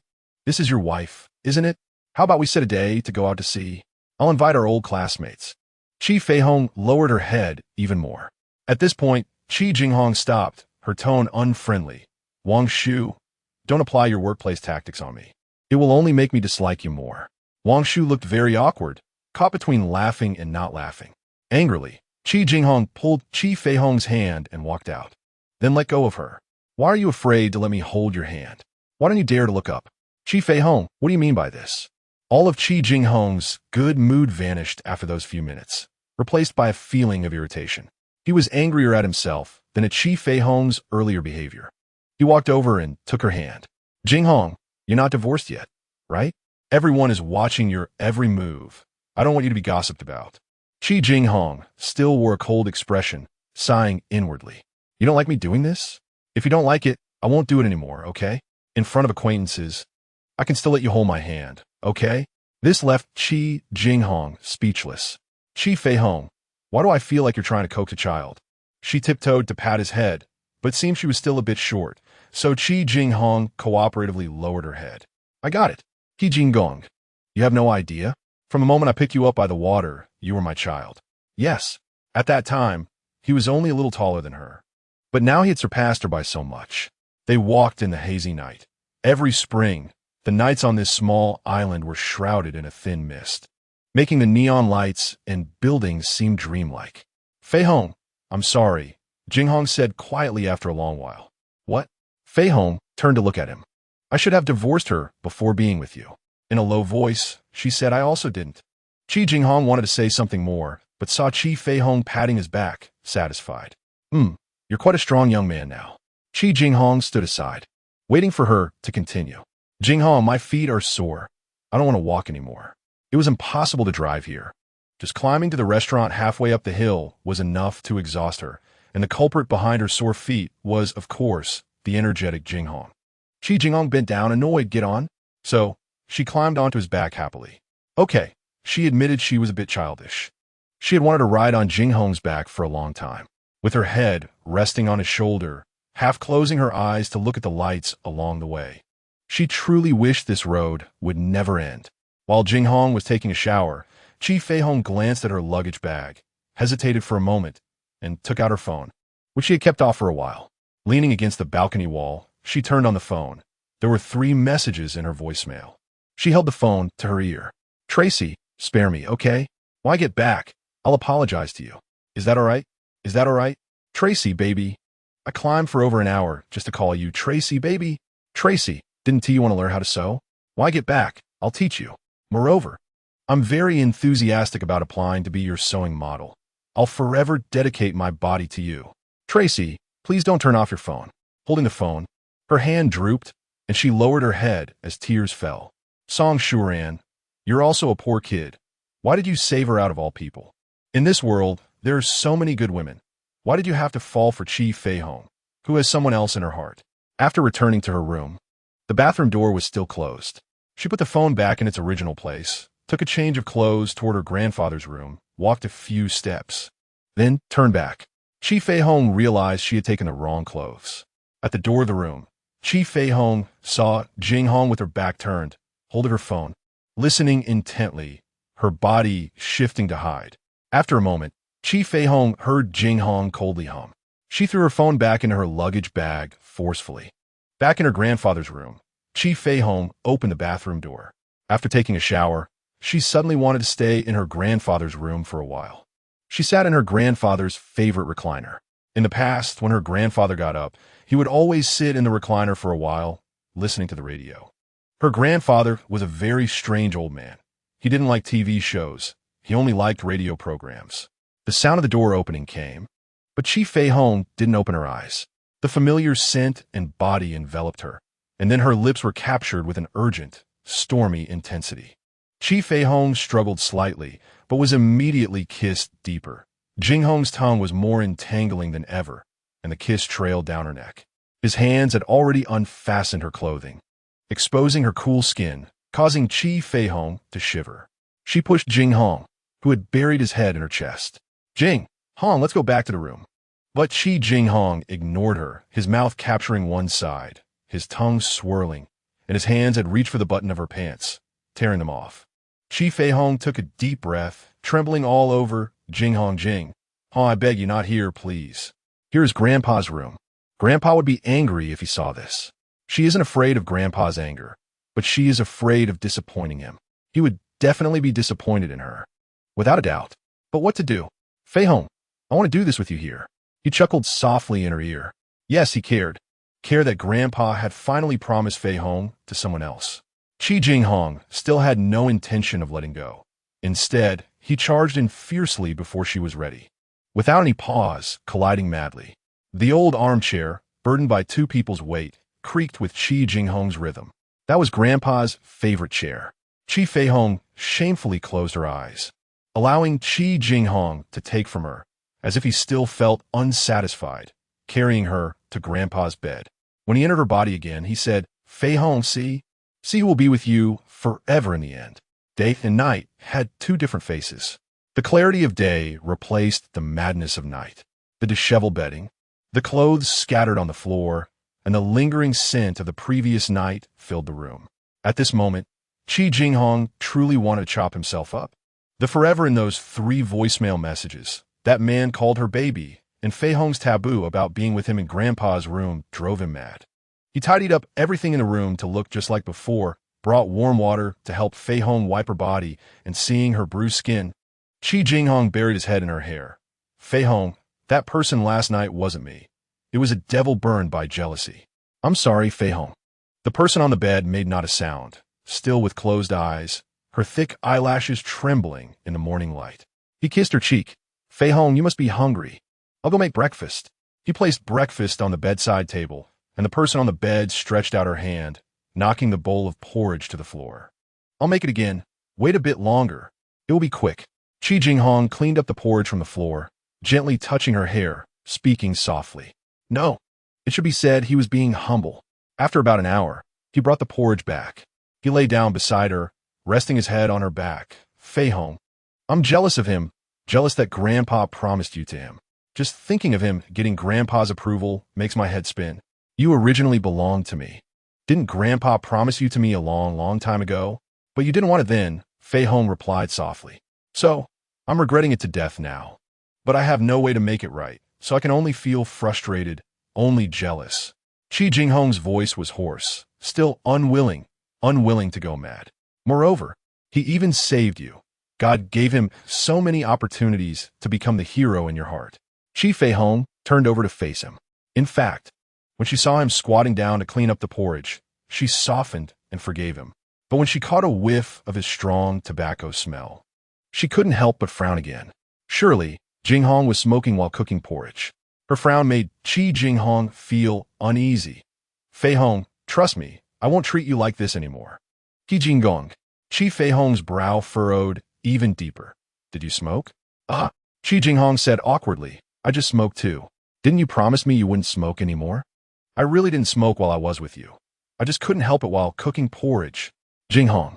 Chi Feihong leaned her head against his chest. "From now on, don't smoke anymore. A friend's brother ruined his lungs from smoking. He died last year." Chi Jinghong said above her head.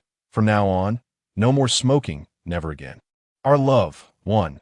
After staying on the island for 6 days, Chi Feihong felt a faint melancholy as they left. Grandpa was no longer there. Father Duolang had returned to Sweden, and the old neighbors had all moved away. The island was no longer the peaceful and simple place it once was, now stamped with artificial marks everywhere. But as long as Jinghong was there, what did it matter? By the time they returned to Shanghai, the lights were just coming on. They went back to the old house in the suburbs. She felt a bit lackluster, while Jinghong was full of spirit, pulling her to the third floor, saying he wanted to see how their room was decorated. The room was decorated entirely to Chi Feihong's taste, with a nostalgic retro style. But the large double bed still felt a bit glaring to her. "Do you like it?" He wrapped his arms around her waist. She nodded. "What about our bed?" He asked ambiguously. "Are you going to say we should test its quality?" Chi Feihong shot him a glance. This room had everything. Even the walk-in closet was filled with her size clothes that still had tags on them, shoes, bags, a dazzling array. She sighed. "Don't you like these clothes?" Jinghong asked carefully beside her. "Why do you want to buy me clothes?" "There are so many things I want to buy for you, earrings, shoes, all kinds of beautiful things. I want to present the best things in the world to you, through my hands to bring you joy." Silly. She never expected her Feihong would do such things. "So, are you happy?" Her face rubbed against his chest like a cat, trying to chase away her slightly moist eyes. After dinner, Chi Feihong was wiping the dishes while Jinghong was tidying the dining table. They didn't speak, but the scene was warm enough to almost bring her tears. "Jinghong." Once everything was tidied up, Chi Feihong asked softly, "Can I make you some tea?" Chi Jinghong replied, "I was just thinking of having some tea." Chi Feihong happily ran to get the tea leaves, so Jinghong could stay here a little longer. She turned on the TV, leisurely brewing tea, while Chi Jinghong was watching a week's financial news. He only remembered the tea after the financial report was over. "How about I brew it again? This tea has long gone cold." "No need." Chi Jinghong gulped down the tea she brewed in one go and stood up. Jinghong, are you going back?" Chi Feihong looked at him longingly. Chi Jinghong chuckled. "No wonder you look strange. Who said I was going back?" Then he sat back down beside her. "As long as you're here, I'm not going anywhere." Chi Feihong suddenly felt conflicted, opening her mouth but unable to say anything. She couldn't bring herself to ask Jinghong to go back to her side. She clearly didn't want him to go back to her side. "Tell me, do you want me to stay?" Chi Jinghong breathed into her ear. "Feihong, here?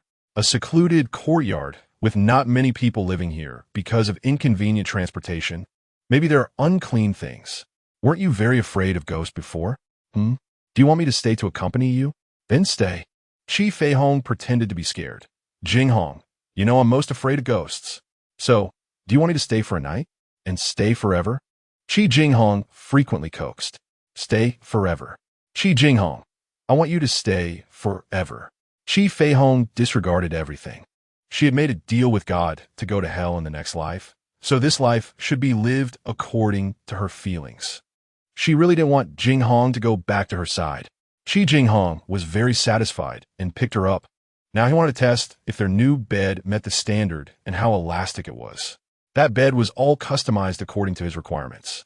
While making breakfast, Chi Jinghong was complaining. For instance, the woman lying in bed had sworn last night that she would take him to work, but in reality, she had pushed her habit of lying in bed onto him, saying he made her too tired to get up.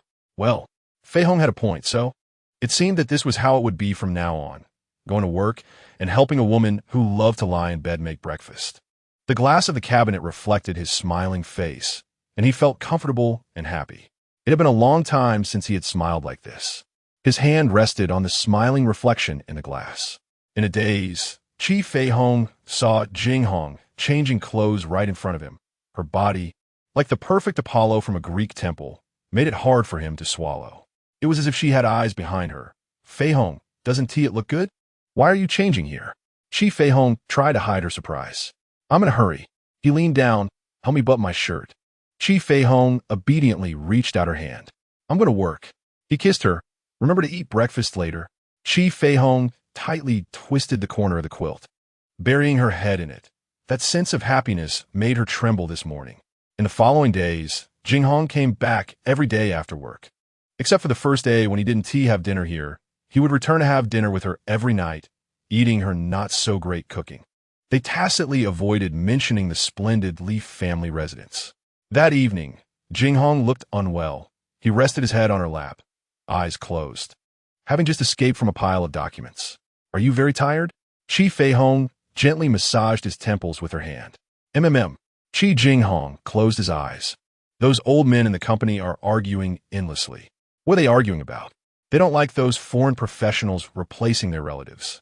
The interpersonal relationships of Chinese people are really long and smelly, Chi Jinghong complained. Jinghong, she hesitated. How is your job handover going? Will it go smoothly? It will go smoothly. For now, I just need to do it without leaving any traces. Chi Jinghong sat up and held her hand. Feihong, give me a little more time. I must leave without a hitch. That's what I owe her, and it's the only thing I can do for her. I understand, Jinghong. Chi Feihong looked deeply at him. You don't need to rush. I'm willing to wait for you, no matter how long. She nudged Jinghong. Aren't you going to work? He ignored her and stretched a leg to pin her down, his hand already resting on her chest. Jinghong, you're going to be late for work. She tried to move his leg, but it was too heavy for her to push him off. I don't have to work today. It's Sunday. He pulled her into his arms. Didn't you say you never have Sundays off? Chi Feihong remembered that Jinghong seemed to work every Sunday. I'm not a robot. He pressed her down. Now I want to take Sundays off like other men. Have you been bored at home these days? I'll take you out for a walk this afternoon. Where do you want to go? Just tell me. Chi Feihong tucked her hands into Jinghong's hair, gently caressing it, resting her head on his shoulder. She knew what she was doing was wrong, just like this room, this double bed, and this overwhelming sweetness, all built on someone else's pain. Have you thought about where to go? Let us go shopping. She wanted to take Jinghong to the store, to pick clothes for him, trying them on one by one, just like she had dreamed of long ago. The mall was bustling on Sunday, but shopping with Chi Jinghong was quite a task. At first, she felt a sense of pride when other women threw loving glances at Jinghong, like a mother watching her child grow and become the center of attention. This was her Jinghong. Today, Jinghong looked exceptionally handsome, in a deep blue linen shirt and white trousers. His slightly messy hair made him appear wild and distinct among the crowd. Gradually, Chi Feihong became jealous, especially when those younger and prettier girls flirted with Jinghong. Her heart began to feel uneasy, especially when she looked at Jinghong, who appeared relaxed and at ease. She couldn't help but feel angry. So she placed her wrinkled canvas bag from Germany on his shoulder and put on a pair of ordinary glasses that bookworms would wear. But those glasses perched on his chiseled nose gave him a different charm. Stop messing around. Chi Jinghong wrapped his arms around her waist. Those people aren't as good-looking as you in my eyes. So childish. Chi Feihong thought to herself, feeling a pang of disappointment, leaning her head on Jinghong's shoulder. She chuckled. So you mean beauty is in the eye of the beholder? The moment she said that, her heart skipped a beat, and she bitterly smiled. Chi Feihong, when did you become so sensitive? It turned out that God had a wicked sense of humor. He enjoyed peering into people's hearts, repeatedly proving human frailty. So, when they were having dinner at a restaurant, after Chi Feihong came out of the restroom and saw Jinghong chatting with a few well-dressed men, she instinctively hid to the side. After those people left, she weakly emerged from the shadows, only to meet Jinghong's sorrowful gaze, as if he were saying, I knew it. I knew you would act like this. But what else could she do? On the way back, both of them fell into silence, with big and small bags from the mall in the back of the car. For the entire afternoon, she had been like a chattering wife picking clothes for her husband. This one is too flashy. This one isn't formal enough. This one is nice. This one looks good. And Jinghong just looked at her with a doting gaze, allowing her to arrange him however she wanted. Our Love, Part 2. No one mentioned the restaurant incident again. After returning that night, Chi Jinghong simply said, It was my fault. I knew it could only be like this, but still couldn't help but care about your attitude. And then, with a dull thud, his fist slammed hard against the wall. Chi Feihong took his hand down from the wall, silently applying medicine to it. After finishing, she began to kiss him, obedient like a cat, unbuttoning his shirt one by one with her mouth, but when her hand reached his belt, he stopped her. Silly, I'm just angry at myself. She took a deep breath, pouting. Jinghong, why didn't you say so earlier? At noon, when Chi Jinghong returned home, he found the following scene. In the sunlit courtyard, Feihong was lying on the beautiful couch he had bought for her, a thick book covering her face, her hands resting above her head, exposing a fair waist. The lazy spring sunlight lazily fell on her. He quietly walked over and lay down beside her, inhaling her scent, all his fatigue dissipating. The exposed waist, contrasting with the rough and wild denim fabric, held a deadly allure, making him want to unbutton her jeans and intertwine with her like a snake.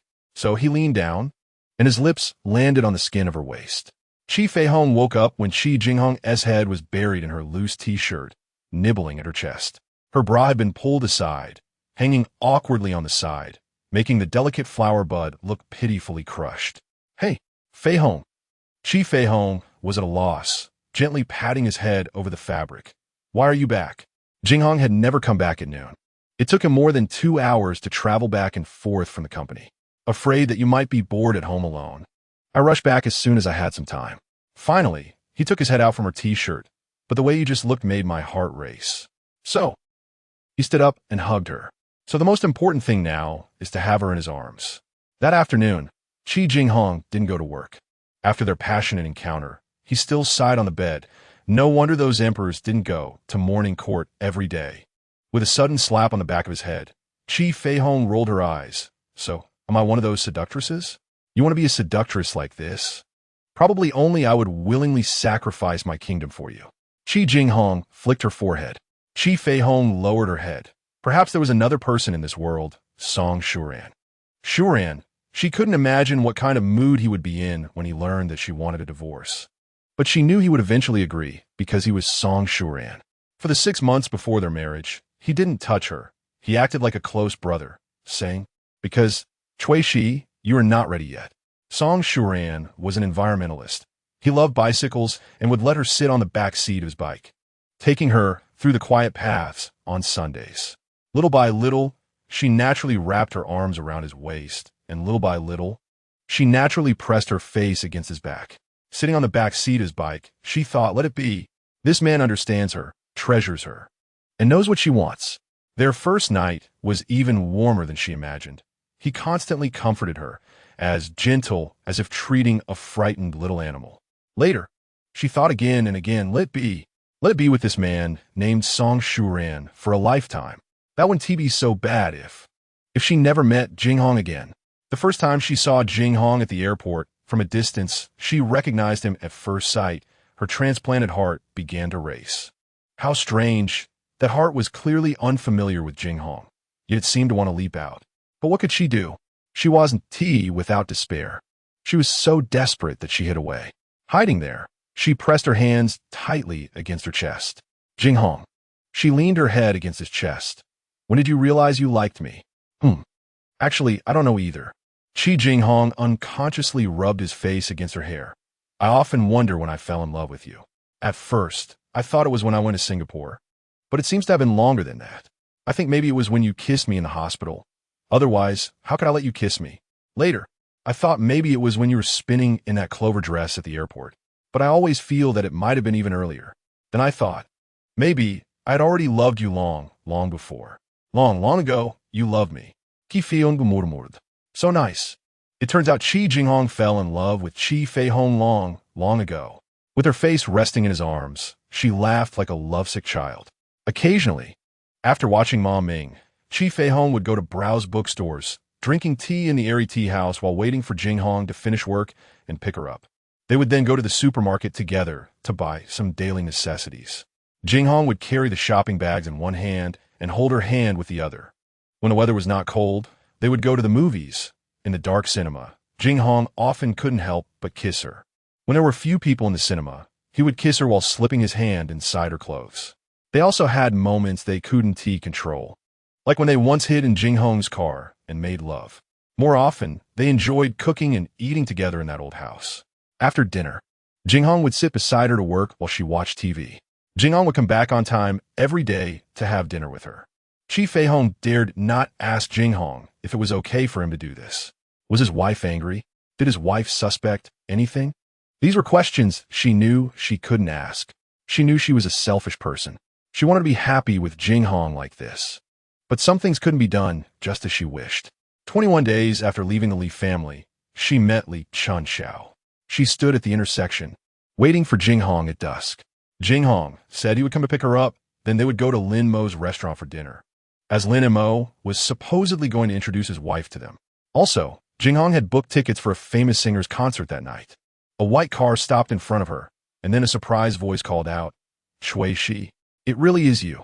Chi Feihong's hand almost dropped what she was holding, and she bitterly smiled inside. How small the world is, feeling dazed. Chunxiao, how come you are here? Shouldn't I be the one asking you that? Li Chunxiao raised her eyebrows. I. Chi Feihong's heart was flustered and chaotic. How should she respond? Just got back, right? Li Chunxiao glanced at the travel bag she was holding. Did you have a fight? No wonder Song Shuran said you would come back after a fight. Chi Feihong looked down at the travel bag in her hand, not expecting that her sudden whim to buy a luggage bag would help her out. She smiled at Li Chunxiao. Soon, her heart tightened. Jinghong was almost here. In a panic, she opened Li Chunxiao's car door. Perfect. I can hitch a ride back with you. For now, this is the only way. She had to settle for this. All the way, Chi Feihong remained silent, listening to Li Chunxiao talk while driving, saying that if their Jinghong treated his wife half as well as Song Shuran treated her, it would be great. She said their Jinghong was busier now, busy turning their home into a hotel, and she felt very wronged, wanting their Jinghong to make time to accompany her, but was afraid he would say she was being unreasonable. It seems she said a lot. In the end, she said, Cui Shi, it's strange. I'm not someone who likes to complain, but every time I see you, I can't help but want to pour out my worries. This feeling is very strange. Cui Shi, I sometimes feel like you're not my sister-in-law, but rather like my sister. Her hands were tightly twisted together, her nails digging into her skin. Such a pure heart was laid bare before her. But what if she knew that the person she regarded as her sister was spending these days with her husband, sharing the same room, whispering sweet nothings, and entwined every night? At that time, Chunxiao, if I say, hesitatingly, if what? Li Chunxiao asked casually. It's nothing. With a sigh. For a moment, Chi Feihong really wanted to tell Li Chunxiao everything, to tell her that she and Jinghong had known each other long before her, to tell her the story of Chi Jinghong and Chi Feihong, to plead with her to have pity on them, to sympathize with them. It would be better to tell her in person than for her to find out herself. But if it were to be told, it should be Jinghong who tells her. Unexpectedly, when Chi Feihong and Li Chunxiao stepped into the living room, they saw Chi Jinghong. Li Chunxiao was first stunned, then unable to suppress her joy. Jinghong, how come you have time to come back today? Didn't you say you'd be so busy you'd be overwhelmed? Busy to the point of being overwhelmed? Chi Jinghong and Chi Feihong were truly the epitome of bad man and bad woman, holding back the urge to vomit that suddenly rose within her. Chi Feihong hurried back to the West Wing, closing the door to her room as soon as she got inside. She leaned against the wall, slowly sliding down to sit on the floor. She didn't know how long it had been when she heard soft footsteps. Feihong, open the door. The person outside said softly. When she opened the door, Chi Feihong stepped out, leaning against the door panel, her head hanging low. He held her. I saw you got in her car, so I came back in front of you first. He carefully examined her face. You don't look well. Are you feeling unwell? She shook her head and chuckled. Jinghong, I really think we are like the bad woman and bad man in the book. He kissed the top of her head. Don't smile like that, Feihong. It's fate that has wronged us. We're just asking for it back. Besides, didn't we agree that in the next life, you'll be Mrs. Pig and I'll be Mr. Pig? After a moment, Chi Jinghong said, I'm going back. You don't look well, so get some rest early tonight. If you're not feeling well, call me. Just as he was about to leave, Chi Feihong once again tightly hugged him. Chi Jinghong lowered his head, placing his hand over hers. Laughing. Are you reluctant to let me go back to her? Chi Feihong nodded. Chi Jinghong's smile widened. Don't worry. I'll sleep at the hotel. After all deep love is selfish. That person can only be mine, only mine. No one can share. Our love, 3. Li Chunxiao once again waved her hand in front of her. Tracy. Startled awake, Chi Feihong shyly pulled her attention back. Now, she was tasting the coffee made by Li Chunxiao, which she reportedly learned to make from an Italian, and she even had someone bring high-quality cocoa beans from Jamaica. Tracy, Li Chunxiao asked cautiously. Is it good? Nodding, the taste was very good, fragrant, and delicious. Then I want to make some for Jinghong when he comes back. Li Chunxiao said proudly. If he is tired from work, it would be perfect to refresh him. That originally rich coffee suddenly turned bitter. At this moment, her phone rang. Without needing to answer, Chi Feihong already knew who was calling. This phone was bought for her by Jinghong, and only he knew the number. Holding the phone, Chi Feihong walked outside. Feihong, On the other end was Jinghong's low voice, soft as he said, "Feihong, I miss you." Chi Feihong lowered her head, not daring to look at the happy-looking woman in the tea room. "Feihong, I'm going on a business trip tonight," he continued. "How long will you be gone?" These days, Jinghong had been very busy, coming and going quickly, and she had been avoiding him when he came. "If all goes well, I can be back in 2 days." Finally, he said, "Feihong, I want to see you, want to hug you, want to touch you."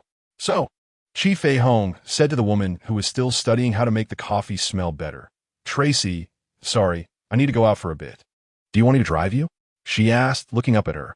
No, I can drive myself." And with that, she ran out as if escaping. Chi Feihong had just opened the door with the key when her feet left the ground, and then she found herself thrown over his shoulder. His breath made her dizzy. A feeling akin to happiness, madness, and a faint sense of guilt mixed with a light despair. He was bare-chested, with only a bath towel wrapped around his waist, his good physique fully visible. On his shoulder, she giggled, "Jinghong, Jinghong, Jinghong." Only by calling him like this did she feel secure. As soon as they entered the room, her feet barely touched the ground before a flurry of kisses fell upon her. He impatiently tore off his own bath towel and rushed in. At that moment, it became frantic. They were like the man and woman in Eden, pursuing that most primal desire, wanting to be closer, closer still, until only you have me, and I have you. Chi Feihong's lips traveled down Jinghong's body, from his collarbone all the way down, wanting to make Jinghong happy, wanting to give him joy. She wanted to give Jinghong the most fulfilling love in the world, wanted to give him the most abundant pleasure. When Feihong's kiss landed on his abdomen, Chi Jinghong took a deep breath, his hand buried deeply in her hair, his body trembling uncontrollably. At that moment, he wished he could consume Feihong completely, so that no one could take her away, so that no one could separate them. Her kisses continued along his abdomen, and just as she was about to go lower, Chi Jinghong stopped her, pulling her onto himself, their faces pressed together. "Jing! Chi Feihong's face was so red it seemed like it would bleed, softly saying, "Jinghong, do you not like me doing this?" I heard that men like this." He kissed her lips, shook his head. "How could I not like it? Then is it that my skills aren't good?" Her voice got even smaller. Chi Jinghong laughed, pinning her down, whispering in her ear, "No, it's that I can't bear to." She was Feihong, his Feihong, the one he cherished most in this world. If she hurt, he hurt. If she was happy, he was happy. Chi Jinghong had never imagined that such an emotion could exist in this world. In this vast world, having her was enough. The sunlight outside the window gradually faded, her head resting against his shoulder, letting time pass peacefully. "Come with me, okay?" Chi Jinghong teased Feihong's sweat-soaked hair. "I'll have Lena book a plane ticket for you. Didn't you say you wanted to go to Bali?" Bali, one of the world's famous places for affairs. Thinking of this, Chi Feihong couldn't help but smile bitterly in her heart. She had really become sensitive lately. He breathed into her ear. "Let's go together. When we get there, I'll take you diving. I remember last year I went with Chun." The word Xiao was swallowed hard. At that moment, Chi Jinghong wished she could cut off her own tongue. He knew Feihong was sensitive about this name. That name represented too much for her. Jealousy, guilt, helplessness. "Last May, you took her to Paris, and you dove for more than 3 hours. You even caught her tropical fish," saying the most beautiful tropical fish looked a lot like her. "You kept in the hotel, and that tropical fish was Xiao, but unfortunately, it died 3 days later. At that time, you said you would take her again next May and catch her a more beautiful, healthier tropical fish." Those words came out involuntarily. Chi Feihong remembered how happy Li Chunxiao was when she told her those things. Jinghong must treat her very well. Otherwise, how could he say it in that tone? May is approaching. Now, Chi Feihong couldn't even clarify her own feelings, just suddenly felt as if she was suffocating. "If I hadn't appeared, I think you would have caught that more beautiful, healthier tropical fish for her, maybe. You would even name it Chunxiao and keep it in the hotel room where you stayed." The atmosphere around them was oppressive and obscure. In her ears was Jinghong's restrained voice. "The saying that make you feel better? Do you feel pressured being with me? These days, I haven't dared to go home. Afraid that when I get home and see you, I won't be able to help but want to kiss you, want to hug you, want to be close to you. Even in the short time we've spent together, Do you know how much effort I have to exert to control myself? Because I'm afraid you will feel uncomfortable, afraid you will feel guilty, and also afraid you will feel pressured. Chi Feihong, you have the ability to mess up my good mood. Yes, jealousy really is not good.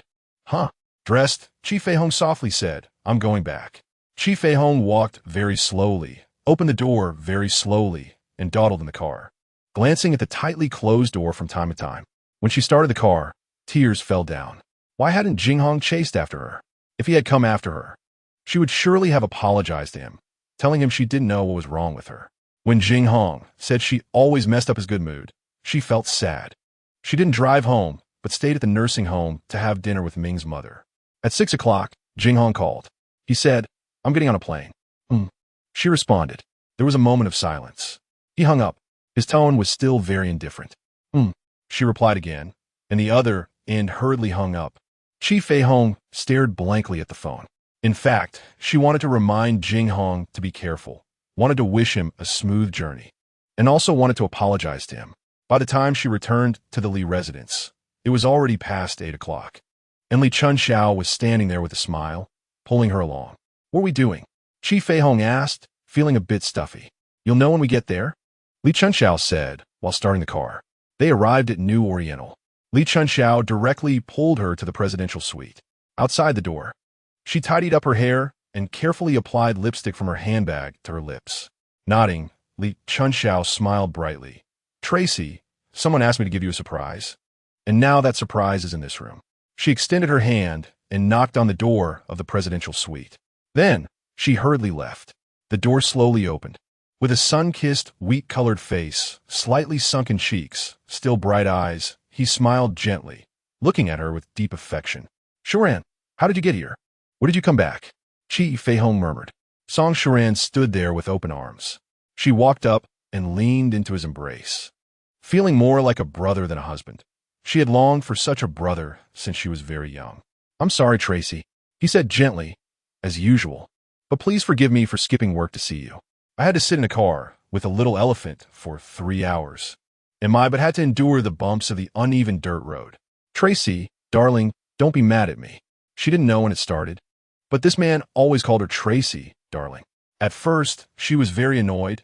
It sounded so mushy, sometimes like he was calling a pet. Everyone here calls you that. I like to call you that, he said. Okay, I forgive you, Song Shuran. Chi Feihong tried to keep her tone light. Tracy, to me, you're like a weapon of mass destruction.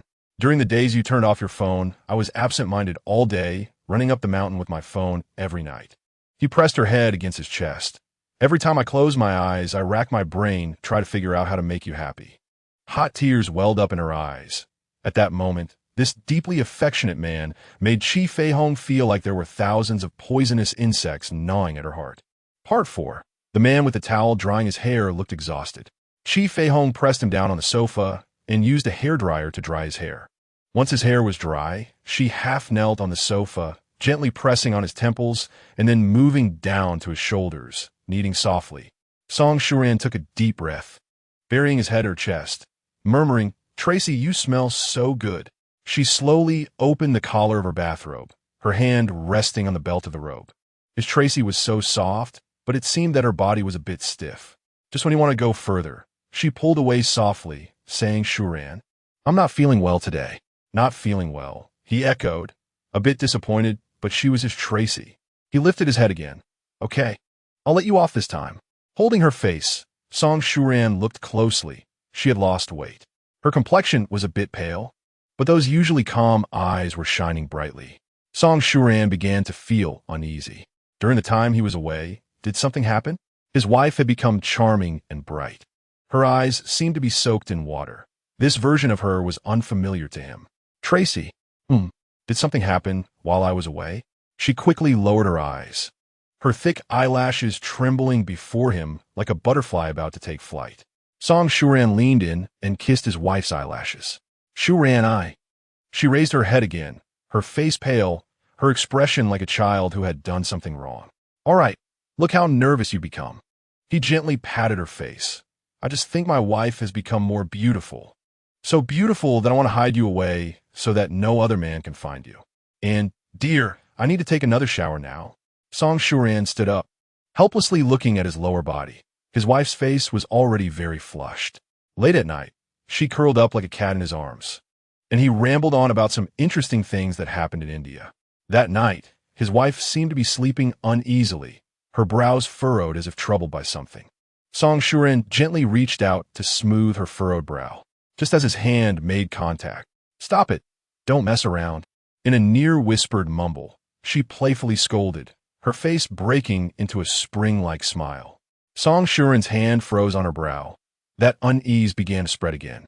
This was a completely different her. Most of the time, Tracy was always smiling, looking at everything around her, and she had never shown him such a charming side before. Instinctively, he pulled her tightly into his embrace. At Pudong Airport, Song Shuran had panda eyes. "Did you not sleep well last night?" Chi Feihong looked at him worriedly. "How did you turn into a panda? Why not rest another day?"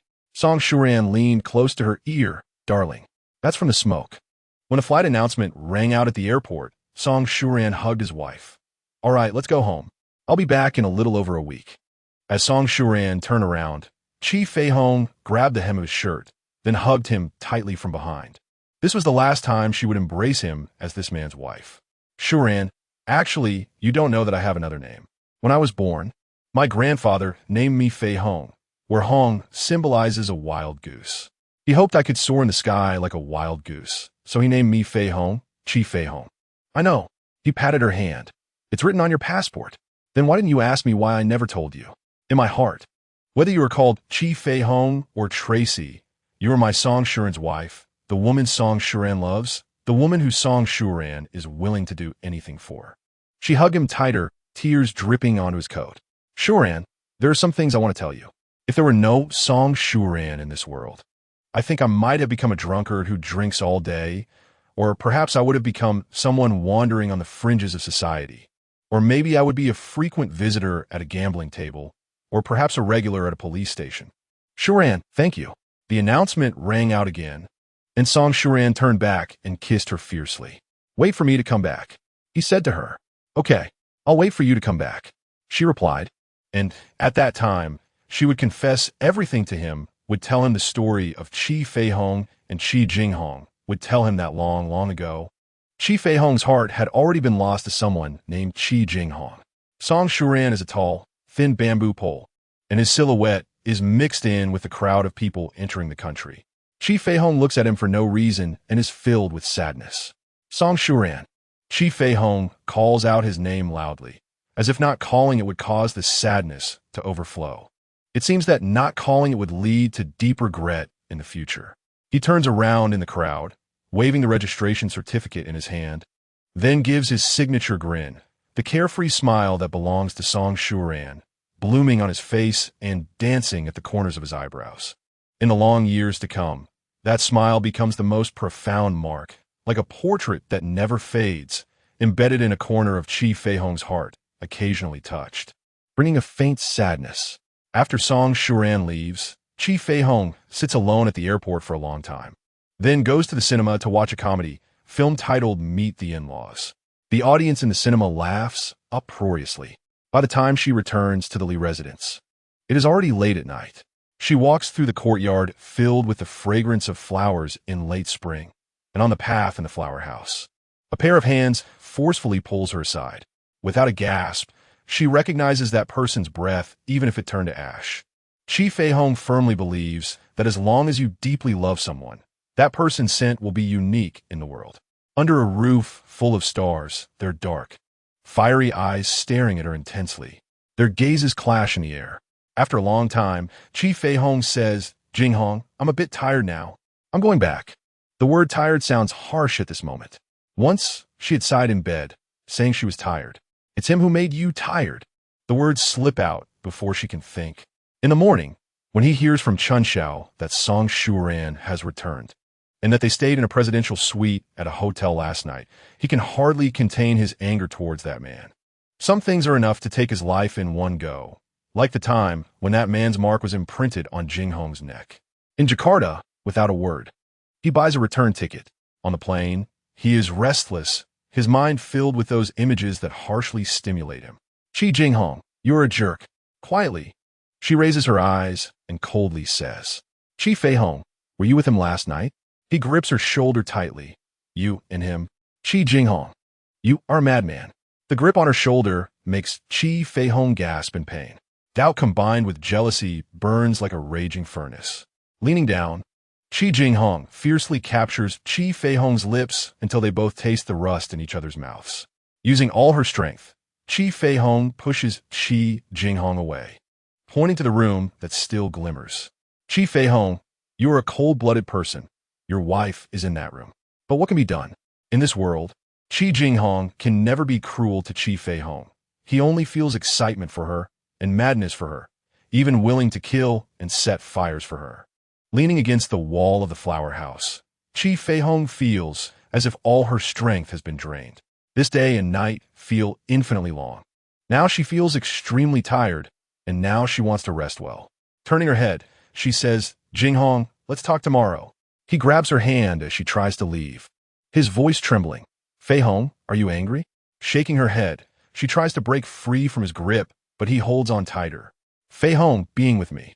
Are you regretting it? His voice is so humble, so cautious. So are you. Tears well up in her eyes. I'm sorry, Feihong, I was wrong.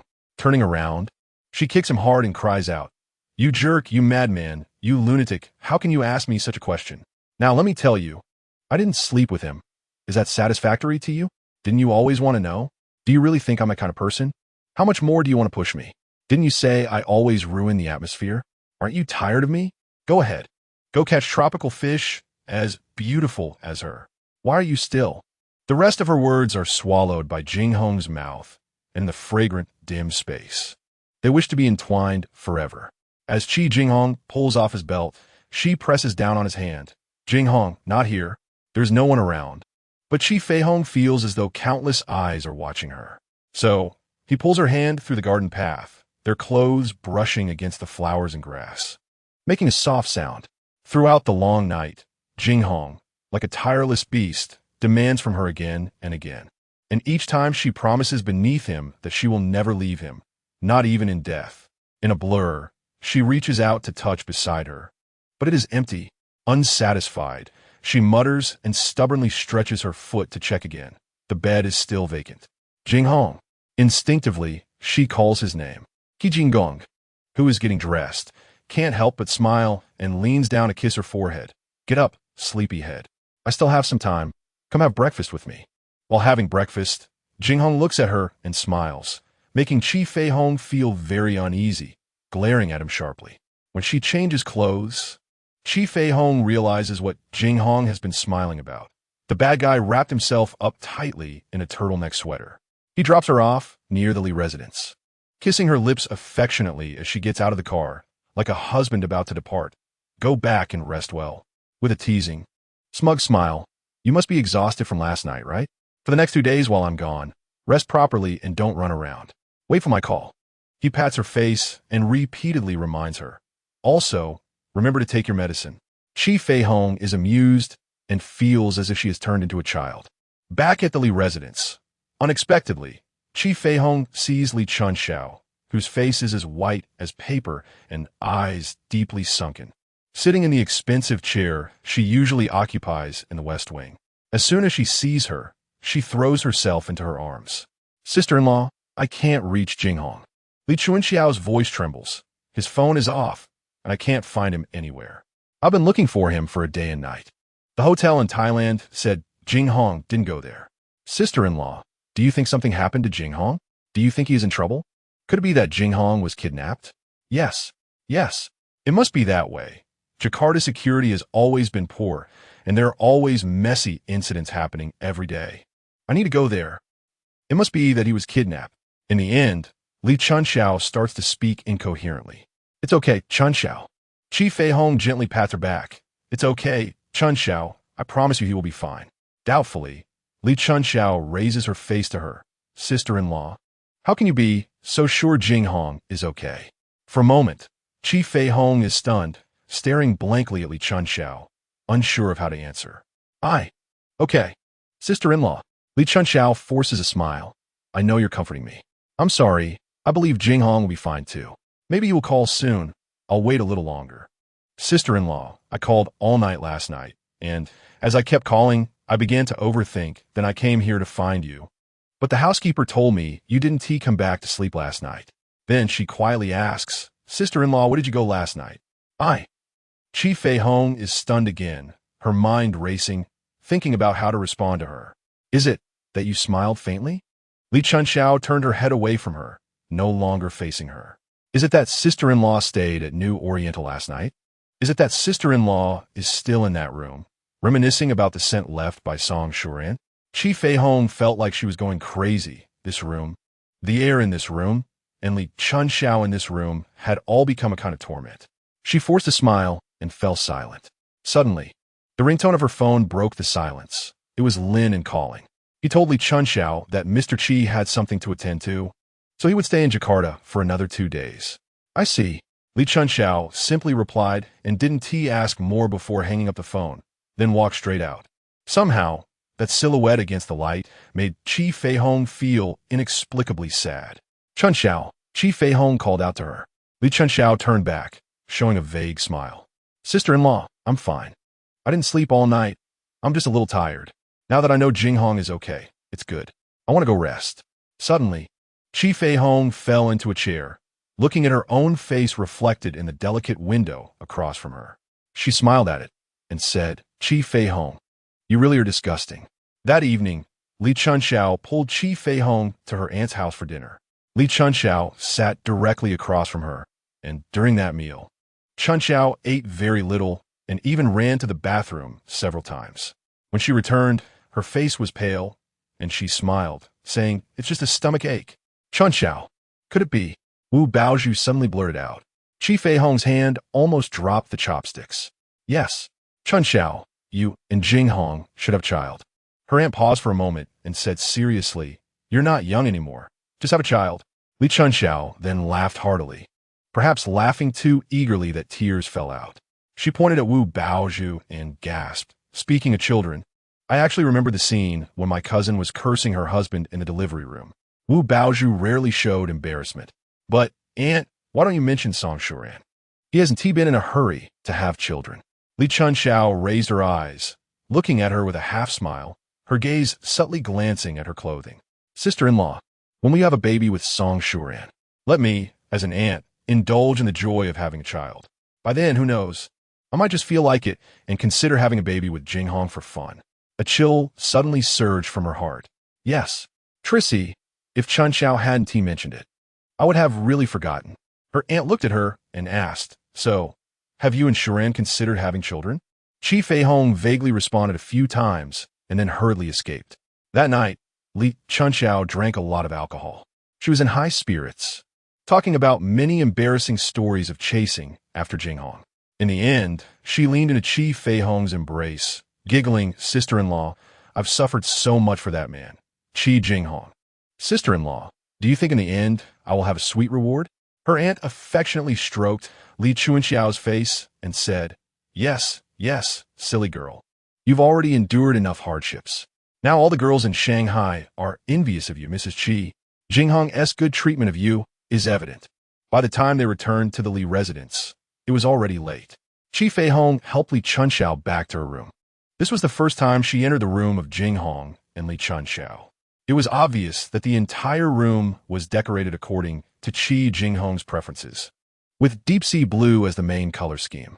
Chi Feihong looked bitterly at the slightly tipsy Li Chunxiao, who was now leaning with her eyes closed.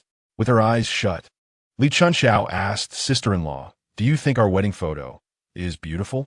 That was the only thing I insisted on in this room. Although he didn't say anything, I could tell he was not very willing. Chi Feihong lowered her eyes. She didn't know if she would go crazy if she continued. After all, she had never been good at acting. In front of such a persistent woman in love, she didn't know how long her facade could last. The saddest part was that they were both in love with the same man. After returning to her own room, her phone rang. Clearing her throat, she answered. What are you doing? On the other end of the line, Jinghong's deep voice came through like a dream one couldn't forget. I'm daydreaming. Yes, she was daydreaming now. Silly, you should spend that daydreaming time thinking about me. He complained unhappily. Chi Jinghong, you could be more cheesy. Chi Feihong replied irritably. Feihong, Feihong. What? Chi Jinghong. Why do you keep calling me like that? A small sense of happiness filled her heart. I'm not doing anything. I just want to call you like this. Feihong, talk to me. Tell me something interesting. So, lying on the bed with the phone, Chi Feihong began to chat about some things she found interesting, like the first time she met Louis. Chi Feihong remembered the first time she met Louis. The active boy came with his father to visit her uncle. Out of curiosity, he reached into her uncle's antique vase, and as a result, his hand got stuck in the antique vase. The first time she saw Louis, he was running madly around their factory with an antique vase in one hand, while his father chased him desperately, causing chaos in the factory. The workers in the factory looked like they were used to such scenes. Later, Chi Feihong learned that this kind of situation would happen from time to time between that father and son. Chi Feihong, do you think Louis is interesting? Chi Jinghong asked, clearly still unhappy. Chi Feihong felt it necessary to tease Jinghong. In my heart, Louis is the most interesting boy in the world. Also, he is a handsome young man, and he is a quarter of Northern Irish blood. His figure, oh. Jinghong, you don't even know. Louis's figure is enough to make one drool. Chi Feihong, if you keep talking like this, I want to let you off when I get back. Then, with a dismissive tone, he added, besides, does he have a better figure than me? Chi Feihong, you've tasted my good figure. Who is it that keeps coming back for more? Hello, Chi Jinghong. Just as Chi Feihong was about to scold him on the phone, the door to her room was pushed open. Outside the door, Li Chunxiao stood there, her eyes glistening with tears. Chi Feihong, holding the phone, stared blankly at Li Chunxiao, who was wearing a white bathrobe and holding a phone in her hand, looking helplessly at her. Panicking, Chi Feihong covered the phone. Sister-in-law, she said softly, did I interrupt you? In a hurry, Chi Feihong hung up the phone. Li Chunxiao stood at the door and said, Sister-in-law, I feel uneasy. I called Jinghong, but his phone has been busy. Sister-in-law, who is Jinghong on the phone with? Why has it been over an hour? Sister-in-law, I'm so scared. Li Chunxiao walked over to her and rested her head on her shoulder. Chi Feihong stood there, frozen. Chunxiao, if one day The next words were raw and bitter. I mean, if one day Chi Jinghong says he wants to leave you, what will you do? That's impossible. Jinghong wouldn't leave me, and I wouldn't let Jinghong leave. Calmly, she rested on Chunxiao's shoulder and replied, Our love, 6. The next day, as soon as Chi Feihong opened the curtains, she saw Li Chunxiao, radiant, standing among the flowers, smiling brightly and waving at her. Are you okay? Chi Feihong asked cautiously while sitting in Li Chunxiao's car. Li Chunxiao, driving, seemed to have shaken off the helplessness of last night and looked in good spirits. She turned her face, smiled brightly at her, and shyly said, I drank too much last night and was rambling. And she smiled sweetly. And I received a call from Jinghong when I got back. He sang to me on the phone. He sang to you? Chi Feihong asked softly. Yes. That smile continued to expand at the corners of her mouth, like endless fireworks, dazzling, a Russian folk song that time. At this point, Li Chunxiao's smile faded, as if stimulated, and she parked the car by the roadside, resting her head on the steering wheel. After a long while, she lifted her head, sadness in her eyes. That time, I lost my child with Jinghong. During that period, I often lived in self-blame, couldn't sleep at night. It was Jinghong who sang to me repeatedly to help me sleep. I don't know how he knew I liked that Russian folk song. He even told me, Chunxiao, we're still young. We have plenty of chances. After saying this, Li Chunxiao adjusted her breathing and continued driving. Chi Feihong turned her gaze to the window, and the bustling streets of Shanghai began to look desolate. The car stopped at the television station, and from a distance, they saw Qin Xiaojun waiting for them. Today, Li Chunxiao insisted on bringing her along to bolster her courage for her first television interview. As for why she agreed to the interview, Li Chunxiao only told her it was because she couldn't resist Qin Xiaojun's persistence. Interviewing Chi Jinghong was not possible, but interviewing Chi Jinghong's wife would certainly create a stir. After all, there were many curious about this low-key couple in Shanghai, especially since they were a handsome and beautiful pair. It was said that issues of financial magazines featuring Chi Jinghong on the cover were almost sold out immediately upon release. Many of the buyers were women who knew little about finance, demonstrating the Chi Jinghong effect. Next to Qin Xiaojun stood a man in his 50s, whom she introduced as the station's director. Upon seeing Li Chunxiao, the director greeted her warmly, expressing his great honor and pleasure in meeting Mrs. Chi. And he didn't forget to say that her beauty was indeed well-deserved. Li Chunxiao hardly acknowledged him. Directly linking arms with Chi Feihong and following Qin Xiaojun and several staff members into the station, they arrived at the makeup room, where the makeup artist asked Li Chunxiao if she had a preferred style. Li Chunxiao glanced at Chi Feihong and pointed to her, saying, "Make my hair black, like my sister-in-law's, and it should look shiny." Qin Xiaojun raised an eyebrow. "Sister Chunxiao, when did you change your mind? Who was it that said someone suited the Spanish style?" "Because Jinghong likes it," Li Chunxiao replied, her eyes fixed on the mirror, even though he didn't say it. "I can tell he has a preference for black hair." After hearing this, Chi Feihong left the makeup room and entered another lounge where several young boys with instruments were sitting, one of whom was smoking. The curling smoke made her restless. So she asked the boy smoking, "Sir, can you give me a cigarette?" The first cigarette made Chi Feihong cough until tears streamed down her face. A pair of hands patted her back. It was the boy who had given her the cigarette. He took the cigarette from her hand. "Better not smoke."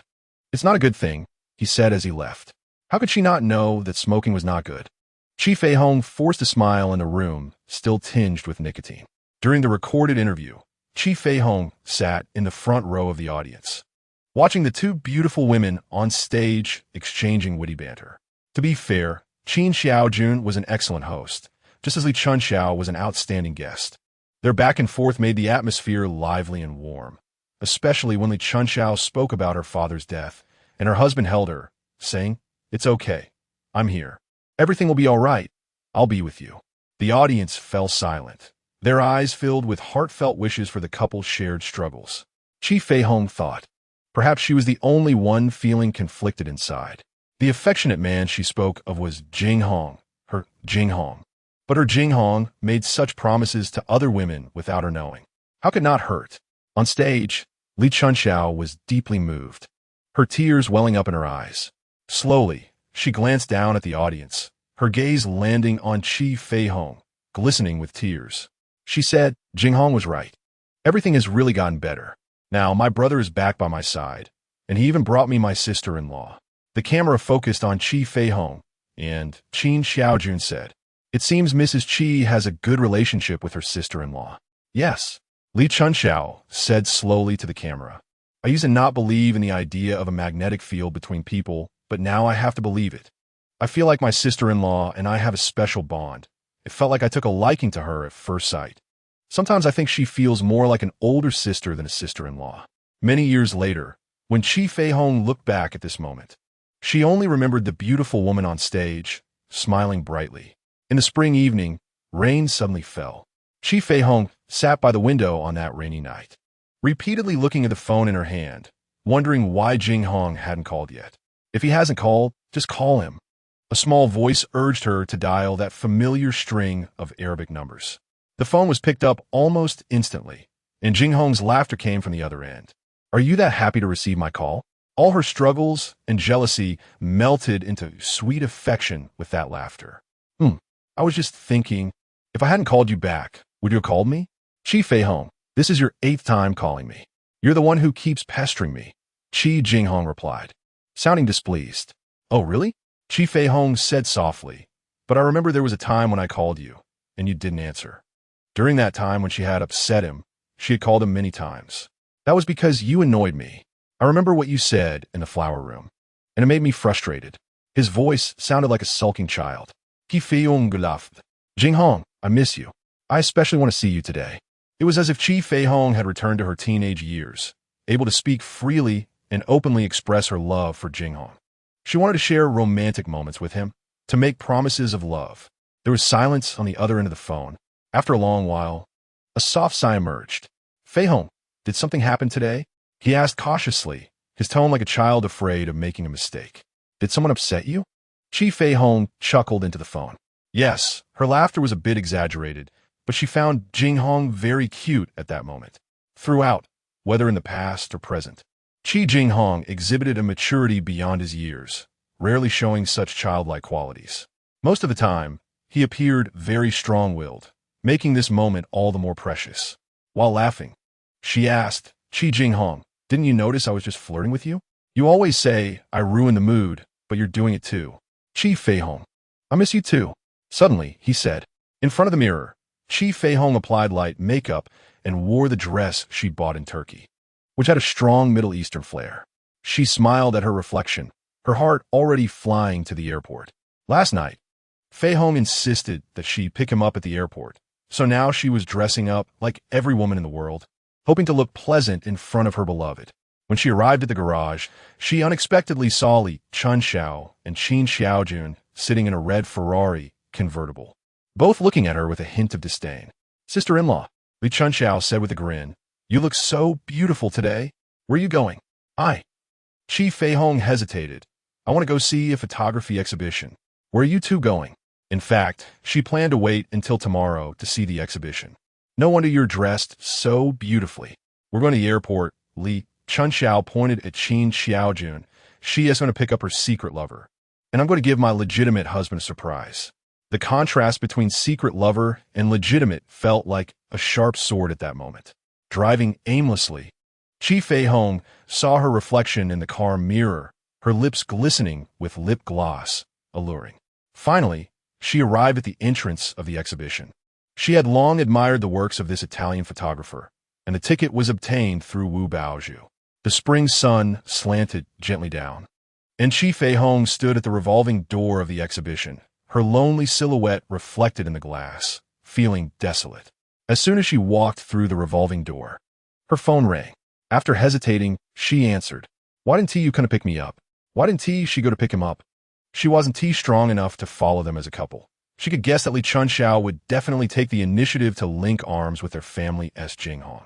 In the past, whenever such situations occurred, she always self-hypnotized, I am Trissy, not Chi Feihong. I am Trissy, not Chi Feihong. I'm at the photography exhibition. Chi Feihong softened her voice. Jinghong, I really admire this photographer. Do as you wish. He hung up the phone harshly, leaving her staring blankly at her phone. Chi Feihong stood in front of a large photo labeled its sunset, gazing for a long time. This photo wasn't the photographer's main piece and was rarely commented on, but Chi Feihong liked it at first sight. In the light and shadow of sunset, everything appeared like silhouettes, presenting the outlines of trees and people beneath them in a three-dimensional form, with a fiery red sky above looking primitive and rugged. The figure under the tree looks a lot like you. A bass voice suddenly emerged. Turning her head, she saw a ruggedly handsome face smiling at her. We meet again. Chi Feihong frowned. Who are you? The man seemed a bit incredulous. At the TV station yesterday. Don't you remember? I told you not to smoke. Chi Feihong ignored him again, but after a while, he still stood beside her. Why do you think the figure under the tree looks like me? Chi Feihong recalled what he had just said. Feeling. He rested his chin on his hand, looking suave. The feeling you give me is as strong as that figure under the tree. Chi Feihong laughed, appreciating his clever way of flirting. Can I have your phone number? He asked straightforwardly. No. A voice interjected, and Chi Jinghong quickly walked over, grabbing Chi Feihong's hand. This lady is already taken. Taken? What a pity. The man murmured. Then sized up Chi Jinghong, Mr. Chi, right? I know you. Chi Feihong's heart trembled, and she hurriedly tried to pull her hand away from Jinghong. But he held on tightly, his gaze still fixed on a man's face. Feeling unnatural, she looked around. Evidently, people at the exhibition hadn't noticed them, and the man's gaze fell curiously on their intertwined hands, making Chi Feihong even more flustered. You two are. The man seemed to catch on.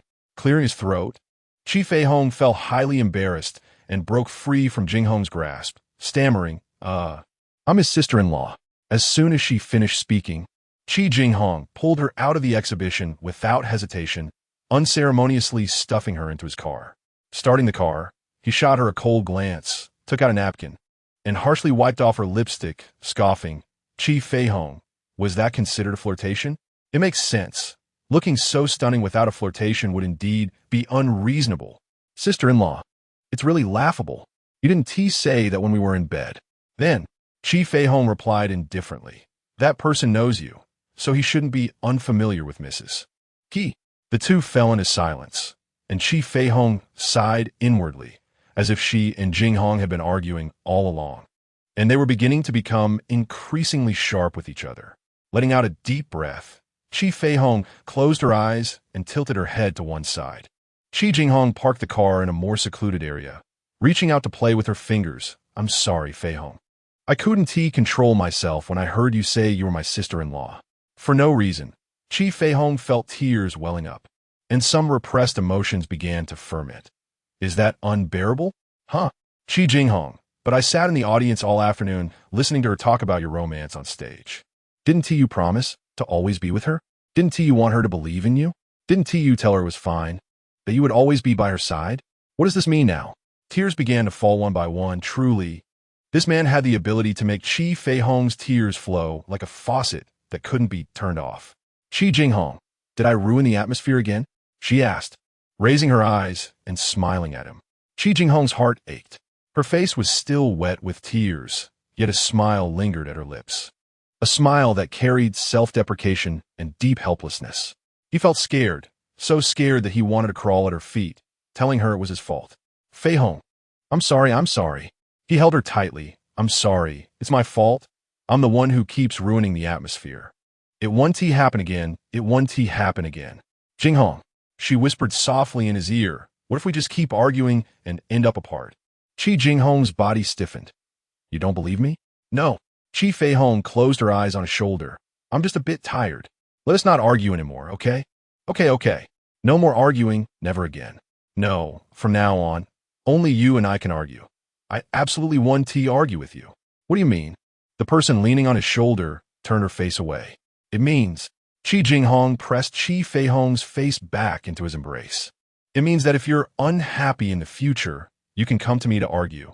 I will definitely not retaliate. I will accept any punishment you wish to impose on me. Chi Feihong finally burst into laughter, and Chi Jinghong sighed with relief. However, looking at her tear-streaked face, he couldn't help but feel a surge of heat all over. Then, he pressed her against the seat, and their kiss followed suit. Now let's go home, okay? Chi Jinghong gasped for breath, her hand starting to slip into her clothes. Her body pressed tightly against hers, beginning to rub against her vigorously, making her aware of his desire. No, instead I have to go to her place later. Chi Feihong repeatedly took away his tiresome hands. Chi Jinghong felt a tickle and let go of her. It was about 10 o'clock when Chi Jinghong began to frequently glance out the window toward the door. The study door was pushed open, and Li Chunxiao walked in with a smile, holding a cup of coffee. She placed the coffee on the table and leaned toward him, resting her hand on his shoulder. Are you tired? Her hand was firmly kneading his shoulder. Chi Jinghong stood up, subtly avoiding Li Chunxiao, unsure how to face her now. He was not unaware of her kindness towards him, but in this world, he only wanted to accept Feihong's kindness, and only cherished her kindness in his heart. His heart had only one place, and that place could only accommodate Chi Feihong. Chunxiao, I heard you accepted an interview from the TV station yesterday. You should know I don't like that. Chi Jinghong spoke with a stiff tone. You know I can't refuse Xiao Jun's request. Li Chunxiao grasped the back of the chair, her knuckles glistening under the light. Chi Jinghong said nothing more, his gaze fixed on Li Chunxiao.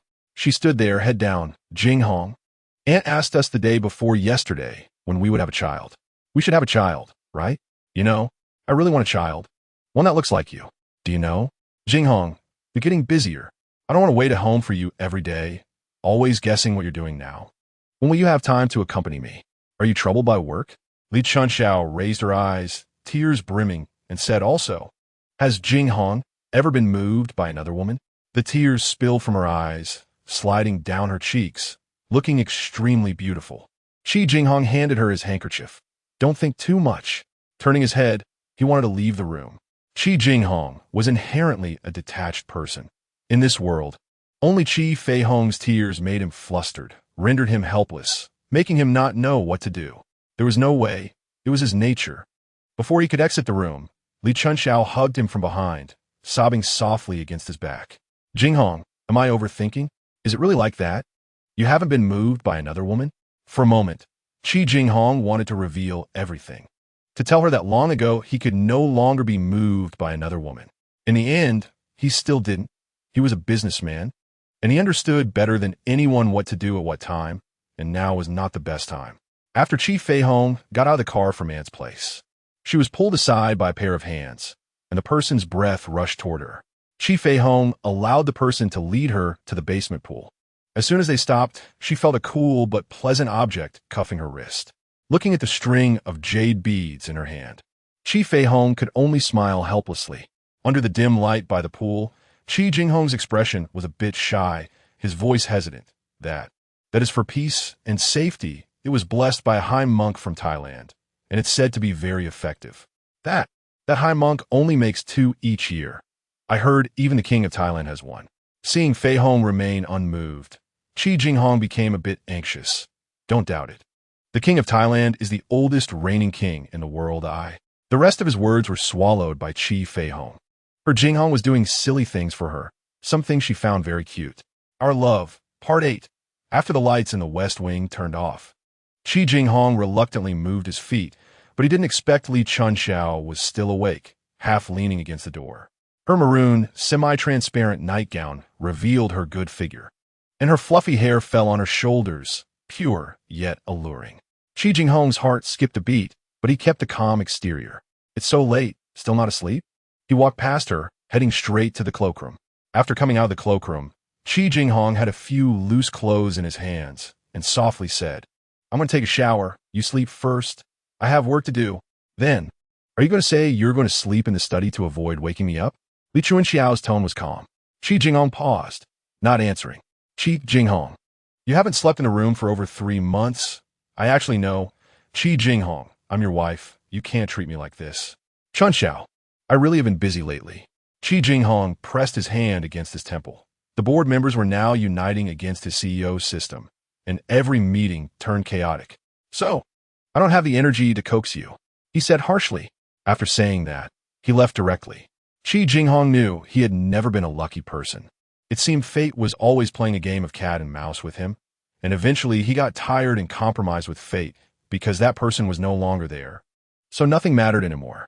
When the officiant announced that Li Chunxiao became his wife, he remembered someone once said that many men in this world have another person in their hearts while marrying someone else. So be it. At that moment, Chi Jinghong told himself, just respect each other with her like all the loveless couples in the world, have a child at the right time, and then grow old together. It wasn't that he hadn't tried to love her. On the contrary, he tried harder than anyone to love her, but in the end, Chi Jinghong understood that some things just couldn't be forced. Now that Feihong was back, he could no longer let go, no longer wanted to let go. Even if he died, he wanted to hold her tightly in his hands, keeping her within reach, within sight. In the morning, Chi Feihong heard her phone ringing. She groggily picked it up and realized it was the ringtone of her other phone, the one Shuran had reminded her not to turn off when he left. The long international number immediately drove away her sleepiness. This was the second call since Shuran left, the first being to let her know he arrived at the airport safely. When she answered the phone, Chi Feihong found herself at a loss for words, only able to remain silent. Chui Shi, it's just getting light here. Song Shuran's voice sounded particularly clear in the morning, like a pleasing wind chime. It must be beautiful. Chi Feihong pulled open the curtains. The sky on this morning, between late spring and early summer, was shrouded in a misty hue. How did you know? His laughter came faintly. I'm sitting on the roof of our car calling you. Cui undicesimo. He sighed softly. I wish you were here with me right now. It's strange, I just dreamed about you. And after waking up, I came outside to try to call you, and unexpectedly got through. Isn't it strange? No, I think this moment feels like a miracle, you know? I've tried calling from the same place at least 100 times, and I never expected this time it would connect. What did you dream about me? Chi Feihong asked softly. I dreamed about the first time I met you. I felt a bit like an old movie replaying. Also, I dreamed about that trip to Sweden, and I started my journey around the same time. At that time, I didn't have much impression, but now I seem to remember it very clearly. The weather was like this, and I was playing old songs by the Gorillas in the car. Gorillas? I didn't even know there was such a band. You don't know much, do you? How about I hum a bit for you? I'm best at Gorilla songs. His voice is full of excitement. Chi Feihong responded, starting to listen attentively. As she listened, Chi Feihong became dazed. The dusky sky, the spring breeze, the fragrance of flowers drifting from the garden, and this distant yet near voice. Is it nice? Nice. I'm going back the day after tomorrow. The day after tomorrow? Chi Feihong twisted the curtain in her hands, feeling a mix of emotions. What is meant to come will come. Are you happy? Chi Feihong responded again, and then her spirit began to drift again, as if she couldn't grasp Song Shuran's voice. In the end, it seemed she heard a faint sigh from him on the other end. Over the long passage of time that followed, that sigh and the name Song Shuran grew into a sharp cocoon in Chi Feihong's heart.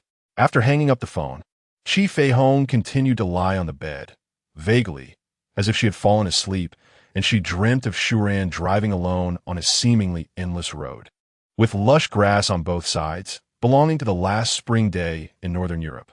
The dawnlight broke, and the wind filled Shuran's car, making a shirt billow and rustle.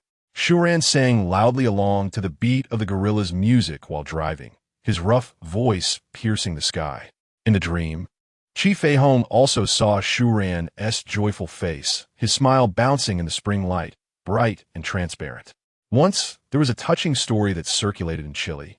During a medieval earthquake, on the morning of the 7th day after the quake, people found a young man madly digging in the ruins. He was a young man who had recently married and had lost his wife in the earthquake. That morning, the young man cried and pleaded with people to help him. He said he dreamed that his wife came to him in his dreams, smiling and saying goodbye, and he was sure his wife was under the ruins. People, half believing, brought tools from their homes to help him. By dusk, they really found his wife's body in the ruins. She lay quietly there, with a hint of a smile on her lips. Many who heard this story said it was a beautiful legend derived from people's feelings for what is good. At that time, Chi Feihong thought so too.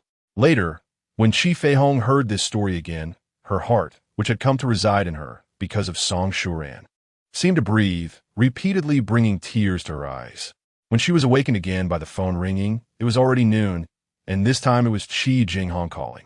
Chi Feihong hurried to the place Jinghong designated, where a formally dressed gentleman seriously introduced her to a middle-aged foreign man, saying, "This is my translator." Thus, Chi Feihong temporarily acted as Chi Jinghong's translator, spending the supposedly 2-hour pleasant time with a very talkative client from Spain.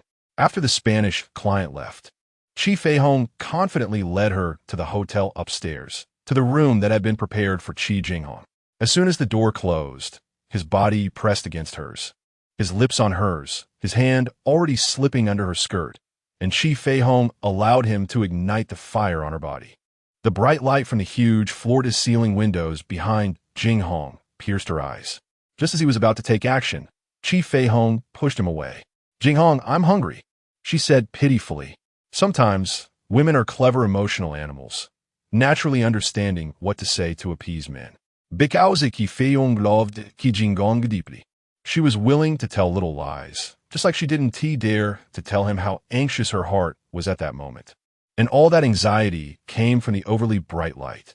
Chi Jinghong and Chi Feihong were not qualified, no matter how much they loved each other. They still had no qualifications in the sunlit areas. Her Jinghong was indeed frustrated. He called and asked Lin and to take her to the restaurant. He whispered in her ear, "Wait for me in the restaurant. I'll come find you after I shower." With a mischievous intent, Chi Feihong deliberately pressed her body against Jinghong's.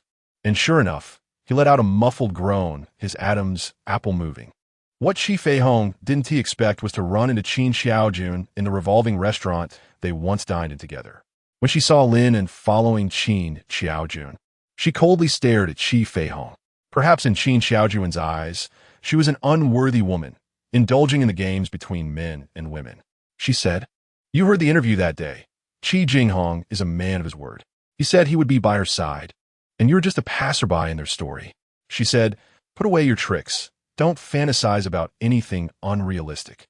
Isn't Song Shuran good enough for you? You should go back where you came from.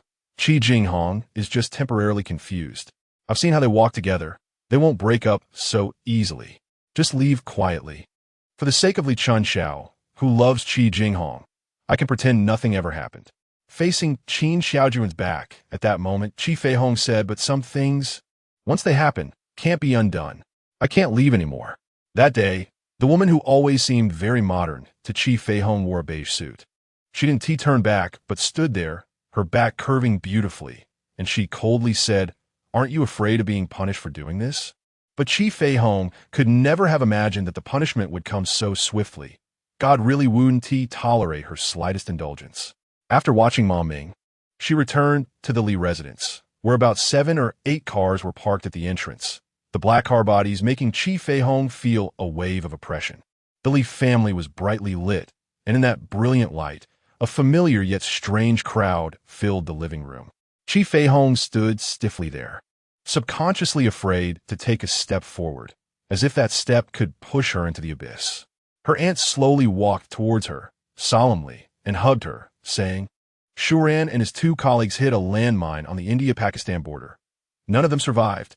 The words "none of them survived" pierced her eardrums like a spell. Taking a few steps back, Chi Feihong laughed, holding her aunt's hand. "You're kidding, right? Aunt, this must be Shuran's bad idea. You don't know. Song Shuran is a big kid who often learns from TV shows that play tricks on people. He must be hiding, right, Aunt?" Holding her aunt's hand, Chi Feihong acted like a spoiled little girl. She used to be this way with Mom Ming, who ultimately couldn't do anything about her. "Aunt, Shuran must be hiding. Right? Right?" She shook her aunt's hand. Then she saw her aunt's tears falling drop by drop. Everyone fell silent. Turning around, she wanted to escape from there. For a moment, she felt this was just a nightmare. She had to leave. She had to wake up quickly, but immediately she fell into someone's arms. As she looked up, Chi Feihong saw Chi Jinghong's pale face, and she pushed him away fiercely. This must be a trap set by the heavens. A test to see if she could bear being with Jinghong when the heavens were displeased. Fine, she admitted defeat. Chi Feihong admitted defeat. As long as the heavens brought Shuran back, she would never see Jinghong again, not even in death, taking all the memories of that person to the grave. All she needed was for the heavens to lift the punishment and bring Shuran back. This heavy punishment was something she could not bear. Chi Feihong trembled as she took out her phone, saying to those silent people, "Did you see that? Did you see? He just called me this morning. He even sang songs from the monkey band to me. Did you see that? Did you see?" In the end, she kept repeating this phrase. A long time ago, extra chapter, a long time ago, Song Shuran thought his family was a perfect fairy tale world inside a glass model with loving parents. Song Shuran believed he must have come into this world with the expectations of his parents, that his arrival was the beautiful fruit of their love. It turned out he was terribly wrong. As he grew up little by little and began to touch the adult world, Song Shuran sadly discovered that his heart was becoming numb. At the age of 10, he already knew that his parents slept in separate rooms. Unlike those aunts and uncles who shared a room, his mother explained to him, the little one, that it was because his father snored and was afraid of disturbing her. At 12, Song Shuran hid in his father's office with his report card. That year, the beautiful fairy tale world inside the glass ball began to collapse.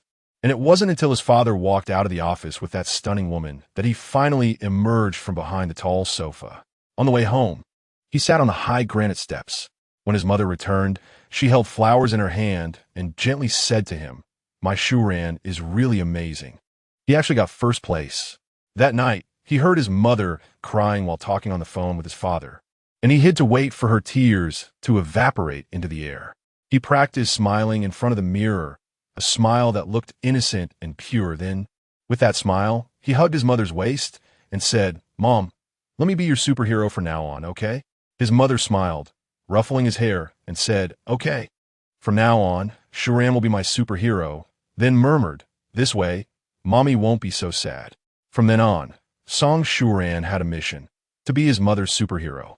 From that day, he never called Li Gang dad again. Li Gang was no longer Song Shuran's hero. Unbeknownst to everyone, Song Shuran had actually grown up, even though everyone, including those closest to him, still stubbornly thought of him as a child. He watched indifferently as his parents acted in front of everyone, and everyone cooperated with their performance. In fact, almost everyone knew that Li Gang had a mistress outside, and that mistress had even given birth to a daughter for him. Yet everyone pretended not to know. Such farces in high society played out almost daily. Song Shuran didn't care. As long as his mother was happy, he could help her keep up the act. At the end of 16, Li Gang brought his daughter home, but absurdly, he publicly claimed she was a child he had adopted. With the arrival of that child, His mother finally let go. This marriage had scarred her heart, entangled in family reputation, interests, and love for Li Gang. Many people said his parents were deeply in love when they were young, but to Song Shuran, that sounded like a joke.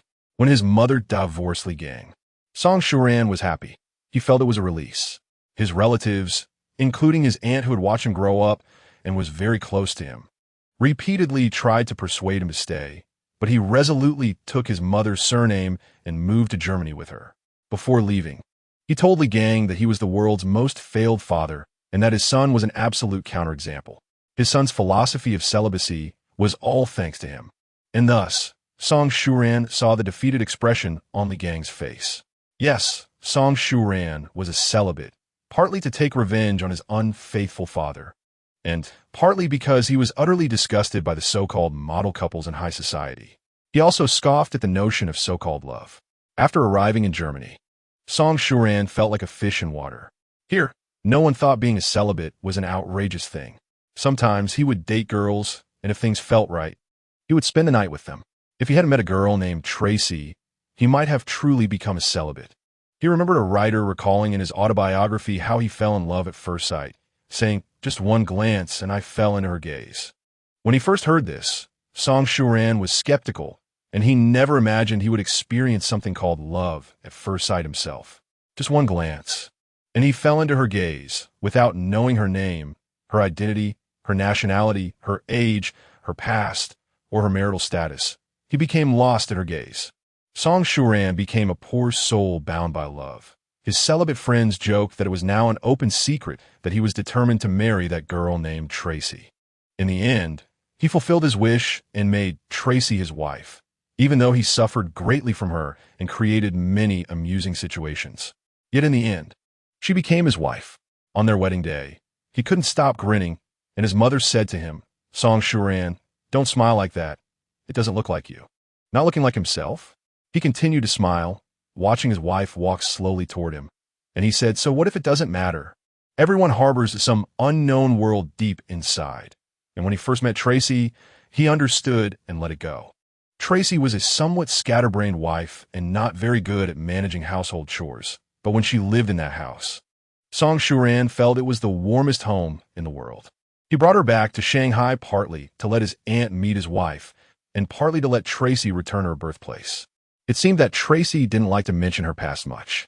Once, Song Shuran jokingly asked her if there was a man in her past that she couldn't forget. She fell silent, and in that silence, Song Shuran vaguely guessed. Occasionally, he wondered what kind of man could make his wife so unforgettable. He couldn't help but notice that sometimes Tracy would gaze far into the distance, her expression focused as if searching for something in the sky. When you love someone deeply, every subtle change in that person will naturally transmit to your brain waves like some inexplicable information, similar to satellite signals. During their time in Shanghai, Tracy had clearly become anxious, sometimes showing particular irritability. Just before he was about to leave for India, she displayed an attachment like a little girl lacking a sense of security. At the farewell party, everyone had drunk quite a bit, and his brother-in-law, the handsome man named Chi Jinghong, was looking straight at him, as if looking at himself, yet also looking at Tracy. In his tipsy state, some vague thoughts crossed Song Shuran's mind. Those thoughts felt a bit eerie, such as Chi Jinghong and Chi Feihong. Actually, Song Shuran knew that Suishi had another Chinese name. Her passport and the ID she used when marrying him both had the name Chi Feihong written on them. But she seemed to dislike that name and never mentioned that she had another name like that. Chi Jinghong and Chi Feihong sounded more like siblings' names. At the father's funeral, he only had a hurried encounter with Li Chunxiao's husband and didn't pay attention to that name. Later, when he occasionally thought about it, he felt that there were many people in the world with the same name, and Chi Feihong and Chi Jinghong were purely coincidental. However, on this night, the information about these two names felt particularly strong, as if those two names had become a whole, like two trees growing together or geese soaring side by side in the blue sky. He shook his head, trying to dismiss that absurd thought. At the airport, she used all her strength to hug him, telling him that she actually had another name, saying that she was also called Chi Feihong. That knowledgeable elder had named his granddaughter Feihong, meaning flying goose, a beautiful metaphor, but Song Shuran preferred the name Tsueshi. The name Feihong made him feel inexplicably anxious, as if everything would be different when her name became Feihong. She said, "Shuran, when you come back again, I will tell you about my past." Her expression and demeanor were distinctly different, and holding her suddenly stirred a wave of sadness in Song Shuran. As the plane pierced through the clouds, he suddenly felt that he seemed to prefer walking along a journey without a return, so that his wife would always be waiting for him at the end of the road. He couldn't help but smile bitterly in his heart, realizing that he also had moments of not being carefree. Yes, he vaguely guessed some things, like the 2 phones in her handbag, the feeling she tried hard to hide in her eyes, her stiff body when he held her, and her murmurs and dreams. In the early morning, he called her because the scenery was just too beautiful, and he wanted to share it with her, to whisper sweet nothings in her ear and sing a love song. Her drowsy voice warmed him from the bottom of his heart. He first sang a love song by the Monkey Band, a band as gentle as a breeze. The stars in the sky had not yet faded, and the surroundings were so quiet, occasionally interrupted by the chirping of insects. Song Shuran listened to his voice flowing in the dawn light, feeling so wonderful that he began to express his feelings, confessing his admiration for another person. "Tsueshi, do you know, when I was a child, I also had a dream lover. Back then, I just wanted to grow up quickly, and after growing up, I wanted to marry Li Chunxiao from Shanghai Bond. I think your chin looks quite like the actress who played Li Chunxiao, but don't misunderstand. I didn't love you because your chin resembles hers. I gradually felt that your chin looked like hers after I fell in love with you. Tsueshi, do you remember? That year, we traveled to the Czech Republic, our honeymoon trip, at the Wishing Wall in Prague Square. I sneakily wrote a note saying I wished we would always be together, like a fool, afraid that the god managing the Wishing Wall wouldn't see it. I stuck in the most conspicuous place. I wonder if that little paper is still there. Tsueshi, when I kissed you for the first time, I felt dizzy. When I kissed you for the first time, I suddenly forgot how to kiss a girl." He sighed, feeling quite uncomfortable inside. His wife was starting to seem absent-minded again. Song Shuran leaned against the car window. His 2 colleagues had been blown to pieces, and he believed he had as well, but at that moment, he seemed to forget the pain. The roadside was covered in a sea of flowers, and the sky was a deep blue, the kind Tsueshi loved. He still remembered that early spring in the backyard of the outskirts of Germany, where pearls of stars hung above them, shining brightly. She said that blue is the most dreamy color in the world. Deep blue is the deep sea. Light blue is the near sea. Pale blue is autumn. And sky blue is midsummer, on a night filled with spring insects chirping. Her voice was wonderful music, and her words were intoxicating poetry. He smiled thankfully. The last view of the sky was deep blue. The car was filled with the smell of sulfur and gasoline, and the sound of a train's whistle came from afar. When that loud sound erupted, Song Shuran felt a sense of comfort. Thankfully, now, she only liked him. Thankfully. Tsueshi had not yet had the chance to fall in love with Song Shuran. Rationality and emotion. 1. The wealthy families like to refer to widows as bereaved wives. So Chi Feihong gained another title, Song Shuran's widow. People from all over the world came before her to express their condolences. She stood in the family position, surrounded by a sea of black, with people constantly coming and going, the black and white colors vividly displayed in the large mourning hall. Chi Feihong numbly looked at the faces full of sympathy coming towards her, mechanically nodding in acknowledgement. She felt a bit dazed, as if this moment were more like a long dream. Chi Feihong's mood was still stuck in that late spring morning when Song Shuran sang songs by the Monkey Band at her ear, the rhythm lively, the morning light of late spring like thick ink. Someone brought water to her lips, and she raised her eyes and obediently drank it. She numbly returned the gestures to those who came to mourn. Finally, when a gray-haired woman and a young man with golden curly hair appeared, Chi Feihong's body began to tremble, and someone supported her. The woman calmly approached the urn covered with the International Red Cross flag, gently stroking the young face in the photo. After a series of actions, she came to Chi Feihong and reached out to stroke her face before embracing her. Chi Feihong quietly leaned into her embrace and softly said, "Mom, what should I do? I can't remember the last words Shuran said to me. I just can't remember." Murmuring, I just can't remember. I just can't remember. The woman with a gentle face stroked her head. If you can't remember, then don't think about it. What serious words could that kid say? He only knows how to babble nonsense. Chi Feihong lay on her shoulder and laughed. You're right. That kid only knows how to babble nonsense. The morning hall was deathly silent. Even the hosts seemed to have lost their voice. Numerous sighs floated around like souls that had lost their bodies. Finally, a voice screamed, Why aren't you crying? Why are there no tears? Why aren't you crying? Is it because Song Shuran isn't worth your tears? She glanced at Li Chunxiao, whose eyes were red with anger, glaring at her with a pair of peach pit-like eyes. Chi Feihong slowly raised her head, wiped her face with her hand, and indeed found no tears. Chi Feihong was truly a person with a heart of stone, for not loving meant she couldn't shed tears. She smiled, gazing deeply at Song Shuran's black and white photo. Song Shuran, are you heartbroken? Your beloved wife can't even shed a single tear. Once. How many foolish things you did for her. Why laugh? Why can you still laugh? Is it because you hoped for such an ending? Is it? Yes. It's strange. How could she still laugh now? Even stranger, it was as if she forgot how to breathe. Her heart was violently twitching, as if it were trying to take away her breath. Right, her heart was also in her body because of Song Shuran. Is it protesting now, protesting its own indifference? Now, Chi Feihong felt a bit tired. She slowly closed her eyes. Just before closing her eyes, she saw Jinghong's pale face. At the moment her eyelids closed, his face was twisted. Leaning in Song Shuran's mother's embrace, Chi Feihong slowly said, Mom, it's so good. Shuran is coming to pick me up. That's it. In fact, a long, long time ago, Chi Feihong had already hated this world, hating the various separations and deaths, hating the intricate emotional entanglements, and the endless hopes and despairs of this world. Where consciousness gradually faded, she fell into a familiar embrace, where the person loudly and tremulously said, Call an ambulance.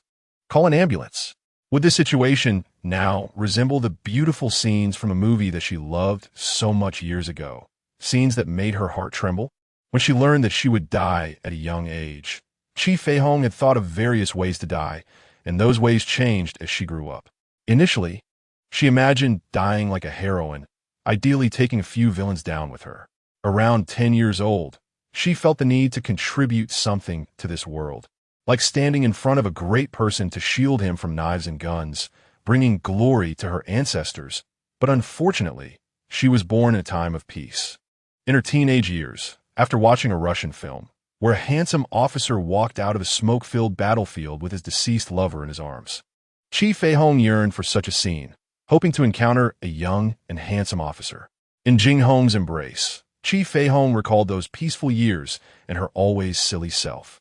Back then, she always wore beautiful, gauzy skirts, foolishly wishing for a moment when the handsome officer would fall in love with her at first sight. But she didn't know when the handsome officer, who looked just like Jinghong, began to invade her dreams. As her consciousness drifted further away, she heard Jinghong say, Chi Feihong, try it. Dare you to leave me once more. In the deep hospital corridor, the man stood there motionless, his face like ice, as he pushed his wife away and coldly told her, If anything happens to her, I will not forgive you, confirming Wu Baozhu's suspicions. Her cousin softly said to her husband, Jinghong, I'm sorry, I think I've gone mad. Jinghong, I was wrong. I shouldn't have treated my sister-in-law that way. How could I think she wouldn't be sad? I really didn't know my sister-in-law had a heart transplant. If I had known, I definitely wouldn't have done that. Chi Jinghong stood there stiffly, while Li Chunxiao trembled with guilt. Her cousin acted like a child who had made a mistake, on the verge of tears, bitterly laughing inside. Growing up in a wealthy family was not simple.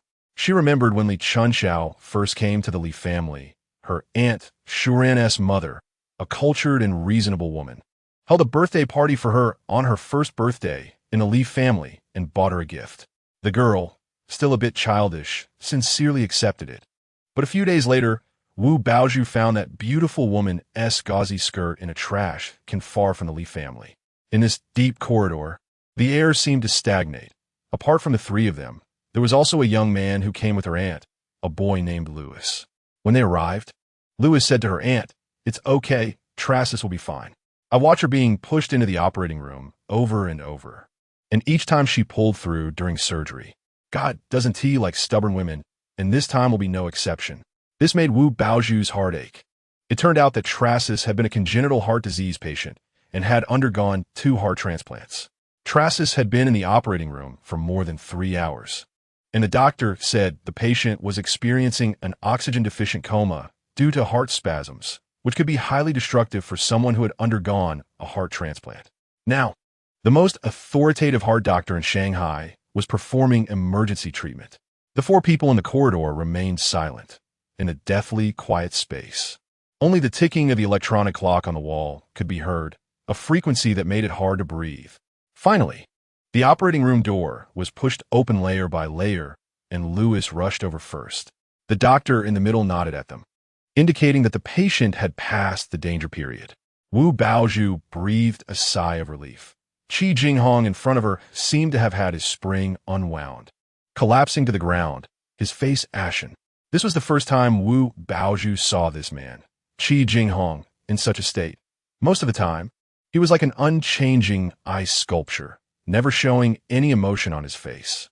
Occasionally, when he smiled, it was a faint smile, distant like clouds on the horizon. Looking at Li Chunxiao, she seemed not to see this scene. She sincerely thanked the doctor, though her voice was stiff. Outside this operating room, which had borne many separations and deaths, Wu Baoju felt like a bystander, watching the undercurrents of emotions swirling among these people. Fortunately, there were only the 4 of them. In this situation, probably everyone except the parties involved would guess what had happened. Thankfully, her mother was still busy handling the memorial service, otherwise with her mother's methods. Fortunately, at the memorial service, many people only lamented the fainting of the young wife who had just lost her husband, filled with love for each other. Few would pay attention to why the man, who should have been a brother-in-law, showed such a loss of composure. Fortunately, Li Chunxiao was smart enough. In high society, scandals were a perennial hot topic. Irregularities in the eyes and mouths of those people morphed into scandalous tales. In this age of developed media, scandals have become nightmares for some. Looking at the closed operating room, Wu Baoju sincerely hoped that the woman would not be tormented by such nightmares. At that moment, Chi Jinghong seemed to have just come to his senses and ran towards the doctor. Through the isolation room glass, Wu Baoju saw Tracis, pale-faced, while the boy named Lewis placed his hand on the glass, gently touching Tracis' face. Li Chunxiao leaned against the wall, her expression blank, when she met Wu Baoju's gaze. She came over and rested her head on her shoulder. "Cousin, I really didn't mean it." "I know." She patted her shoulder. "Cousin, why does Jinghong treat me this way? I'm not his wife. He should understand."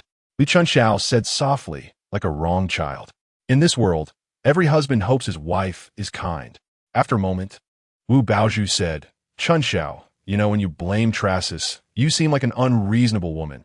It makes me angry just to watch. Thankfully, Tracis is okay now. Otherwise, you'd be seen as an unkind wife." "Yes, thank goodness Tracis is fine, or else I'd become an unkind wife." The person leaning against her seemed to breathe a sigh of relief. She smiled faintly, wondering if her cousin was satisfied with her answer. Trying to cover up only makes it more evident. She didn't know if it could be covered up in the end. But for now, it seemed there was no other option. When she understood everything, Wu Baoju felt she should hate that woman. After all, she was the apple of Song Shuran's eye. But when she saw her lying there without any vitality, for some reason, she could not summon any anger. Rationality and Emotion, Part 2. It had been a week. Tracis lying in bed was driving Wu Baoju a bit crazy. Apart from her aunt and the boy named Lewis, she saw no one. Even closing her eyes tightly when her own mother came to see her, appearing as if she wanted to be left alone. For this week, it seemed she was only sleeping, as if there was nothing more important in the world than her sleep. Many relatives who came to visit were turned away, and Tracy seemed like a person who had lost her soul. Occasionally, she would faintly lift her eyes to look around before wearily closing them again. Tracy's complexion grew paler day by day, and the doctor said that if things continued like this, the situation wouldn't be good. The combination of emotions and repression could trigger a series of adverse effects on her heart, potentially leading to heart failure. That day, when the doctor said this, Chi Jinghong looked like a ghost, and instinctively, Wu Baozhu stood in front of him, preventing her mother from seeing the expression on his face at that moment. Since the day Tracy fell ill, Chi Jinghong's behavior had been quite strange. For instance, he reported to the hospital every day. He booked the entire floor where Tracy was staying, and he wandered outside her hospital room every night. It seemed like this man didn't even want to hide it. Fortunately, during these days, Tracy had many things to handle, and her sadness kept her from noticing Chi Jinghong's actions, thinking he was merely feeling guilty for what he did for Chunxiao. Meanwhile, Li Chunxiao seemed to have evaporated from the world. She hadn't set foot in the hospital at all. Her mother said she was too heartbroken over Song Shuran's sudden departure and was resting at home. She also told her mother that it was she who asked Jinghong to come to the hospital to take care of Tracy. However, the caregiver that Chi Jinghong hired, Louis, often observed Chi Jinghong with a watchful eye. For a whole week, Wu Baozhu was constantly on edge, fearing that something she didn't want to see would happen. So she came to the hospital frequently. That evening, the floor where Tracy stayed was quiet, and in the VIP room, only Chi Jinghong was present, sitting by her bed, holding her hand. Through the small glass hole in the door, Wu Baozhu could guess that Chi Jinghong was talking to Tracy, but she remained with her eyes closed, as if lost in a dream. From Chi Jinghong's slightly turned face, Wu Baozhu could discern the sorrowful expression of the person who was speaking, and she firmly believed that such an expression could break the hearts of women everywhere, including herself. So, she quietly left. Those two made it impossible for her to feel angry. As Wu Baozhu drove out of the hospital, a car whizzed past her. It was Chi Jinghong's car, and she could vaguely see a white figure sitting in the passenger seat. Back in the car, Wu Baozhu returned to the ward. And sure enough, Tracy was gone. The caregiver informed her that Mr. Chi had taken Miss Tracy for a re-examination. The car headed onto the highway, surrounded by lush greenery. Chi Feihong knew that Chi Jinghong had carried her into his car, but she was too lazy to open her eyes, too indifferent to the person beside her.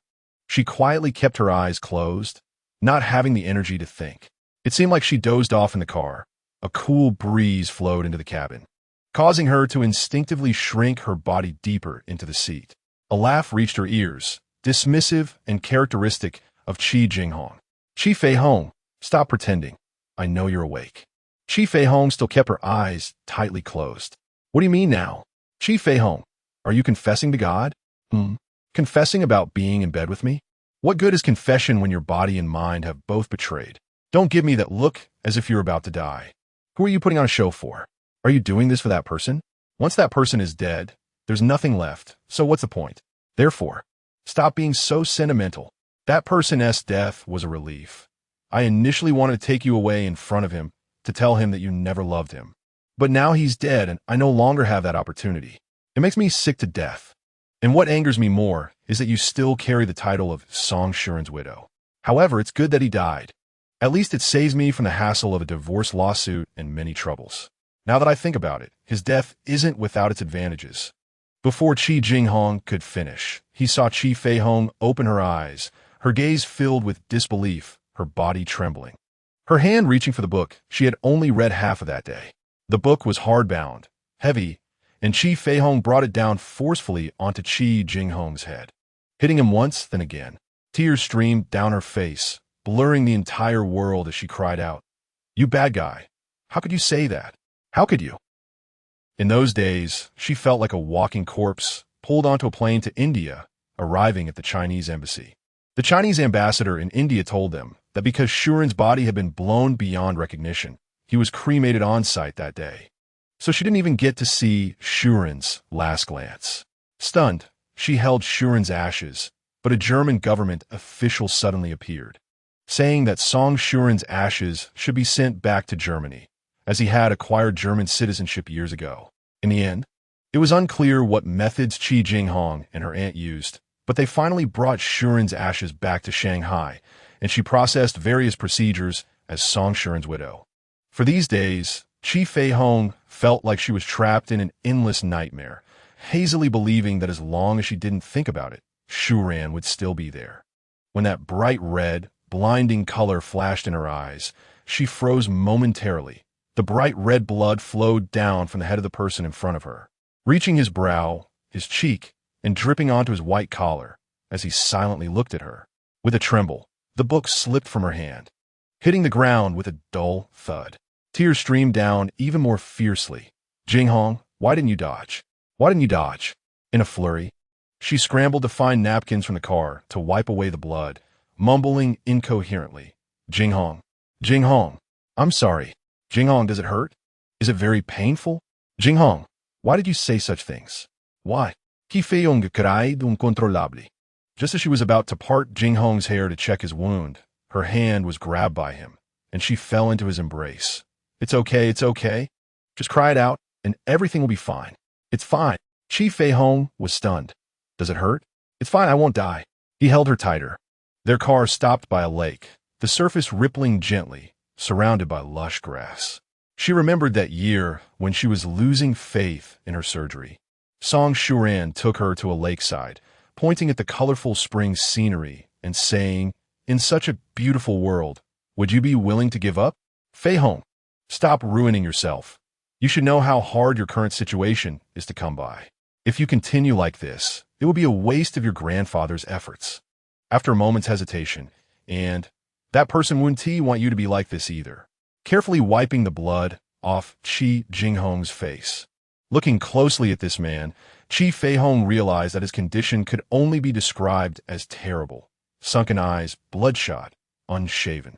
Chi Jinghong, you're really foolish. So foolish to come up with such a terrible idea. What if that book were heavier, thicker? What if it weren't a book, but something sharp? When they returned to the hospital, that floor was still quiet. The caregiver in the ward told them that only Wu Xiaojia had visited once. Where did you take Louis?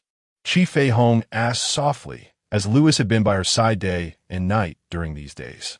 I had Lin and take him to experience the nightlife in Shanghai. Tonight. He won't be coming back. Lin will definitely treat him warmly tonight, and Chi Jinghong has ordered Lin and to make sure that foreign guy gets drunk. Also, you better keep your distance from him in the future. That foreign guy has feelings for you.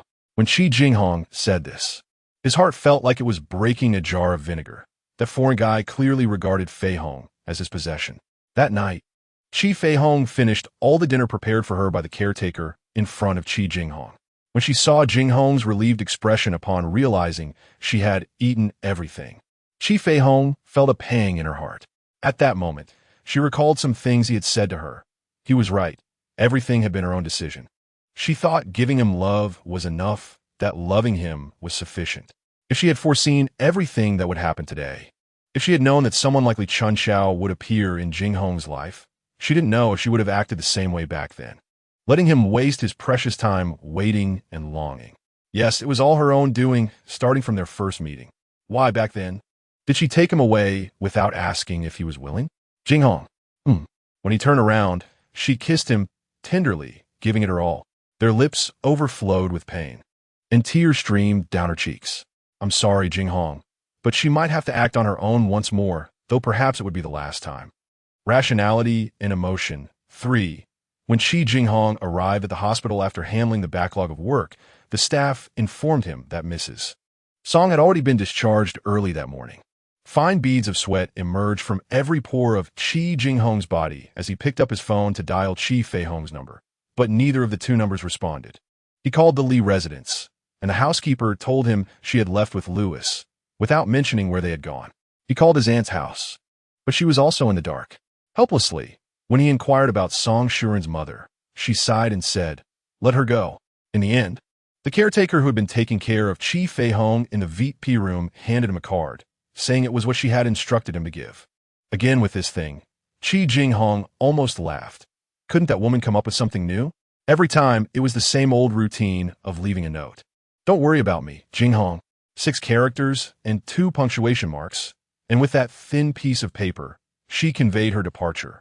This time, even leaving no date for her return. Crumpling the card into a ball and tossing it away, Chi Jinghong sneered.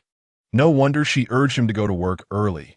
No wonder her words were evasive. It turned out she had such intentions. How ridiculous, just like that. Chi Feihong toyed with Chi Jinghong time and again. Leaning against the elevator wall, Chi Jinghong had never felt this exhausted. It turned out that loving someone for too long and too deeply could also lead to fatigue. In May, the Marriott website announced a global recruitment for professional talents. By late May, Chi Jinghong scheduled interviews for senior executives. The board pressured him for various reasons, but Chi Jinghong remained stubborn. By the end of May, those who stood out in the applications began their positions, and the CEO system he had established started to be implemented. In June, Chi Feihong had been a flight attendant for an entire month, and there was also Li Chunxiao by his side, his translator, who had eliminated the other 12 candidates at a ratio of 1 to 13. She was the former translator chosen personally by the already pregnant Zhou Shaojia. In June, Chi Jinghong took the Lin siblings through various chain hotels, as the Marriott had just undergone a major overhaul, leading to a myriad of tasks. Chi Jinghong was busy flying from this city to that city, from one country to another. In June, he only returned home twice. Li Chunxiao was as usual, but she no longer complained about being too busy to accompany him. She only reminded him to be careful about his diet when he was away, saying he had a weak stomach and shouldn't forget to eat when busy. She even placed stomach medicine in his briefcase, telling him to keep it on him just in case. During the 2 times Chi Jinghong returned home, he still slept in the guest room for fear of waking her, and she didn't say anything more. Looking at her thinning face, Chi Jinghong felt a pang in his heart. He opened his mouth, but ultimately said nothing. Li Chunxiao was not a foolish woman. After being married to her for so long, he believed she might have guessed some things. In the end, Chi Jinghong only said, "Chunxiao, I am sorry." The clever woman immediately smiled brightly. "What are you sorry for? Work is important, and I'm not a little girl anymore, so you don't need to spend time coaxing me. Jinghong, I was thinking maybe I should study hotel management, so I could help you." Then, she smiled a bit shyly. In the past, although I said I studied hotel management, at that time, I really didn't learn anything. All the courses just turned into your face, and I really had no mind to study. I just focused all my attention on you. After Li Chunxiao left, Chi Jinghong sat in the same spot, and a certain place in his heart began to ache again. At the end of June in Bali, the sky suddenly opened up with a downpour. Chi Jinghong was in the hotel listening to the monthly performance report of the hotel industry. The person reading the report spoke with a thick Hong Kong accent, and his unclear pronunciation made Chi Jinghong feel irritable. He waved his hand, telling him to leave first. "Mr. Chi, would you like to go upstairs for a spa?" Lennon said cautiously. The current Mr. Chi even made Lennon feel heartbroken. Now, Mr. Chi was like a tireless working machine. After closing his eyes for a long time, he said, "Lennon, go book me a ticket back home, and also postpone all the appointments for the day after tomorrow. That day, you and Lin Xiao will also take a day off. The day after tomorrow, July 1st. Lennon sighed internally, thinking that Mr. Chi probably wouldn't be alone this year on July 1st. But that Miss Trissy left again. In recent months, various electronic media, from major newspapers to tabloids, have extensively reported on Song Shuran, giving him high praise, and upon hearing he was the late hotel tycoon as eldest son, they promoted him even more, with his wife's whereabouts also becoming a target for media pursuit. It was said that Mrs. Song appeared pale at the airport one morning, and people speculated that she must have gone somewhere to heal. Lennon genuinely hoped Mr. Chi would become happy again, just like those days when Mr. Chi gave off a refreshing feeling. That time in Thailand, Mr. Chi even spent a whole day personally seeking out Thailand's most famous master to ask for a bracelet for safety. Lennon remembered how ecstatic Mr. Chi looked when he received the bracelet personally bestowed by that master. Later, Lennon saw that bracelet on Mr. Chi's wrist. In Lin An's heart, maybe what those two did was wrong, but having followed Mr. Chi for so long, he truly hoped he would find happiness, regardless of right or wrong, as long as he was happy. As soon as he got off the plane, Chi Jinghong drove straight to the old house in the suburbs. On the way, he ran several red lights. He initially wanted to smoke to ease his emotions, but after hesitating with the cigarette in hand, he threw it away. Damn it. Chi Feihong said he wasn't allowed to smoke. As the distance grew closer, Chi Jinghong felt her heart beating faster and faster. Would she, like last time, come and go? Would she rush back to celebrate their shared birthday tomorrow? Back then, she had said that she would make a cake herself this year, a strawberry-flavored one. She mentioned that if she made it, she would put in extra strawberries, as the ones ordered from the bakery never seemed enough. When she took out her keys, Chi Jinghong had a naive thought. When she pushed the door open, would she find him smiling at her from inside? As she opened the door, Chi Jinghong forced a bitter smile. She was almost 30 and still so naive. The keys fell to the ground. Entering their room on the 3rd floor, Chi Jinghong lay on the bed. Her breath seemed to linger everywhere. When they decorated this room, he had put in a lot of effort, following her preferences, just to please her. But when she saw it, she only casually remarked, "It's okay." Closing her eyes, Chi Jinghong spoke to the air, "Chi Feihong, I'm giving you another chance. If you don't show up tomorrow, then we're done." Early the next morning, Chi Jinghong went to the supermarket to buy the supplies for the birthday cake, bought a large quantity of strawberries, ordered flowers from a florist, and also reserved some red wine. Anyway, she made sure to prepare everything that women like. She followed the recipe to make the cake and, of course, added plenty of strawberries. Chi Jinghong personally cleaned the house inside and out. Every time a car passed by, she couldn't help but look out the window, but not a single car stopped at her door.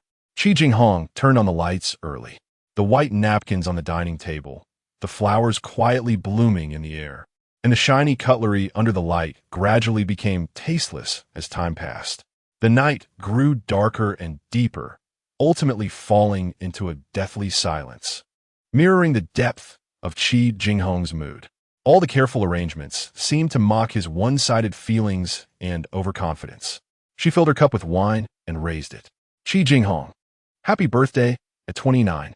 Chi Jinghong, she has left you again." With a sweep of her hand, everything on the dining table fell to the ground, the glass shattering with a tearing sound.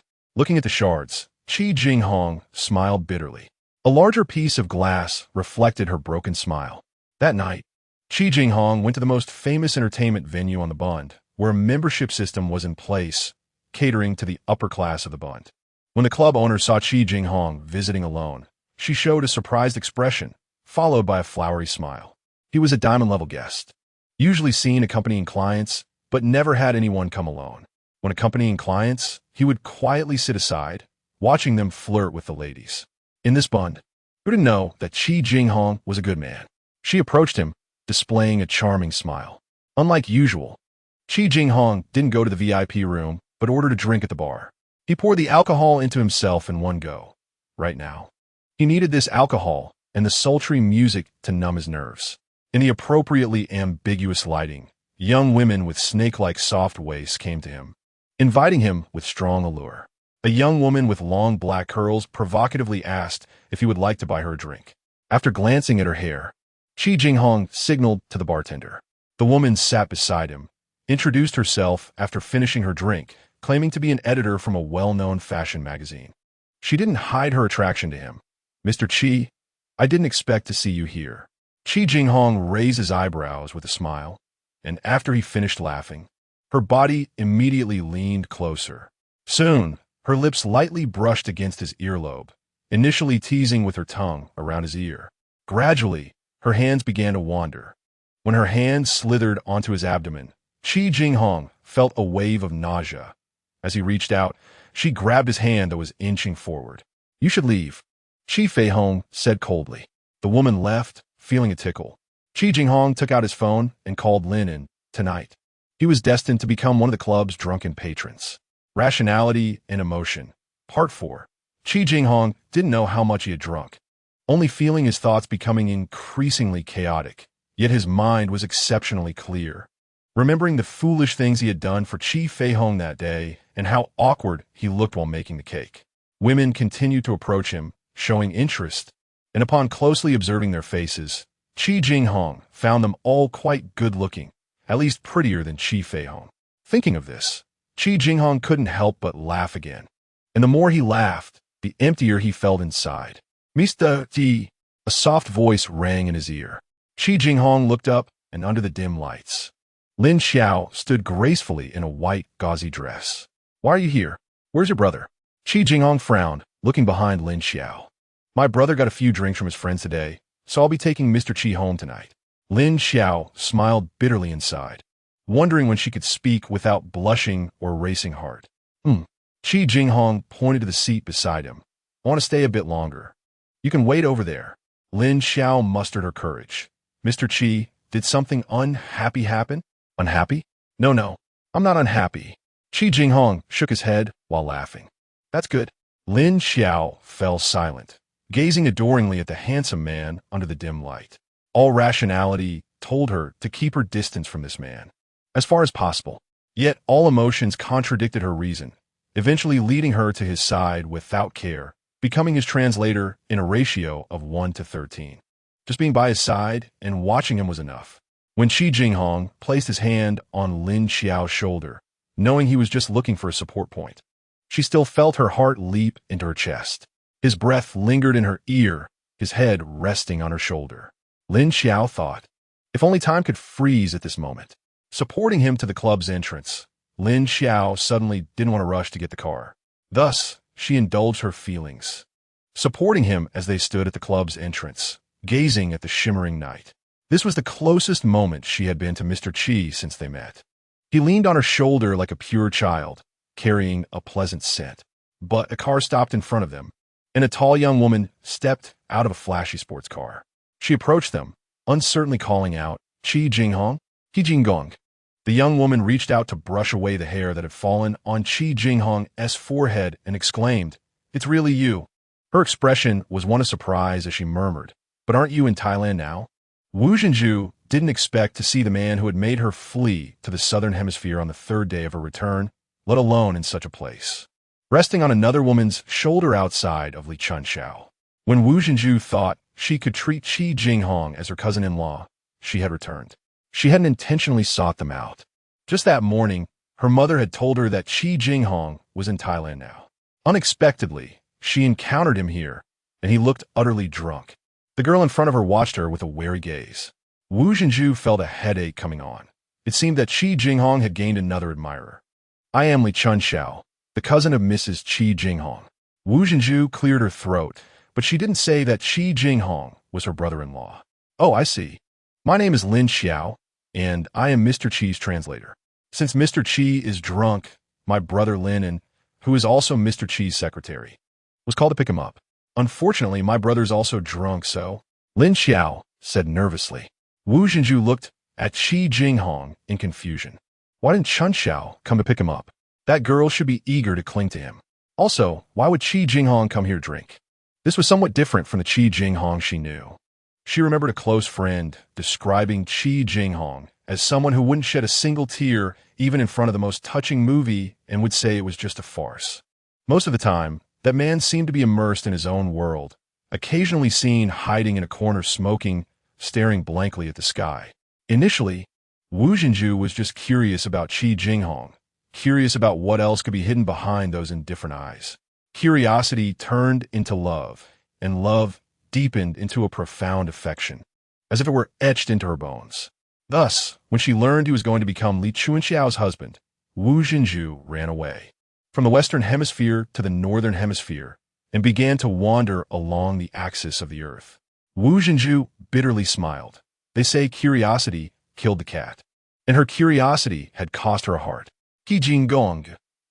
Wu Zhen supusht, Chi Jinghong, Chi Jinghong. Wake up, Chi Jinghong. The man showed no reaction at all, just looked at her with bleary eyes, blinking. Wu Zhenju was now certain he was searching for who she was. At this point, Wu Zhenju wanted to swear. Damn it, she must have owed this man a debt in her past life. She called a girl named Lin Xiao, who seemed silly, and got Chi Jinghong into her car. The drunken Chi Jinghong didn't cause a scene or act wild. He just closed his eyes and obediently leaned against the passenger seat, like a harmless child, while the girl's gaze lingered on him, reluctant to part.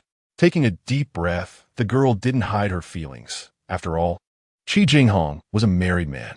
She waved her hand. Thank you, Miss Lin.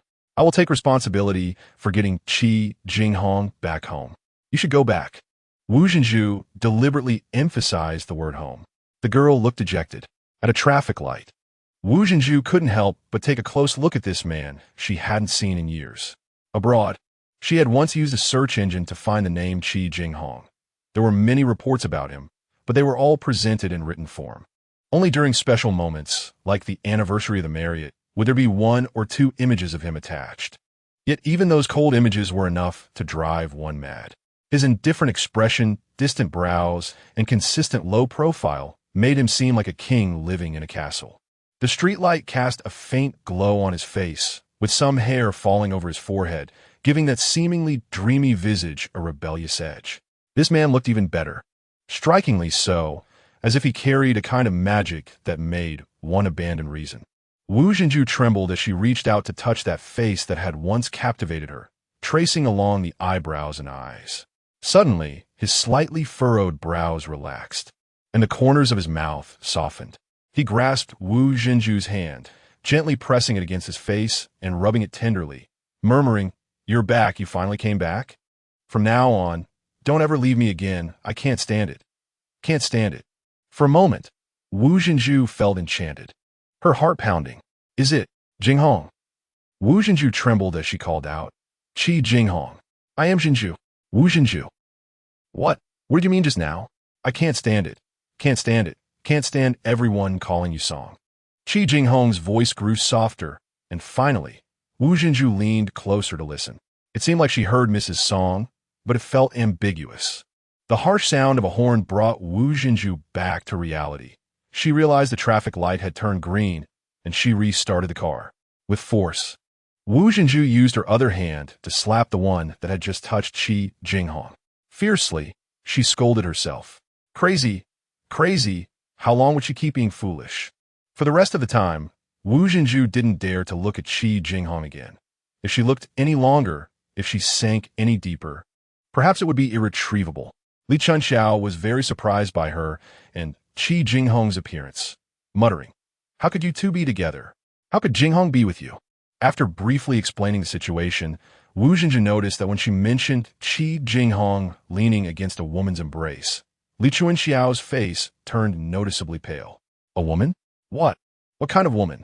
Li Chunxiao's tone became stiff. She said it was Chi Jinghong's translator named Lin Xiao. As Wu Jinju answered, she observed Li Chunxiao's expression. After hearing her response, it was clear that Li Chunxiao relaxed a bit and then lightly acknowledged her. Li Chunxiao had the doorman help take the utterly drunk Chi Jinghong out of the car, directing the doorman to first bring him to the living room. Then she turned back. "Cousin, thank you and welcome back." Wu Jinju felt complicated. She was 2 years older than Li Chunxiao, and they had once been innocent friends, yet in the end, she had pushed away their past feelings for a man. She still remembered the night before their engagement when she held the pink bomb of Li Chunxiao's engagement to Chi Jinghong in her hand, saying lightly, "Second cousin, I'm going to get engaged to Chi Jinghong." It all came too suddenly, and she foolishly asked why. "Because I love him," Li Chunxiao calmly announced in front of her. That scene once caused Wu Jinju immense pain. Standing in front of Li Chunxiao again, Wu Jinju carefully observed her. Li Chunxiao did not respond, merely looking elsewhere, her eyes flickering. She smiled. "Chunxiao, now you understand. A forced fruit, isn't sweet." Rationality and Emotion, Part 5. Chi Jinghong woke up with a splitting headache, finding Li Chunxiao sitting by the bed, gently smiling at him, softly complaining about how much he had drunk, and reproaching him for always forgetting the doctor's orders. However, she and T mentioned how she, who was supposed to be in Thailand, ended up in Shanghai. Yet, photos of his drunken night appeared the next day on major gossip newspapers and websites, of course, including him embracing a beautiful woman, with many suggestive headlines turning his scandal into the hottest topic on the bun for those few days. Various versions circulated. Indirectly, Lin Xiao's name also resurfaced. Many people speculated with a sense of curiosity whether Lin Xiao would be fired immediately, whether Chi Jinghong's legitimate wife would confront Lin Xiao, or whether Chi Jinghong would quickly come out to clarify, or if the couple would show off their love in public, just like the steps of all high society scandals. Everyone was engrossed in the drama. However, in the end, the onlookers were taken aback. Lin Xiao was not fired and continued to be by Chi Jinghong's side as his translator. There was no clarifying conference, nor did the two women confront each other. The media has unearthed that Lin Xiao is merely a beneficiary of Chi Jinghong's heart fund, and that Lin Xiao and Chi Jinghong share a sibling-like bond, while also having a good relationship with Li Chunxiao. As a result, Chi Jinghong's image has elevated, benefiting the Wanhao group as well. After the storm calmed down, Lin let out a sigh of relief, as this was triggered by Lin Xiao.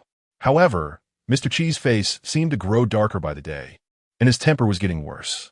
Watching Mr. Chi in a meeting, Lin kept his head bowed low, fearing he might invoke his wrath again. Just moments ago, Mr. Chi had scolded the daughter of Director Zhu, who had just graduated and come here to learn, mercilessly, calling Harvard graduates nothing but malnourished Barbie dolls raised on fast food.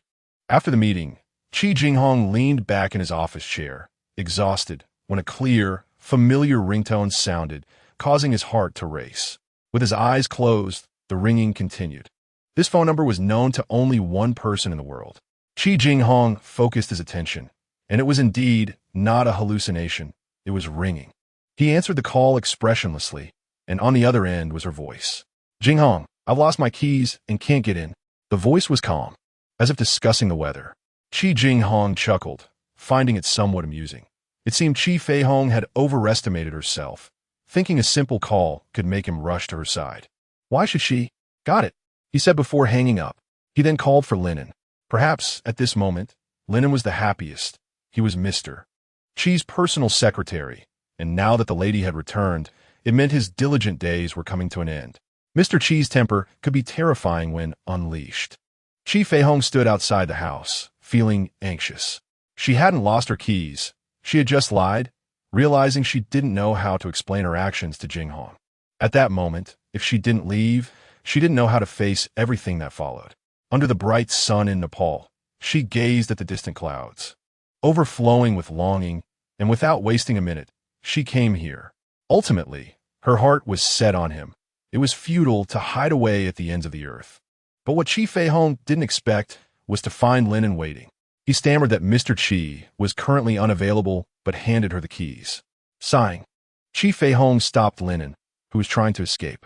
Lin Xiao noticed that Mr. Chi was clearly not in a good state that afternoon. First, he changed the meeting location with the president of a Japanese travel agency from the reception room to his office. Then he deviated from his usual sharp businessman persona, often losing focus during the discussions. And finally, he hastily concluded the meeting. Lin Xiao also noticed that in just 40 minutes, Mr. Chi had checked the time no less than 10 times. After sending off the Japanese guests, Lin Xiao found Lin and was no longer in the secretary's office. Mr. D, would you like some coffee? Lin Xiao softly asked the exhausted Chi Jinghong, who was leaning against the sofa with his eyes closed. He seemed not to have heard her. Lin Xiao was pondering whether to say it again when Lin pushed open the office door, and Chi Feihong quickly opened her eyes. Chi Jinghong waved his hand at Lin Xiao, signaling her to leave. As Lin Xiao exited the office, she inadvertently caught sight of a familiar figure in the secretary's office. Standing sideways, head slightly raised, seemingly admiring a painting on the wall. Suddenly, Lin Xiao felt a pang in her heart. It turned out that all of Mr. Chi's distraction that afternoon was because of her. Chi Jinghong coldly stared at the person in front of him, looking thinner and more haggard, like a monkey. Chi Feihong dared not look at him, twisting her hands nervously. In this luxurious office, Chi Jinghong felt somewhat like a refugee when she stepped into this business empire. Everyone looked at her with strange eyes. In the elevator mirror, Chi Feihong realized how terrible she looked, wearing a brown shirt resembling a monk's robe, camo pants, and looking disheveled. She had come in such a hurry that she forgot to tidy herself up. What brings you here?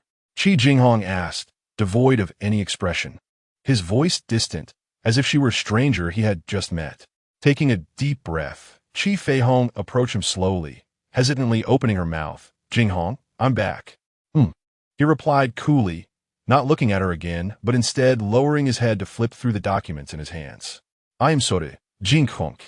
If I hadn't done that back then, I don't know if I could have done this. I need time to think things through. At the time, I didn't know how much time I would need, so you just left without a word again? Chi Feihong, you really never tire of this. His eyes remained on the documents, his voice laced with sarcasm. Isn't it true that if you never figure it out, you'll never come back? Chi Feihong fell silent. Yes, that mindset had existed at the time, but in the end, longing overcame everything. All morals, all guilt and regret about the past. Jinghong, haven't I come back now? Saying this, Chi Feihong felt shameless. Chi Jinghong laughed in anger, standing up to point at her. Should I express my gratitude to you now? Thank you for coming back to me. Chi Feihong, you've overestimated yourself. No matter how much love there are limits. And you've challenged my limits as a man. So, Chi Feihong, listen clearly. I don't care whether you want to stay or leave. It's irrelevant to me. Sister-in-law. The term sister-in-law jolted Chi Feihong's heart, followed by an overwhelming wave of panic. Rushing over, she hugged him tightly, disregarding the fact that this was the office, clinging to him and searching for his lips, as if only this could dispel her fear. His body stiffened, and Chi Feihong took the opportunity to pry open his mouth, their tongues entwining. Some people in this world are destined to be the poison for others, for Chi Feihong and Chi Jinghong, even though he hated her for her recklessness. Upon feeling her breath, all his senses awakened, and he became intoxicated. His hands involuntarily slipped under her shirt, and when the clasp of her bra pinched his hand, Chi Jinghong abruptly pushed her away. Smiling brightly, more radiant than ever, he said, Chi Feihong, you've used your tricks, but what now? Your seduction has failed. The wall, like a mirror, reflected his disheveled appearance. Adjusting his clothes, Chi Feihong silently left the office. Chi Jinghong claimed he didn't care about her, yet he had called her sister-in-law. Once the office door closed, Chi Jinghong pressed his hand against his abdomen, feeling his stomach begin to ache again. It was already the umpteenth time this month, and this time the pain was more intense. Damn it, it was all Chi Feihong's fault. When Lin Xiao entered, she saw Mr. Chi's face pale, his back slightly hunched. Looking frantic, Lin Xiao hurriedly searched through the desk drawer for stomach medicine, pouring water in a fluster. Chi Jinghong took the medicine and sat to the side, staring at Lin Xiao. Lin Xiao did not shy away, meeting his gaze. More than a meter apart, Chi Jinghong slowly said, Lin Xiao, I'm not as good as you think. The feelings you poured out actually come from another person. That person, like you, is a congenital heart patient, and like you, her mother left her at birth. You should understand what I mean now, right? Lin Xiao awkwardly lowered her head. In my heart, you and Lin are the same. You are my subordinates. If you want to stay in this position, I hope you can put aside personal feelings, as this is better for everyone. Lin saw his sister, Lin Xiao, come out of Mr. Chi's office in a daze and pulled her aside. Lin Xiao, enough. How long are you going to cling to this? Lin lowered his voice. This love is truly tormenting. Even the usually obedient Lin Xiao doesn't know where this obsession came from. I know, brother. Lin Xiao raised her head, her eyes filled with tears. I know this is wrong. I understand, brother. But brother, Lin Xiao patted her heart. But this place is out of my control. It always acts on its own. Lin held Lin Xiao in his arms, listening to her soft sobs. Leaning back in the car's back seat, Chi Jinghong asked Lin and in the passenger seat, Is today's schedule finished? Yes, Mr. Chi. After a pause, he added, However, Mr. Chi has a private appointment. Lin took Chi Jinghong to a restaurant filled with Southeast Asian charm, bending slightly to point to a private room. She is waiting for you inside. When Chi Feihong pushed open the door to the private room, Lin wiped the sweat from his forehead. He had worked hard to get Mr. Chi to come here, hoping for a good outcome. Chi Jinghong was surprised to see Chi Feihong in the private room. It had been 3 days since her return. He walked over and sat down in front of her. Jinghong, you're hungry, right? Chi Feihong cautiously said, Shall I call the waiter to serve the dishes? I heard the chef here has excellent skills. Get to the point. Chi Jinghong's demeanor made it clear he was not welcoming. Jinghong. Chi Feihong reached out to cover Chi Jinghong's hand. Don't be like this. I know I was wrong, but at that moment, I only had that one thought. I admit that Shuran's death hit me hard. I don't know how to face you. So you continued your usual style, thinking it was noble, hiding away to lick your wounds? No. Chi Feihong, you have always been selfish and irresponsible, only thinking of yourself. From beginning to end, you never understood the meaning of sharing joys and sorrows. Chi Feihong, I gave you a chance. On our birthday, I made the cake you liked and bought everything you loved, but you just didn't show up. That night, you drained me completely. That night, I felt so foolish. Chi Feihong, what gives you the right? What gives you the right to come and go as you please? In this world, what kind of woman do I, Chi Jinghong, not have? Chi Jinghong stood up, scoffing. Just because of you? Chi Feihong, I won't waste time on you anymore. Right now, you look ridiculous. After saying that, he left the private room without looking back. Lin saw the expression on his superior's face and felt a surge of unease. Sure enough, Mr. Chi said coldly. Secretary Lin, if this kind of situation happens again, I will be waiting for your resignation letter. In the private room, Chi Feihong sat there in a daze, bitterly smiling, realizing she had brought this upon herself. Sharing joys and sorrows? Yes, she had forgotten this most basic emotion. Jinghong had never been as resolute as he was this time. His phone was off, and he hung up whenever he heard a woman with the surname Chi. A week passed, and Chi Jinghong was still a work machine. However, the secretary's office no longer received calls from women named Chi, and Lin didn't arrange any private appointments for him. When the secretary's office received no more calls from women with the surname Chi, Chi Jinghong's mood became particularly bad. On the 8th day, he turned on the phone that only she knew about in this world, but it was silent. Chi Feihong had secretly dialed that number, and it was still working. Moreover, that phone had been silent for 3 consecutive days. Several times, Chi Jinghong wanted to destroy it, but he raised his hand only to lower it again. He called the nursing home where his mother was, and the staff there said a young woman had been coming every day, but she hadn't been there in the past few days. On the 12th night, Chi Jinghong drove to the outskirts, stopping in a very secluded place, watching that old house. But the lights in the old house never turned on. That night, Chi Jinghong had many bizarre dreams, waking up in a sweat. While Li Chunxiao looked at him with concern, gently wiping his sweat and saying softly, Jinghong, are you too tired? Do you want to take a vacation? I can accompany you to Europe to relax. Chi Jinghong avoided Li Chunxiao's gaze, wondering how she would feel if she knew what kind of dreams he was having and whether she would still say such things. That night, Chi Jinghong dreamed of chasing the retreating figure of Chi Feihong, constantly pursuing her in the dream, but no matter how hard he chased, he could never reach her. For 3 consecutive days, the old house remained dark. Chi Jinghong even walked to the window of that house to peek inside, straining to listen for any sounds. He even started to regret why he hadn't asked Chi Feihong for the house key back. During those 3 days, Chi Jinghong hinted to the secretary's office to let any calls from women with the surname Chi come through, and he put on a long face to suggest that Lin could arrange private appointments for him. Lin did arrange a private appointment for him, but the date was with Lin Mo. That night, Chi Jinghong got completely drunk again, and in a daze, he saw Chi Feihong. He smiled foolishly at her, thinking she had come to disturb his dreams again, reaching out to touch her, and it really felt like a solid form, with warmth. So, pointing at her, Chi Jinghong cursed and drove her away. He used all his strength to push her, telling her to roll as far away as possible. In his daze, Chi Jinghong felt cold liquid dripping on his face. After a night of drunkenness, Chi Jinghong found himself lying on a strange bed, with Lin Mo looking down at him with a grin. How'd I end up here? Chi Jinghong pressed his forehead, trying hard to clear his thoughts. You were drunk. I wanted to take you home, but you insisted on not going home, so I had no choice but to bring you to my place. Lin Mo handed him a cup of honey water. After finishing the honey water, Chi Jinghong hesitated for a moment and asked, Where is she? Chi Jinghong was sure that Chi Feihong had been by his side last night. That feeling was real, and only Chi Feihong could make him feel this way even when drunk. Who? Lin Mo pretended to be confused. Lin Mo, I'm not that drunk. Tell me, where is she?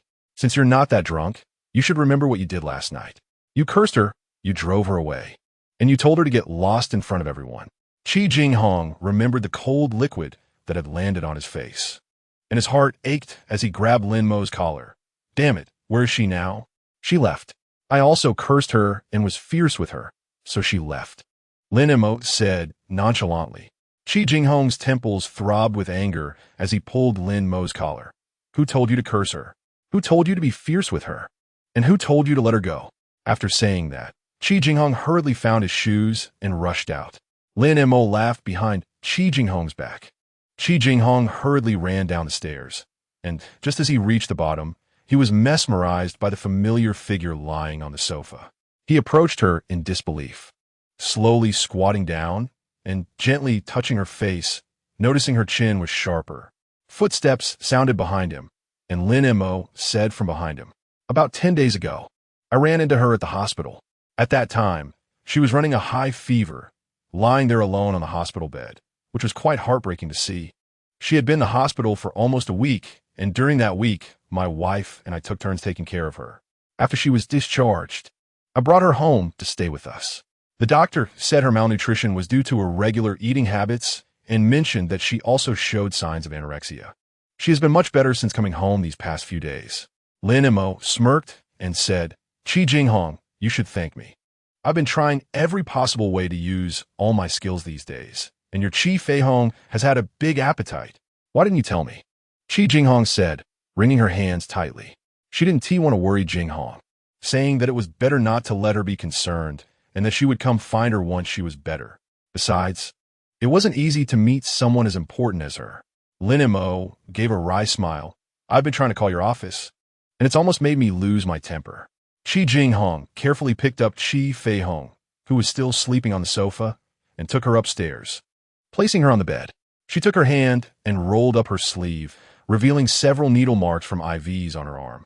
A wave of pain surged from who knows where, and it wouldn't calm down for a long time. Chi Jinghong closed her eyes and furrowed her brows, gently brushing her fingers over her brows, meticulously grooming them, accompanied by a faint sigh. Jinghong, what is wrong? Are you feeling unwell?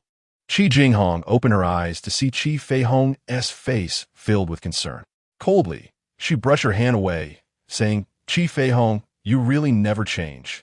Am I really not worth your trust? Chi Feihong opened her mouth, paused, and then smiled apologetically. No, Jinghong, just thought I looked especially ugly at that time. So I didn't want you to see me like that. Chi Jinghong snorted, stood up, and at that moment, she didn't want to look at the person lying on the bed even once. In a hurry, she rushed down the stairs, seeing Lin Mo's teasing expression. Chi Jinghong angrily pushed past her, but a few steps later, she turned around fiercely, exuding a strong aura. Lin Mo, you just said the wrong thing. Chi Feihong is not your concern. You better remember that. Also, keep using your skills to feed that woman until she is chubby. Right now, she is as skinny as a monkey. After saying that, she stormed off, leaving Lin Mo stunned. Before she could gather her thoughts, she heard a loud sound of the door slamming shut, and with that sound, their wedding photo fell off the wall. Lin Mo looked down at the photo of himself and his wife lying on the ground, displaying a comical expression due to the broken glass. The door was pushed open again. What is wrong with you? Chi Jinghong looks like she's eaten gunpowder. Coming in was his beautiful wife, and when she saw the wedding photo on the ground, her eyes shot daggers. It wasn't me. It wasn't me. Lin Mo innocently waved his hands. His wife, known for her sharp tongue, seemed ready to unravel the situation, and he knew that he would be the one getting hurt in the end. In his heart, Li Mo kursid Chi Jinghong esse ancestors. What a bad friend. He gained nothing from this, but became a punching bag.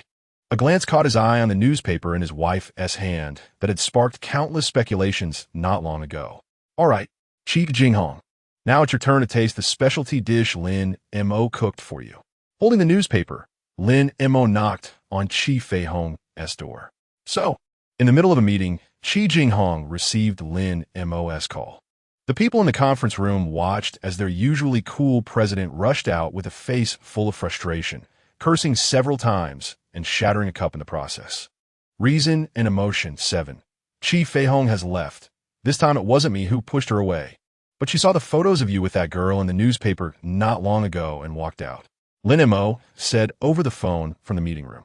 Damn it. Chi Jinghong couldn't help but think of the images of him and Lin Xiao in the newspaper. In reality, he had been resting his head on Lin Xiao's shoulder, but due to the difference in their builds, the photos made it look like he was hugging Lin Xiao, making him seem like a little bird nestled against her. So, he began to lose his cool, wishing he could appear in front of her immediately to explain everything.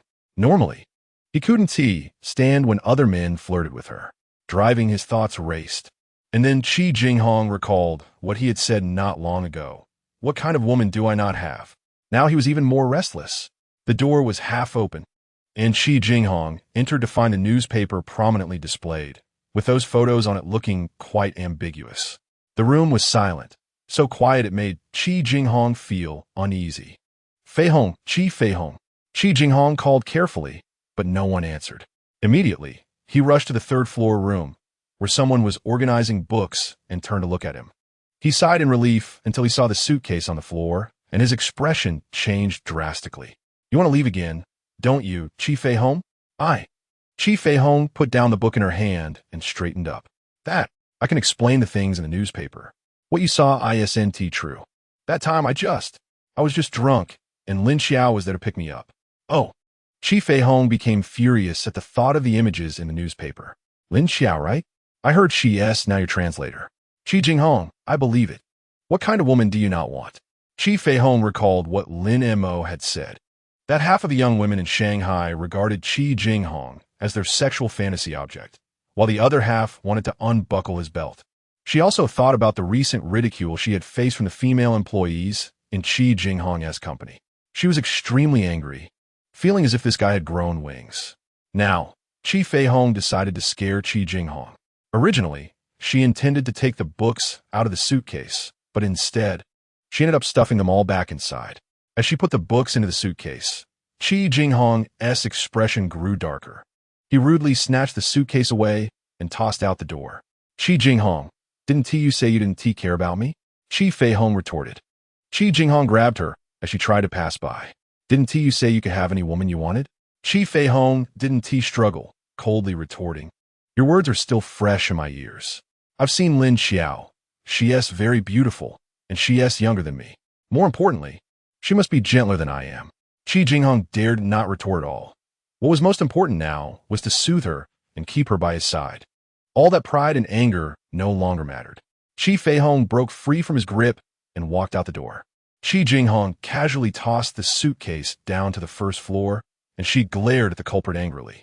The suitcase was filled with treasures she had collected from various countries, including a scripture given to her by a Nepalese monk. Running down the stairs, Chi Feihong quickly opened the suitcase to check if the treasures were damaged. She sighed in relief. Thankfully, they were all intact, and she wrapped herself in the embrace she longed for. Are you done being angry? He whispered in her ear, his voice seductive. You're really heartless. Have you ever thought about leaving just a few words behind without any explanation and running away, telling me not to worry about you? How could I not worry? This world is so big. Anything strange could happen. What if you can't come back? I am sorry, Jinghong. Chi Feihong said softly. Actually, I haven't been doing well either. In the first few days, Louis and I lost our luggage at the airport, and then... So you've been having fun with that guy these days? Chi Jinghong tightened her arms. No, we broke up on the 4th day. He went back to Germany, and I went to Nepal. Chi Feihong hurriedly explained. Then she realized that she had initially taken the upper hand, but suddenly found herself being put on the spot. Chi Jinghong, don't change the topic. Those newspapers painted a vivid picture of your affair with Lin Xiao. Silly. All the women in this world are called Lin Xiao. But only you are called Chi Jinghong. Chi Jinghong pressed her lips closer to her ear. What do you mean? What do you mean? Chi Jinghong lightly bumped her head, his voice like a dreamy murmur. It means only you are unique in my heart. A sweet feeling surged through her, enough to intoxicate Chi Feihong. Jinghong. So cheesy. Aren't you happy to hear that? Very happy. How can I not be happy? So happy that I want to kiss him, want to get close to him, want to do the best things for him. So do you still want to leave? Silly, I never thought of leaving. She reached out and patted the head of the person behind her, and then her hand was grabbed, placed against his mouth, his tongue teasing her fingers one by one like a mischievous fish. Chi Feihong took a breath, wanting to stop him, but feeling reluctant. Then, Chi Jinghong's tongue reached her earlobe, circling around her ear, the sensation too alluring, causing Chi Feihong to involuntarily let out soft sounds. Bit by bit, he pressed her against the wall, whispering in her ear. Feihong, are we just going to stand here? Just once? Chi Feihong's mind began to go blank. Under Jinghong's teasing, it felt like countless insects were gnawing at her, both comfortable and uncomfortable. But for a man who had been abstinent for months, once was not enough. So, the wall barely supported the woman's body, complaining about the sounds that were truly embarrassing, not suitable for children. The sofa rolled its eyes, this stinky man. If this keeps up, he would have to be thrown into the garbage station early. So, the antique clock on the wall simply closed its eyes. The woman was truly pitiful, her small face turning red and pale alternately. Thus, the double bed from Italy having traveled across the sea, felt extremely proud. This man's good physique absolutely matched his identity. Fortunately, it had quality assurance. Lin Mo and his wife had been ringing the doorbell outside for more than 10 minutes. But the people inside showed no intention of opening the door. "Let's go." His wife tugged at his hand. "How could that be?" He pressed the doorbell fiercely again. About 5 minutes later, the door finally opened, and Chi Jinghong had a face that looked like it wanted to eat someone. Looking at his current state, Lin Mo secretly laughed in his heart. It would be strange if he didn't want to eat him. "What are you doing here?" Chi Jinghong blocked the doorway. Not in the mood to let him in at all. "My wife said she wanted to check out the old buildings in Shanghai." He reached out and pulled his wife in front of Chi Jinghong. "Oh." Chi Jinghong moved deeply.Fully. Comment. Lin Mo pretended to inspect the house. His wife was a girl from the northeast, and as soon as she arrived, she called out for Feihong loudly. She had established a good relationship with Chi Feihong these past few days, which made Lin Mo both amused and exasperated.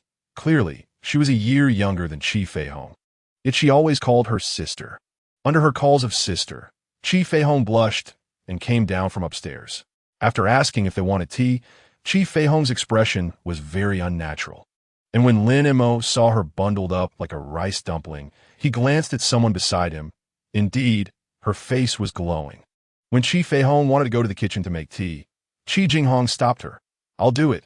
Chi Feihong continued to sit. Lin Mo sighed inwardly. Having the nourishment of love is truly different. Now, every move she makes is full of charm, far from that half-dead look in the hospital. "Have you seen enough?" Suddenly, Chi Jinghong appeared like a ghost, his tone carrying a serious warning. "I haven't settled the score with you for this incident." After saying that, he slammed the teacup down on the table. Lin Mo felt very wronged. Who did he offend? He didn't even think that if it weren't for his underhanded actions, would these two have reconciled so quickly? Feeling bold, he said, "Chi Jinghong, are you going to eat me? What do you have that is worth eating?" However, he raised an eyebrow in a flirtatious manner. "I can make you have nowhere to hide in this Shanghai." Lin Mo swallowed a sip of tea. Cough. Cough. Chi Feihong frowned from the side. Chi Jinghong immediately changed his tone, patting Lin Mo's shoulder very kindly, smiling harmlessly. "Just kidding. I don't have that kind of ability. I should be grateful to you for taking such good care of Feihong." Lin Montauk shivered, recalling that famous Japanese food critic named Fujiwara, who had criticized the newly launched vegetarian series of Marriott in his column at the end of last year. Just 24 hours later, that Fujiwara was investigated for bribery and even publicly apologized, pointing out that he was instructed by Marriott's archrival to smear them. At that time, Marriott's efficiency in handling the public relations crisis was truly astonishing. Lin Mo chuckled dryly. It's better to provoke this person less in the future. Following that, he was attracted by something suspicious in the corner of the sofa. These two wooed tea. Chi Feihong followed Lin Mo's gaze, and then her expression changed drastically, kicking towards Chi Jinghong's foot.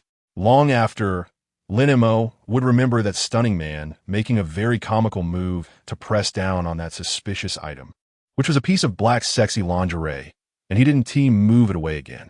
On the way home, his wife sighed in frustration, and Chi Jinghong's image as Achilles in her heart was shattered, ultimately venting her anger on him. Rationality and Emotion, Part 8. On the night of the Mid-Autumn Festival, Wu Zhenju carefully applied her makeup in front of the mirror, striving to be glamorous yet not vulgar, while her sister behind her looked indifferent. "Wu Zhenju, who are you doing this for? For Chi Jinghong? After all this time, you still haven't given up?" Wu Zhenju's hand paused as she drew her eyebrows. Was it for Chi Jinghong? Maybe. Every year during the Mid-Autumn Festival, Mom would hold a small party at home, inviting the family friends of the Li family, and Li Chunxiao and Chi Jinghong were half the hosts of the party. This was Wu Zhenju's first formal meeting with Chi Jinghong. Last time, he was drunk, and she believed he probably had no impression of her. After all, he was the first person at the tip of her heart, so she still harbored a bit of romantic sentiment and a touch of pride. "Look, in fact, I have become better without you. You misjudged me back then, and you aren't that important to me. This feeling may no longer have much to do with love. This is probably how all women in the world feel. In that fleeting moment of distraction, the sister's hand had already landed on her head. Looking as if she was frustrated, I knew it. Stay as far away from that man, Chi Jinghong, as you can. You and Chunxiao are both unlucky. How could you encounter such a man? Sister, Chunxiao won't like what you just said. Wu Zhenju turned to her sister and said, by your logic, that girl must be hoping to stay unlucky forever. With a sigh, she continued, how could meeting Chi Jinghong and marrying him be unlucky? The sister's face turned a bit pale as she gently combed the hair that she had just messed up. Zhenju, not being with Chi Jinghong should be considered lucky for you, right? At that moment, Wu Zhenju's emotions were mixed, whether it was Zhenju or Chunxiao. The final outcome was destined to be heartbreak. Almost 10 days ago, she had seen those two at a private restaurant. It was just a glance. And Wu Zhenju thought she had seen it wrong. Soon after, in an underground parking lot, this time it was unmistakable. The scene shocked her deeply. She saw those two kissing and eventually getting into a car. Chi Jinghong was not driving a Kian, but a very ordinary black SUV. Wu Zhenju hid in her car, feeling increasingly heavy-hearted, eventually plunging into despair. She certainly didn't naively think those two had been in the car for so long just to talk about the weather. Had they already reached that level? That day, Wu Zhenju sat alone in her car, watching them drive away. Anger, hatred, and disappointment drove Wu Zhenju to seek out a credit agency. And soon she got the information she wanted. When she saw the address, the agency told her that the two of them were living together. Living together? They actually dared to live together, which meant they had already met the conditions for illegal cohabitation. Wu Zhenju never expected that such a clever man as Chi Jinghong would make such a foolish mistake. It showed that love really can make people stupid.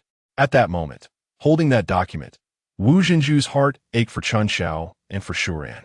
Almost immediately, she thought about confronting Cui. She wanted to slap her. How could she do this? Undoubtedly, Wu Zhenju had a fondness for that woman who always seemed to be nonchalant. And not just a little. She had seen the sadness that Shuran displayed after leaving. Her frail figure standing in the large morning hall made Wu Zhenju want to cry.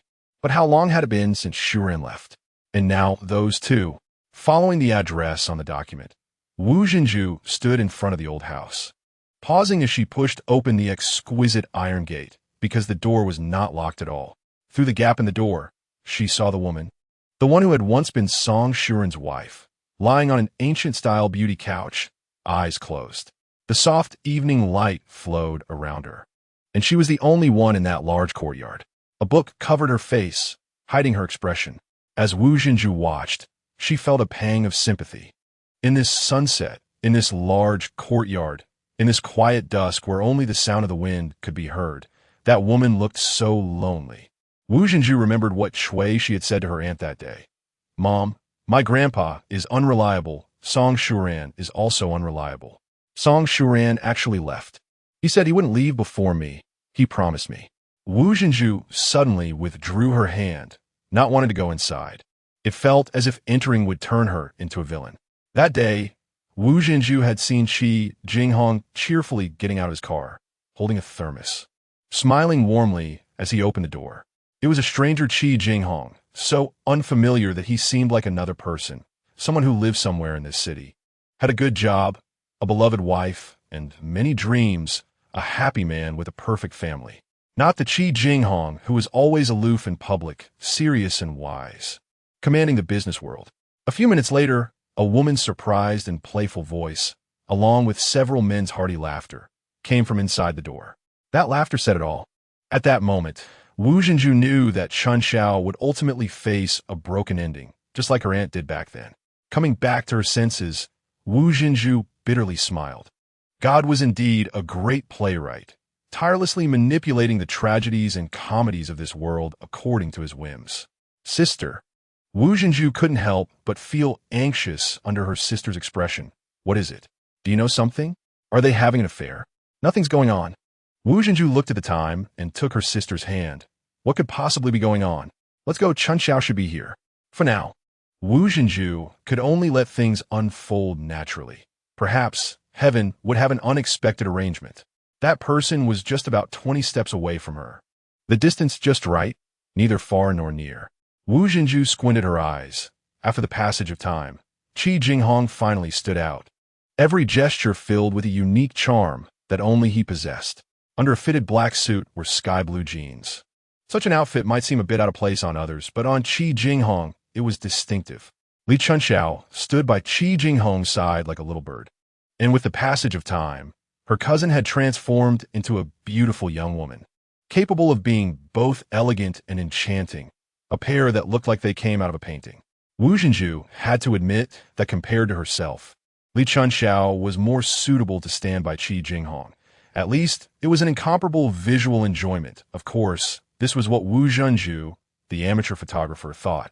Chi Jinghong was surrounded by a group of peers, laughing and joking. When he turned his head and saw her, he paused slightly, then walked over. Wu Zhenju, long time no see. He greeted her with a smile, maintaining his usual polite distance. Only you say it's in a long time. I saw you not long ago. After all, they had been in love for many years, and this Chi Jinghong still hurt Wu Zhenju. Back then, you were drunk like a pile of mud, and I had to go through a lot to get you home. Wu Zhenju imagined this universe-level handsome guy as a pile of mud, borrowing the words of those female interns from the research institute who were crazy about Chi Jinghong. Oh, it seems like that did happen, he said thoughtfully. How have you been, Wu Zhenju? After a moment, he raised his eyes, the crystal light reflecting in his gaze, swirling with countless glimmers. In that instant, Wu Zhenju felt she couldn't look away, as her own reflection was mirrored in his eyes. At that moment, Li Chunxiao walked over, stopping in front of her and gently calling, "Cousin." As if waking from a dream, Wu Zhenju felt a pang of bitterness. No matter how much time twisted and turned, that person was still the same as before. People say that his first love. No, perhaps it was Wu Zhenju's first secret love. With a dry laugh, she turned around, the long skirt swirling gracefully in the air. With age, she had naturally learned to conceal her emotions. After that pair of lovebirds left, Wu Zhenju let out a breath. Watching her sister walk toward her, she knew she couldn't escape, so she shrugged and adjusted her facial expression. She wasn't afraid of her sister. She was afraid of the young talent beside her sister. Everyone said he was a young talent. They all tacitly arranged for him to be next to her, saying that young people should communicate more, which, to put it bluntly, was a disguised matchmaking. The young talent truly sees himself as a young talent, exuding a sense of superiority that makes Wu Zhenju keep her distance from him. Just seeing his shiny face makes her scalp tingle. This guy once told her with great confidence that every year he invites a few friends to travel to Europe to shop for skincare products at flagship stores, even asking her for brand recommendations. Sure enough, after Wu Baizhu left with ill intentions, the young talent spoke up. "Miss Wu, you really are a breath of fresh air today." Then he added, "We truly are on the same wavelength. My tie just happens to match your dress." The orange tie kept swaying in front of Wu Baizhu. It is said that orange can provoke irritability, and this observation has some scientific logic to it, which Wu Baizhu found unbearable. She stood on her tiptoes. "Sir, let me be honest with you, I still can't even figure out your surname, and I have no interest in finding out. In other words, you're not my type." In the face of a young talent's incredulous expression, Wu Zhenju calmly picked up a glass of wine and left. She went to her backyard, because her father and brother-in-law are fond of tennis. There's a not-too-large tennis court in the backyard. When Wu Zhenju opened the door, she immediately saw Chi Jinghong. He was standing with his back to her, leaning against the tennis court lights, and that silhouette, under the lighting and the moonlight of the Mid-Autumn Festival, appeared lonely and nostalgic. Enchanted, Wu Zhenju walked towards him step by step, wanted to be just a little closer, and then she saw him on the phone, hearing him chuckle softly. His voice was as gentle as the moonlight reflecting on the water. Quietly returning to the party scene, Wu Zhenju looked around. It was beautifully decorated, and well-dressed people were chatting animatedly. The men talked about stocks, investments, Wall Street, NASDAQ, and the freshly released Fox billionaire rankings, while the women discussed fashion shows, clothing, Chanel, Hermes, and Prada. It seemed to have become a pattern at every party. Wu Zhenju searched for Li Chunxiao's figure, and within a minute, she saw her surrounded by a few well-dressed young women, smiling but already showing signs of impatience. She stopped discreetly next to Li Chunxiao. Those were the daughters of prominent families. "Cousin, have you seen Jinghong?" Li Chunxiao gently asked her. Wu Jinju felt complicated, rotating the wine glass in her hand. Watching the red liquid swirl, she smiled and teased. Now your eyes are only on Chi Jinghong. I just saw him chatting with a few friends in the backyard. After hearing this, Li Chunxiao's expression relaxed, though she tried to hide it. But how could she fool Wu Jinju, who grew up alongside her? Wu Jinju dared not tell Li Chunxiao how gentle Chi Jinghong was on the phone in the backyard, how he lowered his voice soft, as if whispering to a lover. That tone was so gentle that it made Wu Jinju uneasy. Who was Chi Jinghong talking to on the phone? Did he have a woman that nobody knew about? Was that woman exceptionally beautiful? Did she have some magical power that captivated Chi Jinghong? Most of the time, Chi Jinghong was listening, occasionally interjecting a few words. But it was hard to hear clearly. The clearest thing she caught was, "What did you eat tonight?" A very ordinary question, even lacking any imaginative space. Yet Wu Jinju felt uneasy, despite everyone in Shanghai believing in Chi Jinghong and Li Chunxiao's marriage and that they would grow old together. Chi Jinghong was such a cold person, and that coldness was not an act. It emanated from his very bones. Back then, she had done countless foolish things for Chi Jinghong, and when she confessed her feelings to him, he said, "Your liking me is your business, I don't care. But what you did has already constituted harassment. Please stop those pointless actions and don't turn harassment into distress." Those past memories felt a bit awful, and Wu Jinju forced a bitter smile. She didn't know when Chi Jinghong returned to the party. Her father was talking, and he was politely bowing and listening. At that moment, Chi Jinghong transformed back into the godlike figure he was. Wu Baizhu had a momentary illusion that it was all because of the soft moonlight that softened the man under it, along with softening her hearing. Li Chunxiao walked over, placing her hand on Chi Jinghong's arm, standing quietly beside him. They appeared intimate. Ultimately, she was just being overly anxious, Wu Jinju self-mocked, blaming the alcohol for her wild thoughts, and of course, the young talent. At the beginning of September, Chi Feihong had just returned from the supermarket when he was lifted off the ground as soon as he opened the door. Chi Jinghong spun her around, calling her name repeatedly. "All right, Chi Jinghong, you're going to make my head spin."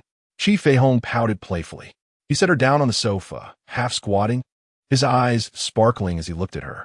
"Tell me, what good news do you have?" Chi Feihong was quite interested in what could make Jinghong this happy. "Guess." He tapped her nose. "If you guess right, I'll let you kiss me." She pecked his lips. "I can't guess." Chi Jinghong sat down beside her, resting his head on her shoulder. "Feihong, I'm really happy today. The hotel statistics for this month are all good news. The hotel performance is increasing, and VIP membership has increased by 9 compared to last year. Even those hotels that were consistently unprofitable are starting to make a profit. Those figures are enough to reassure the board to continue implementing the CEO system. By the time the third quarter report comes out in October, I can submit my resignation. And after I divorce her, we can be together, truly together." Chi Feihong lowered her head. "What's wrong? You seem dissatisfied?" Chi Jinghong adjusted Feihong's face. "How could that be? With my face next to yours." My eyes fell on the painting hanging on the wall. "Jinghong, did I lead you astray, or did you lead me astray?" She pondered, elongating her voice. "It should be me leading you astray. Actually, you don't know, do you? Since I was little, I've been a bad seed, competing for affection with my uncle's sons, forming cliques in the orphanage to ostracize those kids I didn't like, and trying to win over the aunties in the orphanage. As for you, I merely regarded you and Grandpa as stepping stones, and all that obedience was just an act.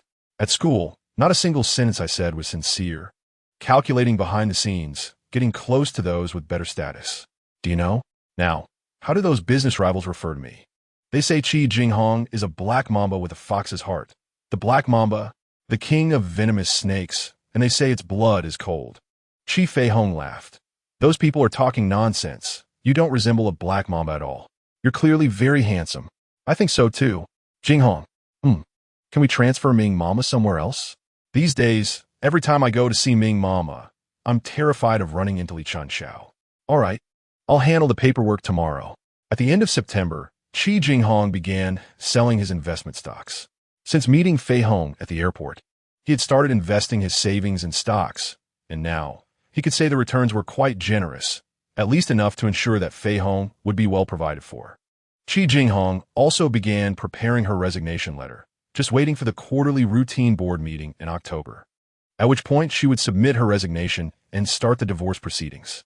Divorce proceedings. This is a heavy topic, and it may become a heavyweight bomb, causing an uproar in the Li family, or it may deal a fatal blow to Chunxiao. Thinking of this, Chi Jinghong's heart felt as heavy as a mountain. Meanwhile, Chi Feihong discovered that Mama Ming was missing. She had brought Mama Ming to the hair salon today, and after getting her hair done, she just went to settle the bill and found that Mama Ming, who had been by her side, was gone. After searching the area several times and still not finding her, Chi Feihong felt lost. Shanghai is so big, and Mama Ming is like that. The traffic is bustling, and since it hasn't even been 24 hours yet, she can't report it missing. The more she thought about it, the more scared she became. And the more scared she was, the more chaotic her mind became. She picked up her phone and dialed Jinghong's number. Soon, Chi Jinghong arrived with Linen. He asked Linen to find some people to help while he took her to search the nearby area. Fortunately, not long after, the nursing home called, saying that a kind-hearted person had encountered Mama Ming and recognized her by the nursing home's logo on her clothes and brought her back.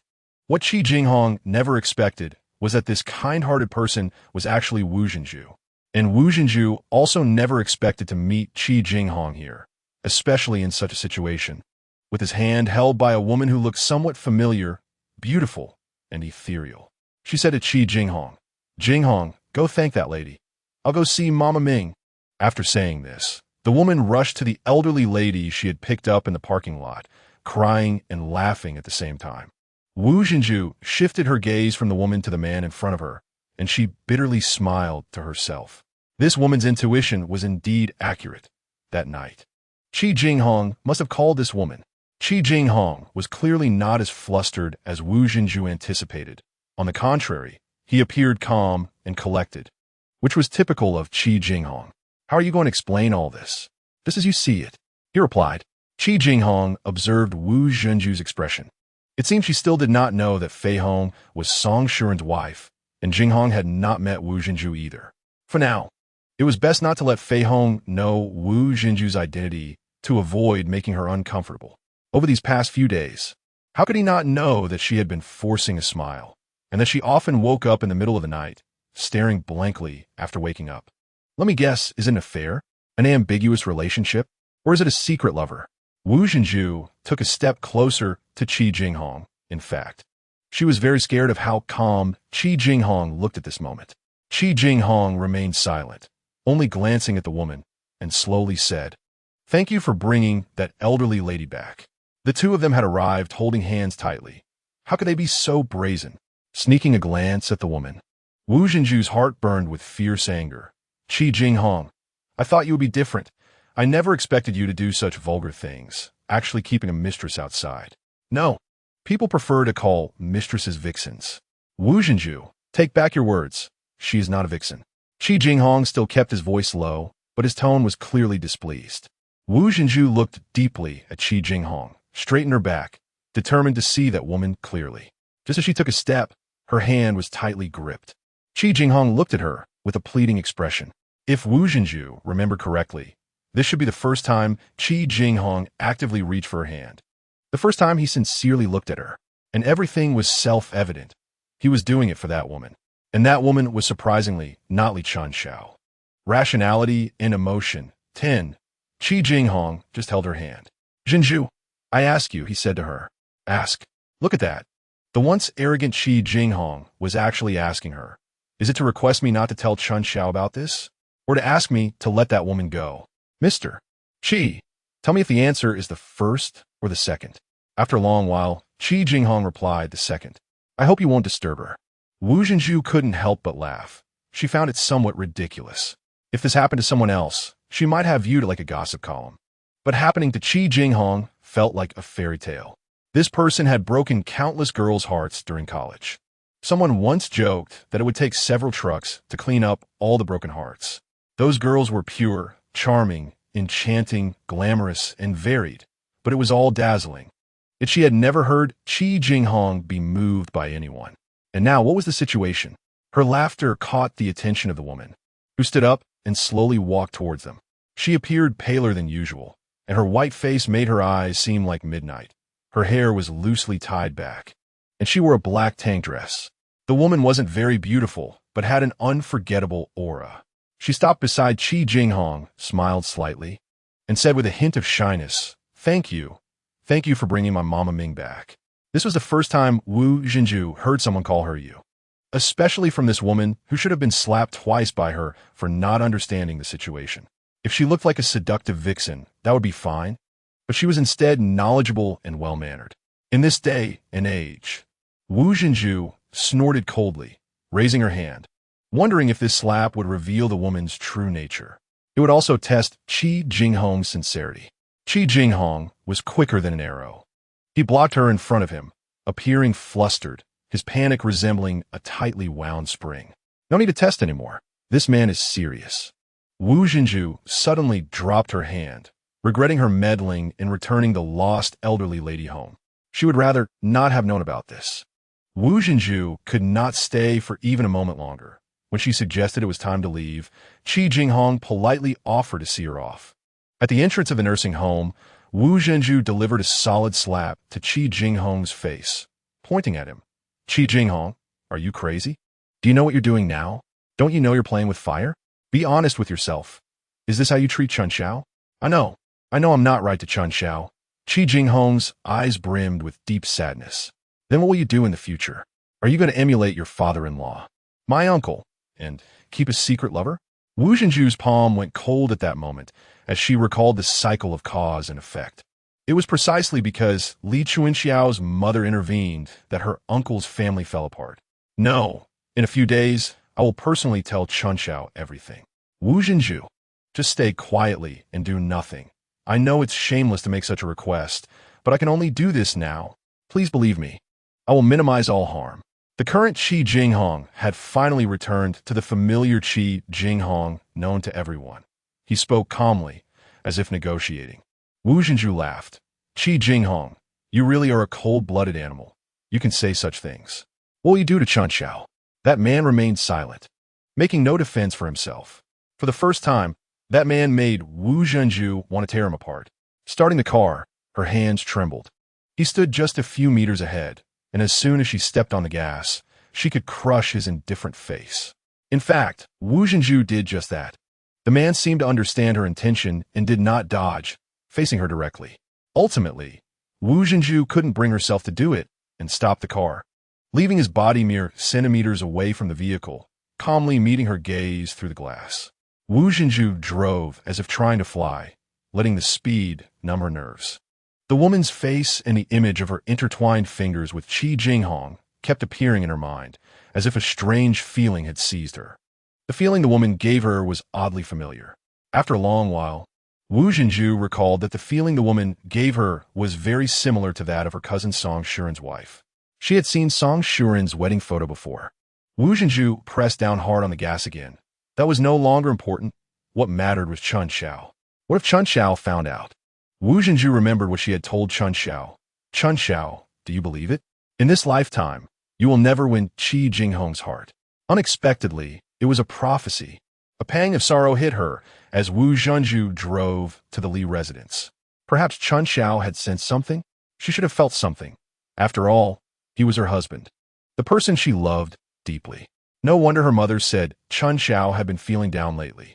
The butler led Wu Jinju to the study, saying that Chunxiao often spent time there lately, busy with something. Li Chunxiao seemed a bit surprised by her arrival, her head poking out from behind the computer. "Nana, second cousin."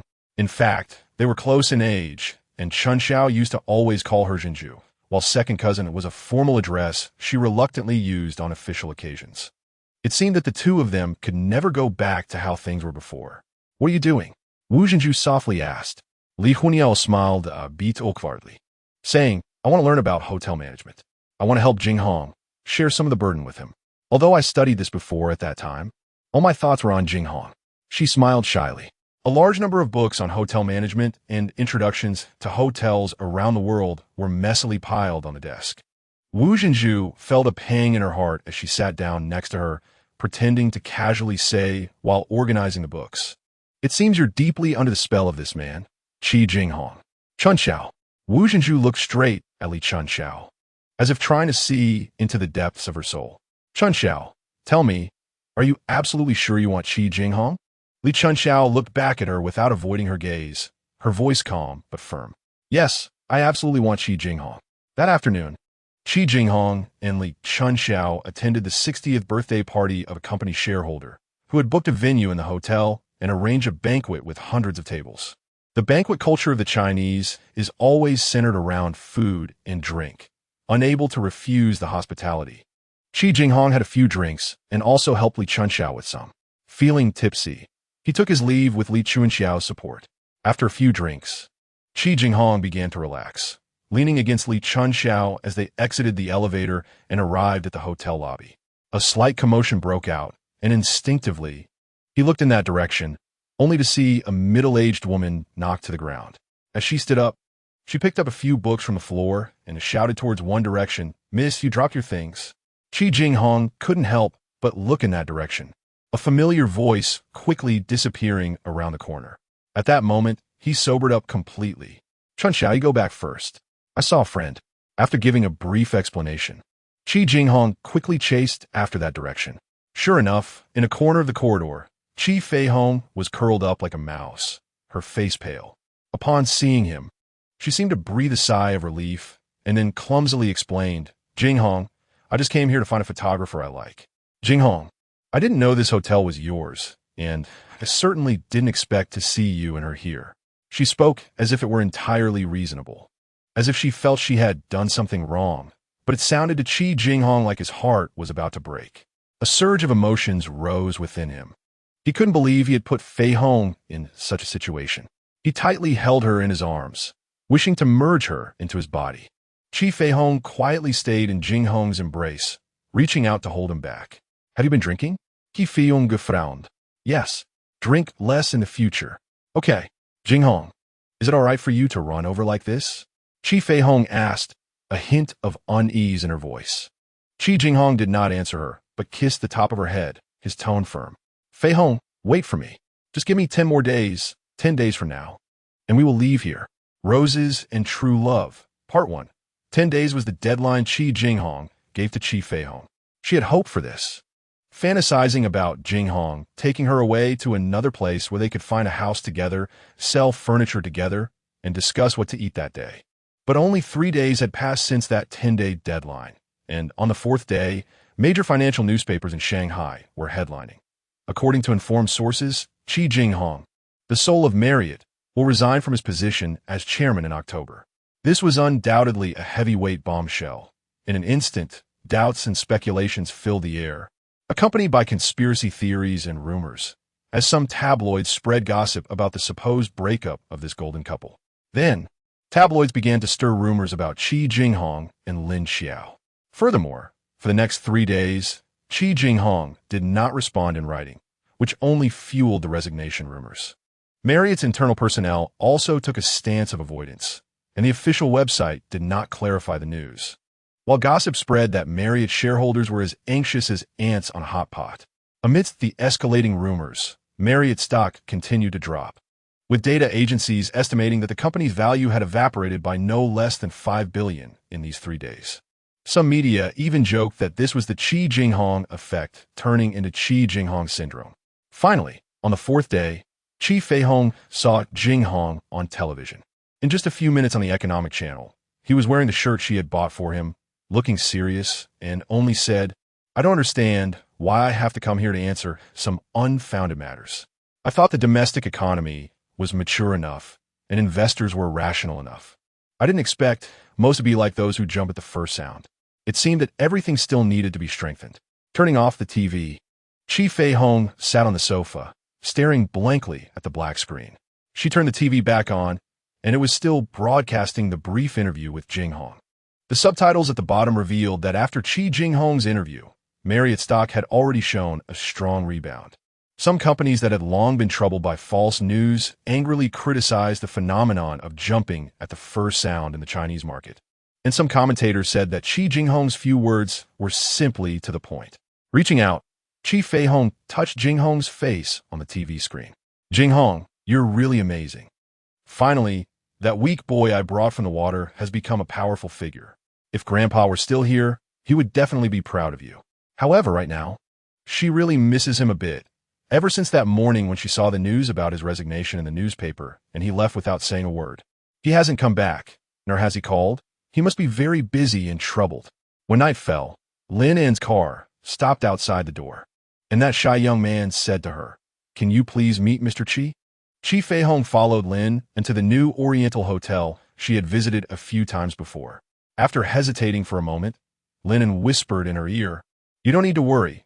We're using a private elevator. No one will know." Immediately after saying this, Lin regretted it. It was too ambiguous. Chi Feihong smiled, wanting to tell this young man who had helped her so much that she didn't take care, but the smile somehow felt painful.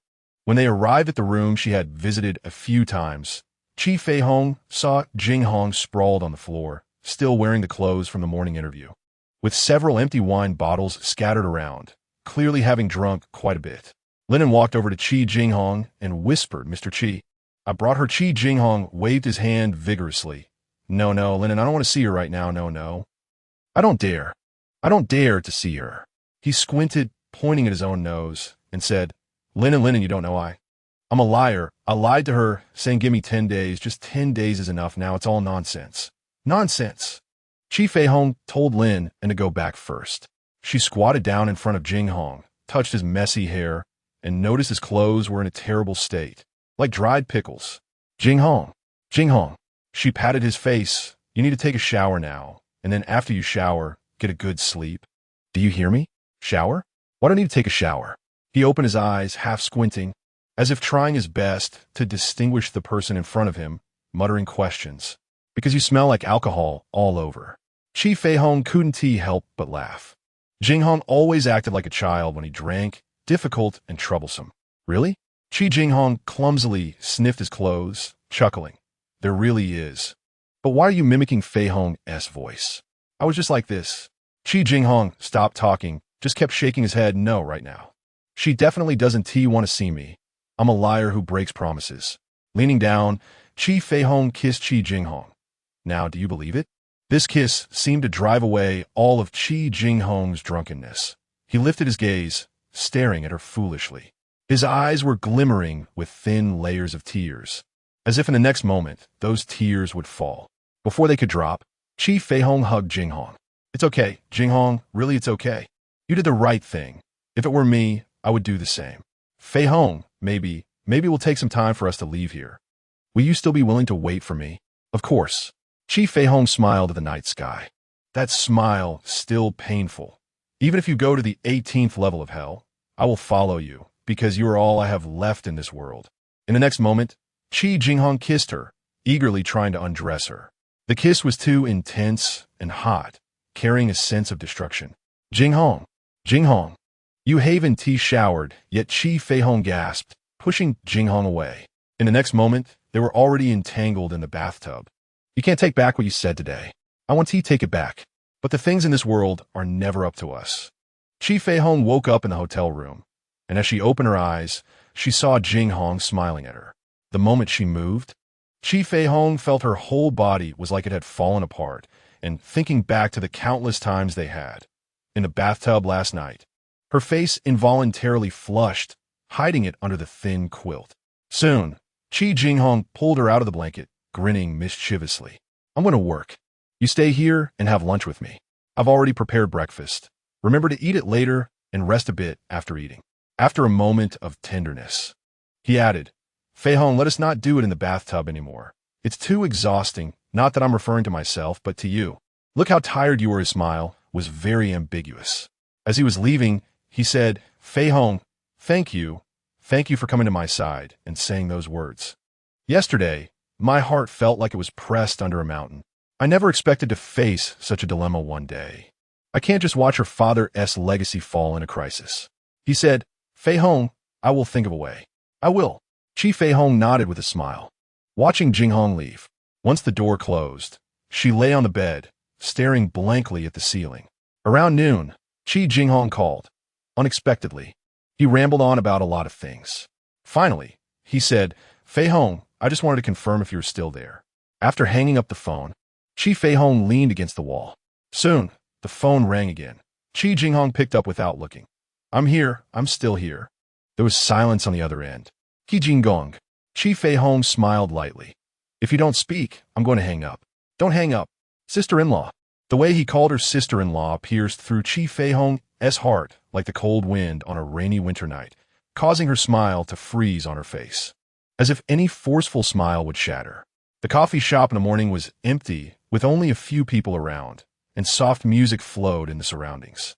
A bright woman wearing a light yellow dress sat by the window, the light and shadows from the street falling on her, creating a captivating scene. If her expression were a bit softer, it would be a painting that could touch the soul. Chi Feihong walked over calmly and sat down in front of her. Only Chi Feihong understood that this calmness was just a facade. Inside, she was anxious. In the past, she had always avoided facing this situation, but she never expected it would come so quickly. When she was little, Chi Feihong had a bad habit of hating to read romance of the Three Kingdoms, hating how her grandfather endlessly discussed the strategies in the book. To her, it was too complicated, and she hated to think about things that made her unhappy. Facing Li Chunxiao was more unpleasant than anything else. In front of Li Chunxiao, Chi Feihong was the third party intruding into her family. Thinking of this, she couldn't help but smile bitterly. What are you laughing at? Sister-in-law? The person across asked coldly. When did you find out? Chi Feihong lowered her gaze, one hand pressing down on the other to prevent it from trembling. Yes, at this moment she was afraid. Is that important to you now? If I say I know everything I need to know, including where my husband spends a night, including your romance with my husband, or should I say, scandal? This world is like this. As long as you are willing to pay, you can find out anything you want. The more money you give, the more you know. Chi Feihong. Chi Feihong's face suddenly turned pale. Chi Feihong, granddaughter of Chi Jinghong, father unknown, mother died during childbirth giving birth to you. Jinghong only came to your family when he was 12, and it is said that your grandfather raised Jinghong as a boy servant. When you were 17, you took Jinghong to open a hotel. Chi Feihong, you are indeed a bold woman. You used to be, and you still are, managing to hide it from me while I was under the same roof as Shuran and secretly having an affair with Chi Jinghong. Chi Feihong, don't you feel any shame? My poor brother is still kept in the dark, isn't he? Has your conscience been eaten by dogs? Roses and True Love, Part 2. Chi Feihong, I don't care how loving and intimate you were with him in the past, but now he is my husband, and our relationship is legally protected by the state. Now, I have the right to condemn you, to despise you, and to demand that you leave him. Li Chunxiao stared at her, her tone calm enough to hire the best negotiation expert. Chi Feihong was speechless. In fact, the person in front of her was completely right. Chunxiao, Chi Feihong murmured. Shut up, don't call me that. When you do, it makes me feel sick. It only reminds me of my own foolishness. Chi Jinghong, I don't want to waste words with you. I feel uncomfortable staying here even a moment longer. So, will you leave? If I leave, will Jinghong come back to you? Chi Feihong raised her eyes. Li Chunxiao laughed in anger. Jinghong. She called that name more fluently than she did herself. This hypocritical woman always pretended in front of everyone. She remembered a few times when she had called him Mr. Chi, that's my business. You just need to answer whether you'll leave or not. I'm sorry, I won't leave him, nor do I want to. I know it's shameless of me to say this, but I can't leave him. Very good, very good. Li Chunxiao's hand tapped on the table. You saw Jinghong's interview yesterday. Didn't he say you should wait for him for 10 days? But the truth is, he probably will never be able to give you that promise in his lifetime. That day, Chi Feihong's hands started to tremble again. That day at the hotel, did you hear? No. It should have been God giving me a chance to understand the truth. Li Chunxiao smiled lightly. I pretended to be ignorant long enough. I thought the woman Song Shuran loved wouldn't be so pathetic, but the truth is, I'm very disappointed in my judgment of Song Shuran. He deserves to be cuckolded. Please don't say that about Shuran. A pain began to throb in her heart, as if the wind from that late spring morning was everywhere now. Did I say something wrong? Sister-in-law.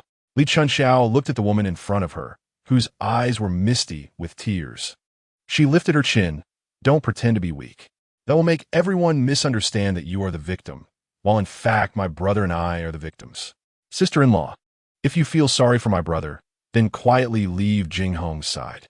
Chi Feihong wiped her face, took a deep breath, and it seemed like Li Chunxiao was right again. The glass across from her reflected her pitiful appearance, and she had no right to be pitiful. But, Chunxiao, I can't leave him. Since you know everything, then you should also know that over the years, Jinghong and I have always missed each other. By now, I can no longer leave him. If I could, we wouldn't have ended up in this situation today.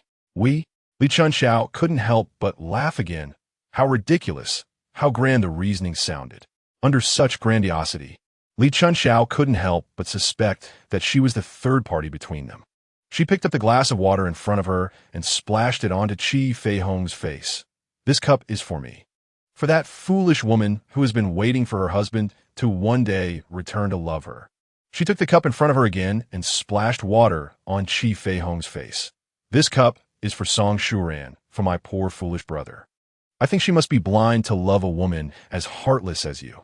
Finally, Li Chunxiao coldly looked at Chi Feihong's disheveled face and said, Now, I won't give you another chance. I want you to open your eyes and see who Chi Jinghong will ultimately belong to. A few people in the CAF looked over, their expressions understanding, as if to say, in this world, in this era, such things happen every day. Chi Feihong picked up a napkin to wipe her face dry. The reflection in the glass was somewhat laughable.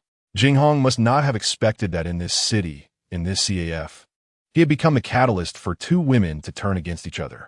Even more ridiculous was that just a moment ago, she and Li Chunxiao seemed to have turned Jinghong into an object on the negotiation table. How vulgar! Chi Feihong cursed harshly in her heart. Late at night, Li Chunxiao returned home, and unexpectedly, she saw Chi Jinghong at home. He was half reclining on the sofa, eyes closed, and upon hearing the sound, he opened his eyes, his gaze as calm as ever. This man always looked at her this way, but in front of that woman, he was a different person. The first time she learned about their affair was that day, in the garden, when the person who should have been in Thailand appeared in the garden. At that moment, she didn't know where her childish instincts came from. She wanted to hide and scare her husband. But what had she discovered?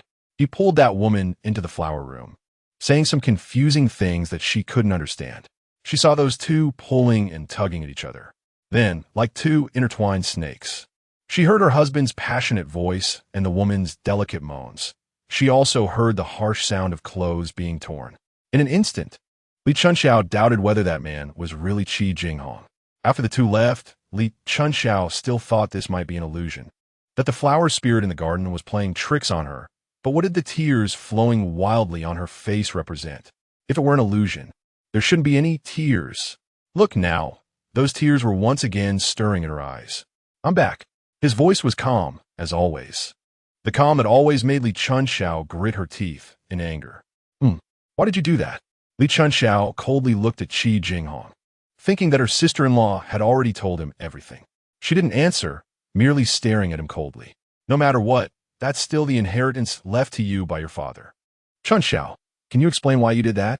Chi Jinghong's calm tone had a hint of questioning. I don't understand what you mean by that. Li Chunxiao's voice faltered. No, you understand. The informant is you, Chi Jinghong said, word for word. Following that, Li Chunxiao laughed, stepping closer to Chi Jinghong, sticking out her tongue and giggling. Caught you. Huh? She pinched his cheek. My husband is truly talented and handsome. I thought my plan was foolproof. Shaking her head. Turns out it's so easy to break. Since you're so smart, you should have guessed why I did this. Chi Jinghong, have you figured it out? Is it worth it to take your father's inheritance and the livelihood of those employees as a gamble? But the result is satisfactory to me. My goal of making you unable to extricate yourself has been achieved. Li Chunxiao raised her head, looking at him with a half-smile. Dear Mr. Chi Jinghong, you should have guessed why I did this. Chi Jinghong lowered his head and slowly said, Chunxiao, I met her when we were 12 years old, and we drifted apart when we were 17. I thought she was gone, but I never expected to meet her again at 28. Now we're 29, a full 12 years, a cycle. In these 12 years, we've wasted time. I don't want to continue like this. Chunxiao, she is a regained treasure for me, and I can't let her go again. It seemed Chi Jinghong was saying these words with all his strength. Even Li Chunxiao felt she could see the flickering emotions in his eyes. She is a regained treasure for you. Li Chunxiao's voice trembled. Then Chi Jinghong. What about me? What am I to you? Yes. Chi Jinghong sighed deeply. What are you to me? When I married you, it wasn't entirely because of being a child. I don't dislike you. In fact, I think you're suitable for me. I'm not opposed to having you as my partner, but Chunxiao, being suitable doesn't mean love.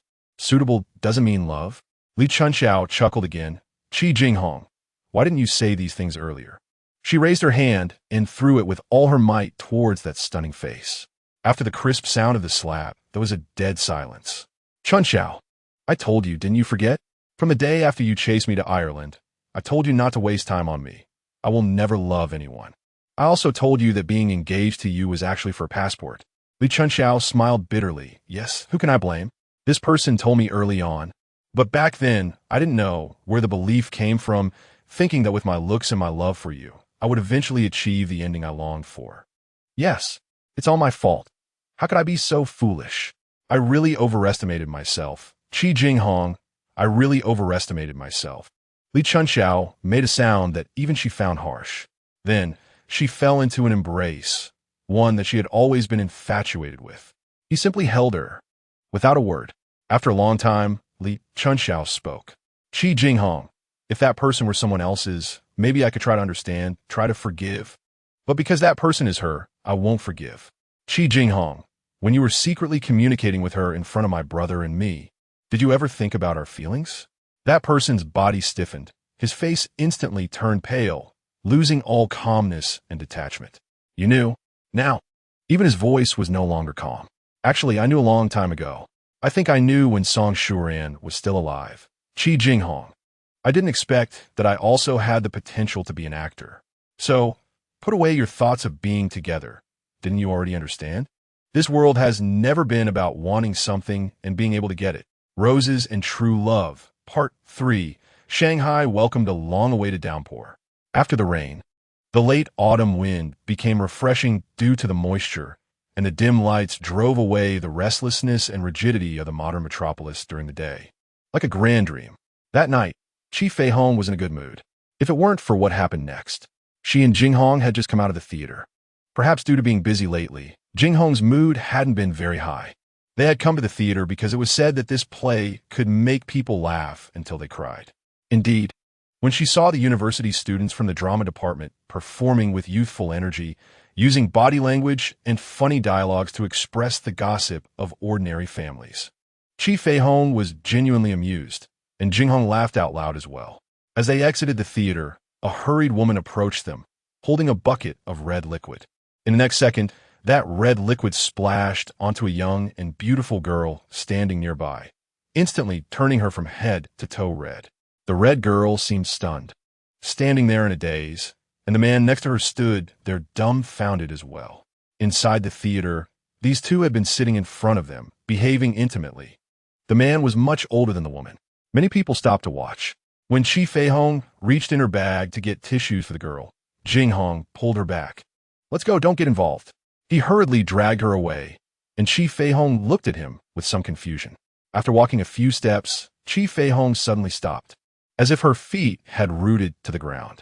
She heard the sound of slaps and an angry voice accusing. You heartless person, let's judge this. This man's own son is sick and in the hospital waiting for him to visit. But how did he respond? He said he was working overtime. Now you can guess. His so-called overtime was actually accompanying a vixen. The crowd erupted in uproar.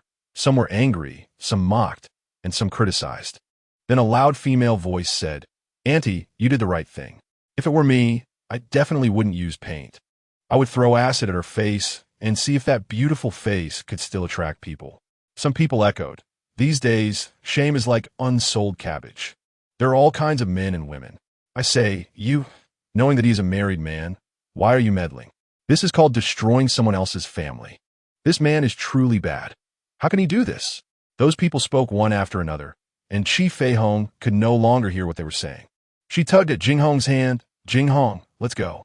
After walking a few steps, Chi Feihong suddenly remembered something and said, Jinghong, I forgot to take the play's poster. I really like that poster. Wait for me here, I'll go get it. Once she entered the lobby, it had already become empty due to the end of the play. Along the corner, Chi Feihong slowly squatted down against the wall. She didn't know how long she had been squatting. When she stood up, perhaps because she had been squatting too long, everything went dark in front of her, and a pair of hands caught her. Then, that person carried her. Chi Feihong, why hasn't Lin Mo's various skills, no, culinary skills, fattened you up? With such a little weight, a typhoon could blow you to Madagascar. Chi Feihong laughed, I wish. I really like the forests and beaches of Madagascar. I haven't been there yet. This is just the right opportunity for a free trip. What a coincidence. Also really like the forests and beaches there. We can go together then. What do you think? He asked softly. Okay. Chi Feihong answered softly. In the middle of the night, when Chi Jinghong woke up, he found his arms empty.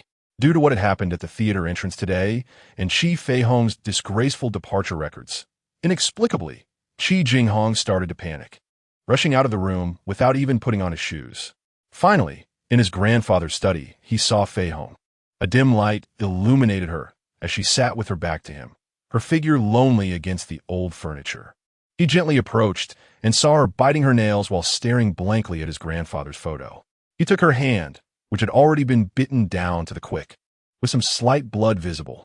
Chi Feihong lowered her eyes. That, Jinghong, I just miss Grandpa a bit, especially tonight. He buried his head in her lap, and after a long time, he raised his head, his eyes filled with sorrow. Feihong, go ahead. Go to the place you want to go, to the place where you feel comfortable. He spoke slowly, each word heavy, as if afraid she wouldn't understand. And then, Chi Feihong placed her hand on Jinghong's hair. His hair was very soft, feeling like satin.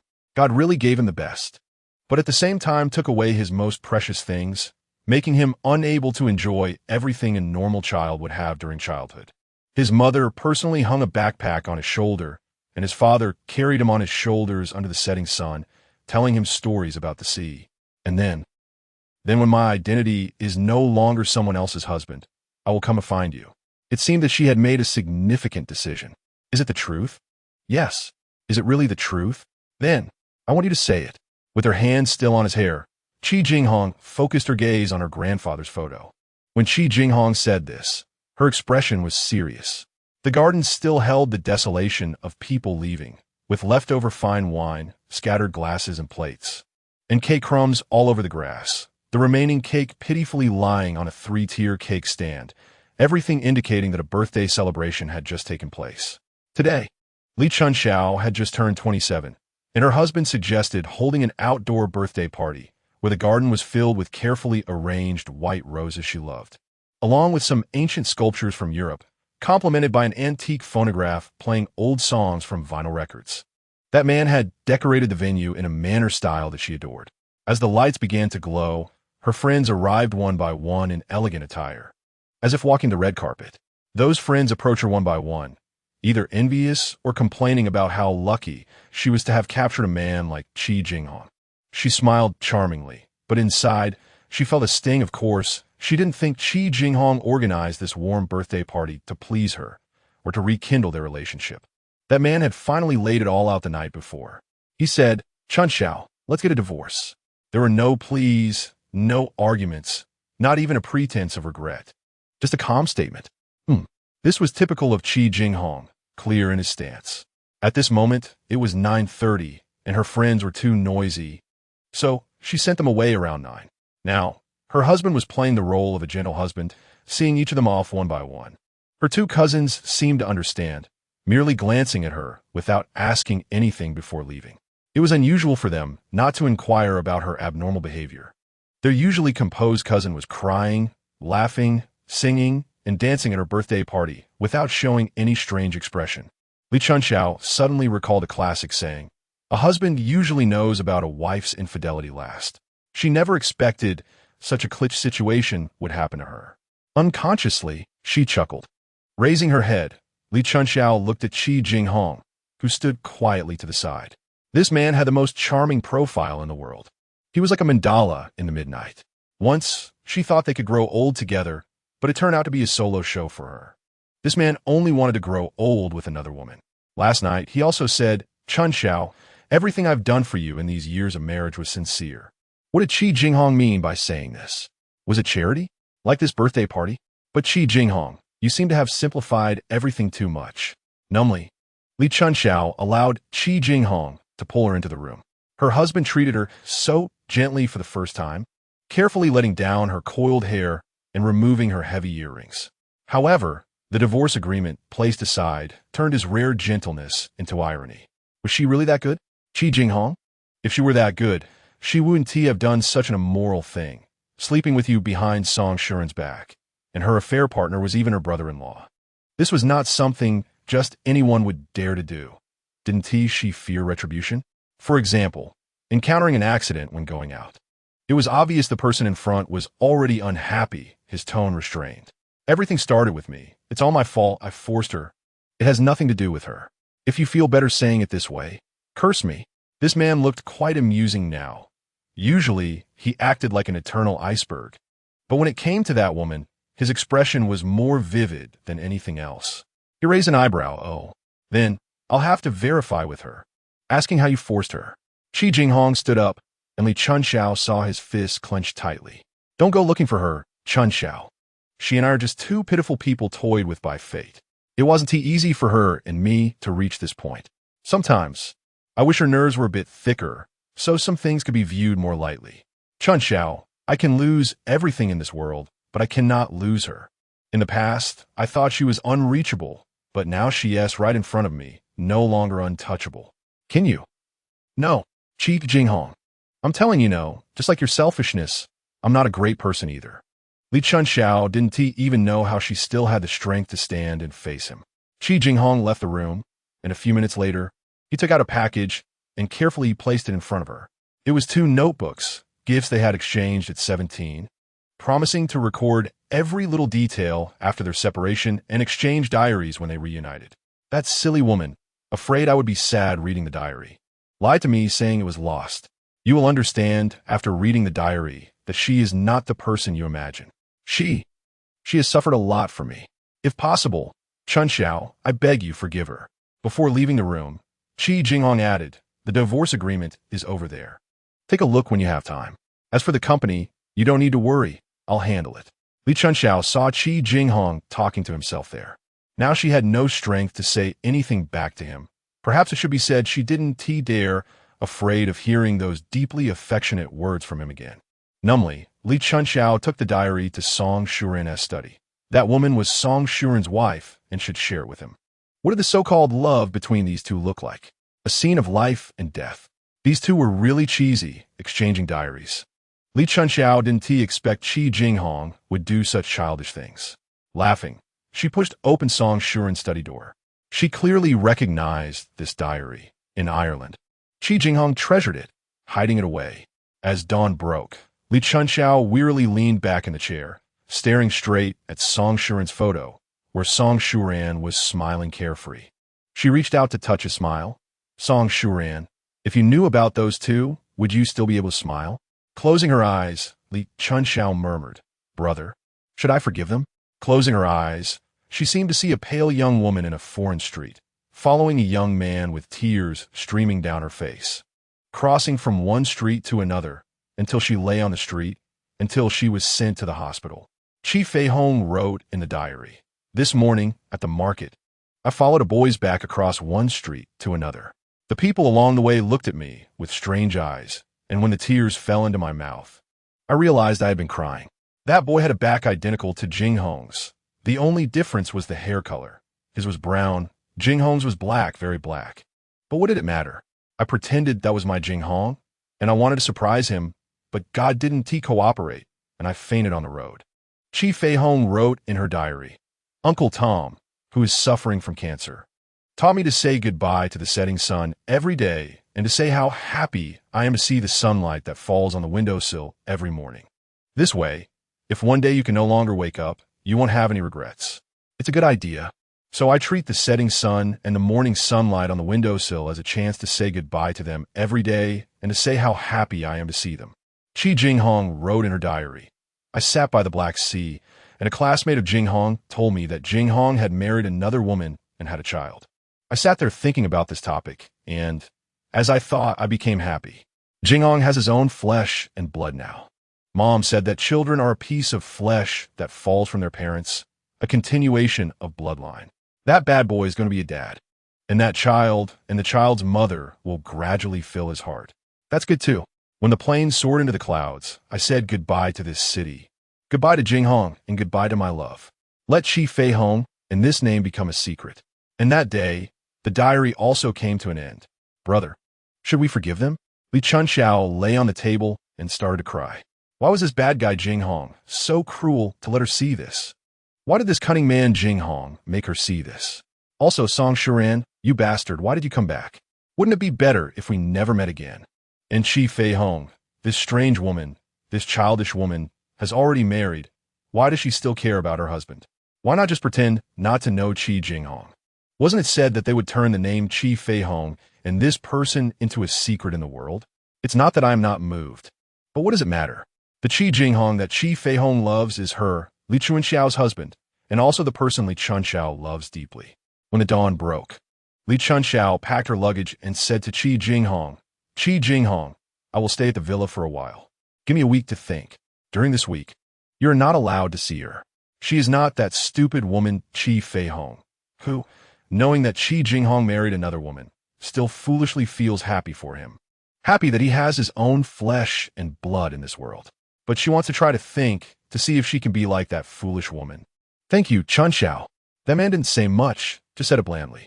Seeing that he didn't show any ecstatic expression, Li Chunxiao felt a little better inside. Through the car mirror, Li Chunxiao looked at Chi Jinghong standing at the door watching her leave, wearing beige loungewear and a black autumn cardigan, standing there. Li Chunxiao deliberately drove very slowly, as if she couldn't get enough of looking at Chi Jinghong, who opened the convertible roof. And the late autumn wind carried her tears to the sky one by one. Qin Xiaojun came to meet Li Chunxiao. Last night at midnight, she called, crying without saying a word, her voice very sorrowful, and no matter how she asked, she couldn't get to the bottom of it. However, Qin Xiaojun knew that Li Chunxiao's tears were mostly related to Chi Jinghong. At that time, she comforted her that it would get better, that she would slowly get better. Who knew that the woman cried harder and harder? Qin Xiaojun had a headache, so she tried to threaten and lure Li Chunxiao out.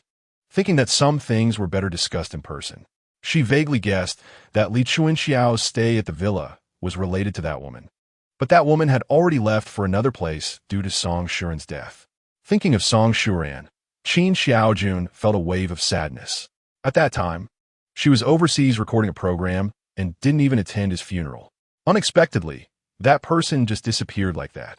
They agreed to meet at a well-lit Spanish restaurant. Qin Xiaojun arrived early. She really liked the atmosphere of this restaurant, which made people feel relaxed. But the next two people who came in made Qin Xiaojun's heart unable to relax anymore. Qin Xiaojun gave a cold smile. No wonder Li Chunxiao was crying in the middle of the night. This world is really small. That woman, named Tracy, was actually in Shanghai. How shameless could she be? Her husband had only been dead for a few days, and she couldn't stand being lonely.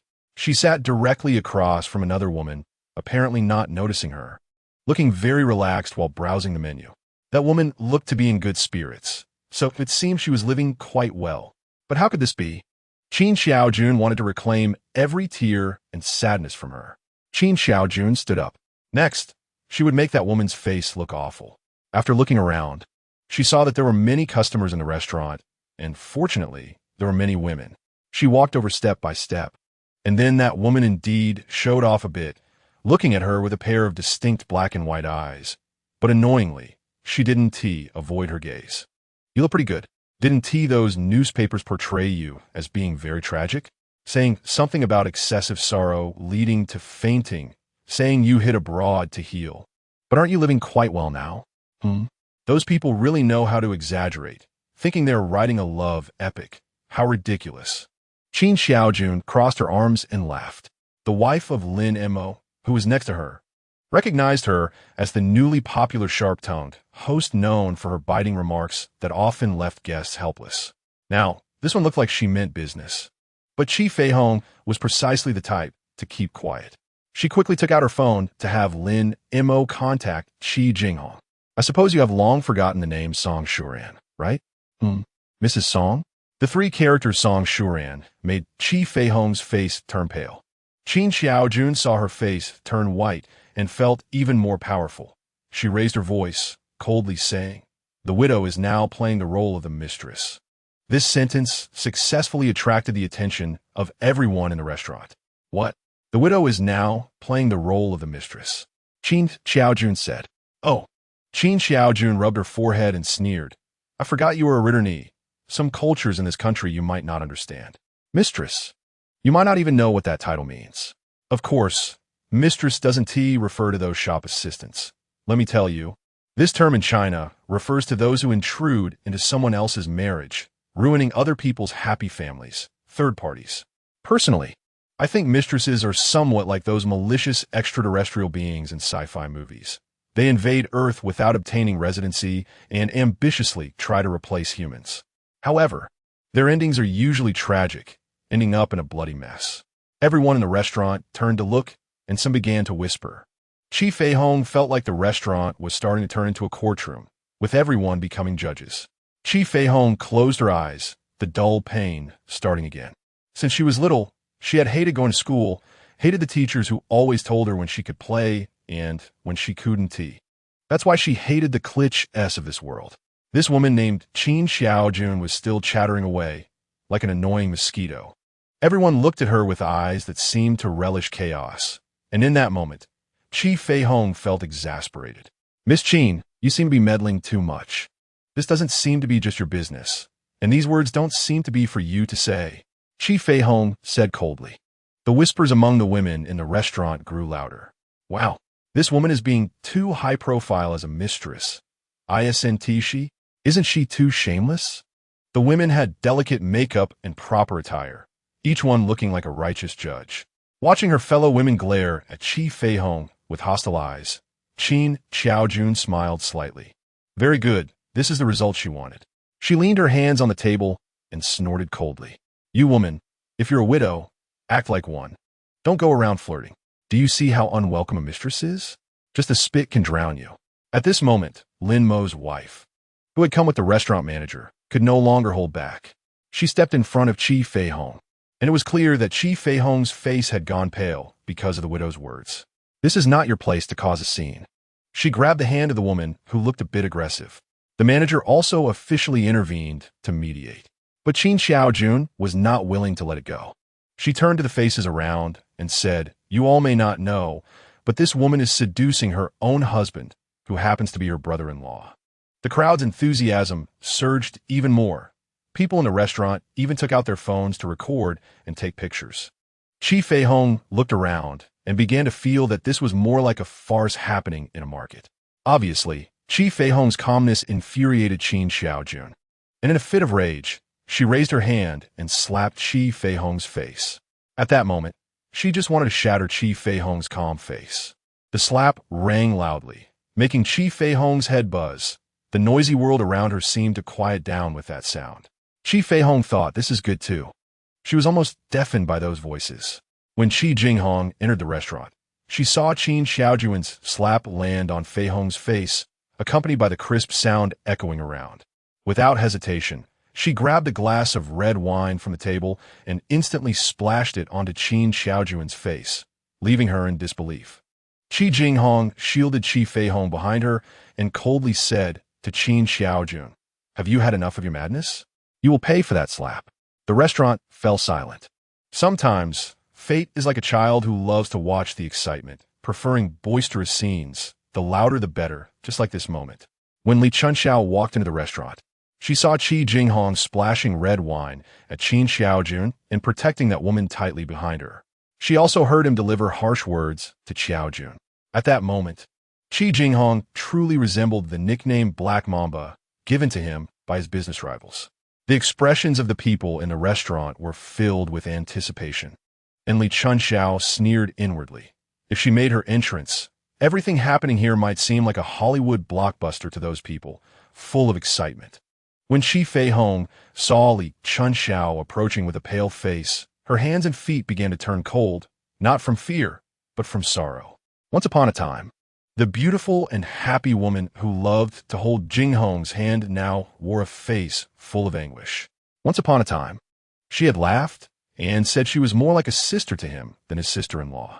Once upon a time, she had shared her dreamy feelings of admiration for Jinghong. Tears fell wildly, dripping onto Jinghong's tightly clenched hands, and Jinghong held her hands tighter, not wanting to let go. Li Chunxiao walked step by step to stand in front of her husband and his lover, stopping straight, looking quietly at the intertwined hands of the two, staring for a long time. These two really didn't care about avoiding suspicion at this moment. She shot a glance at Chi Jinghong. You can't wait, can you? Didn't I tell you to give me a week to think about it? Aren't you afraid that if I get unhappy, you two will become a pair of tragic lovebirds? This is all caused by your friend, Chi Jinghong said, glancing at Qin Xiaojun, speaking lightly.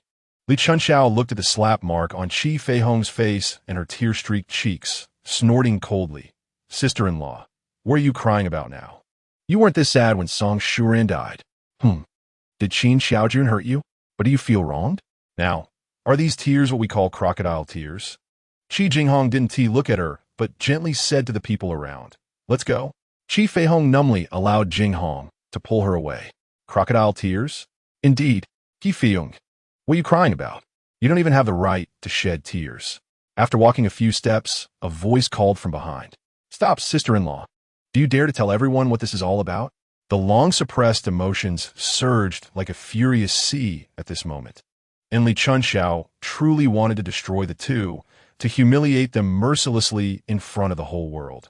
Sister-in-law, do you dare to explain your current identity to everyone? Chi Jinghong pulled her hand faster.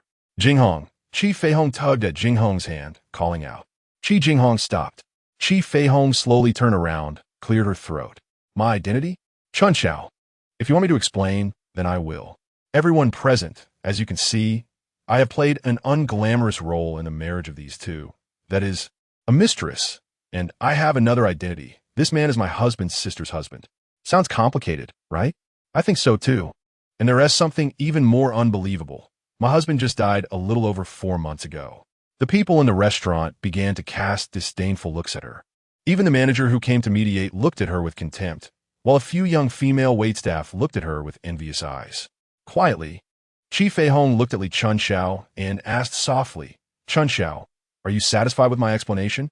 Li Chunxiao stared straight at the person in front of her, trying hard to see a trace of embarrassment or shame on her face, but there was none in this woman's eyes. She saw pain and helplessness akin to a mountain. Li Chunxiao remembered another passage written by Chi Feihong in her diary. Heavier than illness and the anxiety of hovering on the edge of life is longing. A longing more bitter than medicine and sweeter than honey. Looking at the silent Li Chunxiao, Chi Feihong tugged at Jinghong's hand. Jinghong, let us go. Chi Jinghong held Chi Feihong's hand and walked to the door, saying to Lin Mo beside them, get the PR department here. Use any means to shut these people's mouths. As they left the restaurant, Chi Feihong belatedly said quietly, Jinghong, go check on her. Chi Jinghong stubbornly pulled her hand forward. Jinghong, actually, I feel much lighter now. After saying those words, I feel much lighter, really. Chi Feihong became anxious. Shut up. Chi Jinghong stopped, seeing her swollen cheek, angry. That woman Qin Xiaojun is really fierce. How dare she hit you? I've never been slapped in my life. With my mother around, those kids wouldn't dare bully me. Chi Feihong complained in agreement. Chi Jinghong looked at her smiling face, and all his anger dissipated. He pulled her hand irritably. Let us go. Where to? To the pharmacy. Feihong. I'm sorry. That day, on the streets of Shanghai, a tall man was walking with a thin woman who had a slap mark on her right cheek. Oblivious to the gazes of passers-by, as if immersed in a world that belonged only to the two of them. In the restaurant, however, it was a different scene. The person in charge of the restaurant hurried over and collected everyone's phones, citing that this was a private place where photography was not allowed. It was unclear what Linen and a few others said to the group, but everyone in the restaurant quietly left. The beautiful female host sat awkwardly to one side, and after a while, she felt something strange in her eyes and discovered that half of her false eyelash had fallen off. Annoyed, she pulled it off and went over to her friend. Her friend looked up at her and then reached out to pull off the false eyelash from the other side, lightly laughing. Qin Xiaojun, I bet this is the most embarrassing moment of your life. Xiao Jun laughed too. It really is. Xiao Jun. I won't let you suffer for nothing, I swear. Li Chunxiao said coldly, then took out her phone, dialed a number, and, after it connected, she cleared her throat and called out, Aunt. At the end of October, on the last Sunday, Shanghai welcomed its first rain of early winter. Chi Feihong woke up early that day, staring blankly out the window as the rain fell heavily, sounding like drums, imposing and powerful. Only at this moment did Chi Feihong not feel uneasy. Such heavy rain made her feel safe. Ever since that incident in the restaurant, she had always felt a sense of unease, a feminine sensitivity leading her to believe that something bad would happen. Although these days had been calm, no one had come to find her. However, Jinghong had told her a few days ago that he had already instructed his lawyer to start the separation process. Were you thinking? Chi Jinghong was dissatisfied and turned his body to face her. Jinghong. Chi Feihong recalled what the doctor had said yesterday and cautiously added, Jinghong, that child. She couldn't finish her sentence. Child? What child? Chi Jinghong trembled and propped himself up. Is it that you were pregnant? Chi Feihong's heart became increasingly bitter. Indeed, Jinghong was eagerly hoping for it. After a while, Chi Jinghong placed his trembling hand on Feihong's lower abdomen. Feihong, tell me, are you pregnant? Is your body okay? Is it okay? Chi Feihong brushed his hand away, her heart starting to feel restless, turning away from him. Chi Jinghong pulled her back into his arms, only to find her in tears. What's wrong? Tell me? Did something happen? Chi Jinghong held her face, his tone anxious. Jinghong. Chi Feihong buried her face in his arms. I really want to have a child that looks just like you. I really want to. I really want to.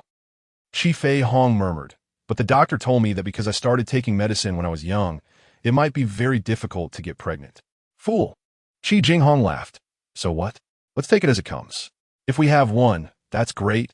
If not, I won't regret it. Looking at her face filled with sorrow, Chi Jinghong gently kissed her face, softly murmuring in her ear, I don't care if we have a child or not. The most important thing is that you're always by my side, always. Always. At that moment, Chi Feihong thought that there was no power in this world that could separate her from Jinghong. But sometimes, people realize that faith can be so fragile. After the last weekend of October passed, November arrived. When the old butler of the Li family appeared before Chi Feihong, she understood that what was meant to come would always come. Li Ro, Shuran's aunt, sat in their family's quaint courtyard, legs crossed while brewing tea. The rich aroma of tea mingling with the sound of bamboo in the courtyard, softly singing in the early winter wind. Her aunt smiled gently at her, kindly inviting her to sit down in front of her, which made Chi Feihong feel like it was a peaceful afternoon. Having a casual chat with her beloved aunt during her free time. Aunt, Chi Feihong called out softly. Welcome back. Li Ro pushed a fragrant pre-rain Longjing tea towards her. Have a cup. I specially brewed it for you. Carefully observing the woman before her. Calm as when they first met, Li Ro could not have imagined that such a woman would stir up a storm in Chen Zhao's marriage. From Chi Jinghong's recent series of actions, it was clear that the man had made up his mind, leaving no chance for reconciliation. She understood that once he set his mind to something, there was nothing he couldn't do. Therefore, the key was in the hands of this woman before her. Cui, undicesimo. Li Ro waited for her to finish her tea before saying, Chunxiao has already told me everything about you and Jinghong. Chi Feihong gently placed her teacup down, her gaze lowered. I heard you have another name, Feihong. You and Jinghong knew each other since you were teenagers and were once lovers, but due to a twist of fate, Jinghong married Chunxiao. And you married Shuran. So now, Aunt doesn't plan to blame you. It's just the way fate plays tricks. Chi Feihong did not dare to look in Li Ro's eyes. Aunt, I'm sorry. Sighing, Li Ro continued. Yes, you should apologize to me. Because you have hurt my feelings. After all, I have treated you sincerely. However, Cui Shi, the past has become the past. And who in this world doesn't have one or two unsatisfactory experiences? So, let Aunt ask you to leave Jinghong. Aunt. Chi Feihong spoke as if her throat was on fire, finding it hard to continue. I can't leave him. Jinghong, I don't want to let go anymore, and I can't let go. But you seem to have forgotten that Jinghong is now Chen Zhao's husband. Li Ro changed her tone. And you're the third party intruding into someone else's family, so you have no right to talk about letting go. Aunt, I'm willing to wait. Wait for Jinghong. Li Ro angrily interrupted her. Wait? Are you referring to waiting for Jinghong and Chunxiao to divorce? Do you think divorce is that easy? Especially with Jinghong and Chunxiao's background. It's simply impossible. The livelihood of tens of thousands of employees at One relies solely on Chi Jinghong. Those people were entrusted to him by my brother. Do you want Jinghong to bear the irresponsible blame just because of you? Those things Jinghong told me he will handle well, Chi Feihong said blankly. Li Ro laughed. And what about Chunxiao? Why should she sacrifice everything to fulfill your love? Who will fulfill her? That girl loves Jinghong with all her heart. But what did she end up with? A divorce, being abandoned by the one she loves, and the person who took her husband away is her own sister-in-law. Cui Shi, one shouldn't be like this. Chi Feihong stood up. Aunt, Jinghong and I will leave here. No matter what, we will leave together. I'm sorry. Jinghong is a person. I can't treat him like a piece of merchandise to be given away. As long as he needs me and feels happy with me, then nothing else matters, not even whether he gets a divorce. Li Ro took a sip of tea and coldly said, not even if it means he bears a prison sentence? For now, it seems that way. What? What do you mean? Chi Feihong asked, trembling. Li Ro gestured for her to sit down and slowly said, you still don't know, right? Jinghong has recently invested in some stocks and reportedly made quite a bit of money. I don't know if there's anything fishy about it. But whether there is or not doesn't matter. What's important is that he made a lot of money. This way, it will be much easier to pin a charge of insider trading on him. Looking at the shocked and incredulous expression on the person in front of her, Li Ro continued nonchalantly, of course, that charge is far from enough. You don't know yet, right? Jinghong recently angered quite a few people in the company by making reforms to fly away with you. Those people would do anything to get him out of the picture. I'm a shareholder too. If I hint to one or two people to report him to the tax bureau, saying he instructed his subordinates to cook the books. With those two charges combined, he should end up in prison for a long time. Tears streamed down, mixed with anger, causing Chi Feihong to tremble. She couldn't believe how quickly someone could turn against another. She furiously accused, how can you do this? How can you treat him like this? Jinghong brings back a pile of documents every day. At the beginning, you all dumped a mess on him. Do you know that? In the first 3 years of taking over the company, he didn't go to the cinema once, didn't take a vacation once. Do you know how his stomach problems came about? It was because he was so busy that he forgot to eat. Has he ever complained to you about this? Aunt, are you being too cruel? Jinghong is not a machine. He is a human being, capable of feeling pain and exhaustion. Can you bear to do this? Can you bear to put these unfounded charges on him? Li Ro's hand trembled as she held the teacup. You all forced us to this point. For now, this is all I can do. Then do as you please. This is a legal society. I believe in Jinghong. I believe he has the ability, and I also believe that he will be fine in the end. Chi Jinghong wiped away her tears and picked up her bag. A legal society? Surely that protects you well. Child, you are ultimately a bit naive. Perhaps Chi Jinghong has the ability to extricate himself, but Tracy, let me tell you, sometimes doing things is about technique. For example, adding illegal cohabitation with his sister-in-law behind these matters? At that point, Chi Jinghong would become an adulterer. And who would still believe in his innocence? Her hand trembled, and the bag fell from her grasp. Chi Feihong stared blankly at the woman who had once comforted her with gentle words and whom she had respected so much. Leave him, Tracy.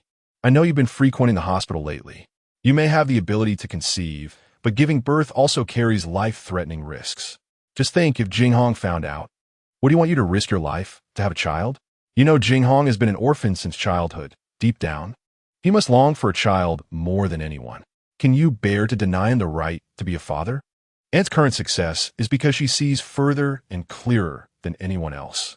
Li Ro placed a stack of photos on the table. Do you know what these photos symbolize? They symbolize the pressure of public opinion, and the illegal cohabitation with his sister-in-law will ultimately lead to Jinghong's character being ruined. At that time, who would still believe in his innocence? Tracy, can you bear to see Jinghong go to prison?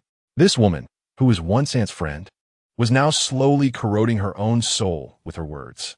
Now, I finally understand why humanity has dominated this planet for millions of years. It's because there are many smart people like Aunt living here. But I don't think this is something to be proud of. On the contrary, it gives me goosebumps.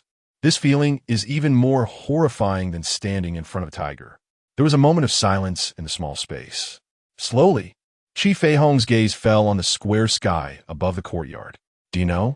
Yesterday, I promised Jinghong that I would always be by his side.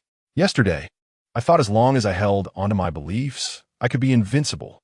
She let out a bitter laugh. But it turns out my beliefs are so fragile, and that this kind of game still exists in the world, and you are a master of the game, Aunt. You taught me a lesson today. But Aunt, you're also the cruelest teacher. As you wish, I will leave Jinghong. Li Ro's hand shook slightly, her face still calm. Tracy, I not only want you to leave Jinghong, but I also want you to make Jinghong give up. The November sky carried a very light blue, filtering through the beautiful square sky of the courtyard. Long ago, Grandpa had held her on his lap. Grandpa always told little her to remember some beautiful things and forget some unpleasant ones, so she would be forever happy. Forever happy? How can a person be forever happy? Silly Grandpa.